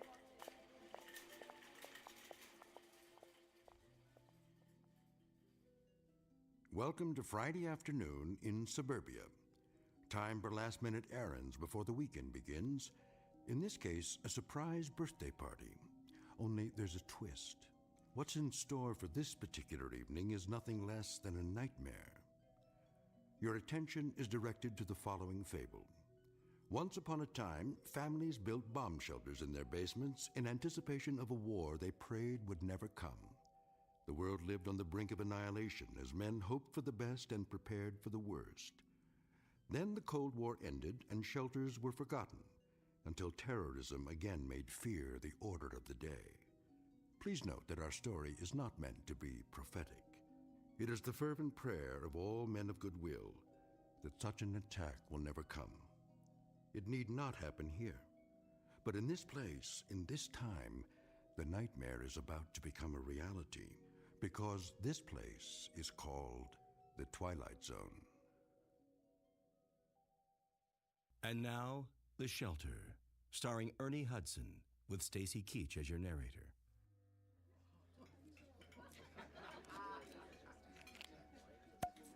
There. Who wants champagne? Maybe just a little. Give me your glasses, everybody. Mom, may I please be excused? I guess so. Just don't go too far. You know the dessert's coming, babe. Okay. Where are you going, son? The family room. My favorite program's on. Okay, but not too loud, Paul. I know. Who wants to make a toast? Now, Martha. If you don't, I will. All right, here goes. Ladies and gentlemen, may I have your attention, please? No birthday celebration is complete without an after-dinner speech, and so let's get to the business at hand. The honoring of Dr. William Butler, who tonight is 1 year older and finally admits to being over 21. Spare me. Easy, honey. I'll cut this short, Bill, in the interest of good taste. And to save you excess embarrassment. We got this little surprise party together as a very small reminder to you that on this street in this town, you're a very beloved guy. Yeah, sure. His wife loves him. There isn't one of us in this living room who hasn't put in a frantic phone call to you at some hour in the middle of the night. You're not kidding. This kid's sick, or that kid's got a fever or some crisis or other, and you'd come out with that antique medical bag of yours, half asleep without even a moment's hesitation to ease a little pain and make a parent's heart beat normally again. And there also isn't one of us in this room who hasn't owed you a whopping bill for a whole lot of months afterwards. Try years. Some of us still owe you. Let's not forget about the chainsaw. Yeah, don't forget that. Another thing we owe him for. Oh, yes, the good doctor's penchant for construction, his genuine old-fashioned bomb shelter. I resent that. It's not old-fashioned. Yeah, well, with all due respect, Bill, it is circa 1950s. Didn't I see one in an old issue of Life magazine, along with ads for hula hoops and the new Edsel? At any rate, I think we might as well go ahead and forgive him for such a quaint little hobby, despite the fact that what he thinks of as farsightedness on his part is a real pain in the neck to the whole neighborhood. Can't take a little noise. A little? Do I have to mention the cement trucks and the nocturnal hammering and sawing and all the rest of it? I mean, don't get me started. Anyway, when Grace mentioned that it was your birthday, we took it upon ourselves to handle the proceedings, and if the truth be told, we didn't mind it one bit. Speak for yourself. So just as a little personal aside, let me conclude this way. I've lived in this town for 30 years. As you'll recall, Bill, you and I went to the same school, joined the Army together. I became a broker, and a broken-down accountant. You became a doctor. But we raised our kids on the same block, confided in each other about our personal problems, gave each other a few helping hands along the way, and I'm glad to say our wives became fast friends. Well, anyway, in this goofy world we live in today, where the human race still seems unable to function without nuclear bombs and biological warfare, and when it appears that this may be the legacy we're leaving our kids, well, it's a comforting thought that qualities like decency and kindness and friendship still hold sway. And these are the qualities that you have, Bill, in spades. Hear, hear! These are what you love for, you and Grace. So before I start honking into a handkerchief, let me wind it up this way. Happy birthday, Dr. William Butler, from the gang on the block, and may you have many, many more. Oh, thank you so much, Jerry and Martha, Marty and Ellie, and of course, Bob and Betty. We love you too. You are the best neighbors anyone could have. Bill, honey, don't you want to say something? You dirty dogs, you. First a surprise party, which I abhor, and then a sloppy sentimental speech. Boy, I thought it would go on forever. You want me to continue? No. You'll spoil everybody's digestion. All I can say is, bless you all. There's no gift that means as much as good friends. But I might add about civil defense. Here we go. I may not be as crazy as you think. Do I have to mention the 3 little pigs? One built his house of straw, the next one of twigs, but the third one, the third little pig, ran squealing all the way home. Did he just call us swine? All right, but you get my point. Believe me, I sincerely hope I'm wrong. I'm not much of a gambler, as you know. In this case, I'm betting that I'm right. But I'm hoping that you win. That's some bet, all right. Now, everybody relax. That's it for the speeches. Who wants some more champagne? Maybe just a wee bit. Hold on, everybody. There's one more surprise. Betty, I need you and Grace in the kitchen. You didn't get a cake. Hush now. I'm sure that son of yours will want some. Girl, watch out or he'll eat the whole thing. Come with me. Paulie? Yeah, Pop. Help your mother clear the plates. Okay, but... But what? What is it? The television. It just went out. Gods, a crisis. Marty, you're an engineer. What do you know about TVs that go on the fritz? That there are times when such malfunctions are a boon to peace. What happened, Paul? Picture just went out? Yeah. You still getting sound? No, first the picture went off. Then there was some kind of announcement about an emergency. Here it comes, everybody. We couldn't get all the candles to stay lit. Hold it for a second. What did you say, Paul? The announcer said to turn on the emergency station or something on the radio. The emergency broadcast network? You must have heard it wrong, Paul. I didn't hear it wrong, Pop. That's what he said. Tune to the emergency frequency. Then everything went blank. He's right. It's a blank screen. There's a radio in the living room. Hey, what about the cake? Not now, Grace.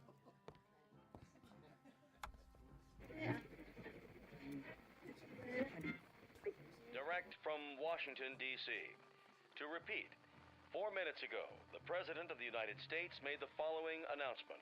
I quote, "At 8:04 Eastern Standard Time, our radar stations in Alaska reported a large number of unidentified flying objects moving southeast across our borders at a high rate of speed." What is this, some kind of joke? I don't think so. Quiet. As of this moment, we have been unable to determine the origin of these objects. But in the interest of national security, I am declaring a temporary emergency. Until further notice, we are in a condition of yellow alert. So said the President. Federal authorities request that all civilian defense personnel report to their assigned posts immediately. A temporary state of emergency is now in effect. No commercial traffic of any kind will be permitted on streets or highways in the northeast sector of the country. Repeat, no commercial vehicles of any kind will be permitted on streets or highways. You are asked to remain calm and proceed in an orderly fashion to your local shelter centers. Repeat, go to your nearest designated shelters. What about Jeannie? She'll be at the university. It's in the middle of the semester. Bob, we've got to call her. My sister, she's upstate. Did he say they're attacking upstate New York? Does the phone still work? I don't know. The line's down. The circuits are overloaded. Everyone's trying to call. The children. Call the babysitter. Did you hear what he said? We can't get through. Stay calm, please.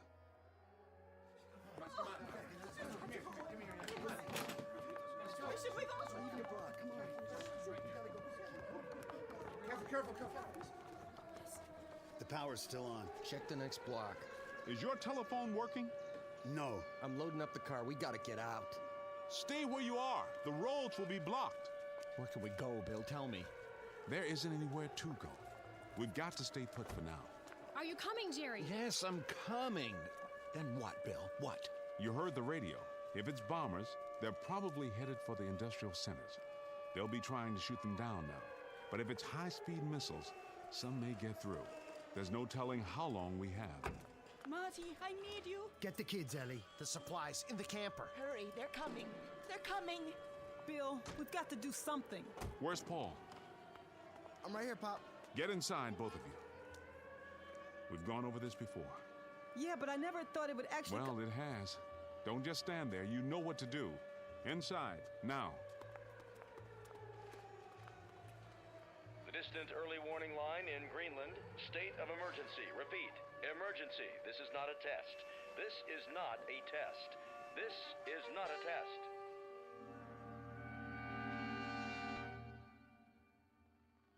This is the Emergency Broadcast Network. Repeating, all citizens not engaged in civil defense work are to remain off the streets. Please stay tuned to this frequency for further announcements. Repeat, please stay tuned to this frequency for further announcements. I got the canned goods, Pop. Good. Carry them down to the basement. The shelter? Of course, the shelter. Hurry. I'm filling the water bottles, Bill. Do the best you can. Fill all the empties.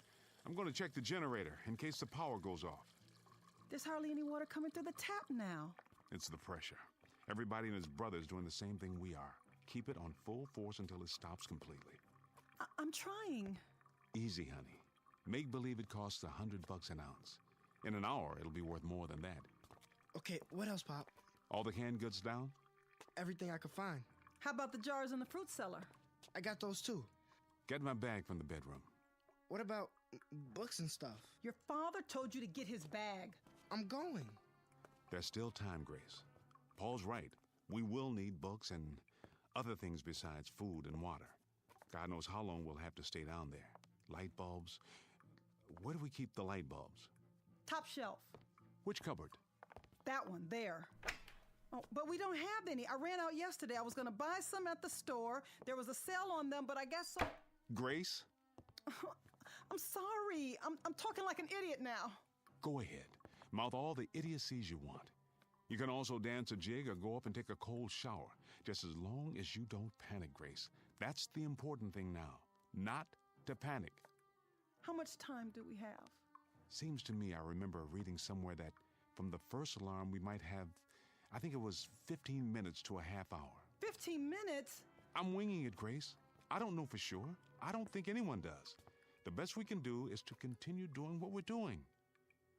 Keep pouring the water. I'll see to the boy. All right. Paul? Yeah? You got my bag? And some other stuff. Books and magazines, too.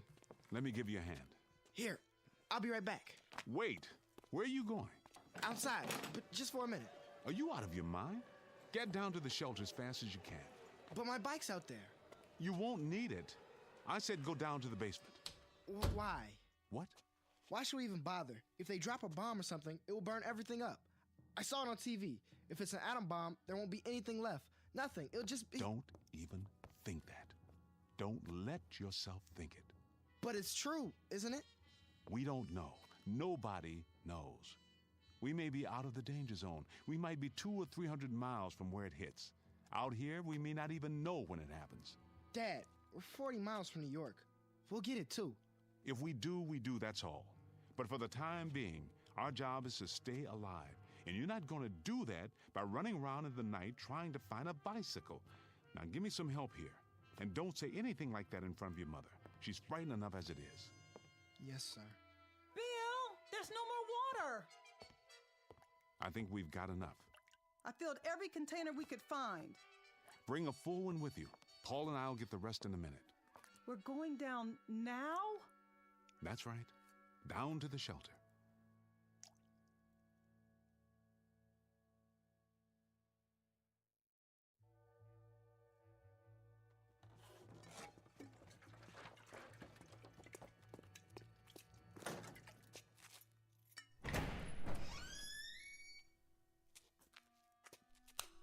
There.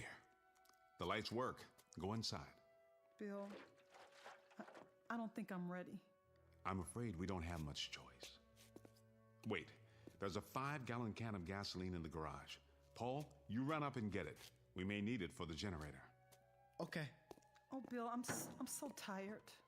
Here, sit on the cot. I just want to lay down. I want to go to sleep. Grace, listen to me. I am listening. I just explained to Paul, if there's a bomb, there's no assurance it'll land near us. And if it doesn't... But if it does, if it hits New York, we'll get it too. All of it. The poison, the radiation, the whole thing, the firestorm, nothing will be able to put it out. And we'll be in a shelter. With any luck at all, we'll survive. I've built this room very, very carefully to government standards. We've got food and water to last a long time if we use it wisely. And then what? Then what, Bill? We crawl out of here and tiptoe through all the rubble up above, the rubble and the ruins and the bodies of our friends? Why is it so necessary to survive anyway? What's the point? Bill, admit it. Wouldn't it be better? Wouldn't it be quicker and easier if we just... I got the gas can. Is that all you need from up here? Do you hear that? Whose voice is that, Grace? That's why we have to survive. He's 12 years old. It's too early, much too early to think about a boy dying when he's done so little living. For him, Grace. Paul? Yeah. Set it there, next to the generator. I'll go up and get the rest of the water.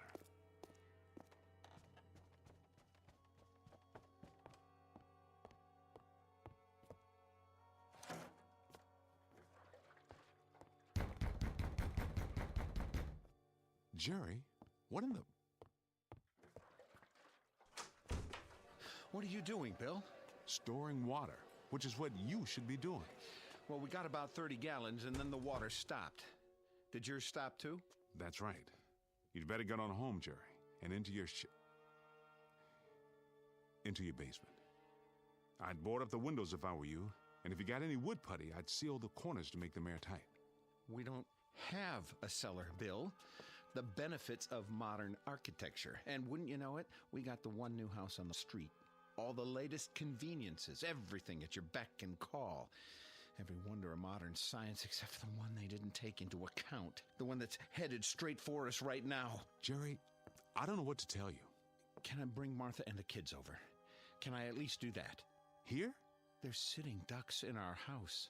Sitting ducks. We don't have any protection at all. You can use our basement. Your basement? What about your shelter? That's the only place anyone can survive. We've got to get into the shelter. I don't have any room, Jerry. I don't have near enough room or supplies. It's designed for 3 people. We'll bring our own water and food. We'll sleep standing up if necessary. Please, Bill, we've got to use your shelter. I have to keep my family alive. You understand that? We won't use any of your stuff. You have my word. What about air? It's a 10 by 10 room with an air filter to supply 3 people. Will you bring your own air? 24 hours, Bill, and then we'll get out, I swear, just so we can have a chance. No. When that door gets closed and locked, it stays closed and locked. I'm not breaking the seal. There'll be radiation and heaven knows what else. I'm sorry, Jerry. As God is my witness, I'm sorry, but I built it for my family. And what about my family? Don't they matter? Of course they do. I'll have to ask you to get out of my way. What do we do? Just rock on the front porch until we get burned to cinders? That's not my concern. At this given moment, it's my family I have to worry about. I am not going to sit by and watch my wife and children die in agony. I am not going to do that. Do you understand me? I am not going to... Let go of me.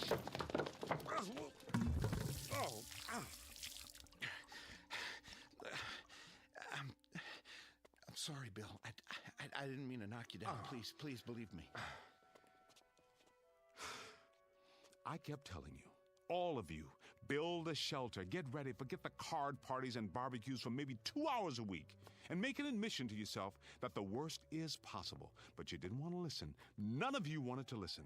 To build a shelter was to acknowledge the kind of age we live in, and none of you wanted to face that. So now, Jerry, you got to face something far worse. Reality. May God protect you. It's out of my hands. It's simply out of my hands.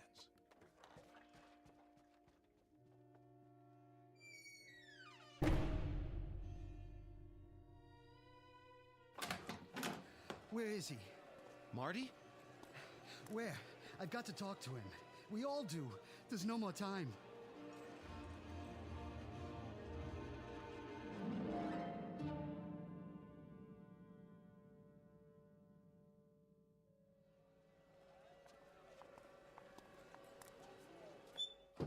I tell you, there's no more time. Bill, I have to talk to you. I want to go home. Just a minute, honey. They're already down in the shelter. I told you they'd be there. They locked themselves in. Your wife's right, Marty. It's no use. He slammed the door in my face. He's got to let us in. We have windows in half our basement. I don't have anything to board them up with. At least you have a basement. Let's go, Marty. The baby's getting a chill. We'll have to do something. Go where? There's no place that's safe. Where's the shelter? Downstairs? No, I told you, he won't listen.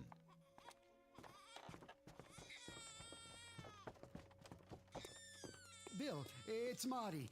We've got the kids with us. Bill, can you hear me?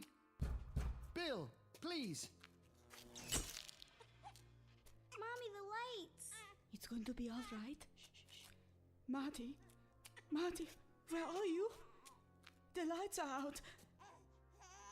Bill, I know you can hear me. Please let us in. Please, Bill. Just let us in. No one else. Oh my God. What's happening, Bill? I'll start the generator. How can you in the dark? I know how to work it. Over here. Dad, I found the switch. All you have to do is pull the cord.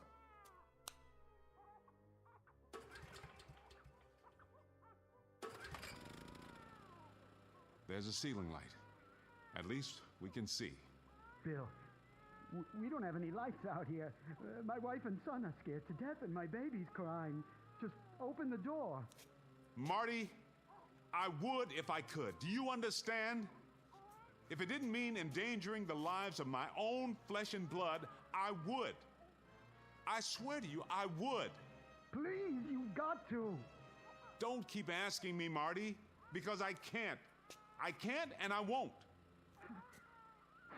I feel sorry for you then. I really do. You probably will survive, but you're gonna have blood on your hands. You hear me, Bill? You'll have blood on your hands. Dad, maybe No! I've already made my decision. But Bill... I can't help it, Grace. Either it's us or it's them. All my life, I tell you, all my life, I've only had one function. That was to end suffering, to relieve pain, to cure and do no harm. But the rules are different now, don't you see? Now there's only one purpose, and that's to survive. Nothing else means anything. We can't afford to let it mean anything. Marty, get out! Do you hear me? Just get out!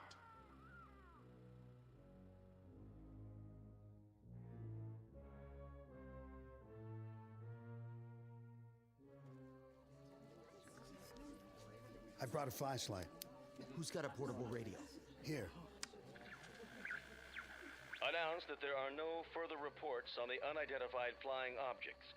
A statement from the Pentagon confirms that an enemy attack cannot be ruled out at this time. Remain tuned to this station for updates. What does that mean? It means they're missiles. I'm not going to sit here. It'll hit any minute. I just know it.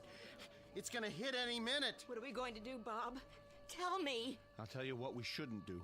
We shouldn't just moon around here like sheep. Maybe we ought to pick out a basement and go to work on it. Pool all our stuff, food, water, everything. It isn't fair. He's down there completely safe, and our kids have to wait around for a bomb to drop. Why don't we just go down in his basement and break open the door? We couldn't all fit in there. It would be crazy to try. Then draw lots. Pick out one family. What difference would it make? He won't let us in. We can all march down there and tell him he's got the whole street against him. And what good would that do? I keep telling you, even if we were to break down the door, there's not enough room and there's not enough supplies. We'd just be killing everybody for no good reason. If it saves even one of these kids out here, I call that a reason. Jerry, you know him better than any of us. You're his best friend. Why don't you go down again? Try to talk to him. Plead with him. Tell him to pick out at least one family. Meaning yours, Weiss? Why not? I've got a 3-month-old infant. So what? Is your baby's life any more precious than our kids? I never said that. Look, if you're gonna argue about who deserved to live more than the next person, you can shut your mouth. Why don't you shut your mouth, Weiss? I don't even know why we let you in the neighborhood. It always happens. You let one lousy foreign-born type in, and everything goes to hell. Pushy, grabby, semi-Americans. Hey, pal, you're garbage. You're right. It always comes to that. There's always one person, one rotten, unthinking fool like you, who suddenly becomes the big straw boss and decides who's acceptable. I mean it, Weiss. If we've got to start hunting around for people to disqualify, you and yours are at the top of the list. Why, you stupid son of a... Keep it up, both of you. We won't need a bomb. We can slaughter each other with our bare hands. Marty, go down to Bill's shelter again. Ask him. What's that? The 2-minute warning? That means they're almost here. Look at the sky. What are those lights? Searchlights. It's gotta be close. Anything new on the radio? No. I'm going down there, and I'm gonna get him to open that door. I don't care what the rest of you think. That's the only thing left. He's right. Come on, let's do it.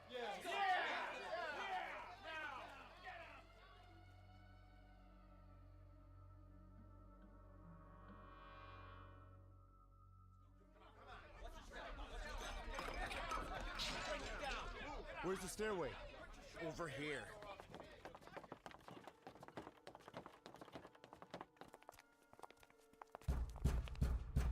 You got a bunch of your neighbors out here who want to stay alive. Now, you can open the door and talk to us, or you can keep on doing what you're doing. And we're gonna bust our way in.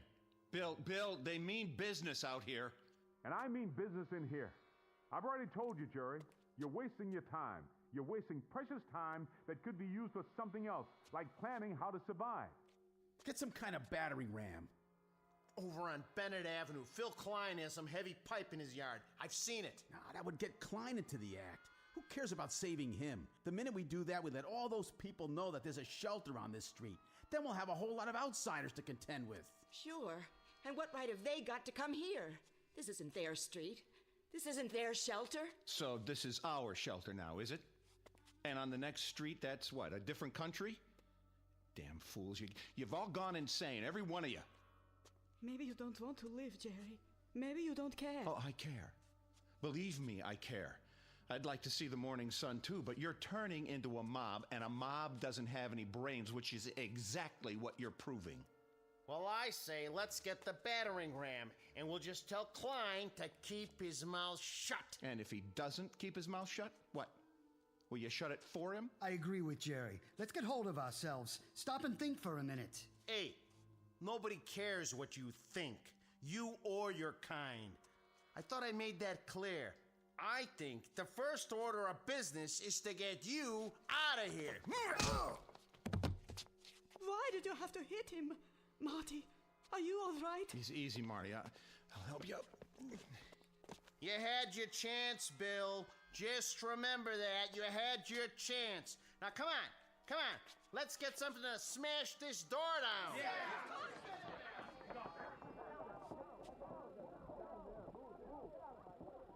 Bill, who were those people? Those people? Those are our neighbors, Grace. Our friends. The people we've lived next door to for 20 years. Come on, Paul. What do you want me to do, Pop? Help me brace the door. Stack everything we have against it. Maybe it'll hold for a while.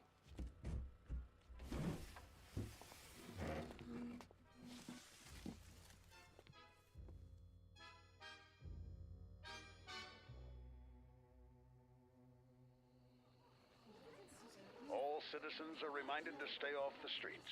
Authorized vehicles must have the right of way. Please remain calm and stay off the streets. You heard what he said. Let's get inside.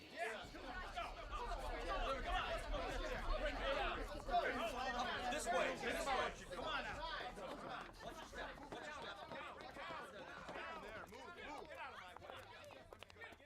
Try the battering ram. Yeah, let's see what it can do. Yeah, knock it down.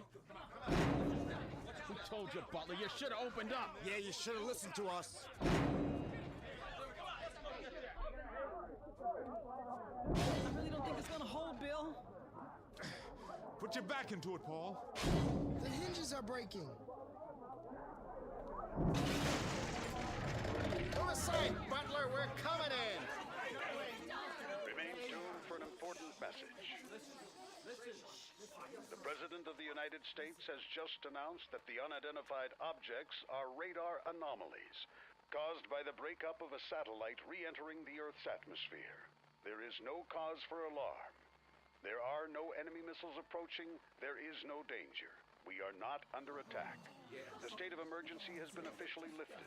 Repeat, there is no enemy attack. Stand by for further information. Oh, thank God. Thank God. Yes. Oh. Hey, Marty, Marty. I guess I went off my rocker, huh?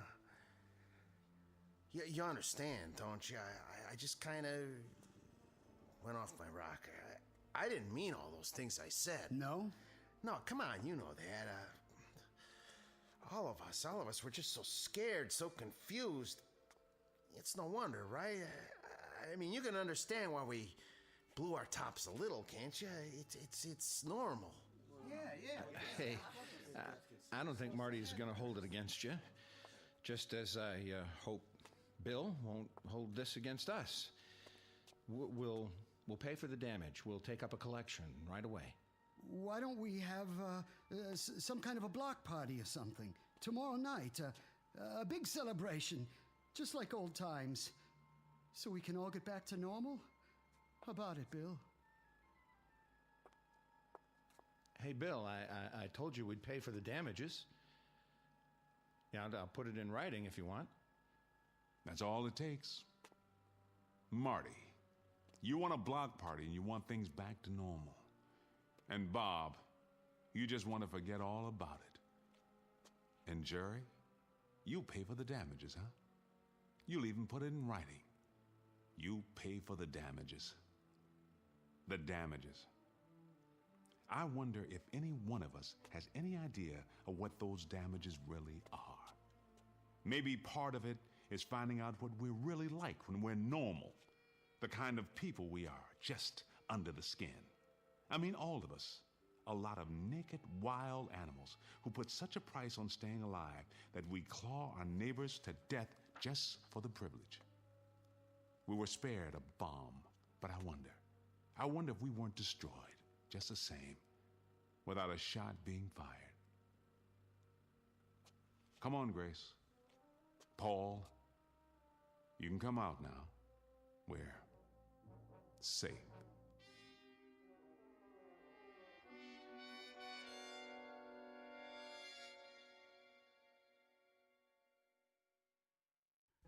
No moral, no message, no prophetic tract.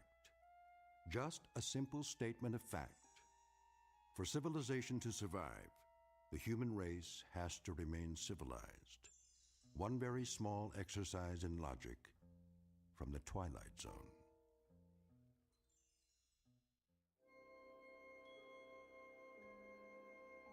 Hi, this is Carl Amari, producer of the Twilight Zone Radio Dramas. I'd like to take a moment to tell you about our official website at twilightzoneradio.com, where you'll get the latest news and information on these Twilight Zone Radio dramas. Plus, at twilightzoneradio.com, you can digitally download 3 free episodes or any of our episodes for only $1.95 each. In this age of ever-changing technology, we've decided to make these episodes instantly available to you by making the Twilight Zone Radio Dramas a digital download-only series. This means that this series will no longer be offered on CD. The CD collections at our website are now being offered while supplies last at buy one, get one free. So be sure to get your favorites before they're sold out. Be sure to visit us often, and I'll see you in the zone.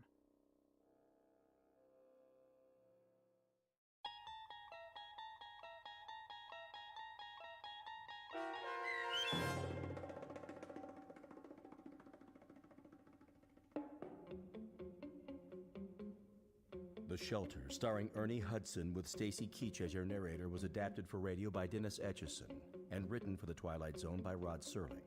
Heard in the cast were April Williams, Damon Williams, Tom McElroy, Renee Domenz, Jamie Barron, Anna Sferza, Joby Cerny, Linda Ryder, C.J. Amari, Norm Woodell, Kurt Nabig, Doug James, Rick Vargas, and Jeff Lupitin. This copyrighted radio series is produced and directed by Carl Amari for Falcon Picture Group and Westwood One. Sound design and custom Foley effects for The Twilight Zone by Cerny American creatives Bob Benson, Craig Lee, Matt Sorrow, Tim Cerny, and Todd Beyer. To learn more about The Twilight Zone radio dramas and to contact us, visit our official website at twilightzoneradio.com. Doug James speaking.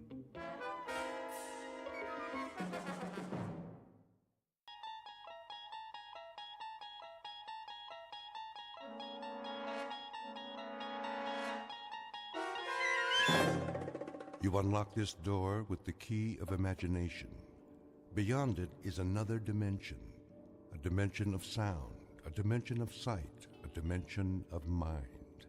You're moving into a land of both shadow and substance, of things and ideas. You've just crossed over into the Twilight Zone.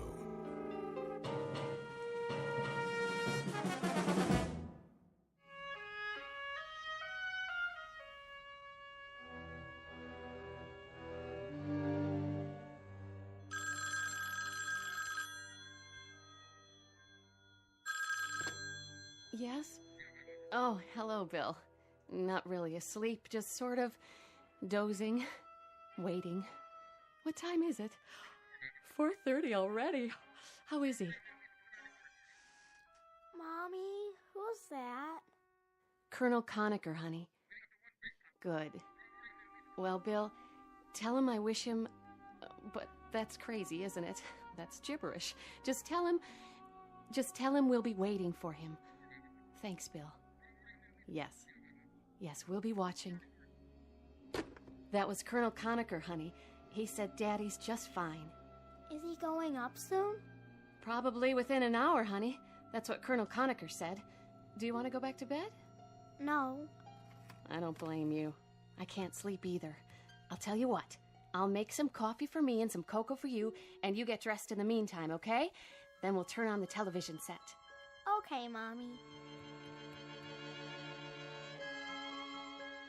And in this morning's news, all is set at the Cape for the big launch. Astronaut Robert Gaines will orbit the Earth alone, gathering vital information for the President's stepped-up space program. So far, Be safe, Bob. are clear, Be safe, darling. looks like a go. And come back In to world us. News, the stock exchange in London reports an opening gain, despite concern over yesterday's devaluation.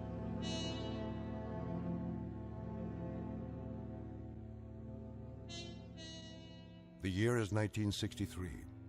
In the vernacular of spaceflight, this is T-1 hour. 60 minutes before a human being named Major Robert Gaines is lifted off from Mother Earth and rocketed into the sky, farther and longer than any man ahead of him. You may not have read about this one in the history books, because government security has kept the full story under wraps until now. But to set the record straight, officially or unofficially, let's call this one of the first faltering steps of man to sever the umbilical cord of gravity and stretch out a fingertip toward the unknown.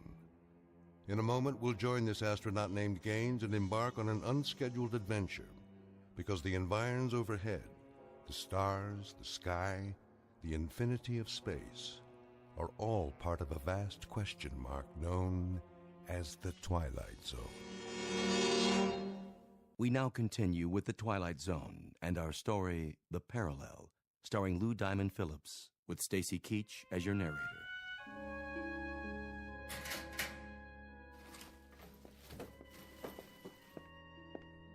Hello, Gaines. Hey, Conacher. Pulse normal? Reasonable. Someplace between nonchalance and panic. I know the feeling.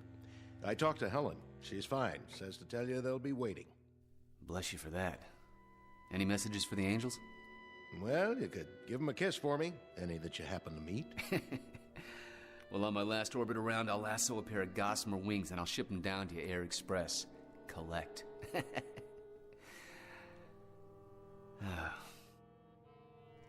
It's kind of an odd feeling to know that I'll be off the Earth for a week. Well, that's progress. Gus Grissom went 302 miles. John Glenn made 3 orbits. Wally Schirra handled 6. You're going to go round and round. And when you come back down, Bobby, we'll be that much closer to filing a claim on some more sky. Good luck, buddy. Thanks, Bill. Thanks a lot.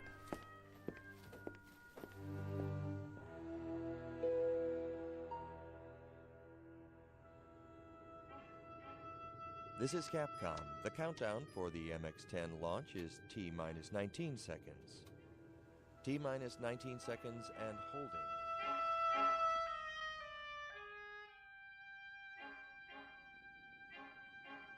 T-minus 8 seconds.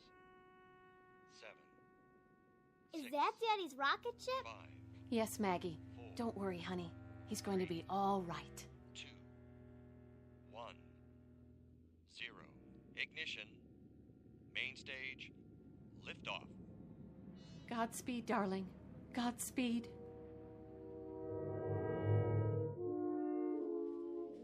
The MX-10 liftoff time is 5:30 a.m. Eastern Standard Time. All systems go. Astronaut Gaines reports his fuel and oxygen quantity steady, the cabin pressure decreasing on schedule. How's he feel up there?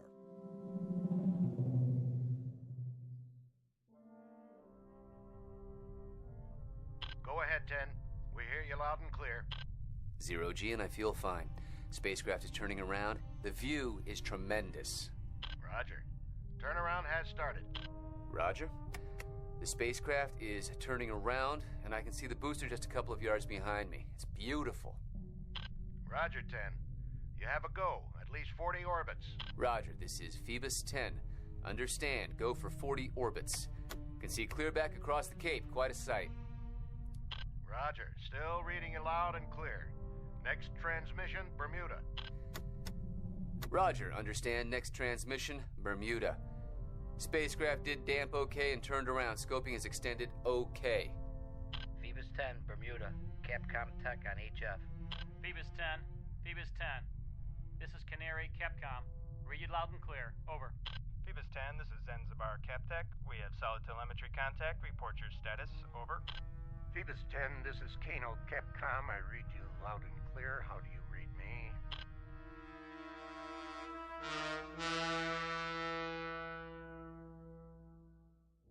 Phoebus 10, this is Capcom. We now have iOS. Over. Phoebus 10, your voice transmissions are starting to fade very badly. I've lost radar here. What? Let me see. I've lost radar. We don't have contact here either. No contact at all. Capcom Tech calling Phoebus 10. This is Capcom Tech. Capcom Tech calling Phoebus 10. Come in.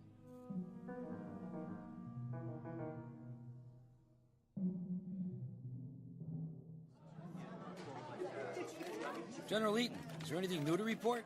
Gentlemen, you know it is not our policy to conceal information. But the situation as it stands now is that we have suddenly lost radar and radio contact.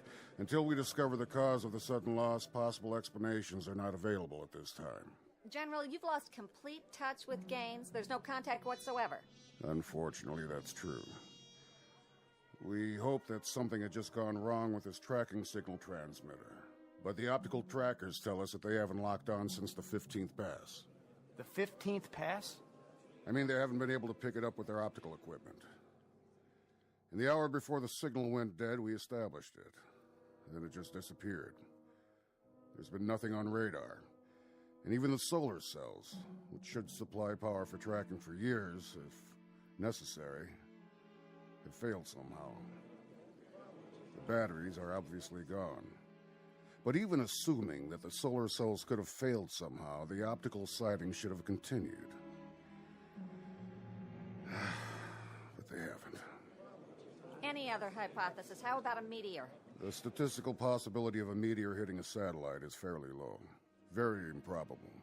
What about the capsule leaving its orbit and coming back down to Earth? That's hardly possible. There'd be no foolproof means of making it spiral in.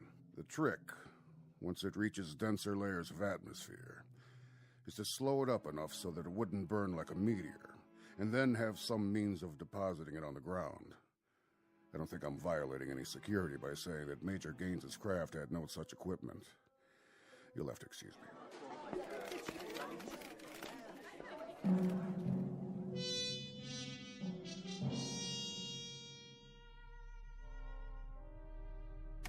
Capcom?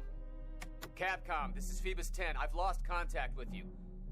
Capcom, this is Phoebus 10.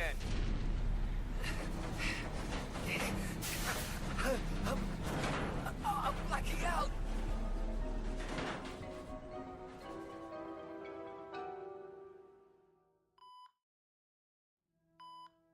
How about it, Gaines? Can you talk? Sure, General. Yeah, sure, I can talk. Oh. Hey, Billy, what happened? We were waiting for you to wake up, Bob, and tell us. I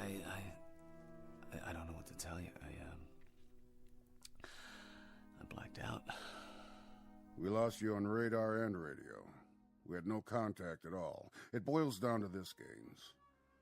You're the only one who can explain it. I can't explain anything. I had an odd, sensation. The last thing I remember is a 15th orbit, then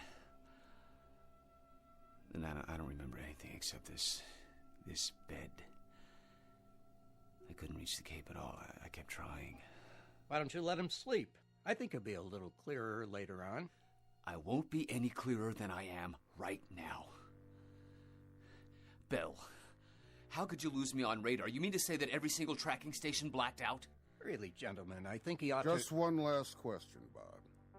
There was only one way you could head back toward Earth. That was simply to spiral in and head for water. Your spacecraft was found intact 46 miles from where you were launched. Intact, Bob. On the ground. No evidence of any damage, not even a dent. Somehow, some way, you brought that spacecraft in and you landed her. How about?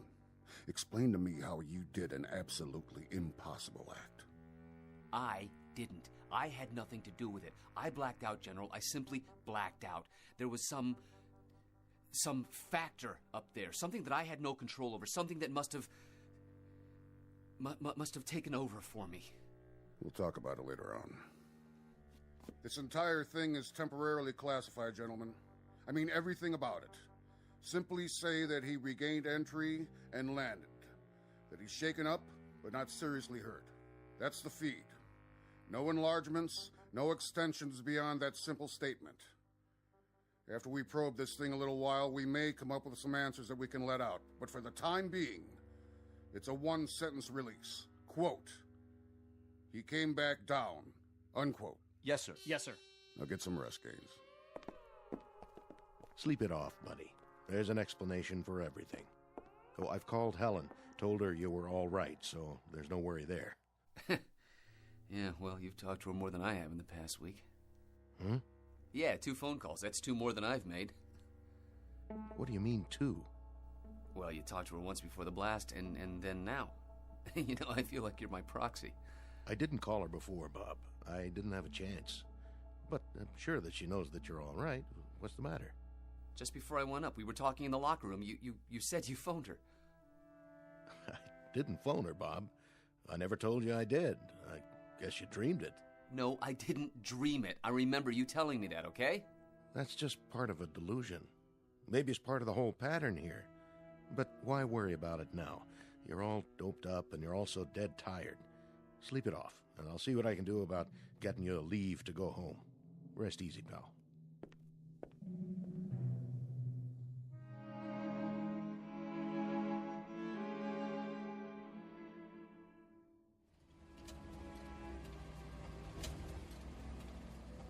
Need a hand with your bag? Nope, I got it. Now give Helen my love. And do me a favor. All your concerns, all your question marks, keep them in abeyance for a while. Stick them in a drawer someplace and bring them out one by one. But do it gradually. Give yourself time. And that's supposed to mean what? That's supposed to mean that all the mysteries of the universe don't have to get settled by one man in one morning. Those stars have been up there for a long time. I'll keep it in mind. Thanks for the services rendered. I'll talk to you later. No question about it.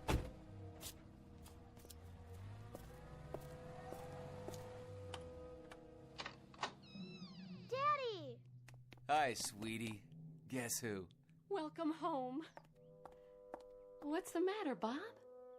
Oh, is that what you did for therapy while I was gone? You put up that fence?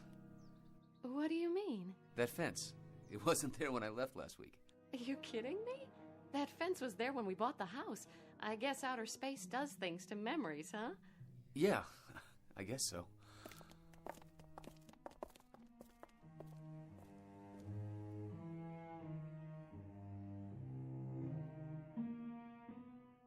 America's latest manned orbital flight into space ends on a note of mystery today, with a cloak of secrecy placed over the entire process. Got any more coffee out there? I'm making some. Be done in a minute. The Space Administration announced late this afternoon that the flight was a success, but admitted contact was lost at one point. Gaines landed safely, but as to where and how, that is what the Space Administration censored, and no further information has been forthcoming. I'm gonna go up and put on a bathrobe, okay? I'll be right down. Do you want Maggie to get it? Both of you have been treating me like a cross between a millionaire eccentric and a piece of Dresden china, okay? I'll be right back. Millions of Americans watched the orbital flight when suddenly the pictures were interrupted and all major networks went back to their regular broadcasting schedules with an announcement that there would be no further coverage of the historic flight. General Stanley Eaton announced late this afternoon that for the moment all aspects of astronaut Gaines's flight would continue to be. Bob, your coffee's ready. Want us to bring you a cup? I'll be right down. Look at that. What?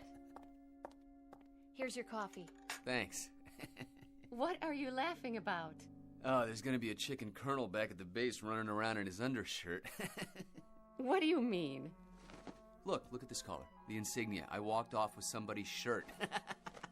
A full colonel's, no less. But Bob, you are a full colonel. Helen? What, darling? What's the matter? All right, honey, tell me the truth. The absolute truth. No games. When I left, when I walked out of here, what was my rank? Your rank? Wasn't I a major? Haven't I been a major for 13 months? Bob, don't. You're scaring me. Well, without trying to scare you, honey, and without trying to make you wonder whether I still have all my marbles, I'd like you to answer my question. Are you serious? I'm not playing games, Helen, please. You've been a full colonel since last March. Last March? March. I want to say something to you now. I don't know what happened up there. I know you don't want to talk about it yet, and that's why we haven't said anything. But something must have happened, Bob. That's just it. I don't know what happened. Believe me, Helen, I have no idea at all.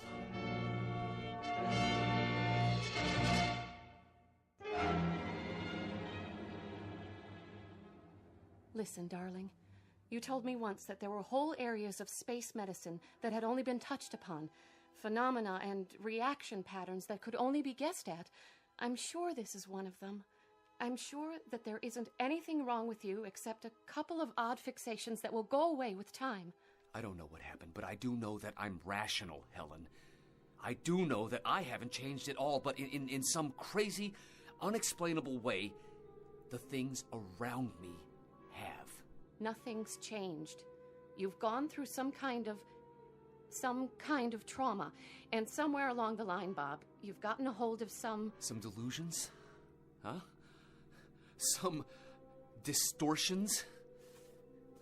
Like the fence outside of the house. I don't remember it, Helen. You told me it had been here when we bought the house. And then there was this business with Bill Conacher. He told me he'd phoned you before the blast-off. He made it a point to tell me. But afterwards, he said there was no such phone conversation. It's not important, really. I mean, it's insignificant, and yet it's part of a crazy pattern here. Something is very wrong. Because he did tell me he called you earlier, and that fence wasn't there, and those eagles were never on my collar before, because when I left, I was a major. Come on downstairs. We'll have dessert. And don't let a white fence and a promotion end the world for you. Helen, I think it would be a whole lot better if we just dropped all the pretenses. If you think there's something wrong with me, just say so. But honey, I'd consider it a real favor if you didn't tiptoe around me, all right? All right. I was going to ask Bill Conacher if he'd like to come over for dinner. How about a piece of pie with your coffee? I helped Mommy make it. Oh, did you? I'll get it for you, Daddy. Thanks, sweetie. Careful, Mags. Don't break any more plates. I won't. So, why did you want to call Bill? I remember he said once that there were some aspects of prolonged weightlessness that can't be explained. Here you are, Daddy. Little girl. One day, I'm gonna lose you to some Navy ensign who'll marry you for your father's fortune and your cooking. Come here, baby. Give me a hug. Don't! Maggie, honey, what's the matter? Nothing. Maggie, tell me, what's wrong? He's different. How, honey? How? Tell me, how am I different? I don't know. But you are. You are different. You're very different.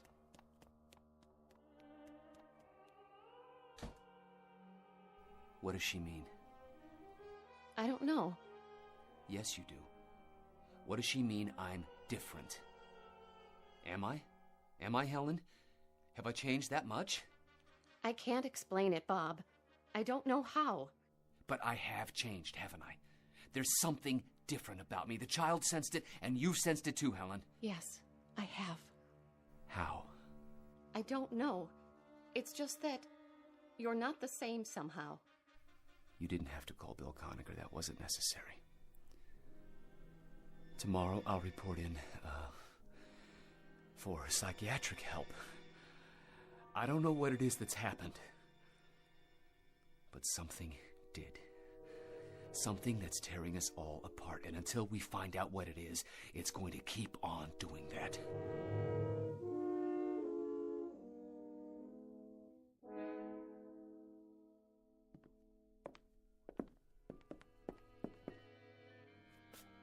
Helen, how is he? How do you do, Mrs. Gaines? Bob's still in with the doctor. They should be about finished.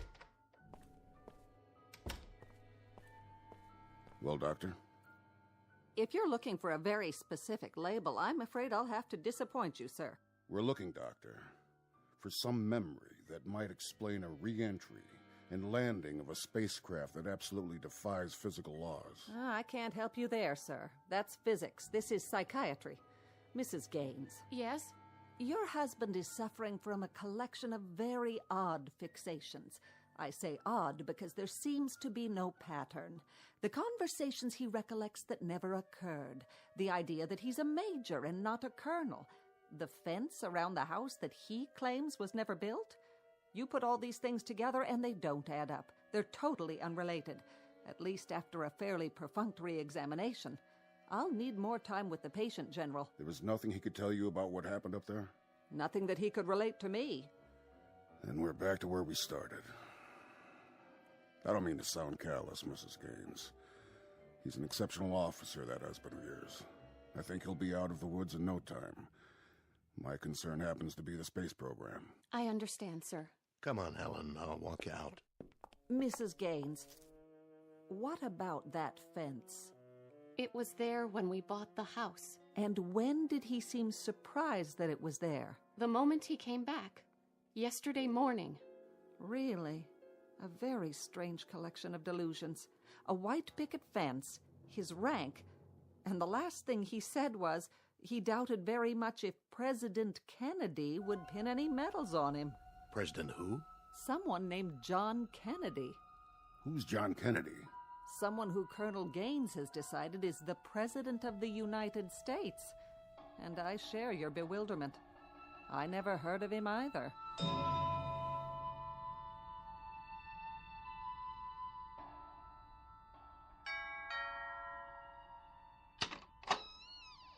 Come in, Bill.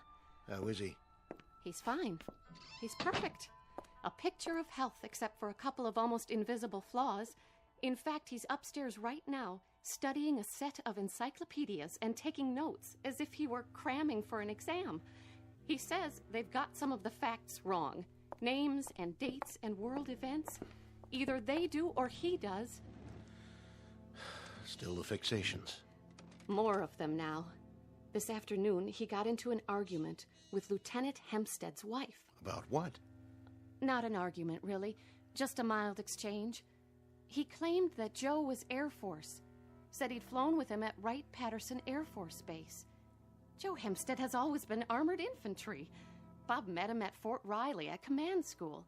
But he gets this this fixation, and after a while, he makes you think that maybe you're all mixed up. And there's another thing. Go on, Helen. It isn't easy to say. Maggie noticed it, too. There's something different about him. Something we can't put our fingers on, but... Bill, reassure me, will you? Tell me that this ice-cold feeling I have is way off. Tell me that the man upstairs is really Bob Gaines.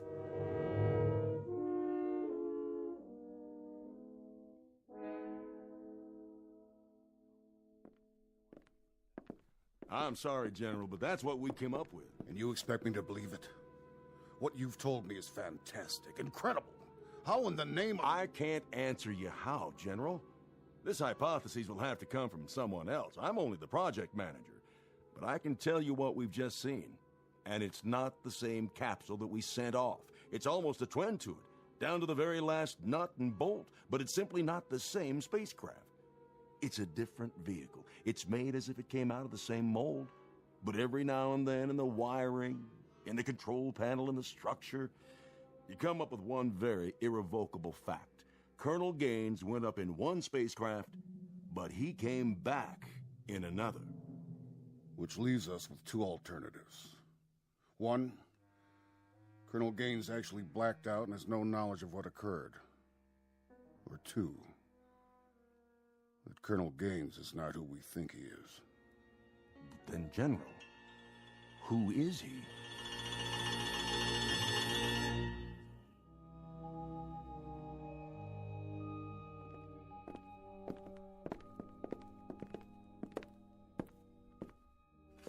Now, Colonel, I want you to examine the vehicle carefully. I want you to be able to say to me without one single shred of doubt that this is the same Astro 7 spacecraft you were sent up in and came down in. This is extremely important. I'll try, General. Phoebus 10. Good. I trust I've made my point. Well, have I? I'm sorry, what? What's the matter? Bob, what the General is getting at... Phoebus 10. We're not sure whether or not your landing bag is deployed. We feel it is possible to re-enter with the retro package on. We see no... I don't... I can't. Bob, what's the matter with you? I said I'll try, okay? Just a minute. This is California CapTech. The weather in the recovery area is excellent. 3-foot waves, 10 miles visibility. Don't you hear that voice? Gaines, what's going on? What voice? Phoebus 10. Phoebus 10. This is California CapTech. Do you read? Over. Phoebus 10. We're recommending that you leave the retro package on during re-entry. Override the 0.05G switch, expected at 044353. Retract the scope manually. Do you read? Phoebus 10, recommend you go to re-entry attitude and retract your scope manually at this time.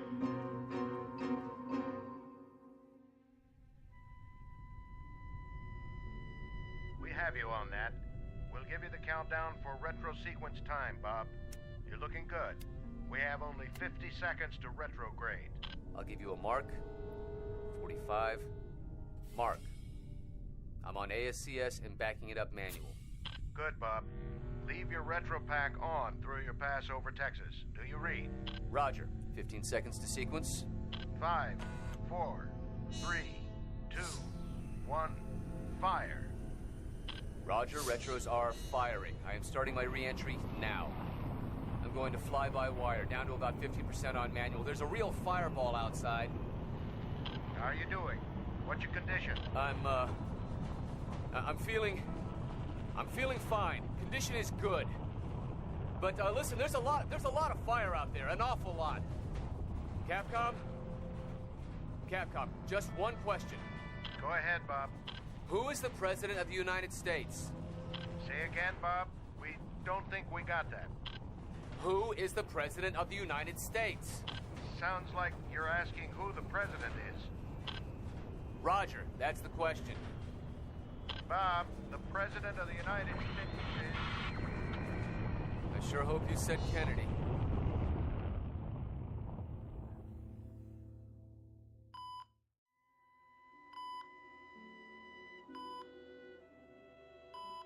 wandering boy is awake. Bill? I'm right here, buddy. How do you feel, Major? Well, that depends. Did you hear the question I asked up there, just before re-entry? You wanted to know who the president was. What was that, a gag? No gag. I didn't hear the answer. President Kennedy. You were gone 2 days, Major, not 2 years. What happened the second morning, Gaines? It was your 15th orbit. We lost you for a period of almost 6 hours. Lost? No radar, no contact. We couldn't find any reason for it. We threw the question at you several times later on after we picked you up again, but you ignored it. 6 hours? That's about how long it took. Then you came back in loud and clear. Gentlemen, please. Right now I think he'd better rest. Oh, all right, Doctor. Bill, something happened. You're not going to believe this. I'm not absolutely certain I believe it myself. There is another dimension. I don't know where it exists or how, but it's a world that's a twin to ours. Same places, most of the same people, most of the same chronology of events, except every now and then there's something a little bit different. How do you know this? Because I was there, sir. For almost a week. That's impossible. We only lost you for 6 hours. I can't help that, sir. During those 6 hours, I lived out a week. Doing what? Looking at our counterparts, at us. Us? As we exist in a parallel world, General. A world that exists alongside us, but one that we can't see. And one that I stumbled into. I don't know how. Some kind of space-time warp or something, but there's a doorway up there. It exists, and every now and then, it's possible to fall through it, like I did. How did you get back? I don't even know that. All I remember is standing by the spacecraft in the hangar, and then I was up there again, and now I'm back here. Bob, sleep on this for a little while, will you? Why? Because this whole thing may be a delusion. A delusion? Bill, I don't have any proof. But I can recount to you, minute by minute, everything that happened. Every word that was said, every person I met. I could describe the streets, everything. This was no dream. We'll talk about it after a while, Major. Get some rest. Has anybody phoned Helen? She asked what you wanted for supper. Will I be able to leave? At least for an overnight. But we want you back here first thing in the morning. What for? I want to look at the psychiatrist's face when you start talking about parallel dimensions. We'll see you later, Major. One last question. Be my guest. If we each have a counterpart, and you saw them, where was yours, Bob? I don't know. But he's a colonel, a full colonel. And I hope he got back. He's got a very beautiful wife and a very lovely little daughter.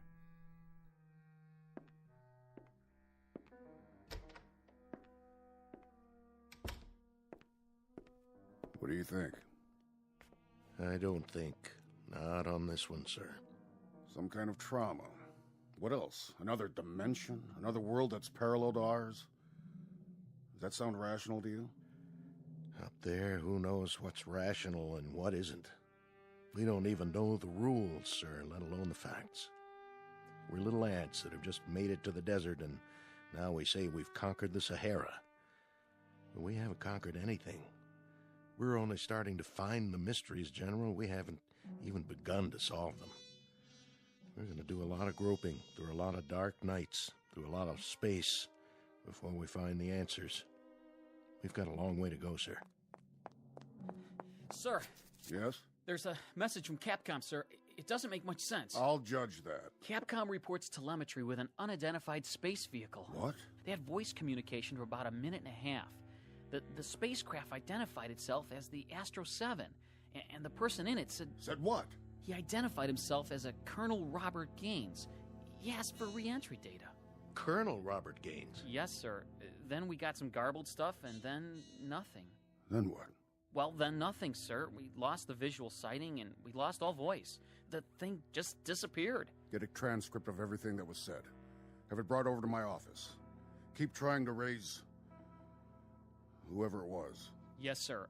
We're still trying, sir. All right. Keep me in touch. Yes, sir.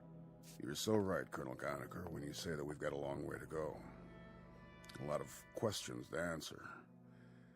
And you are so right when you say that we haven't even begun. Anything on your mind?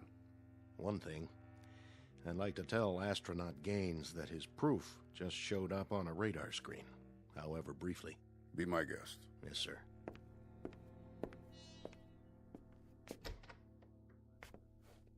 You forget your hat? I just wanted to give you some information. You expressed some interest before in a Colonel Gaines. You said something to the effect that you prayed to God he'd get back all right. And? Well, I thought I ought to tell you he's on his way. Thank God. Thank God for that.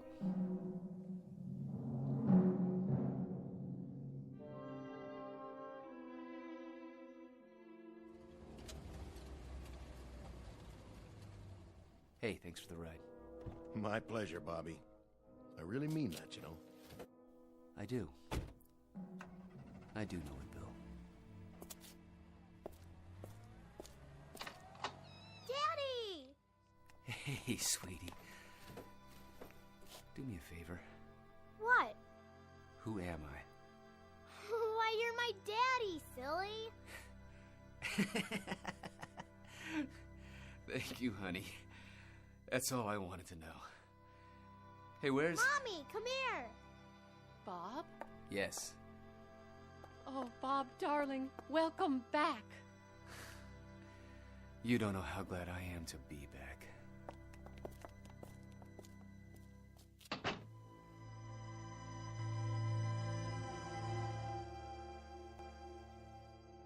Major Robert Gaines, a latter-day Voyager just returned from an adventure.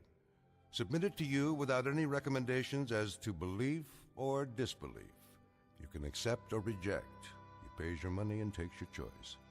But credulous or incredulous, don't bother to ask anyone for proof that it happened. The obligation is a reverse challenge. Because NASA, try as they might, has never been able to prove that it didn't. At least, not in the Twilight Zone.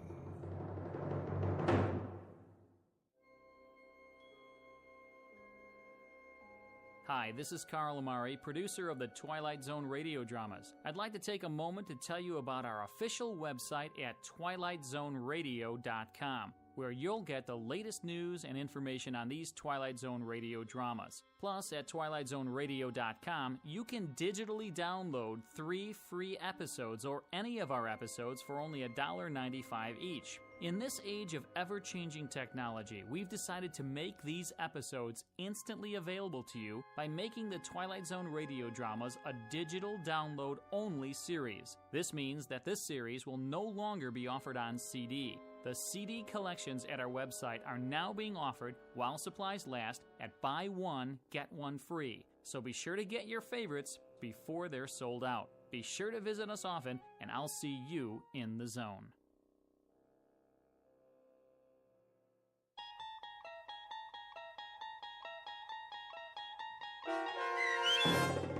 The Parallel, starring Lou Diamond Phillips with Stacy Keach as your narrator, was adapted for radio by Dennis Etchison and based on a script by Rod Serling. Heard in the cast were Maggie Carney, Lauren Patton, Roderick Peoples, Rich Kominick, Doug James, Guy Burrill, Meg Thalken, Carl Amari, Roger Wolski, and Mike Baccarella. To learn more about the Twilight Zone radio dramas and to obtain audio cassettes and CDs of these programs, visit our website at twilightzoneradio.com. This copyrighted radio series is produced and directed by Carl Amari and Roger Wolski for Falcon Picture Group. Doug James speaking.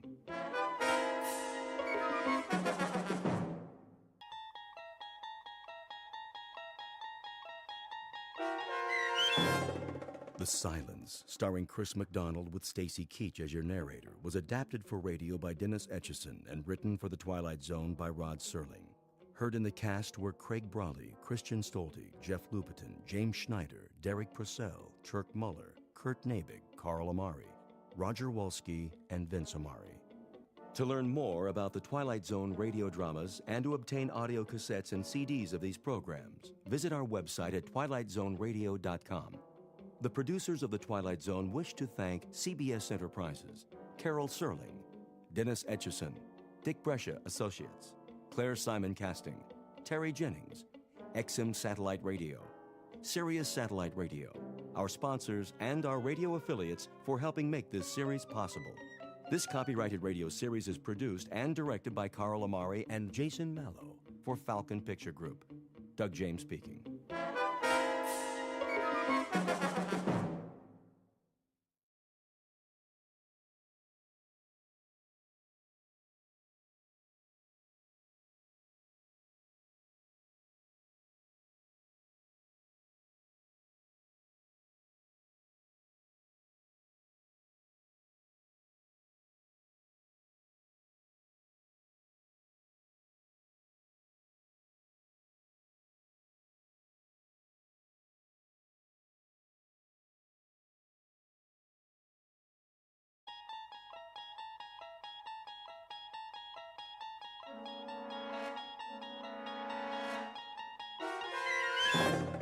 You're traveling through another dimension. A dimension not only of sight and sound, but of mind. A journey into a wondrous land whose boundaries are those of imagination. Your next stop, the Twilight Zone.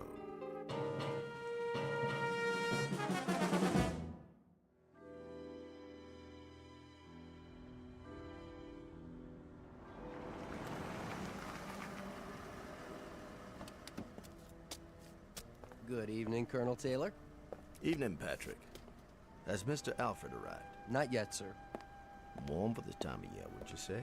I would. Quite balmy, in fact. I might have dispensed with the overcoat altogether. Martin? Yes, sir. See to the Colonel's car. Right away. Is he new? Just started this evening. Mind you, drive carefully now. Park it all the way in the back away from the other cars. Yes, sir. Here's a little proposition for you, my boy. See this bill? That's $50, sir. Indeed. And if there are no dents or scratches when you bring it back, not a one, mind you, this is yours. All of it. I promise, sir. Good. A man should always keep his promises. You shouldn't spoil the lad. Nonsense. A little incentive, that's all. How was it in the club this evening? The usual crowd. Is Mr. Tennyson here by any chance? Yes, sir. For some time now. Thank you, Patrick. Colonel Taylor, how nice to see you. Let me take your coat. Is there a table in the oak room? Yes, but I'm afraid the fireside chairs are all filled at the moment. Mr. Tennyson, I presume. Yes, sir, it is. If you'd care for a seat in the card room. No, I'll find my way. Mr. Alfred arrives, please send him to the oak room. Of course. Well, I'll tell you something else, gentlemen. The most idiotic thing occurred in the market today. Just idiotic. I've been doing a little dabbling in the syndicate. It still has some oil holdings in the western part of Texas. Well, anyway, Jack Brewer, he handles our New York operation for us. He comes in on the floor, and I happen to be there. This was, about 10:30 this morning, and he waves to me, and he's got a sheaf of papers in his hand, and I can assure you, if there's anyone I don't want to see before noon on any given day, it's Jack Brewer. Raucous sort, a little crude. Nouveau riche, you know the type. Yeah. Oh, yes. Give you a light, Jamie? Not necessary. Not at all. Oh, this lighter? Solid gold. Gift from my dad when I got out of Princeton. Now, where was I? Jack Brewer. Oh, yes, of course. Charlie Sport, let me sit there, would you, old man? Your chair's much softer, and I'm afraid I'm just worn out. Not a problem. Ah, much better. Now then, Oh, yes. Anyway, Brewer, I call him Brewer the Boar, walks across the floor to me with an intense voice, a voice absolutely shaking with intensity, sidles up and whispers. He's got a miserable habit of whispering sotto voce when everyone in the world can hear him. Anyway, he says to me, Jim, I've got to scrape up $250,000. Can you imagine? $250,000. The usual, sir? What? Oh, yes. The usual. It might be quieter in the blue room. No, this will do. Young Mr. Tennyson is in rare form tonight. Yes, sir. You're the only one who can handle it for me.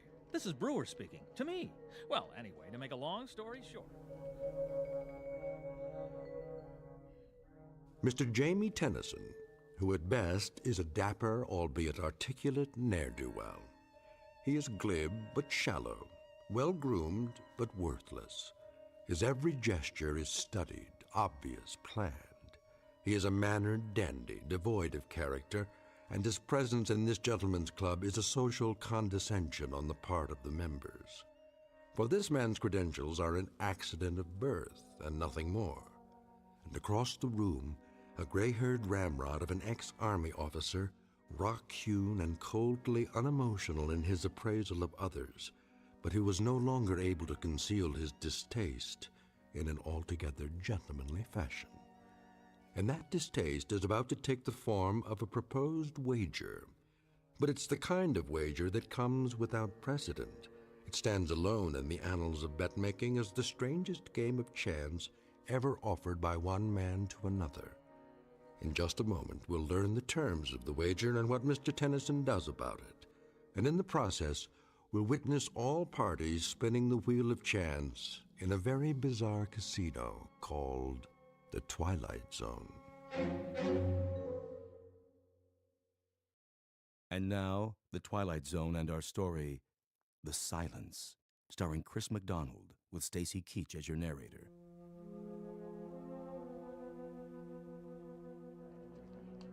$250,000, mind you.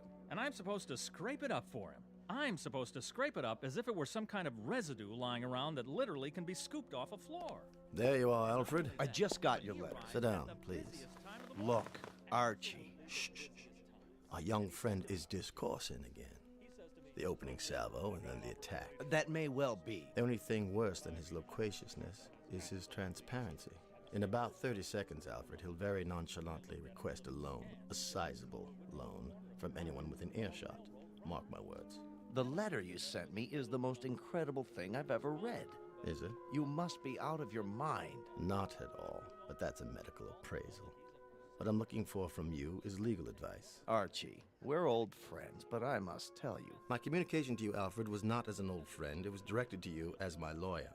Is the wager I have in mind legal? No wager is legal in this state. Is it against the law, then? Is there anything criminal about it? I don't see anything criminal in it, no, but the thing is so incredible. In substance, that's what I wanted to hear from you. Franklin? Yes, sir? Would you take this over to young Mr. Tennyson across the room there? Tell him it's from me and ask him to read it immediately. Why, all right, sir. Well, as I'm sure you know, gentlemen, I'm familiar with the plastics business inside and out. Inside and out. And Brewer has obviously stumbled upon a golden goose. But the man is just too incredibly stupid to know what to do with it. Can you imagine what I could do with $250,000 in this kind of deal? Well, I'll tell you this. I can treble it. I can quadruple it. With an initial investment of $250,000, I can take this plastics thing and I can... Excuse me, Mr. Tennyson. A note for you, sir. From Colonel Taylor. Just put it down there, Franklin. Now then. Excuse me, sir. The Colonel's instructions are that you read it immediately. I beg your pardon? The Colonel, you say? Across the room, sir? Yes, the Colonel. He's waiting, sir. Oh, all right. Let's see what he has to say. What's the matter, Tennyson? He looks like he's seen a ghost. Why, this is just absolute nonsense. What about it, Tennyson? See here. Yes? Is this some sort of joke? I mean, really, Colonel. If it's a joke, then I suggest you're employing a sense of humor that's quite beyond me. It's not a joke, Tennyson. You know me reasonably well. Humor is perhaps the least developed aspect of my character. You're in earnest, then? Oh, quite in earnest. What's it all about? Come on, Tennyson, let us in on it. Yes, please. The suspense is killing us. Would you mind terribly, Tennyson, if I acquainted the gentleman with my proposition? That's quite your business, Colonel. Quite your business. But I do believe you will make yourself highly suspect. I'll take the risk. I propose a wager with Mr. Tennyson here. A wager that takes the following form. I bet Mr. Tennyson $1 million that he will be unable to remain silent for 1 year. What? Surely you're not serious. He's joking. The wager carries with it the following conditions. He will be placed in a room to be observed by me or anyone else at their discretion. He will not be permitted to speak a word for a period of 12 months, not a single syllable.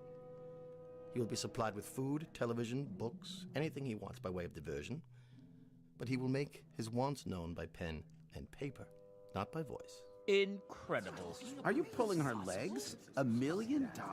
I don't believe it. What about it, Tennyson? First, let's establish that you're quite serious. Beyond any doubt. Then, may I ask the purpose of this wager? That should be obvious. That is, to anyone but you. I'm afraid it eludes me, Colonel. So perhaps you'd be good enough to explain to me why you're willing to risk $1 million? Risk? Hardly a risk, Tennyson. Well, hardly a risk at all. But if the wager is genuine... What I'm about to say would horrify the average man, but to someone as insensitive as you, it will probably mean nothing. Oh, is that right? I dislike you intensely, Tennyson. It goes well beyond the normal distaste I would feel for anyone without manners, without breeding, without principle. Beyond and much deeper. You've become a call celeb with me. Your voice has become intolerable. See here. Each night I sit here, and the sound of it makes me wince. I cannot ask you to leave the club because I don't have the right. So, the thought occurred to me that I would be happy to risk, as you say, a large sum of money, just to have quiet. You see, Tennyson, you couldn't possibly remain silent for a year. It's not in your nature. You're a shallow, compulsively talkative, empty-headed ne'er-do-well, and to remain silent would destroy you. Your kind has to seek out an audience. So what I assume will happen, what I more than assume, I fully expect, is that you will very likely be able to withstand the pressures for 3 or 4 weeks, perhaps a couple of months, and then you'll have to succumb. Again, that's your nature. So you won't cost me anything, but what I'll derive from it is a month or 2 of delightful and very precious silence. What about it, Tennyson? Appeal to your sporting blood? Oddly enough, it does. It does appeal to my sporting blood. And that, of course, is patently ridiculous. There's nothing sporting about you, Tennyson. But I happen to know you're rendering your nightly financial folderol because you're in desperate straits. You've run out of your inheritance, and your debts are insurmountable. In short, you're a desperate man, and you do just about anything for money, except, of course, to remain silent for 1 year. Colonel, if this were Europe and the company were a bit more sophisticated, I should be forced to invite you outside for the things you've just said. Would you now? Yes, but the ground rules here are somewhat different. As it stands, I can either ignore you or call your bluff. I'm going to do the latter. I accept your wager.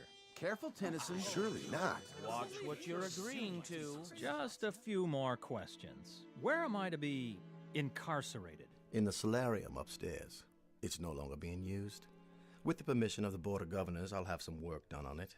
It will be a glass-enclosed living room with a private bedroom and bath that will remain unobserved. Around the room will be placed microphones which you're to leave untouched. Your every movement will be recorded, and of course, as it follows, so will your voice. In the event you decide to give up, you will permit me or anyone else to observe you at any time. When will this start? I've been planning this for quite a while, and I've made all the necessary inquiries. The room can be constructed by tomorrow night. Oh, Archie, for the love of... You will enter any time after 10 p.m., and at 10 o'clock on June the 3rd of next year, you can leave the room. I'll have a certified check in the amount of $1 million waiting for you, assuming the impossible happens and you have remained silent for the full 12 months. Well, Tennyson, your questions answered? They are. I'll be back tomorrow night. Oh, and I would like the check placed on deposit in my name with a photostat of it available to be witnessed by every man in the club. Excellent. That's thoughtful and businesslike, Tennyson. You surprise me. That would be the normal procedure in a pawn shop or a fish market, but not in this club and not with me. My credit happens to be as well known as my honor, Mr. Tennyson, as any member in this room can attest. There will be no check placed on deposit. You will have to be satisfied with my word. Very well, then. So this will be a contest between my courage and your credit. And a year from now, 1 year from tomorrow's date, both can be proved beyond the shadow of a doubt. Precisely. Get my coat, Franklin. By all means, sir. Immediately. Until tomorrow, then, Colonel. And may the better man win, most definitively.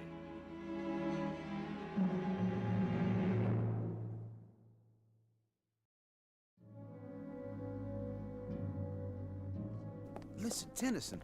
What is it? This is none of my business. You're right, old man, it's not. But I've known Colonel Taylor for a long time. This is not a capricious man. He's dead serious. Do you know my wife, Charles? We've met. Her name is Doris. A lovely thing. Frail, beautiful, fragile, like a cameo brooch. Oh, yes, she certainly is that, and more. But I'm afraid her tastes run to unfragile things. Sizable baubles with sizable price tags. She shops at Tiffany's like most women enter a supermarket. And my miserable misfortune is that I happen to love her very much. And so at this particular moment, I do happen to be in desperate need of money. Now, that may sound melodramatic. Not at all, Jamie. But it happens to be true. And my wife's faithfulness is in direct proportion to the size of the allowance I give her. I didn't mean to make light of it. Please believe me. So, that's why I'll be back tomorrow night. How bizarre. Don't you think so, old sport? How incredibly bizarre to remain indoors, shut up, silent, in a room for 12 entire months in exchange for a $1 million life preserver, thrown to me by none other than Colonel Archie Taylor. I'll say goodnight now. There are arrangements that must be made.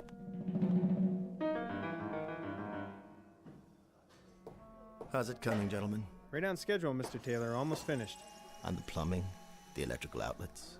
Everything works. We'll give it one more inspection, but I'd say everything's about ready. What about the microphones? They're in position? Yep, all around the room and plugged into this tape recorder.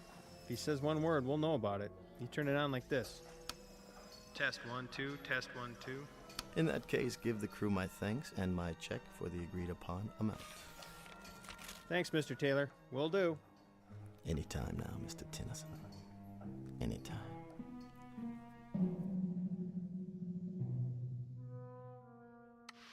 Hey, Debbie, get back in the flying saucer. Here come those booty men. Hey, no problem. Trouble rules will apply back. Tonight on Classics Revisited, we bring you the BBC's dramatization of that timeless masterpiece, Peter Ibbotson. Masters of Darkness and our terrifying story, Down There. Money got you down? Pick up the phone and dial now for the lowest interest rates. Do not attempt to adjust your television set. We control the transmission. Tonight you will travel from the height of man's dreams to the absolute limit. What's the matter, Mr. Tennyson? Nothing on television to your liking? Perhaps you should try reading a book. It might be a new experience for you. Or does your taste run to ghost stories, science fiction, that sort of thing? If you prefer, I could stock your bookshelf with trash like that, bestsellers, even erotica, something to keep a man's thoughts on other things. Excuse me a moment. Hello, Franklin. Mr. Tennyson's supper? Yes, sir. Eating well, is he? Appetite good? Well, not very much up to a week ago, sir. But he's eating very well now. Oh, nice. I'd like him to remain as healthy as possible. My conscience simply couldn't stand it if this experience damaged him in any way. Quite the contrary, sir. He seems in excellent spirits. And it's 9 weeks now. 9 weeks that he's been in there. 9 weeks. Really quite incredible. I gave him 4 to stick it out, 6 at the outside, but 9 weeks. A little more gristle there than I'd given him credit for. Yes, sir. Look at that, Tennyson. Dinner for one. Everything cooked to perfection, I take it. Comfortable, sir? More wine, perhaps. What's the matter, Tennyson? Cat got your tongue? Or don't you believe in speaking to the help?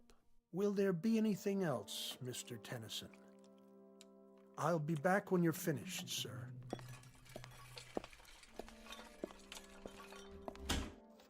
Enjoy your meal, Tennyson. Sorry I can't stay, but I have another engagement with friends. Lovely little spot downtown, so warm and friendly. Perfect for conversation. You understand, I'm sure.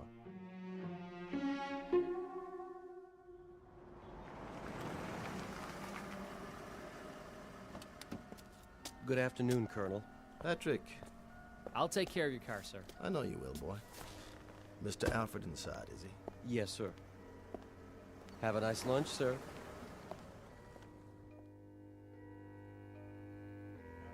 There you are, George. I reserved a table for us, a quiet one. Good. But then they're all quiet nowadays, aren't they? Franklin called to say you wanted to see me.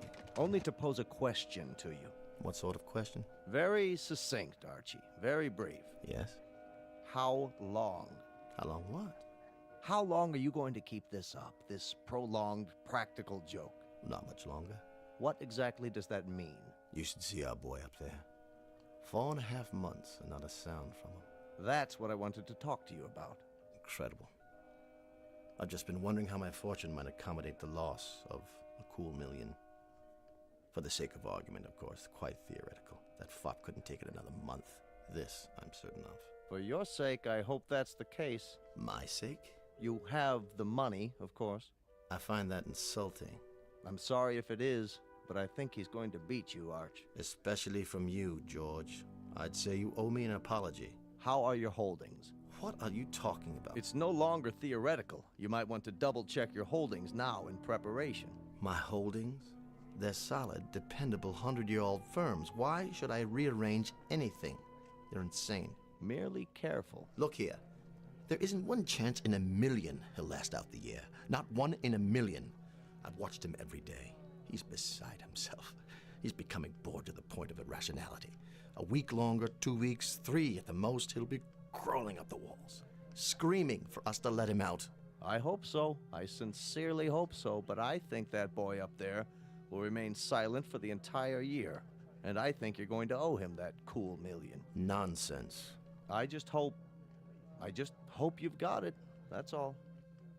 I'm not going to sit here and listen to this abuse. It's not in the least personal, only something I feel you need to hear from someone you'll listen to. The voice of reason, a word to the wise, that sort of thing. Then from now on, I'll thank you to disperse your wisdom elsewhere. Oh, for the love of... Consider yourself discharged. What? As of this hour and this day, you are no longer my attorney. But Archie... Goodbye, George. Goodbye to you, old boy, and good luck. Because by the look of things, I'd say you're going to need it.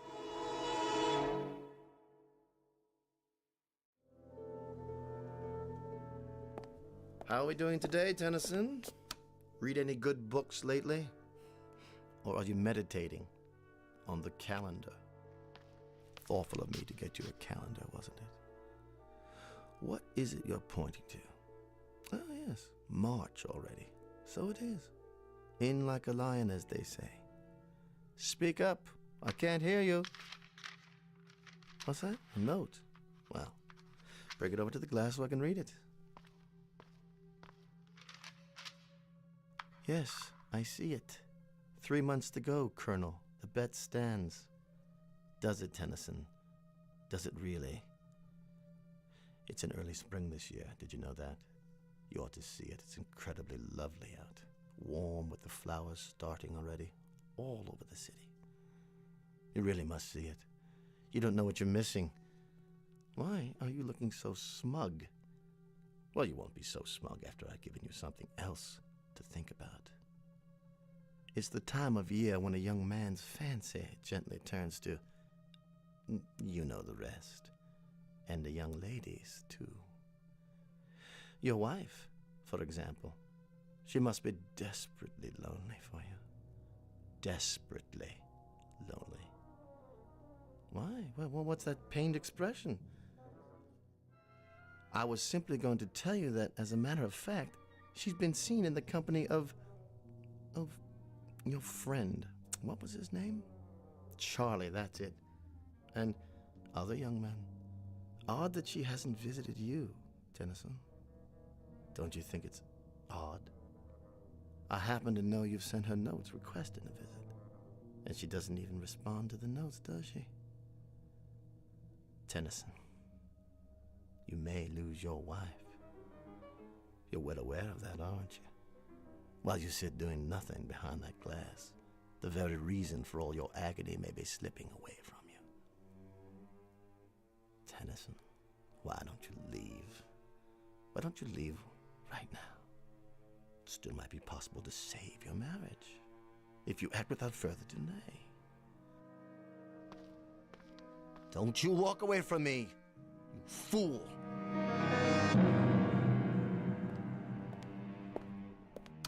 Tennyson, I know you can hear me. I saw your wife again. She's with that polo player fellow now. You know the one.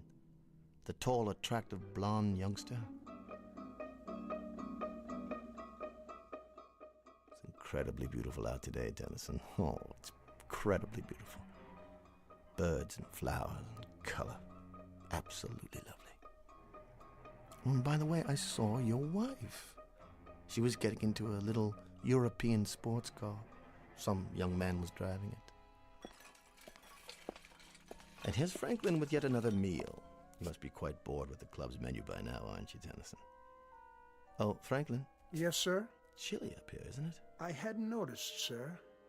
Perhaps. The thermostat, does it control the temperature in Mr. Tennyson's room as well? I believe it does, sir. Then I'll just turn it up for a while. I don't want you getting chilly, Mr. Tennyson. Certainly not. I want to warm it up for you. Nice and warm.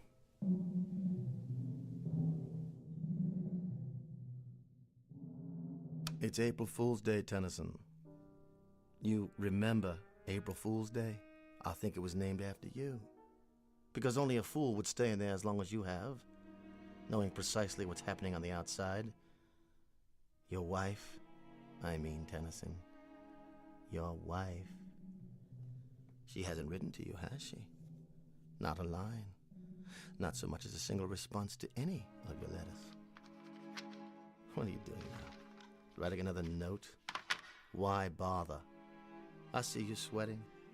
Why don't you tell me how uncomfortable it is? Why don't you ask me to get you out of there? I suppose I could read one more if you prefer. Let me see it through the glass. You monster. Is that the complete contents of your missive? That I'm a monster? Hardly. You do me an injustice, young man. All I did was turn up the heat. That's no violation of the terms of the wager. At no point did I indicate what the temperature would be during your confinement. As to other matters, I'm merely a chronicler of your events on the outside. I'm kind of your personal gossip columnist. Let's put it that way. Tennyson, this nonsense has to cease. You've got to get out of there. I could tell you some stories about your wife. Please don't strike the glass. You might have hurt your hand. Anyway, it's non-breakable. A kind of plastic, actually. But of course, you know all about plastics, don't you? Now, how about it, Tennyson? I might see my way clear to giving you $10,000. That would pay off a few of your debts and a little bracelet for the wife. Something to compensate you for months of loneliness. How about it, Tennyson? $10,000, man. $12,000. Say one word and I'll let you out. You're an idiot. You know that? You're losing your mind in there. I know you are. You're ready to crawl up the walls. Tennyson, listen to me. Make it $75,000 in cash. If you'll give up this ridiculous game and speak. Make it 100. No, 200. 250,000, Tennyson. Time is running short, boy. You can't stay in there another hour. Not another half hour. I swear to you, $250,000 in cash if you'll speak now! You accept? Hold it up. Let me read your decision. Go to... How dare you? You go there, boy. You! You will, I swear, if you don't act at once. I'm about to withdraw my offer. I'm counting down. Rather a monumental occasion, isn't it? I wouldn't have believed it. 1 year in that room and not a word out of him. 3 minutes is all the poor devil's got left now. 3 more minutes. Look at the colonel over there. Not the face of a happy man, would you say? Well, at least he had the decency to show up. You're sure, George? I'm sure. This is straight off the wire, but it hardly matters now. 12 months ago, almost to the minute, you destroyed yourself. Much as I told you you would. Your little reminders are gratuitous at this point. And it's not even 10 o'clock yet. Whether it is or whether it isn't, the destruction I'm talking about has already taken place. There have been ugly rumors, Archie, things you've done to him. What things? Like little asides, innuendos, suggestions, gossip about his wife. Even intercepting letters he wrote her before Franklin could mail them. You place such a premium on honor, Archie. But you haven't acted like an honorable man. George, you don't believe Please don't go to the trouble of denying it. I'm sure much of it is true. But this ugly affair has proven 2 things, hasn't it? That the boy up there is stronger than you gave him credit for, and that you are considerably weaker. That boy up there. A weak, simpering half a mind, a fop with no guts, no courage, no nothing. How could he have done it? How could he have done it? I might just as well have made it 2 million or 3 million. Somehow it was impossible from the beginning. Gentlemen, Mr. Tennyson.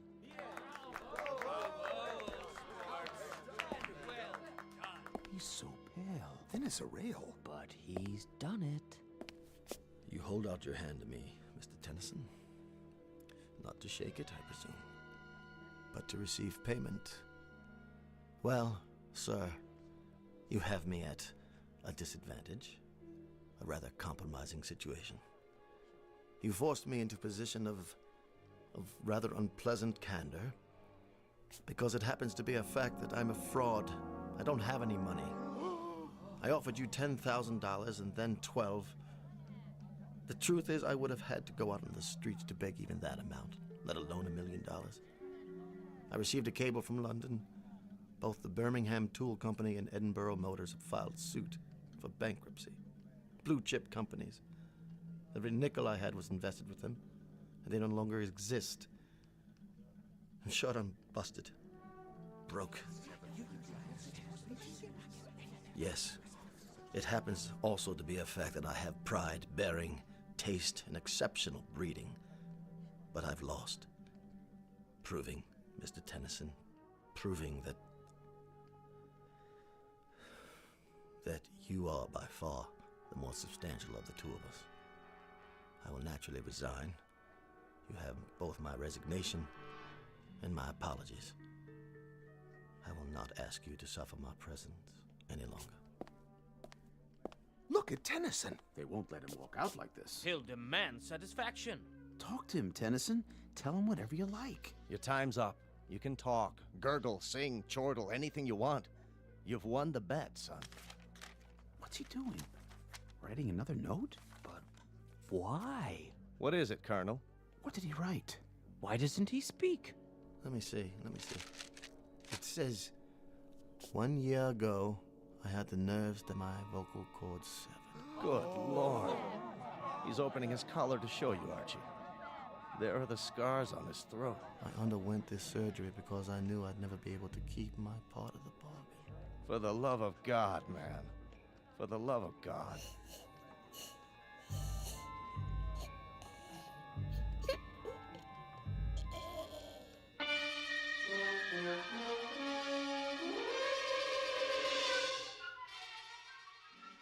A bizarre and unlikely bet with 2 losers.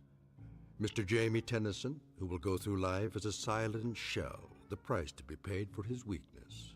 And Colonel Archibald Taylor, who will spend the rest of his days in naked humiliation. The cost to him for all of this is the most precious possession he owned, his pride. And the point of it all? Simply that two men discovered somewhat belatedly that gambling can be a most unproductive pursuit. For somewhere beyond these two, a wheel was turned and both their numbers came up. The number was Black 13. If you don't believe it, ask the croupier, the very special one who handles high-stakes roulette in the Twilight Zone. More from the Twilight Zone after this. Hello, I'm Stacy Keach. I hope you're enjoying this edition of the Twilight Zone Radio Dramas. To learn more about this series, be sure to log on to our official website at twilightzoneradio.com. You'll find special discounts on our Twilight Zone audio collections, listings of our radio stations, links to other websites, and a photo gallery of our recording studio and some of our stars in action. Plus ways to contact us with questions or comments about the show. And for a limited time, when you log on to twilightzoneradio.com, you can send in for a free CD of the show. So be sure to visit us at twilightzoneradio.com.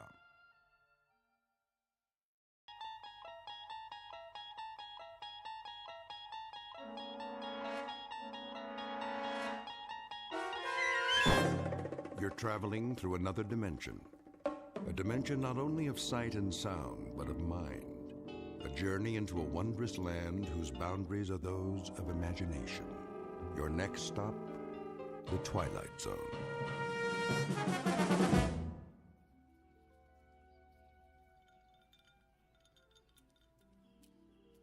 Diane. What? Come here and sit down. In a minute. What are you doing? Going for a swim. What does it look like? Now? Of course now. Before the sun gets too high. But you haven't finished your drink yet. It's not going anywhere, Eddie. Right now, this pool looks positively delicious.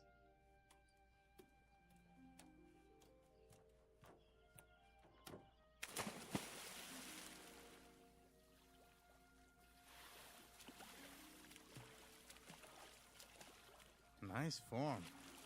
I give you a 10. You'd better say that.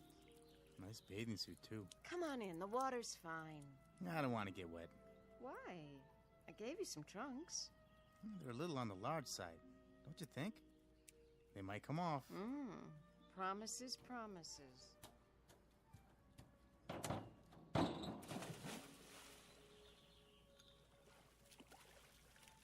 Diane, please. I'm lonely over here.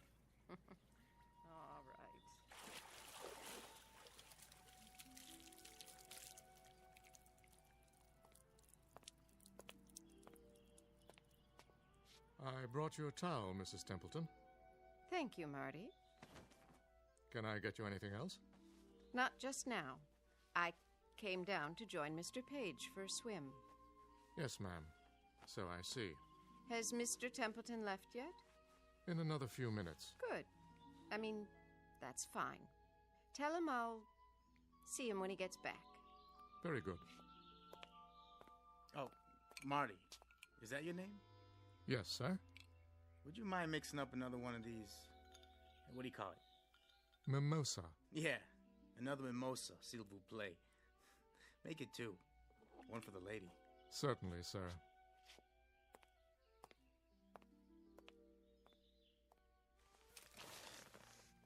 Rub some lotion on my shoulders, would you, Eddie? I wouldn't want to peel. Sure thing. Oh, you have such strong hands. Did he say your husband's still here? He'll be gone soon. He has a rehearsal. Oh. He doesn't mind, huh? Me being here and all? That's what the guest house is for. Friends who come and visit. But I don't even know him. I hardly even know you. How long has it been? Since yesterday? I know a friend when I meet one. We are going to be friends, aren't we? Yeah, you better believe it. Lie down. What? So I can do your legs. Not yet, Eddie. There'll be plenty of time. They're really red. You don't want to burn, do you? Oh, you silly boy. Swim a few laps for now. Work it off. Not on your life. These trunks are a size large. Maybe that's why I loaned them to you. Stand up. Oh, no. Come on, stand up. I'm not going to push you in. Promise? Promise. There. Now, turn this way. That's it. Hazel. Hazel who? Your eyes. I wanted to see what color they are in the sun. And yours are green. So I've been told. You know, maybe we shouldn't be out here like this. Why not? I just saw somebody at the window. What do you care? We're not doing anything, are we? No, but if that's your husband, I feel kind of funny. Why? Because you're all wet? Hey, you promised. Didn't you know? Promises are made to be broken.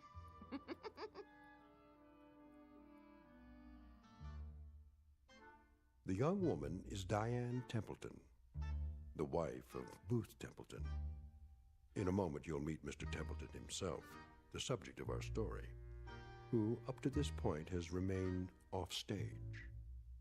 During a long career, he has had the lead in more than 30 Broadway plays. Today, he's a bit late in getting to the theater because, as you will see, he's not feeling up to par. In theatrical terms, his heart's not in the role. Yesterday and its memories are his script of choice, and that being the case, yesterday is exactly what he'll get. Within the hour, his years and troubles will threaten to descend on him like a final curtain. To avoid being crushed, Mr. Booth Templeton must escape from the theater and this world, only to make his debut on another stage in another world, one we call the Twilight Zone. And now, the Twilight Zone and our story, The Trouble with Templeton, starring Michael York with Stacy Keach as your narrator. Ah, yes, fun in the sun. Good morning, Mr. Templeton.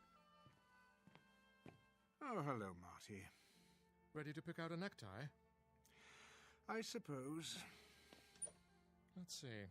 How about the blue stripes? I was thinking this one. Very smart. Laura gave it to me. Oh, it must have been 30 years ago now. Did she? Excellent taste. Oh, she certainly had that. Help you with a knot? No.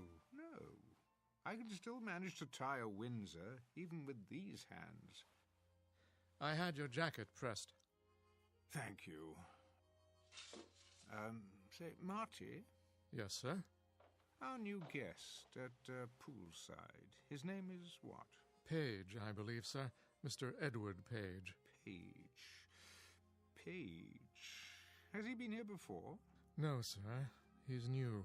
Aren't they always? Oh, and don't forget your pills. Are they new, too? The same ones, every 3 hours.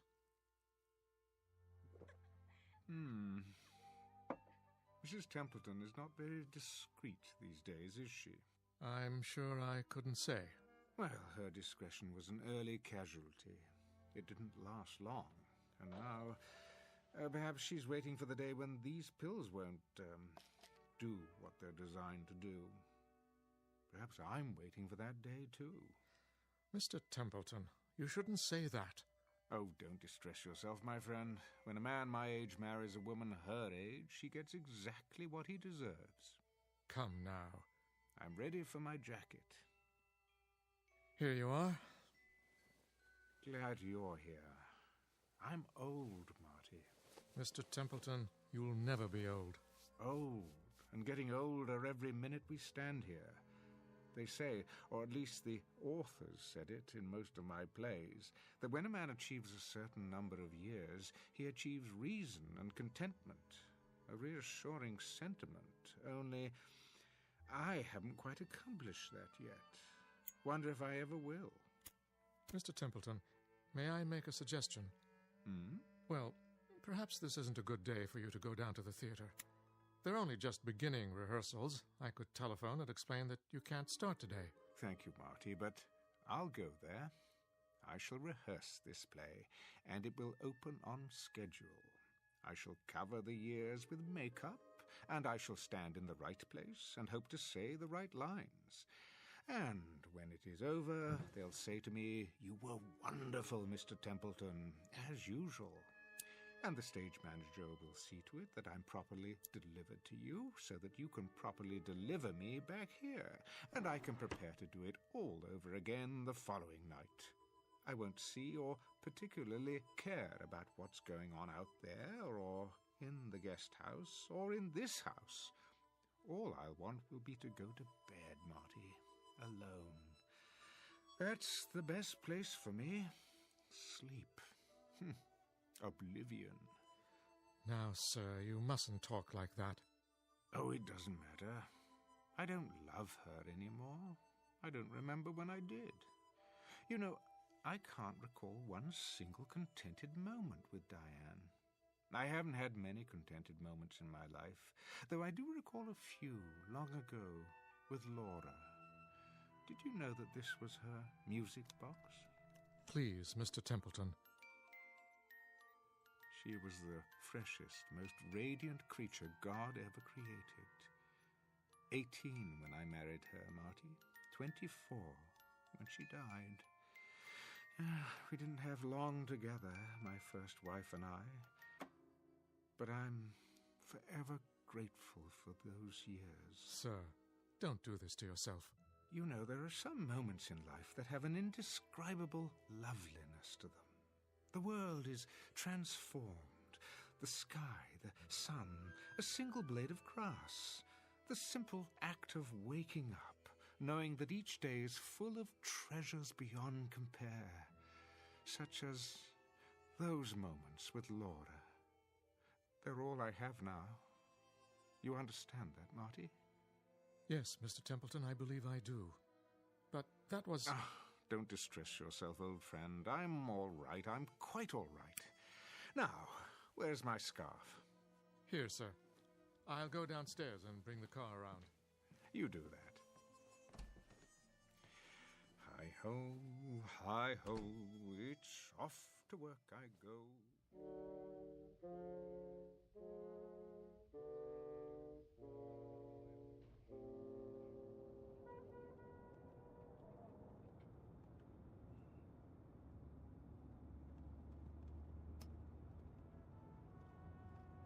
The Savoy, isn't it, sir? Indeed. The site of countless famous productions. The Locked Rooms of the Heart, the O'Neill One-Acts, and the comedies. Dixie Dugan at the races, her simian husband, so very many. I see the theatre just ahead. Well, what do you know? The old marquee is still there. It's so much more dramatic by night. The Great White Way, ablaze with stars. You should have seen it then, Marty. I did, sir. At least some of it. Not at its peak, of course. But the first Broadway play I ever attended, you had top billing. I waited outside to congratulate you. Remember? Yes, of course. People did that in those days.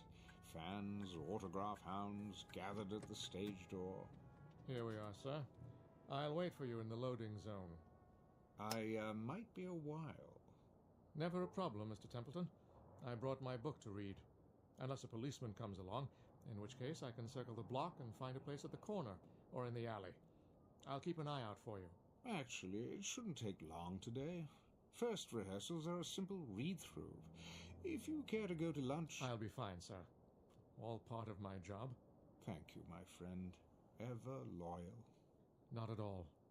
It's an honor. Well then, once more unto the breach.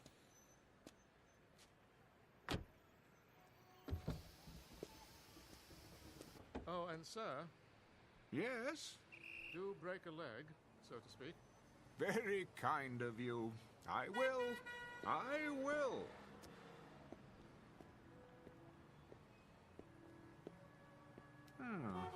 No billboard yet. I remember every time a new one went up... You're late, Booth. What's that? After 12, kiddo. Is it really? The boy wonder won't like it. And who is the boy wonder?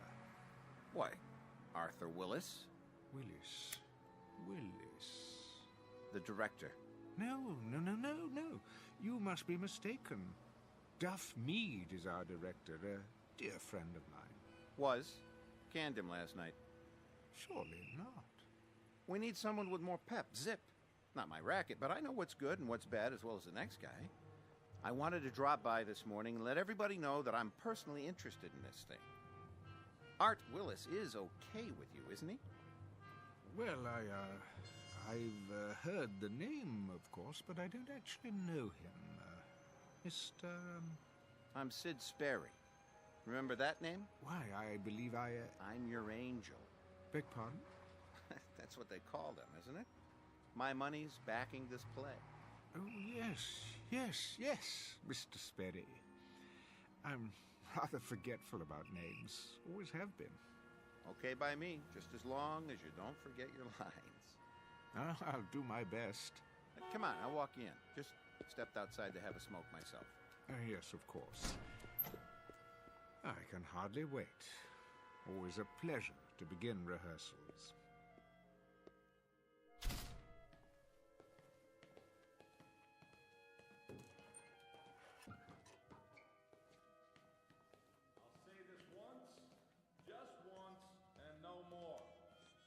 Say it now and expect each and every one of you to understand it. Wonder Boy, I take it. Shh, the man's a genius. Michael Franz is producing The Angry Lovers. Mr. Combs has written it. You have all been hired to act in it. And I have been contracted to direct it. So, make no mistake about what we are here to do, and make no mistake about me. A ship has only one captain. I am in charge. I will direct every aspect of the production my way at all times. Is that clear? Yes, Mr. Willis. Quite clear, Mr. Willis. I like that. Like it very much.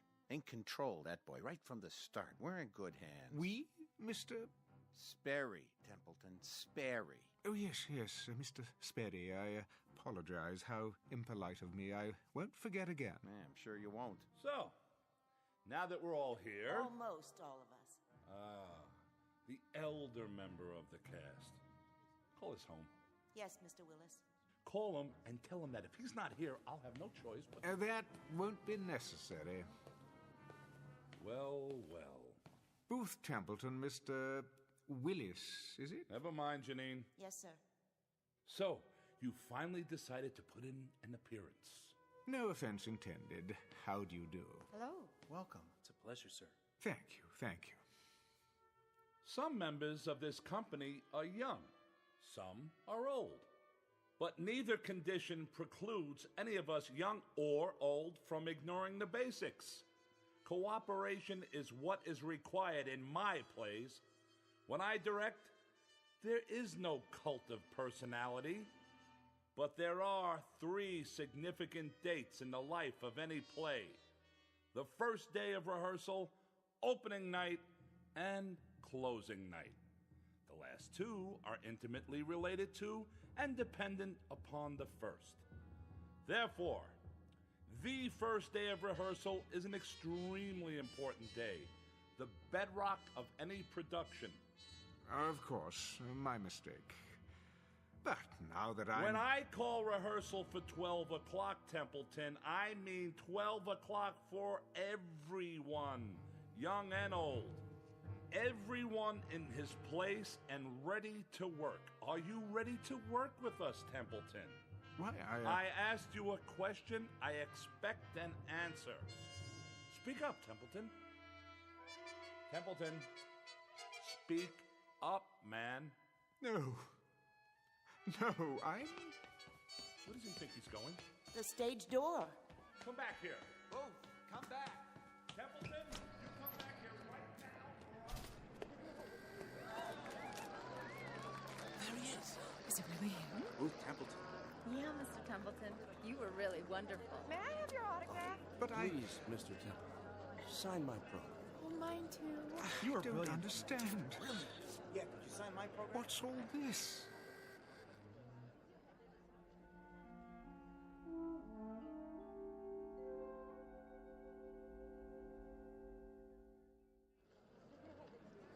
I've seen every play you've been in, Mr. Templeton. I've never missed a performance. You're my favorite actor. I think you're the best, Mr. Templeton. Why, thank you. When are you going to Hollywood to be in talking pictures? Talking picture? Have you met Greta Garbo? You'd be great together. Just one autograph, please. Sign mine. That profile is so handsome. Please, I'm very tired. If you'd let me through. This way. What? Around the corner. Can't believe I just met Booth Templeton. Bye, Mr. Templeton. See you tomorrow for the matinee.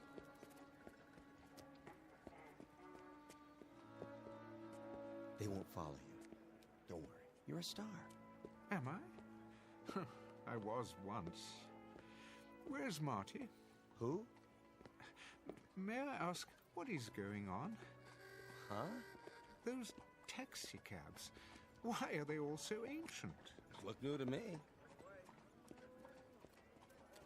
There. Now you're in the clear. Thank you. Think nothing of it.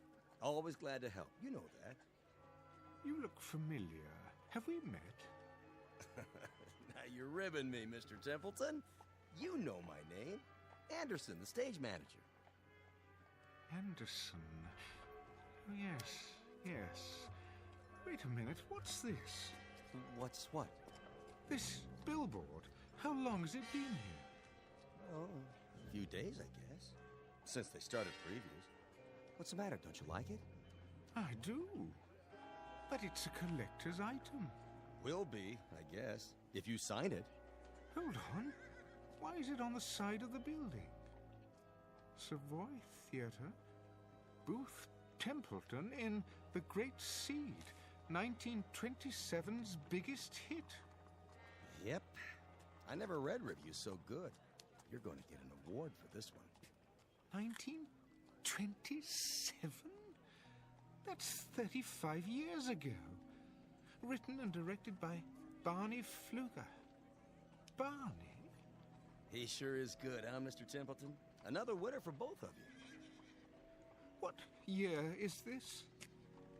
There you go again, pulling my leg. Most assuredly not. I have to know. All right. It's 1927. What else could it be? But that's not possible. Oh, I almost forgot. I got a message to deliver. A message? Yeah, your wife called. My wife? Yeah, on the backstage phone. I guess she's seen the play lots of times, huh? What's her name? You mean to tell me you got more than one wife? Her name, man. Why, it's Laura. Same as always. Isn't it? That's not very funny. No? Sounded like her. But Laura's dead. Well, if she is, she's the best-looking ghost I ever saw. No offense. Where's Laura? Where is she? But she said for you to meet her at your regular place. Where is that? For the love of God, man. Relax. It ain't far. That club, the private one. What? You know, Freddie Iachina's down the street. When? She's there now.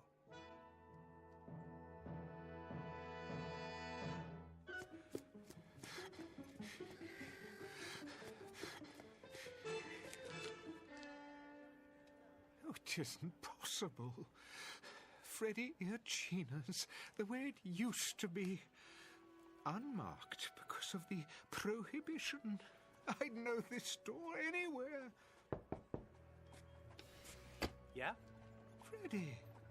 Oh, hi, Mr. Templeton. Come on in.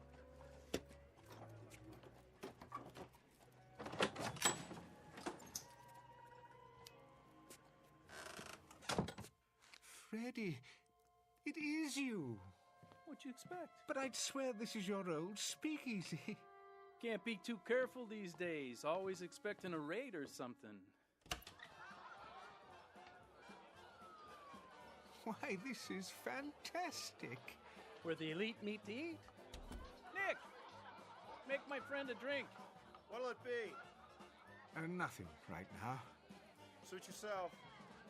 One Manhattan, one old-fashioned, a screwdriver, and a glass of beer. Table 7. Coming right up. Freddie, my wife, Yeah? is she here? Sure. Came in a little while ago. But she's not at our usual table. Table 3, over there. What do you have tonight? Steaks or chops? Nothing. Freddie, we're not staying very long. If you change your mind, let me know. I will. Oh,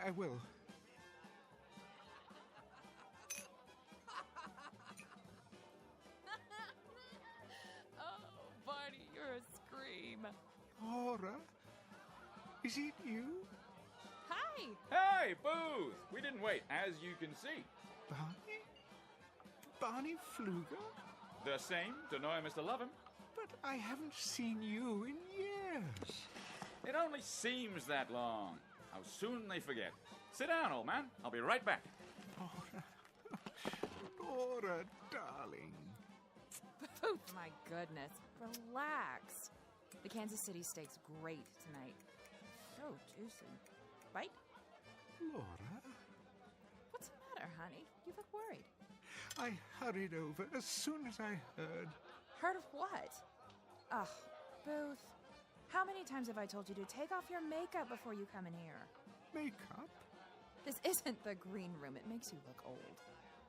Laura, darling, let's go somewhere else. We already are somewhere else.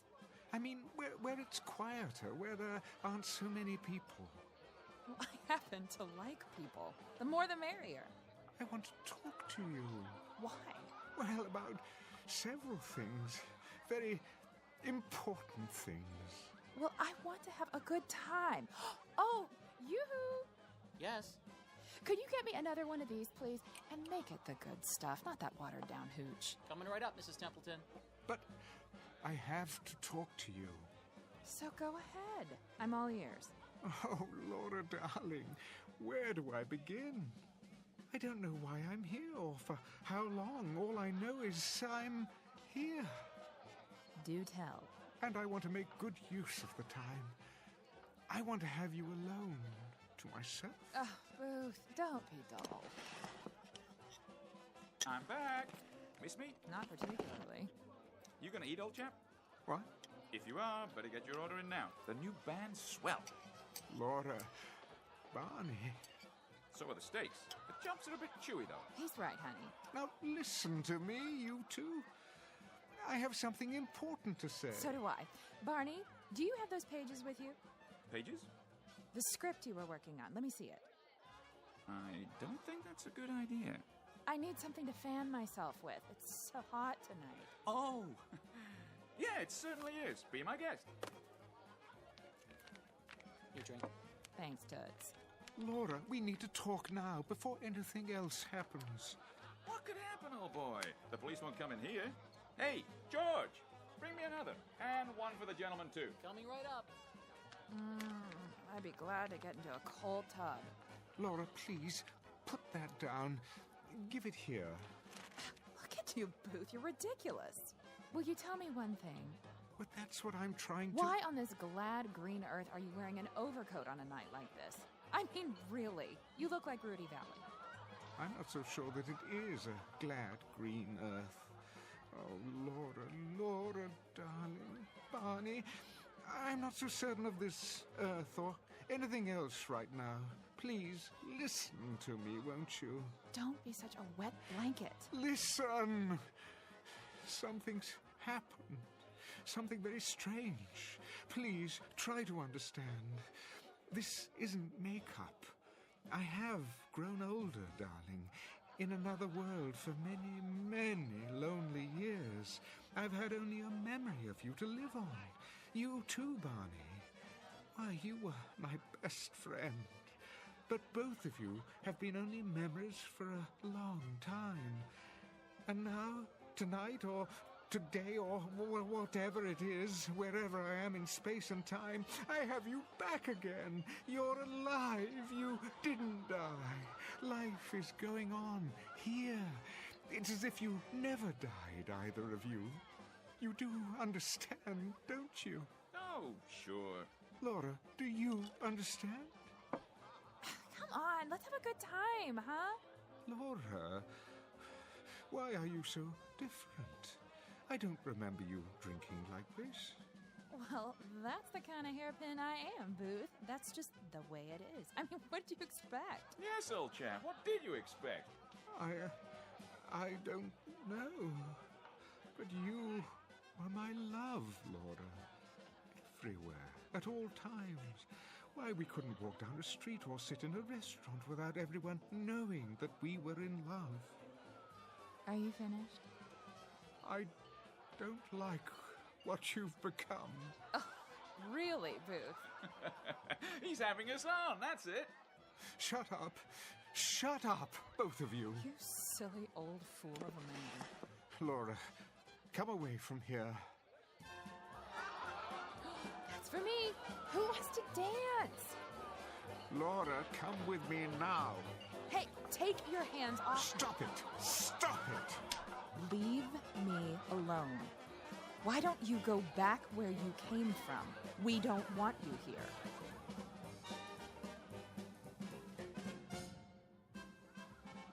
Laura, you slapped me. Oh, leave me alone. See here, Booth, let's not have a scene. Isn't anyone going to dance with me? How about you, Barney? Oh, no, I can't do the Charleston, you know that. Come on, you old stick in the mud. Let's cut a rug. Look at that girl dance. I say, Laura, you're a real flapper. Stop. Stop, I tell you. Something wrong here? Yes.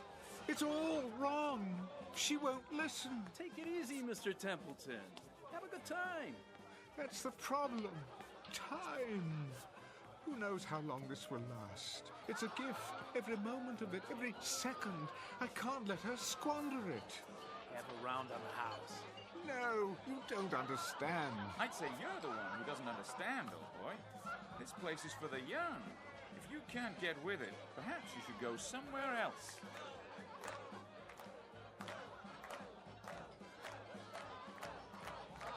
You're mad, all of you. Come on, Mr. Templeton. You don't fit in. Freddie's right. You don't. Why won't you listen? I didn't ask to come here. Are you sure? Perhaps you did. And now that you're here, you're miserable. Well, why ruin it for us? Don't you see? This simply isn't for you. Not anymore. Maybe you should listen to him. We don't want any trouble. I don't want any trouble either, but you don't know what it's like. Seeing my wife, my best friend... Come along now. Peaceful life. Get some air. Yes, that's what I need to clear my head. Right this way. See you in the funny papers, old boy. Let's go dance. Go, go, go, go. See you some other time, Barney. I don't think so.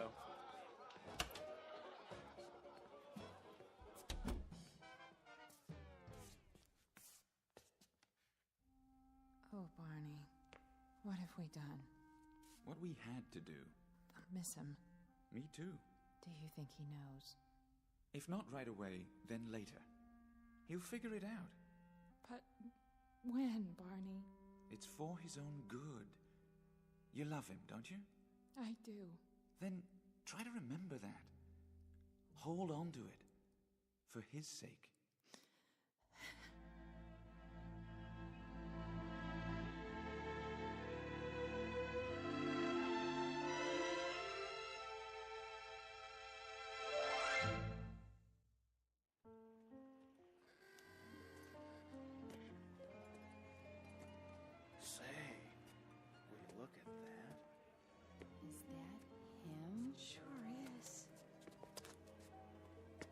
Mr. Templeton?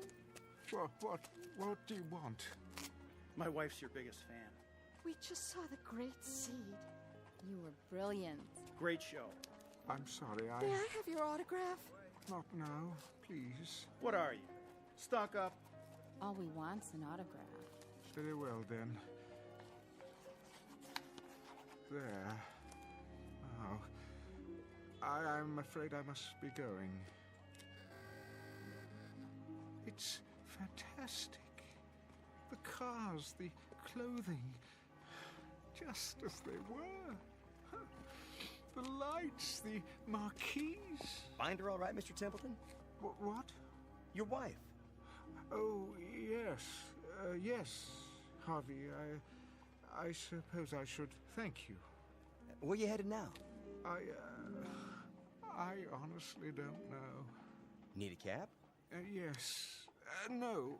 I mean, my driver. Where has he gone? Your driver? His name is Marty. He said he'd wait for me in front. But that was hours ago. It was still daylight. I don't follow. Never mind. It's not possible for him to be there and here as well. I always hail you a cab. Most nights, at least. When you're not going over to Freddy's. Harvey, may I ask a favor of you? You bet.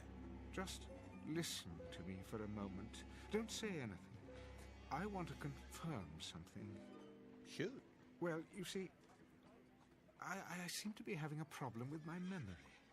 It happens to the best of us. I'm serious. I honestly don't know what I'm doing here. The last thing I remember, I was in the theater, the Savoy. This is the Savoy, isn't it? Better be, or I'm working the wrong place. I was here this afternoon to begin rehearsals. For what? This one just opened. Going to run for months, if you ask me.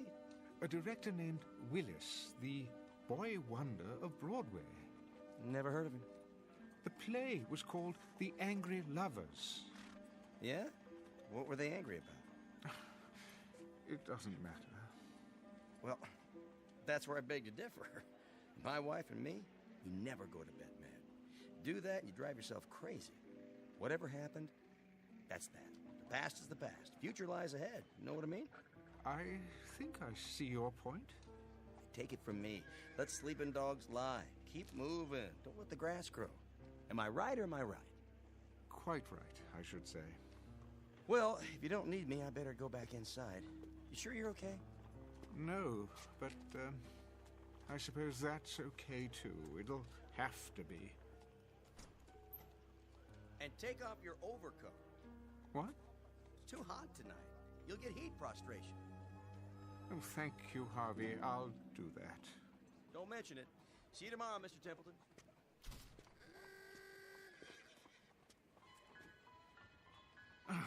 Why did I wear this blasted thing? What was in the pocket?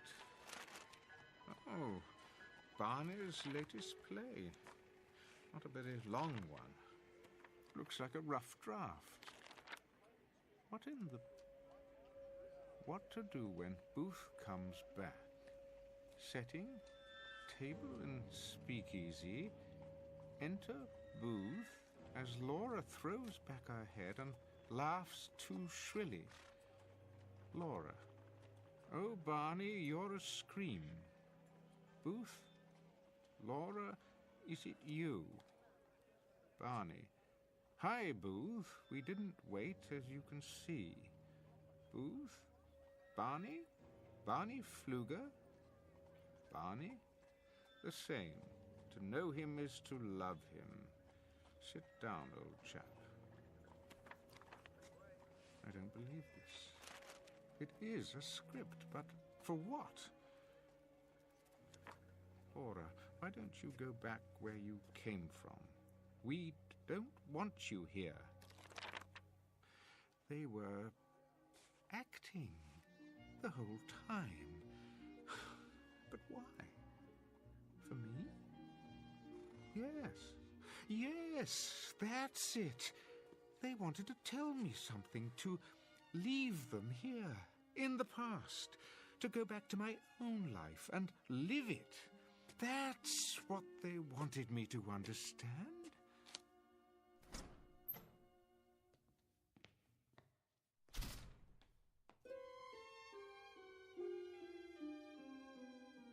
I say let him go. He can be replaced. I don't know, Sid. He's a major star. He was. He's still a draw. If we make the announcement now, it will sound like the production's in trouble. There he is now. Let me handle this. Templeton. Mr. Willis, I presume. One question. Are you in or are you out? I am definitely in. And it is definitely Mr. Templeton, especially to one so young as you. Now, wait a minute. Excuse me, Mr. Sperry. If you have something to say to me... I do, Mr. Sperry, and it is simply this. I never allow anyone not directly connected with the production to attend my rehearsals. That is a matter best left to the artist you hire to do their job, which, as I understand it, is to give you a hit play. Say... And your job is to remain out of sight and not interfere. In fact, I insist upon it. Just who do you think you are? I don't think, I know. The name is Booth Templeton. Yeah, well, I don't care. Sidney, run along. But I said I'll handle it. Yeah, right, all right. But see that you do. Now then, shall we start rehearsal? I'd like that, Mr. Templeton. I guess I came on too strong before. I don't blame you for taking a break. Think nothing of it, young man. What's past is past. I like your attitude. I've just had a remarkable experience.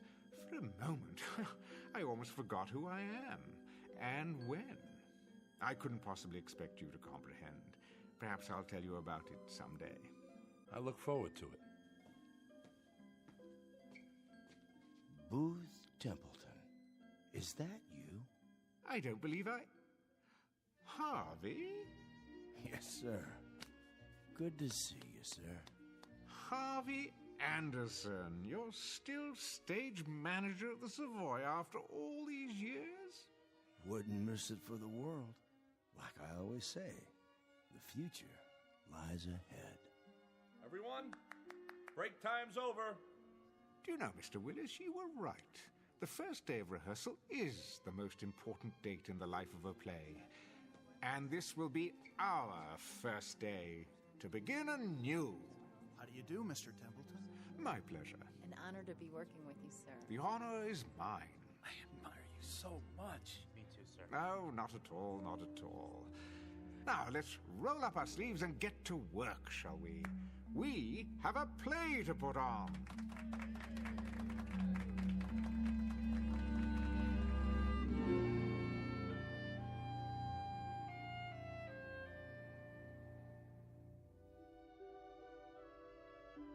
Mr. Booth Templeton, who shares with most human beings a hunger to recapture the distant past, moments that soften and blur with the years.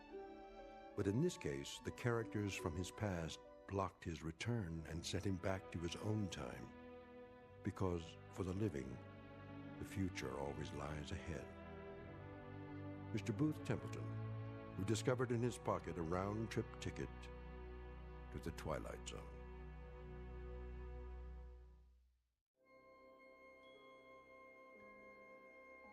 Hi, this is Carl Amari, producer of the Twilight Zone Radio Dramas. I'd like to take a moment to tell you about our official website at twilightzoneradio.com, where you'll get the latest news and information on these Twilight Zone Radio Dramas. Plus, at twilightzoneradio.com, you can digitally download 3 free episodes or any of our episodes for only $1.95 each. In this age of ever-changing technology, we've decided to make these episodes instantly available to you by making the Twilight Zone Radio Dramas a digital download-only series. This means that this series will no longer be offered on CD. The CD collections at our website are now being offered while supplies last at buy one, get one free. So be sure to get your favorites before they're sold out. Be sure to visit us often, and I'll see you in the zone.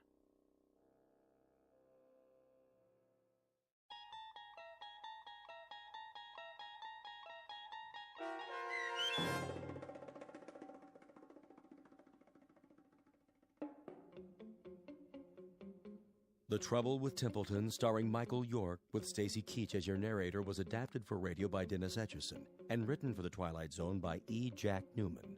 Heard in the cast were Mike Starr, Rebecca Spence, Nick Sandys, Frenette Lebo, Rick Arthur, David Darlow, Doug James, Tom McElroy, Roy Anderson, Tom Lally, Carl Amari, Linda Ryder, Terry Lopez, and Vince Amari. The producers of The Twilight Zone wish to thank CBS Enterprises and the Rod Serling estate for making this series possible. This copyrighted radio series is produced and directed by Carl Amari for Falcon Picture Group. Sound design and custom Foley effects for The Twilight Zone by Cerny American creatives Bob Benson, Craig Lee, Michael Slaybach, and Matt Sorrow. To learn more about the Twilight Zone radio dramas and to contact us, visit our official website at twilightzoneradio.com. Doug James speaking.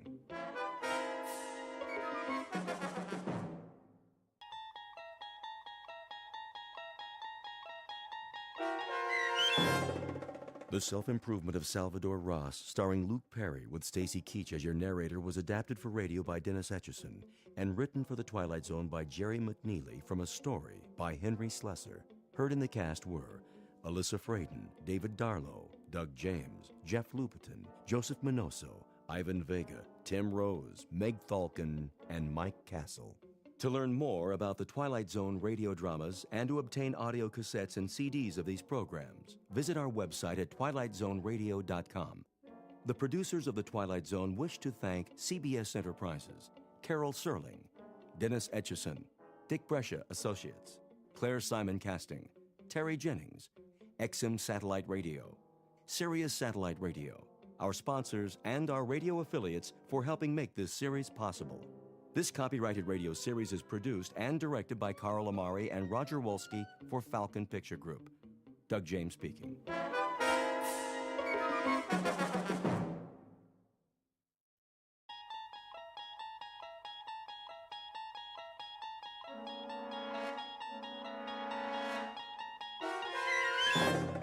You unlock this door with the key of imagination.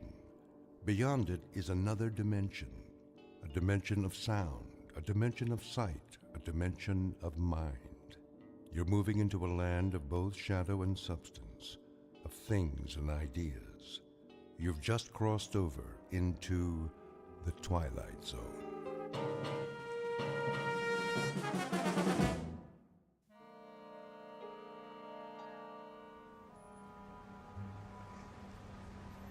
Paper, paper, get your afternoon paper.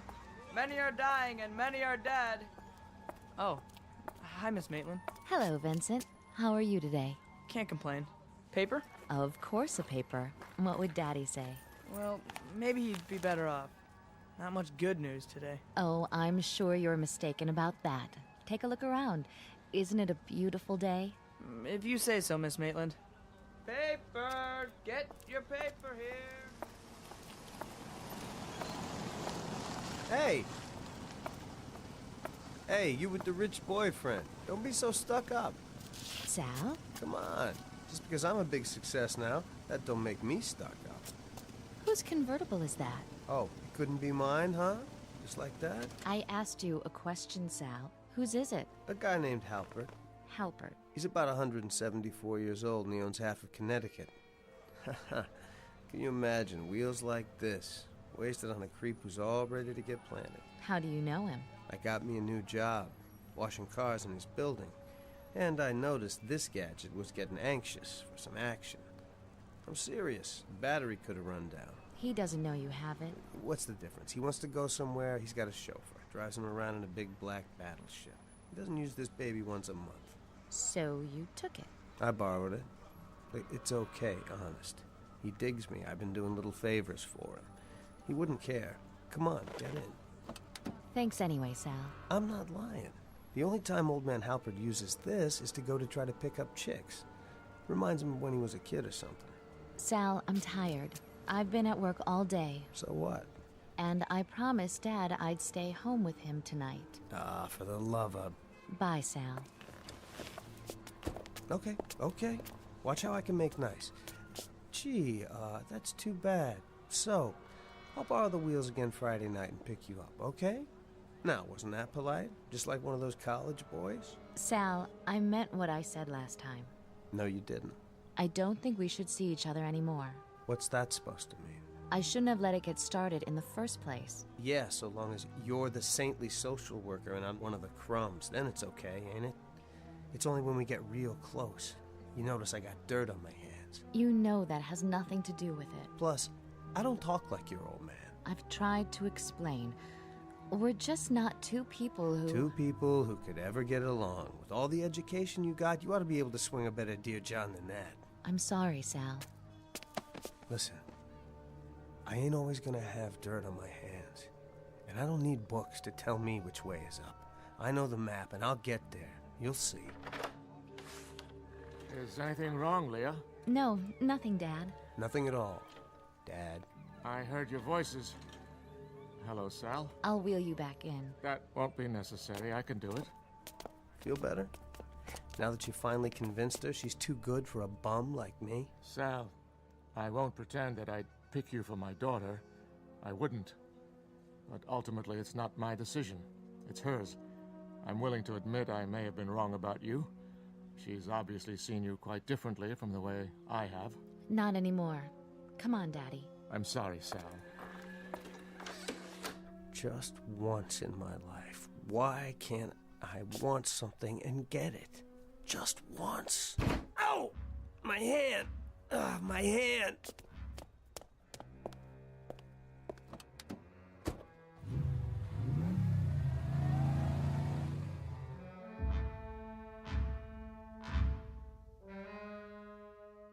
Confidential personnel file on Salvador Ross. Personality, a volatile mixture of fury and frustration. Distinguishing physical characteristics, one badly broken fist injured by striking a closed door and requiring emergency treatment at the nearest hospital. Ambition shows great determination for self-improvement. Estimate of potential success, a sure bet for the latest edition of Who's Who, published in the Twilight Zone.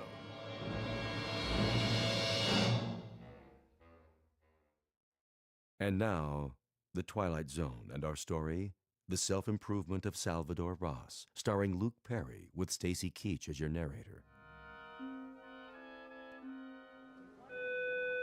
Blue team to ICU, please. Blue team, ICU. City Hospital emergency room. That would be general admissions. I'll transfer you. Emergency, please hold. There, I filled out your forms. Now can I see a doctor? Take a seat, sir. I already took a seat 45 minutes ago. Is your name on the list? Yeah, right there. See? Ross. R-O-S-S. Well, you'll have to wait your turn, Mr. Ross, like everybody else. How long? I'll call you. When? A doctor will be with you as soon as possible. Hey, I got me a busted hand here. I'm in pain. So is everyone else in this waiting room. Now, if you won't sit down and wait your turn... When is my turn, huh? Next week? Next year? I've been waiting as long as I can remember for somebody to pay attention. I got problems too, you know. I ain't some mug off the street. Lower your voice, or I'll call security. Go ahead, call them. If that's what it takes to get respect around here. Security to the front desk, please. Who's next, Miss Olson? Oh, doctor, I was just... Something the matter?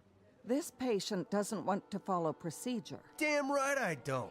What are you running here, a hospital or a torture chamber? I got me a little problem, and if you don't want to do something about it... What's the injury? His hand. You see this? I got broken bones in there. If you'd ever busted your hand, you'd know what I'm talking about. Abrasions on the knuckles.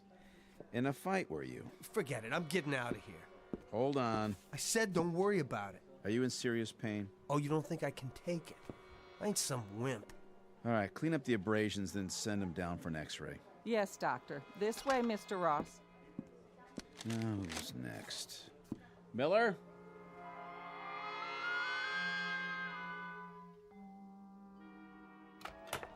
Here we are, Mr. Ross. What's this, the charity floor? The orthopedic ward is full, but you'll be fine in here for tonight. You're sharing with, let me see, Mr. Armstrong. Hey, Sonny. Hi yourself, old man.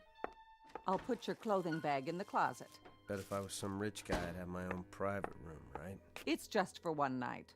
Look, why don't you let me go on home? The doctor has to prepare the cast after he's seen the x-rays in the morning. For now, the splint will have to do. Just don't put any pressure on it. Yeah. There you go. You adjust the bed with these buttons. If you need anything, press this one for the nurse's station. Right. Good night, Mr. Ross. Hey, nurse. Yes? What's the button for room service? The button for... Chow. What's the guy got to do to get a burger and fries up here? Oh, you mean dinner. Food services will be by any time now. Good.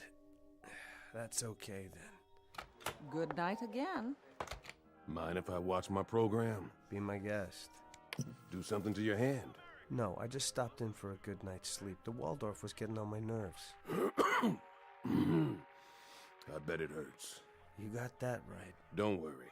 They bring you pills every few hours. Great. You're lucky, though. Yeah, I ought to be on TV. No, I'm serious. I've got this congestion in my chest. You griping about a cold?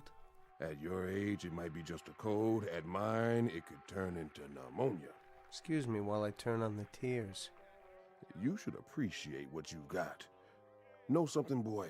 You could break both legs and you'd be running the 100-yard dash inside a month. Yeah? Well, if you think this feels so great, let's swap. You take the broken hand. I'll take your lousy cold. It's a deal. Knock yourself out, old man. I'm gonna catch some Z's.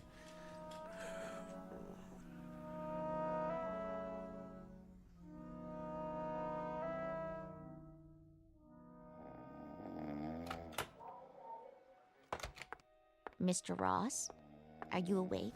Yeah? I brought your pain pill. Goody. You've been a good boy. You didn't ring for more medication. I must have fell asleep. I'll leave your pills on the side table. Thanks. Doctor will be in the morning. Till then, get some rest. And be careful of that splint. Yeah, right. Hey. What's going on? My hand don't hurt anymore. I didn't even take the pill. Old man. Old man. What? Oh, my hand. What's the matter with my hand? Hurts, huh? Oh. Sure it does. And me, all I got's a head cold. Some bargain we made, huh, Pops? Oh, no, please. I want to swap back. Sorry, all deals are final. Please. It'll never heal. Not at my age. Later, Pops. I'm gonna put my clothes on and blow this joint while the going's good.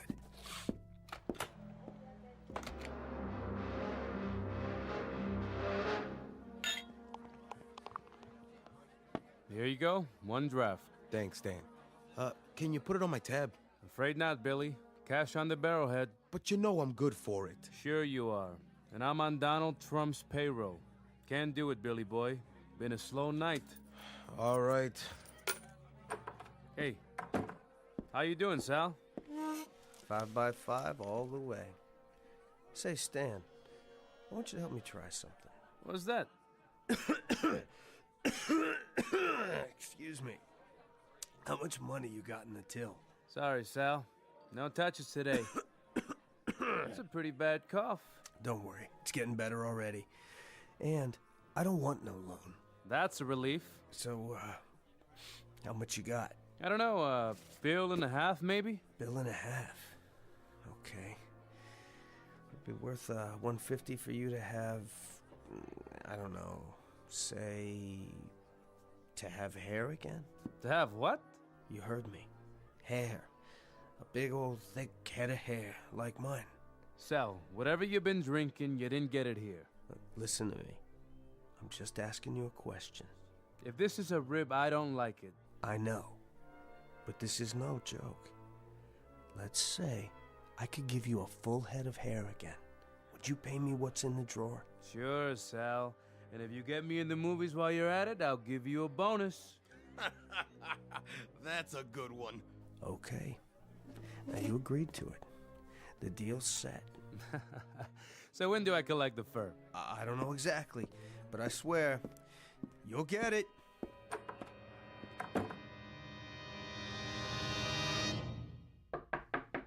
Mr. Ross! Mr. Ross, you've a telephone call. Sal, are you in there? Yeah, Mrs. Olaf? There's a phone call for you. Please tell your friends not to call in the middle of the night. There's a limit. Okay. I was sound asleep. You're not the only one.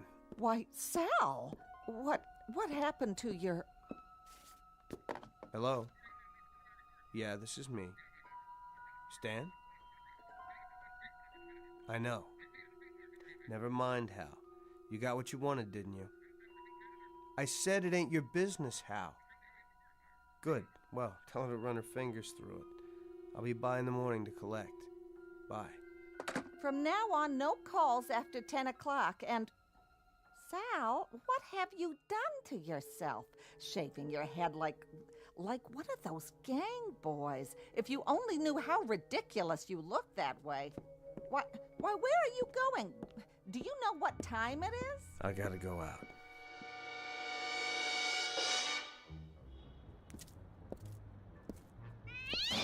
Out of my way, cat. Who's there? Does somebody want to roll me? Well, I ain't got nothing, so leave me alone. Billy.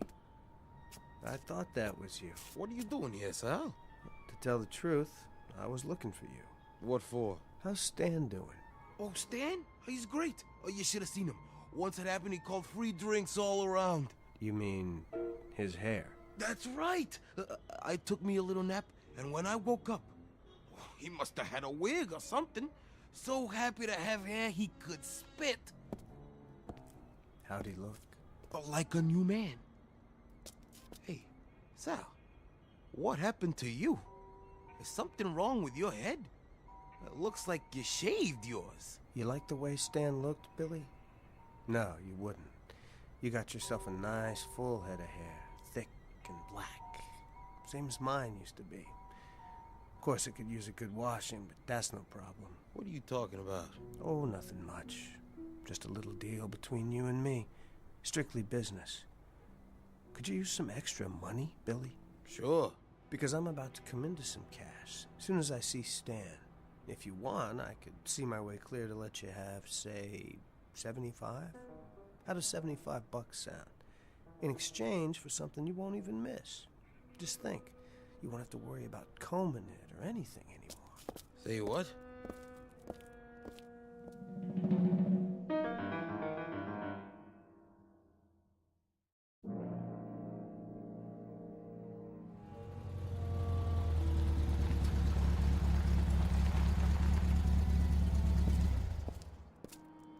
Afternoon, Mr. Halper. Park it for me, Sal. You got it, sir. And no dents. This car cost me plenty. It sure must have. Don't you worry. Here, give me a hand. Here you go, Mr. Halper. You had to drive yourself today? I didn't have much choice. Everybody's got to have a day off. After this, if that chauffeur wants to work for me, he can buy George worked 7 days or none at all. You know, I'd be glad to drive you any time, Mr. Halper. Hmm? Yes. Traffic's bad these days, full of madmen. It sure is.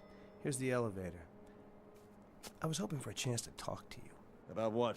I've got, well, you might say I've got something to sell. Anything worth buying, I've already got. Hiya, Mr. Halpert. Going up? Yes, Andrew, all the way. And no stops. No stops it is. Not this, you haven't. Haven't what?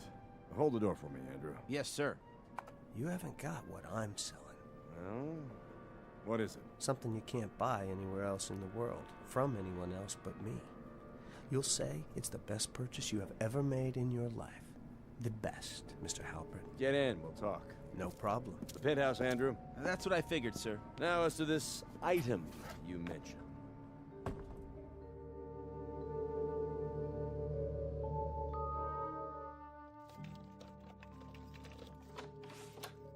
As I recall, you've not seen my apartment before. That's right, I haven't. It's, quite a pad, Mr. Halpert. And a strange one for a man of my age. Is that what you're thinking? You mean the modern art and everything? Oh, no, I always figured you still knew how to swing. I keep it this way for my new friends. I bet you really wow the chicks, don't you, sir? Well, let's see it. What? This marvelous item you think I should purchase. You're looking at it, Mr. Halpert. What am I looking at? Youth. That's what I want to sell you. All right, boy, that's enough. Get out of here. I know it sounds wild, but I mean it. Sir, I'm telling you the absolute truth, and you can take that to the bank. I warn you, if you have any half-headed idea of robbing me, the security devices I've installed... I ain't interested in robbery. I don't have to be. I'm telling you, I got something to sell. Something that you want more than anything else. Youth, eh? So you bottle it? Is that it? Some sort of tonic? If you'll just give me a chance. Now, I read in the paper where you're 76 years old. That's correct. I'm 26. Congratulations. Now, if you don't mind... What would you give to be 26 again, Mr. Halpert? I'm beginning to think you're the craziest kid they ever let out onto the streets. Okay, think that. Just play along with me for a minute. It ain't gonna hurt you one bit. Now, what would you give? Let's say $1 million? All right, let's say $1 million. I'd gladly give that to be 26 again, if such a thing were possible. Tell me about this pad. What about it? You own it? Of course I own it. I don't see what that has to do with... Would you throw it in? What? Into the deal. Just how do you propose to deliver this fountain of youth you're raving about? By selling you years. My own years. Off of my life. Well, boy, I'll tell you what you do. You gift wrap those years and mail them to me. Just be sure you don't send them COD. For now, if you don't mind, I'll show you the door. The apartment. You didn't say. Is it part of the deal? Why, of course it is. I wouldn't want to take your years for a penny less than they're worth. $1 million. And this apartment? Done. What is? You just bought yourself 50 years. I'm sure I did, boy. No, you're not sure. But trust me, Mr. Halpert, you've got a pleasant surprise coming real soon.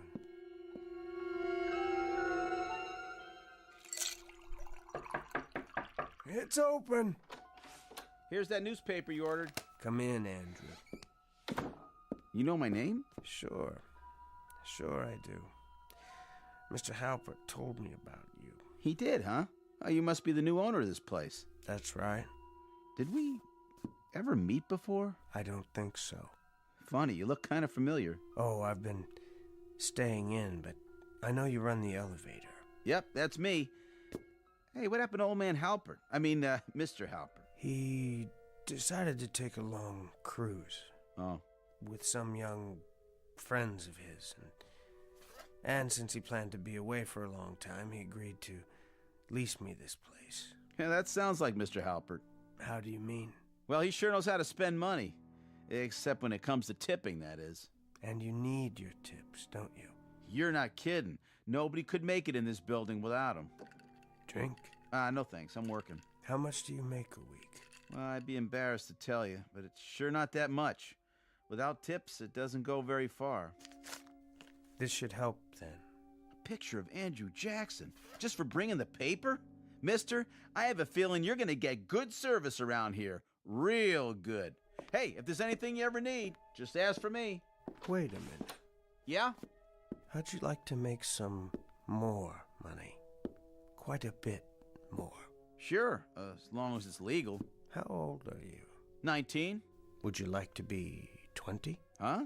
It's only a year, right? Oh, I'll figure I'll make it one of these days. Sure. You've got plenty of time. No rush. What would you say if somebody offered to buy a year of your life for as much as you can earn in a few months? Right now, so you wouldn't have to wait for the money. If somebody said that to me, well, I'd guess I'd tell them to take a flying leap at the moon. You wouldn't sell a year for all that money? Think of what you could do if you had it.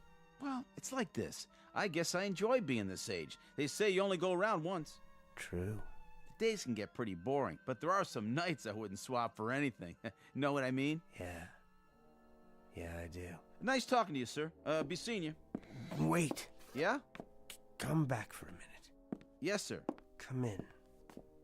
Close the door. Okay. You thought I was joking, didn't you? I don't think I get what you're talking about exactly. Here. This should make it clear. What's your full name? Andrew Grow. You can fill that in yourself. Now, does this make it a little more reasonable? Mister, this is a check for $10,000. That's right, Andrew. What do I have to do? I told you. Nothing. If you take it, you'll wake up a year older tomorrow, that's all. And you'll have a whole lot more money to spend. I guess so. Think of what you could do with it. Dates, nightclubs, anything you like. Now, tell me the truth. Do you really care whether you're 19 or 20? Does 12 months make that much of a difference? Well, when you put it that way, I guess 20's a pretty good age. Just as good as 19. Maybe better. Then you've made a deal, Andrew. A very good one. Be careful with that check till you get to the bank. Sure. Nice doing business with you, Mr. Ross. And Andrew, you might pass the word along to your friends. I'm always good for cash. On the same terms. Oh, they'll be beating down your door. Who knows? I might decide to sell you a couple more years myself. I'll be here. And thank you, Andrew. Nice doing business with you, too. Oh, you're welcome, Mr. Ross. My pleasure. Believe me, the pleasure's all mine.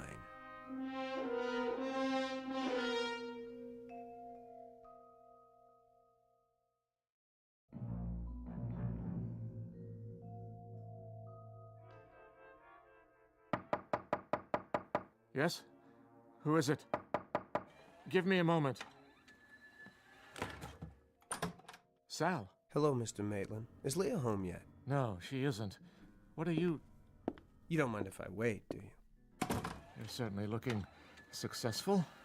We haven't seen you for quite some time. Well, you see, I've been busy, Mr. Maitland, moving up, making myself worthy of your daughter. You should be happy. Do something for me, Sal.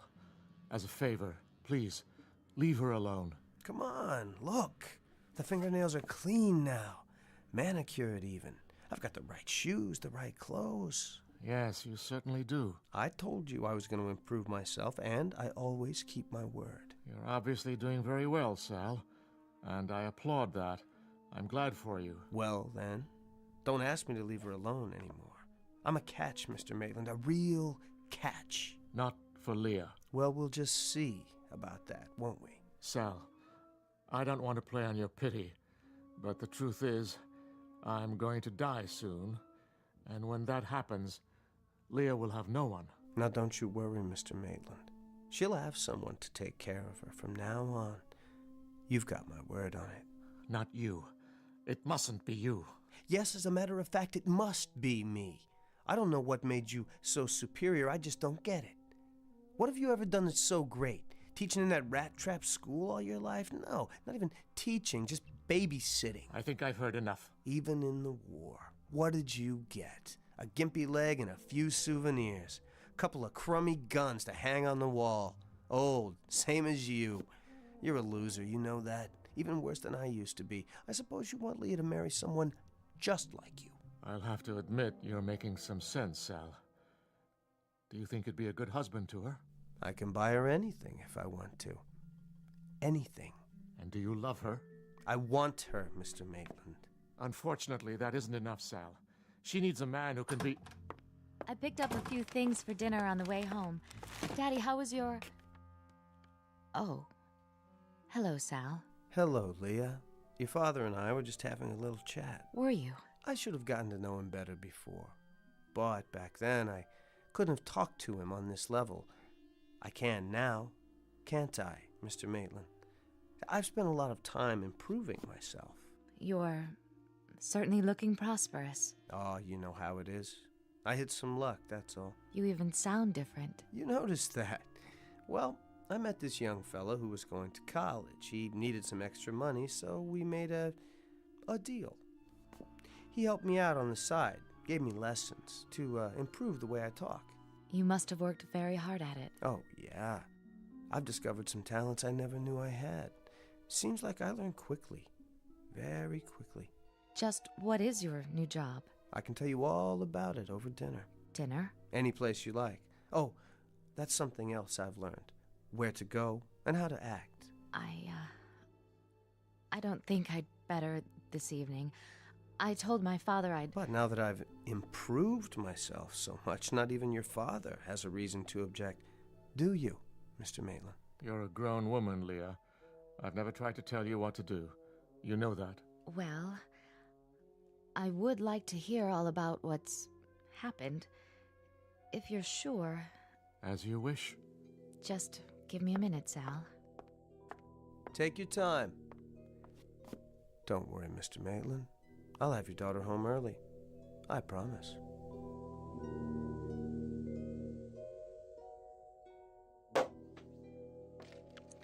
Let's take our champagne onto the balcony, shall we? I'll open the French windows. If you like, Sal. Like the view? It's lovely. Your entire place is lovely. But, Sal... Don't worry.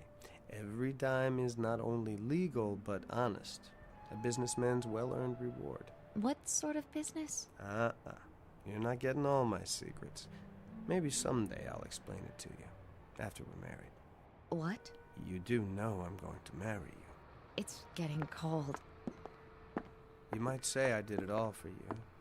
Oh, I won't pretend I haven't enjoyed it along the way, but I always had a goal. I wish you hadn't. Come here. Sal, please. Now tell me you feel nothing. That was never the problem. I have to go. Then what was the problem?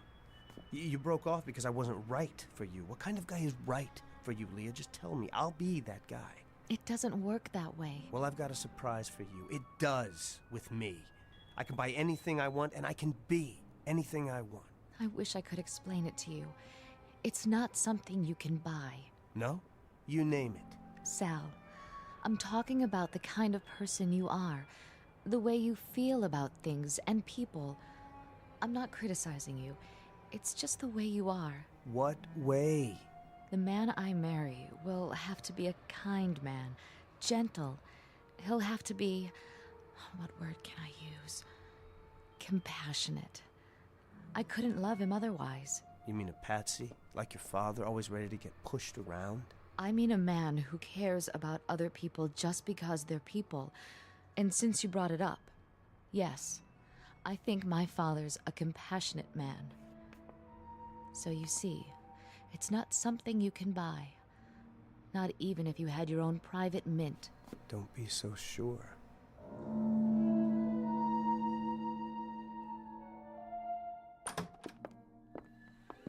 Oh, there you are, Leah. Sal? You didn't have to wait up for us, Mr. Maitland. Here she is, safe and sounder than when she left. Have a nice evening. You certainly look as though you did. I'm sorry, Daddy, but it is nice to think that someone worries about me. Don't flatter yourself, my dear. Actually, I wanted to talk to Sal. In that case, if you'll excuse me, Sal, I've got a big day tomorrow. Good night. I'm glad you came in, Sal. You're going to be even gladder, Mr. Maitland. I've given it some thought. I realize now that you're the way you are, and it's not my place to judge you. Look, I don't care anything about Please, let me finish. I've also decided that I can't let you ruin her life by marrying her. You thought of a way to stop it? Not yet. But there must be one. I could try begging you, Sal. Mr. Maitland, I'm not interested in your begging or your silly little threats. I came here to talk business. I don't understand. I'm going to make you an offer. I want to buy something from you, and I'm prepared to give you $500,000 for it. What did you just say? Now just let that figure roll around in your mind for a minute. $500,000 cash. That's enough to take care of you for the time you've got left, and to provide for Leah so that she can do whatever she wants. Now, you say you're worried about what will happen to her when you die. Okay, here's your chance to fix it up just the way you want it. What do I have that's worth that kind of money? Mind if I sit down? It's a little difficult to explain.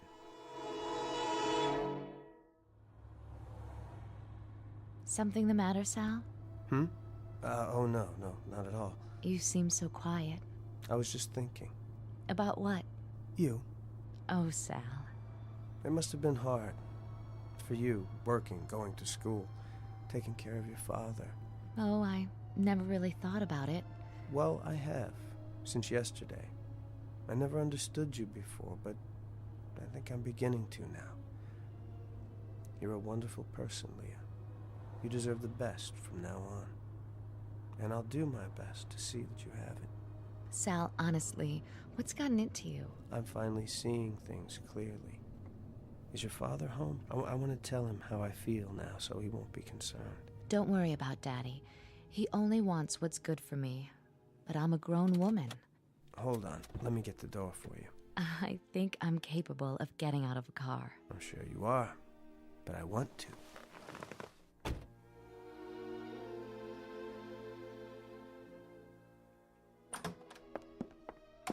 Hello, Daddy. Did you have something to eat? I left a meal in the refrigerator. Yes, thank you. Hello there, Mr. Maitland. I was hoping you were here. I find that hard to believe. I wanted to talk to you. May I come in? Why ask my permission? You must be cold, Daddy. Here, let me straighten your blanket. No, let me. Why, thank you, Sal. Leah, would you excuse us for a few minutes? Well, all right. I'll just freshen up. Go ahead, Sal. Say your piece. If you don't mind, sir. Well, I do have something to say. Just that I'm sorry. What? For all the worry and grief I've caused you. You were right about me. I wanted to marry Leah to prove something. She was a prize, a symbol. But that's all changed, Mr. Maitland. I realize now how much I love her. And I will make her a good husband. I promise you. I warned you I would not let it happen. Please, Mr. Maitland, hear me out. It's different now. I've changed. Have you? I'm asking you for forgiveness, Mr. Maitland. Compassion. Oh, yes. A sterling human quality. Sir, your blanket. Let me fix it. Wait. What's in your hand? Isn't that one of your war souvenirs? I hope it's not loaded. Be careful. Compassion. But don't you remember, Sal?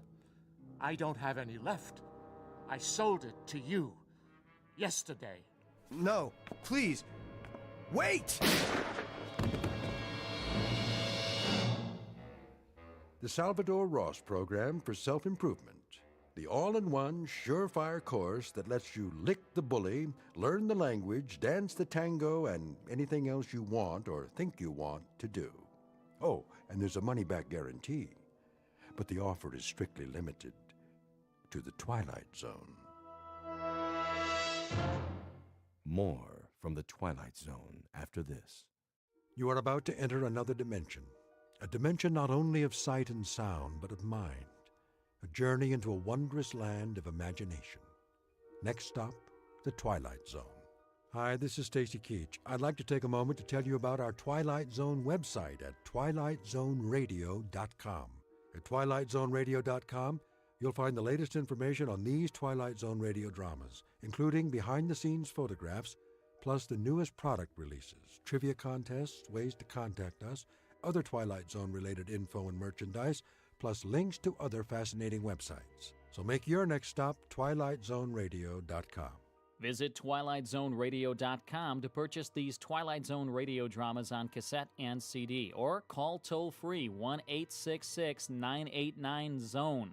That's 1-866-989-9663.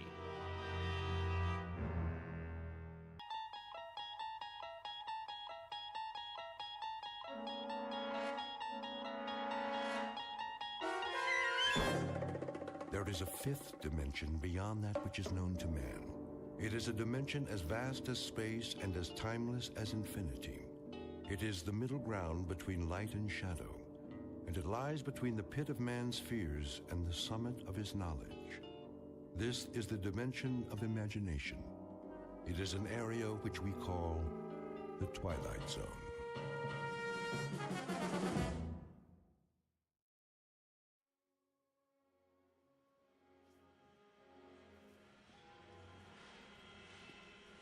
Keep 'em moving. Here comes another one. Ready? Ready. Let's go. Gently now. I got it. Watch it. Oh, hold up. Stop the line. I said hold it. There's a man down over here. What happened? It's Miller. One of the casings slipped off the belt. I'm all right. Get the line, boss, now. Sturka! Stand back. Lay him down flat. Sorry about that, boss. Take it easy, Rich. Can you move your leg? Yeah, nothing broken. Get him over to medical. I'm okay, I tell you. Just the same, let's be sure. What went wrong? I don't know. I told him to take his time. They're sending him down too fast, all day. Shouldn't have taken all the weight. My knee folded is all. It wasn't your fault. The whole base is working at capacity. They've got to slow it down. Slow it down? We're on condition red. You know that. This is my department now, and these are my men. I won't be responsible. That seems to me you've got it easy, Sturka. Beats testing the planes. Think about it. That's where you'd be, up in the wild blue yonder, if it weren't for... Regardless, this is my watch. Any more injuries? It's on my hands. Well, now it's academic, isn't it? Time to go home. Rich. Yeah? I want you cleared by the medics first. Okay. Here, lean on me, Miller. Hey, you need any help? No, I can shake it off. Come on, Sturka. Thank your lucky stars there was no payload in that assembly. I'll walk you to the gate. You don't mind, do you? End of shift. All employees, please clear the plant at this time. Proceed to the security gate. All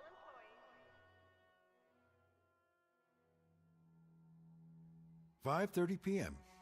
Quitting time at the plant. Time to go home to waiting families and supper. Time, perhaps, for a drink on the porch. For summer birds and crickets and the sounds that come with long, warm nights. For the quiet rustle of leaf-laden trees that screen out the moon. And the odd shadows that appear on the cooling sidewalks. And underneath it all, behind the eyes of those who watch, hanging invisible over the summer night, is a horror without words. For this is the stillness before the storm. What awaits Mr. William Sturka now is nothing less than the eve of the end in the Twilight Zone.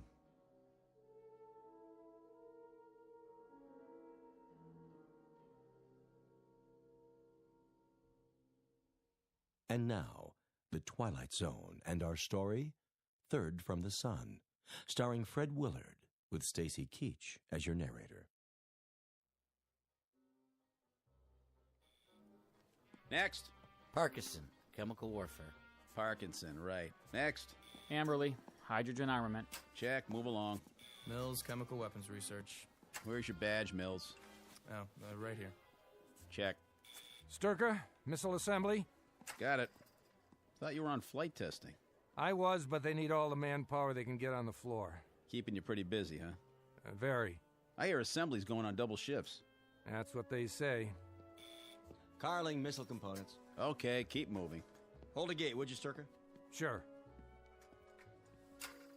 Long days, huh? Long enough. Say goodbye to coffee breaks. Your department's going full force, isn't it? Dawn to dusk. Ever wonder why? Well, I'll tell you. It's coming, boy. It's really coming this time. What is? The big one. I'll bet you while we're talking right now, the military's getting set. Got it all mapped out. No way to know a thing like that. Talk is 48 hours. Wait and see if I'm not right. 48 hours, and we'll have him in the air. Whoosh! Up, over, and whammo. There goes the enemy. Obliterated. Finito. And what are they doing in the meantime? Who? The enemy. What do you mean, what are they doing? They're probably set to retaliate as best they can. Just a big waste of time, though, let me tell you. We get the first licks, so they can't do much. It's too late. Well, they can do the same thing if they want to. Whoosh. Up, over, and whammo. Absolutely. But not as many as we have. Not so perfectly aimed, not so efficiently launched. So instead of losing 50 million people, we lose only 35. Is that your point? You a defeatist, Sturka? Is that the way you think? I don't think anything. Then you'd better watch what you say. And what I think, too? Yeah, and what you think. You don't know who might be listening. That's right, I don't. Good night, Carling. See you tomorrow. Oh, you'll see me all right. Count on it.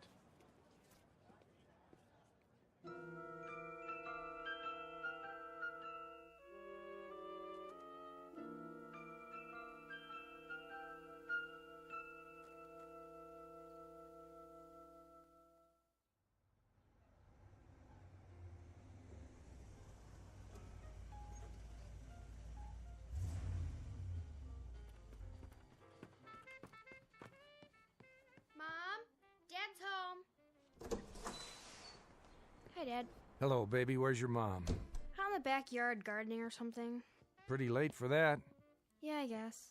And what are you up to? I'm waiting to teach you how to dance. Just a minute now. Well, you said you wanted to learn the muscle tussle. That's what all the kids are doing, and I promised that I'd... Some other time, honey. Hard day? Yeah, they're all hard lately. Hey, Dad? What, Jody? What's the matter? I mean, really. You look so down. Nothing serious, just feeling my years. What? When I look at you all grown up with that beautiful face... Oh, Daddy. Well, it reminds me that my youth is up in the attic somewhere, stored in a bunch of old photo albums. Is that all? All? That's quite enough, believe me. Daddy, do you like your work?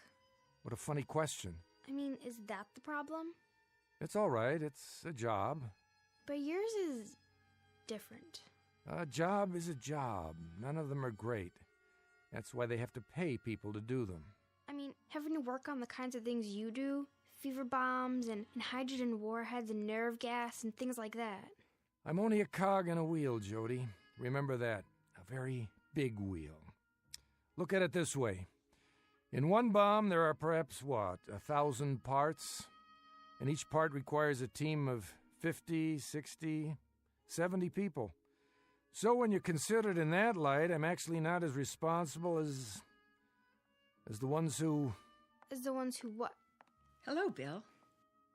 Hello, honey. Jody and I were just... But everyone I talked to lately, they've been noticing it too.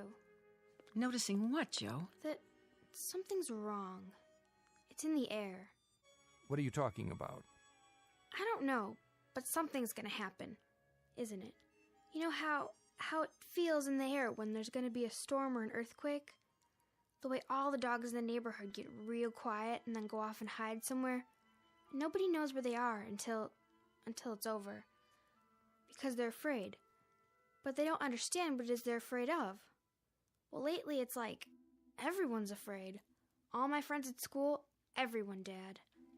Why? Jody, listen. Are you going to tell me or not? Sit down for a minute.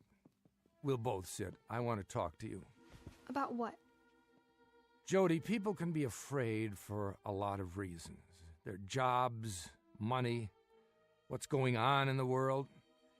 But the main reason is when they make themselves afraid. Why would they do that?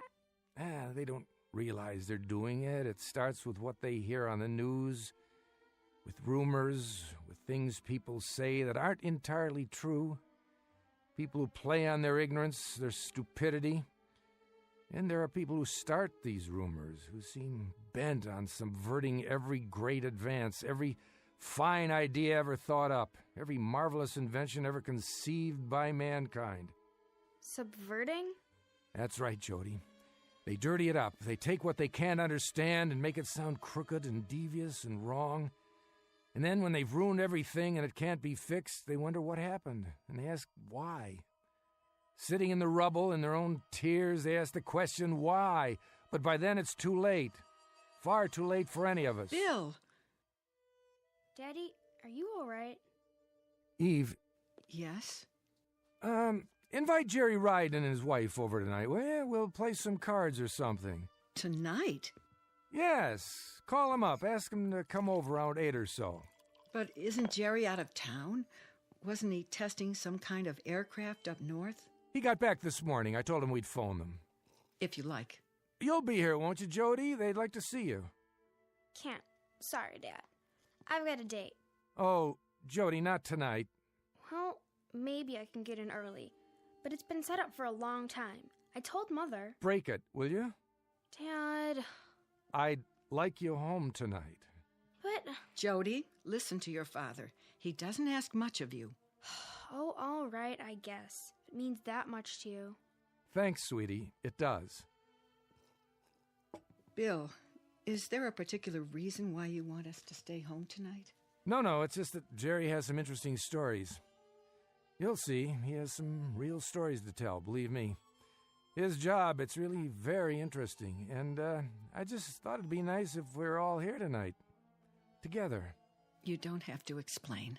I thought maybe you'd like some cards, get your mind off things. Now, if you two will excuse me, I think I'll go to the bedroom and change.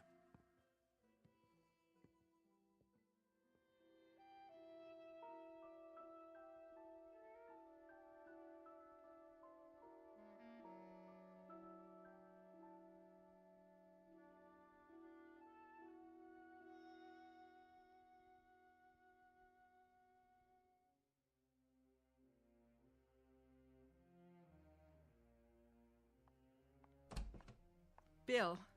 What is it? That's what I'd like to know. Evie, please. What is going on? What do you think is going on? That's just it. I wouldn't know how to talk about it any more than Jody. But I have so much fear inside me that I can't give it words, only feelings. Feelings aren't what matters. Bill, don't shut me out. I want you to tell me whatever it is. I'm not sure I know how. You mean you don't want to? Look at me. I'm your wife. Oh, Eve, there's so much, but now it's too late for words, for explanations, for debates about what's right or wrong. Try. Eve, remember what we talked about? All the armaments on both sides and what might happen if things went too far? How if we reach a certain point, it could be too late to turn back? What are you saying? There's no hiding from it anymore. No pretending it won't happen. I'm sorry, Eve. So terribly sorry, but it's coming. When? Probably within 48 hours. And there's nothing that you or I or anyone else can do to stop it. Not now. Will it be bad? It will be a holocaust. It'll be hell. The end of everything we know. People, places, ideas, the whole slate, all wiped clean. Did you say 48 hours? It could be sooner. Then what will we... Sit down, Eve. But if that's all the time we have... Sit down on the bed. I'm asking you... Listen very closely. We're leaving. You and me and Jody. Jerry and his wife. When? Tonight. Leaving? For where? I can't tell you that. I can only tell you that sometime between midnight and 1, we've got to be out of here. As far away as possible. And no one is to know. Not the neighbors, not our relatives, not even Jody. She might let it slip. We won't be able to tell her till we're already on our way. Oh, Bill. You have to be strong now. There's no time. Do you understand what I'm saying? Yes, but... Dad? Somebody's here. Be right down! Now? Why is someone here now? Stay here. I'll take care of it. But what if... Do as I say. Dad? Mom? Wait, Jody. Don't answer the door yet. I'm coming. Bill, please, be careful.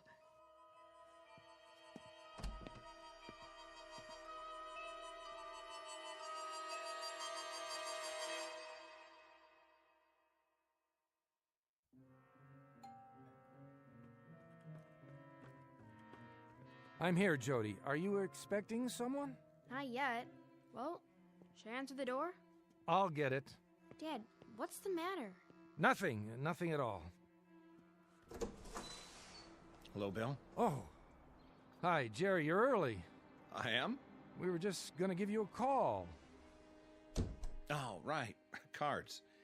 If you came by to tell us you can't make it... Are you kidding? It's $1 a point tonight. I don't know about that. Sure, I've been very hot at cards the last couple of times. So you have. Can I make you a drink? No, thanks. I just dropped by to talk to you about... hi, Jody. How are you? Fine. Bill, I thought I should see you about, The watch? What?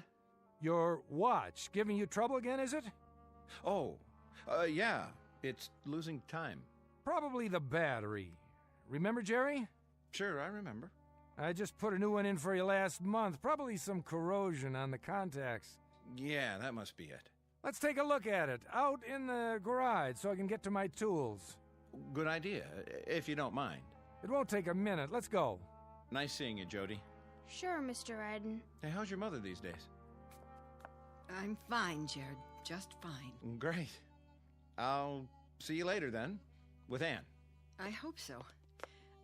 Joe, can you give me a hand setting the table? Sure, Mom. If you want me to. Come on, Jerry. We can go through the kitchen.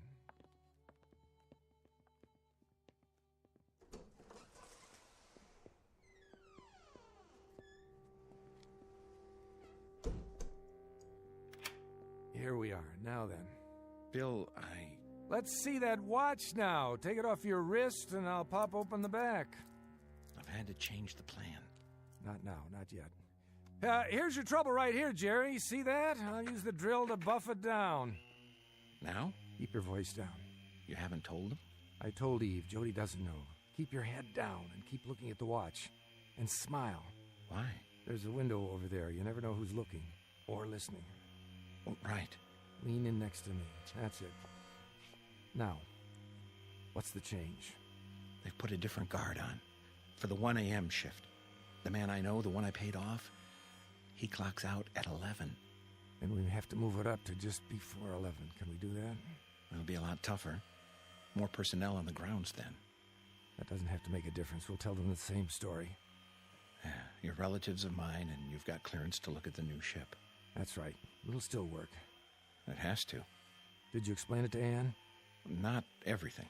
Only that we're in danger and we've got to get out. I didn't tell her where or when.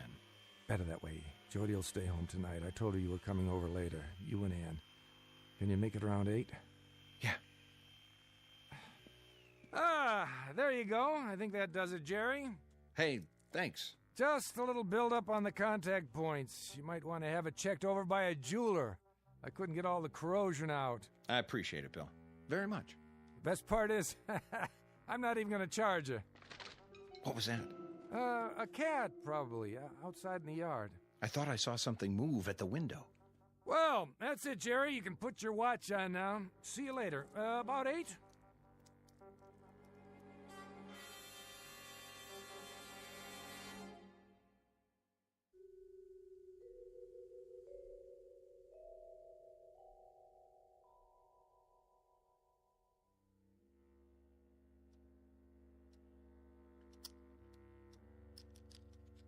What do you bid?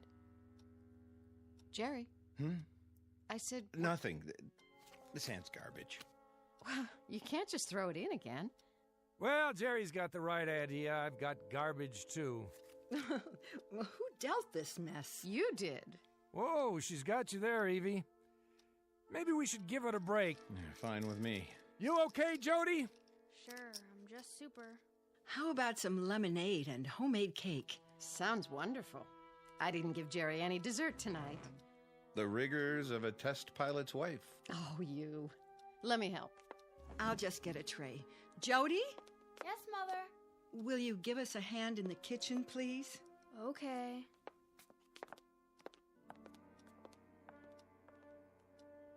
I've got 10 minutes to 10. That right? Yeah, the clock on the mantel's dead accurate. Everything's set then. You sure nobody suspects? I can't see how. You don't sound positive. There's no way. Well, what about that guy in your department, the one who asked so many questions? What's his name? Carling. Still curious? Still.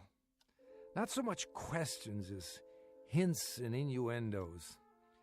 If he's an informer, he's not very subtle. Well, he has nothing to go on, does he? Not a thing. Forget about him. Jerry, what about our destination? Right there. How far? What does it matter? A few million miles, give or take. A few million miles, and a ship we don't even know will leave the atmosphere. or whether its pilot will be able to take off and set it down in one piece. But that's the risk, Bill. That's the risk we've been talking about for months now.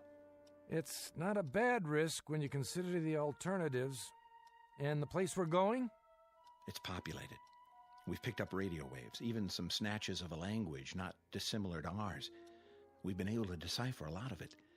And with a little help, a couple of breaks, and the grace of God, we might even make it there.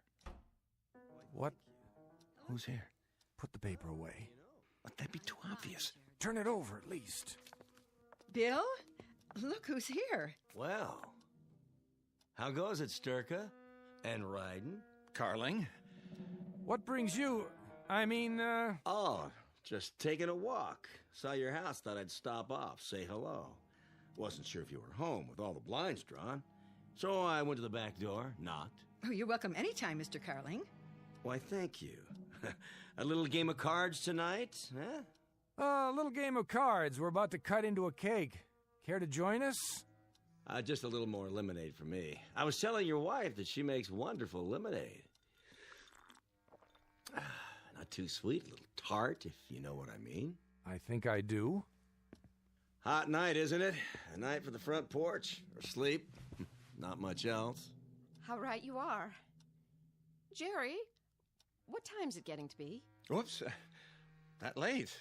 What's the matter? Later than you thought, huh, Ryden? We have to leave in a couple of minutes. Oh? I've been up north, you see. Testing an aircraft, wasn't it? That's right. I haven't had much sleep the last couple of weeks. I know the craft. Do you? Well, they say it's capable of leaving our atmosphere. Talk is, it could go to another planet if the right man flew her. Not for a while yet. Needs more testing. Is that a fact? You wouldn't happen to have a cigarette, would you, Sturka? No. Wait, there's an old pack in my pocket. Eve talked me into quitting. A wise woman. Bad for your health. Wouldn't want to take any risks. Not on your life. Here. Don't bother. I'll come get them. More lemonade? Jody and I will bring the cake. Light? I've got it. Keeping score, are you? Yep. The way I figure it, after that last hand, Bill and Ann owe me a little money here. That a fact? He's a marvelous scientist, a very bad card player. Now, I wouldn't have believed that. I'd have guessed that Sturka here was a good gambler. I'd have guessed he'd gamble on most anything. Lemonade all around? I'll cut the cake, Mom. And I'll serve. Can you pour, Eve? Of course I can. Well, let me help you, Mrs. Sturka. Oh, I don't know what's the matter with me. I've spilled some. You seem nervous. Why, I'm not nervous. Not at all. I'd say you are. Very nervous. Your hand's shaking. I'll do it, Mom. It's the card game. She doesn't like to lose. Yeah, that must be it. Well, what do you know? It's all right here on this paper. What is? That's just some rough figures. Well, according to this, you've lost a lot of money, Sturka. But I suppose, what's between friends remains between friends. I'd better hold on to that. Don't sweat it, Bill. We don't have to settle tonight. Next week. Next week we'll give you another chance. You'd better. Next week, eh? You plan ahead. Way ahead. A week? That's nothing. I beg to differ. A lot can happen in a week. Even in 48 hours. What are you getting at? He's not getting at anything. Yes, he is. If there's something on your mind, why don't you come out and say it? Go ahead, Carling. I'd like to hear it. There's nothing on my mind. Nothing at all. Well, I better go on home now. I'll show you to the door. Thanks. I'll see you at the plant tomorrow. Bright and early. Pretty night. Clear as a bell. Take a look up there. Nothing but stars. Ever wonder if those stars have planets? And if those planets have people on them, too? Maybe even people like us? That thought's crossed my mind. Ever think Maybe you'd be better off there than you are here. That thought's crossed my mind, too. I have no doubt. See you in the morning, then? Yes, in the morning.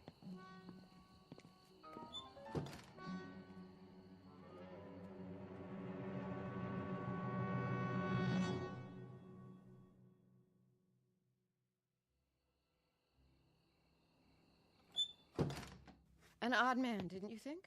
Oh, I don't know. The way he kept watching us? Like he expected someone to let something slip. That's just Carling. What time's it getting to be? 10 already. What was that all about? Come along, honey. Help me clean up. No, I want to know. I don't like that man. Why was he here? Why are you all... You're gonna have to tell her. But Jerry, do you think that's a good idea? Tell me what? Will somebody please? Jody, baby, listen, this is very, very important. What is? We're leaving here tonight. What do you mean, leaving? There's a ship over at the government field. We're all going to get in the car and drive there. But why? Listen to your father. We've had to bribe a lot of people to get to this point. The ship's loaded with supplies. Enough to last for a long time. You've been planning this? I don't want to leave. All my friends... This is our last chance. We've got to leave here tonight. Jerry, I'm frightened. What's so special about tonight? Because the world as we know it, this world, won't exist much longer. What? It's about to blow itself up, with the help of a few misguided people. And it looks like it's going to happen by morning. And by morning, where will we be? A long, long way from here. A long, long way. We'll be out in space, Jody. On an adventure, the biggest adventure anyone has ever taken. Your mother has a suitcase packed for us. It's under the stairs. I want you to go and get it. All right, everybody, I'll back the car out. Ann and Jerry, is your bag ready? It's in our bedroom. I'll carry it. Then let's get going. Bill? I've got to answer it. No. Can't he just let it ring? If he does, they'll know something's up. Who will? Yes. Sturka? Who's this? Evans. Oh, hello.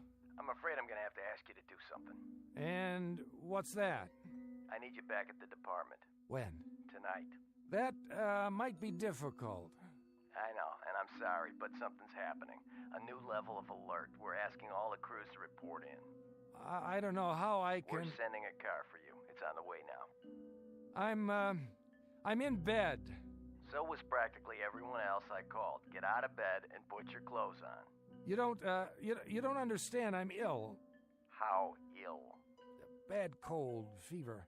That's too bad, but this is urgent. Top priority. I wouldn't be much use to you.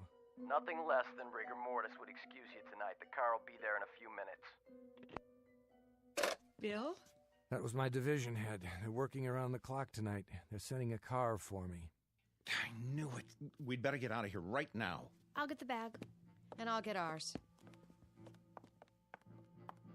Eve, did you hear me?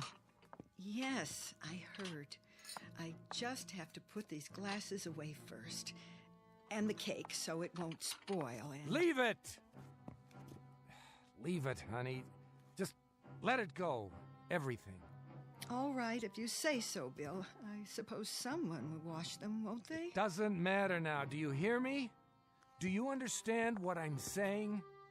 Yes, as soon as I get my purse and my keys. Do you see my keys, Bill? I don't know where they are. I can't go out of my house without my keys. How would I lock the door? I couldn't, could I? Why, the house would be wide open. It wouldn't be safe. Eve! Oh, but that's foolish, isn't it? I'm being silly. Because we're not coming back here, are we? Never. Not ever.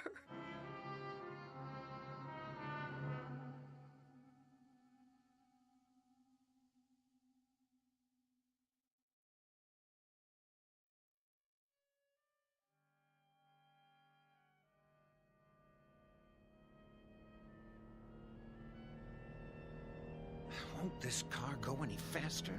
We're almost there. It's just up ahead. Everybody okay in back? We're fine. There's the gate. Pull over on this side of the fence. Right. No reason to drive through the checkpoint.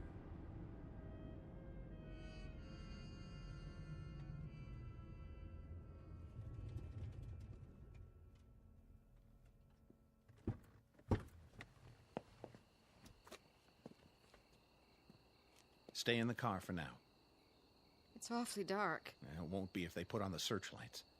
What if they do? They won't, unless there's a security breach. For now, we're only observers. Government property starts at the fence. Dad, look.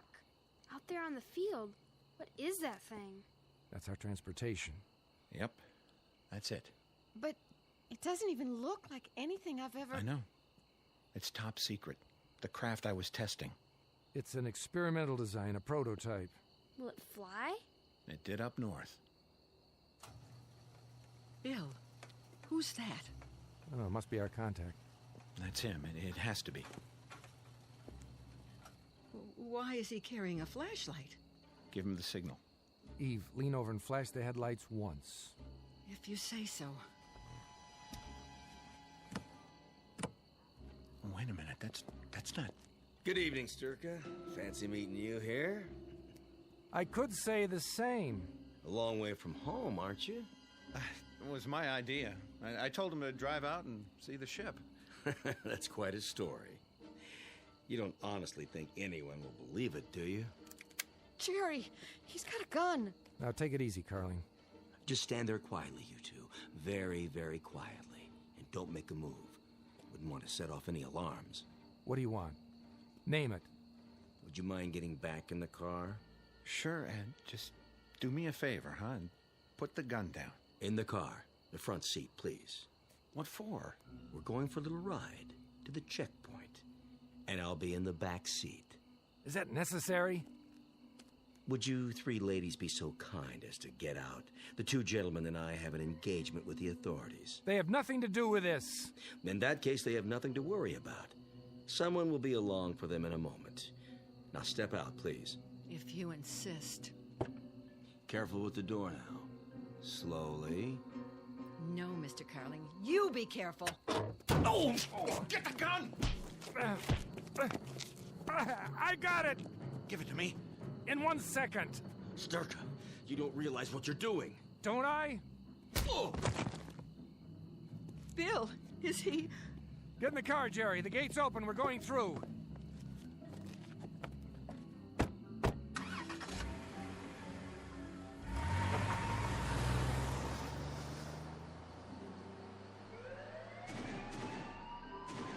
Unauthorized vehicle unsealed. Unauthorized vehicle unsealed. Guard Unit 7, approach and apprehend. Approach unauthorized vehicle.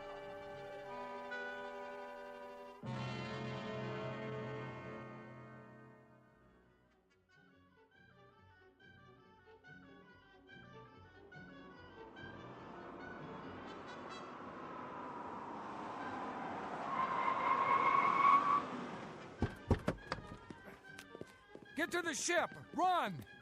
Hurry, Ann. I'm hurrying. Bill, wait. Dad! Let's go, now! Use the ladder. One at a time. Halt! Go, inside the ship! Sturka, what are you doing? Saving my family. But you can't. Can I? Stand back. Quickly, I have to seal the hatch. I'm coming. Fire it up!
told him to stay strapped in till we leave the atmosphere.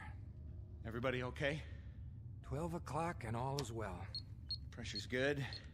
Air, fuel supply. The stars look far away. They are. But the one we want, that's not as far. Which one is it? See it there? The shiny one. Bright blue, over on the right. Yes, I see it.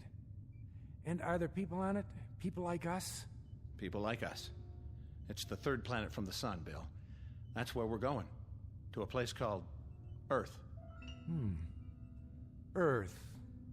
Nice name. I like the sound of it. Full speed ahead! Aye, aye, Captain. Steady as she goes.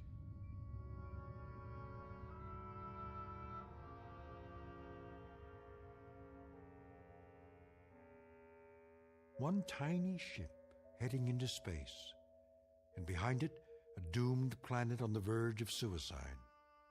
Ahead lies a place called Earth, the third planet from a small, relatively unimportant sun. But for William Sturka and the men and women with him, it's finally the eve of the beginning, in a region known as the Twilight Zone.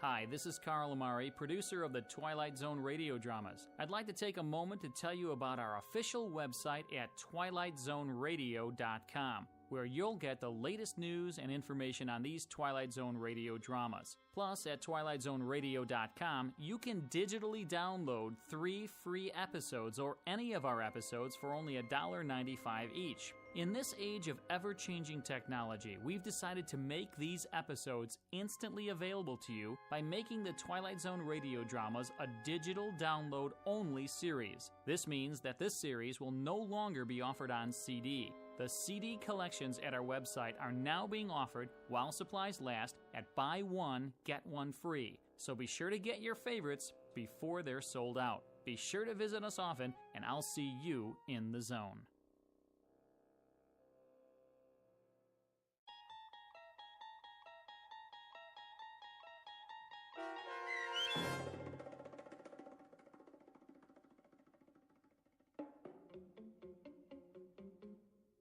Third from the Sun, starring Fred Willard with Stacy Keach as your narrator, was adapted for radio by Dennis Etchison and written for The Twilight Zone by Rod Serling, from a story by Richard Matheson. Heard in the cast were Doug James, Ellie Weingart, Haley Nabig, Tom McElroy, Frenette Lebo, Jeff Lupetin, Kurt Nabig, Vince Amari, and Carl Amari. This copyrighted radio series is produced and directed by Carl Amari for Falcon Picture Group. Sound design and custom Foley effects for The Twilight Zone by Cerny American creatives Bob Benson, Craig Lee, Michael Slaybach, and Matt Sorrow. To learn more about the Twilight Zone radio dramas and to contact us, visit our official website at twilightzoneradio.com. Doug James speaking.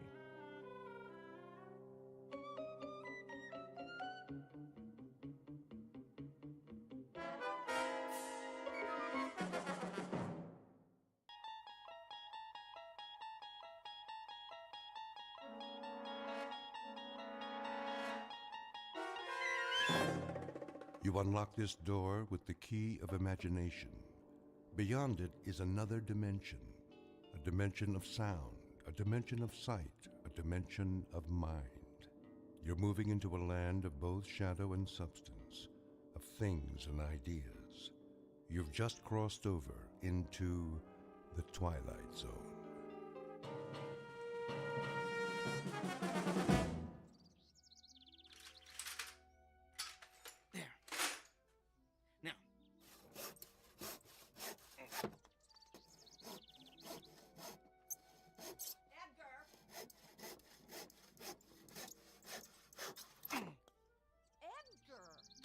Yes, Helen?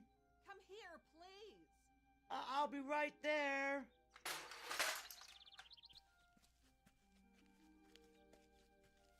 Well, come on, hurry up. Yes, dear. Come in the house. I've got a bone to pick with you. What's wrong, Helen? Look at what I did to my hand. Ooh, what happened? I was cleaning the basement and I cut it on that stupid metal contraption you brought home yesterday. Oh, no. The accelerator bracket. Are you all right? Do you need me to clean it with hydrogen peroxide? Or should we go to the ER? No. I finally got the bleeding to stop by myself. I thought I was going to hemorrhage to death. Oh, thank goodness. What? I mean, it's good you were able to stop the bleeding.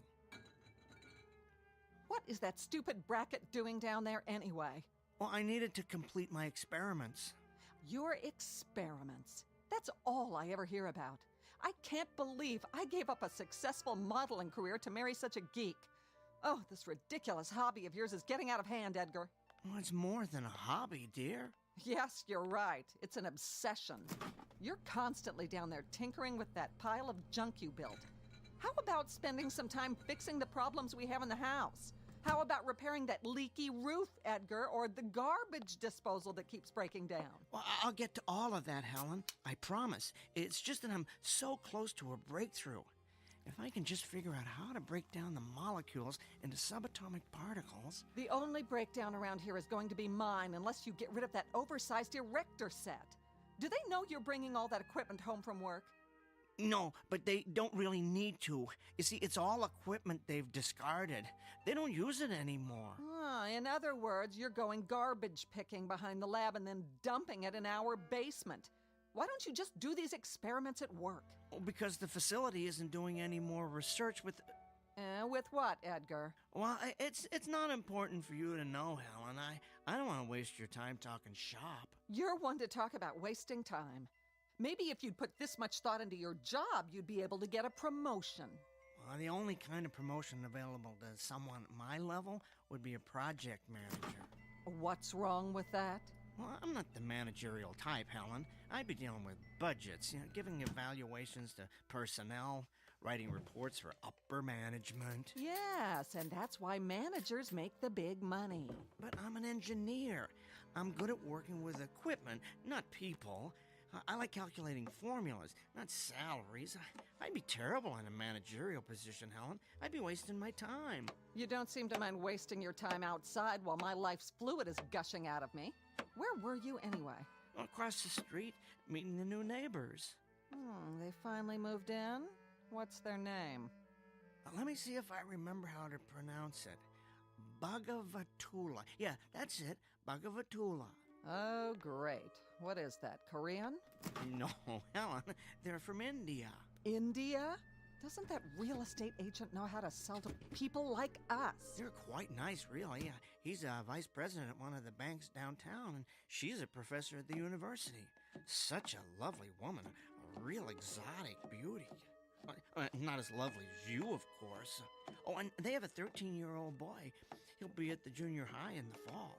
Of course he will, because their kind always follows the same pattern. They move into our neighborhoods, take our jobs, and infiltrate our schools. Now, Helen, I hope you're not going to be hostile towards our new neighbors like you are towards that lovely Sanchez family 2 doors down.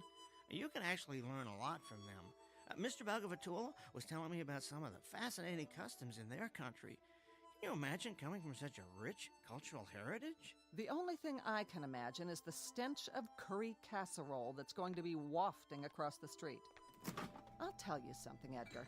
I am sick of the way this neighborhood is changing. And I'm even sicker of not being able to do anything about it because your salary isn't high enough for us to move someplace nice. Someplace with people like us. We're trapped. We've got Gandhi and his family moving it across the street, Pancho Villa and his gang living 2 doors down, and God knows who else ready to move in at any minute. And you're oblivious to all of it, Edgar. You're like an ostrich with its head in the sand, tinkering away in the basement while this neighborhood is going downhill. Well, I'm sick of it, and I can't take any more. Things better change soon, Edgar. Do you hear me? Things better change soon. Yes, Helen.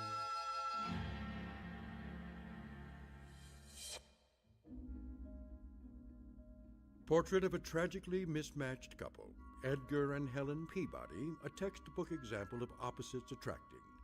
He was attracted to her breathtaking beauty, while she was attracted to the fortune that would result from marrying a brilliant up-and-coming young scientist. Alas, her beauty turned out to be only skin deep, while neither his fame nor fortune ever materialized. Now they languish in a loveless marriage, sustained by the fear that they've come too far to turn back. But a third party will soon come into the middle of this unlikely union, a guest who will cause the simmering undercurrent of discontent in this household to reach the boiling point. An unexpected visitor from a different neighborhood, one that's somewhere in the vicinity of the Twilight Zone. And now, The Twilight Zone and our story, There Goes the Neighborhood, starring Tim Kazurinsky with Stacy Keach as your narrator. All right, this bracket should keep the accelerator in place. I do believe this configuration is going to work. Now I better tighten these bolts. Oh, I'm dying to tell someone about this, but I can't believe I almost spilled the beans to Helen this afternoon. Ooh, I gotta be more careful. First thing she'd do is call her cousin Rick. That'd be a problem. He's a pretty sharp guy. I suppose that's a prerequisite for being an FBI agent. If he found out about this, I'd have G-men swarming all over the front lawn. No, nobody should know. Not yet. First, I want to perfect the process, and after that, I want to make certain this technology isn't dangerous to humans. Then, and only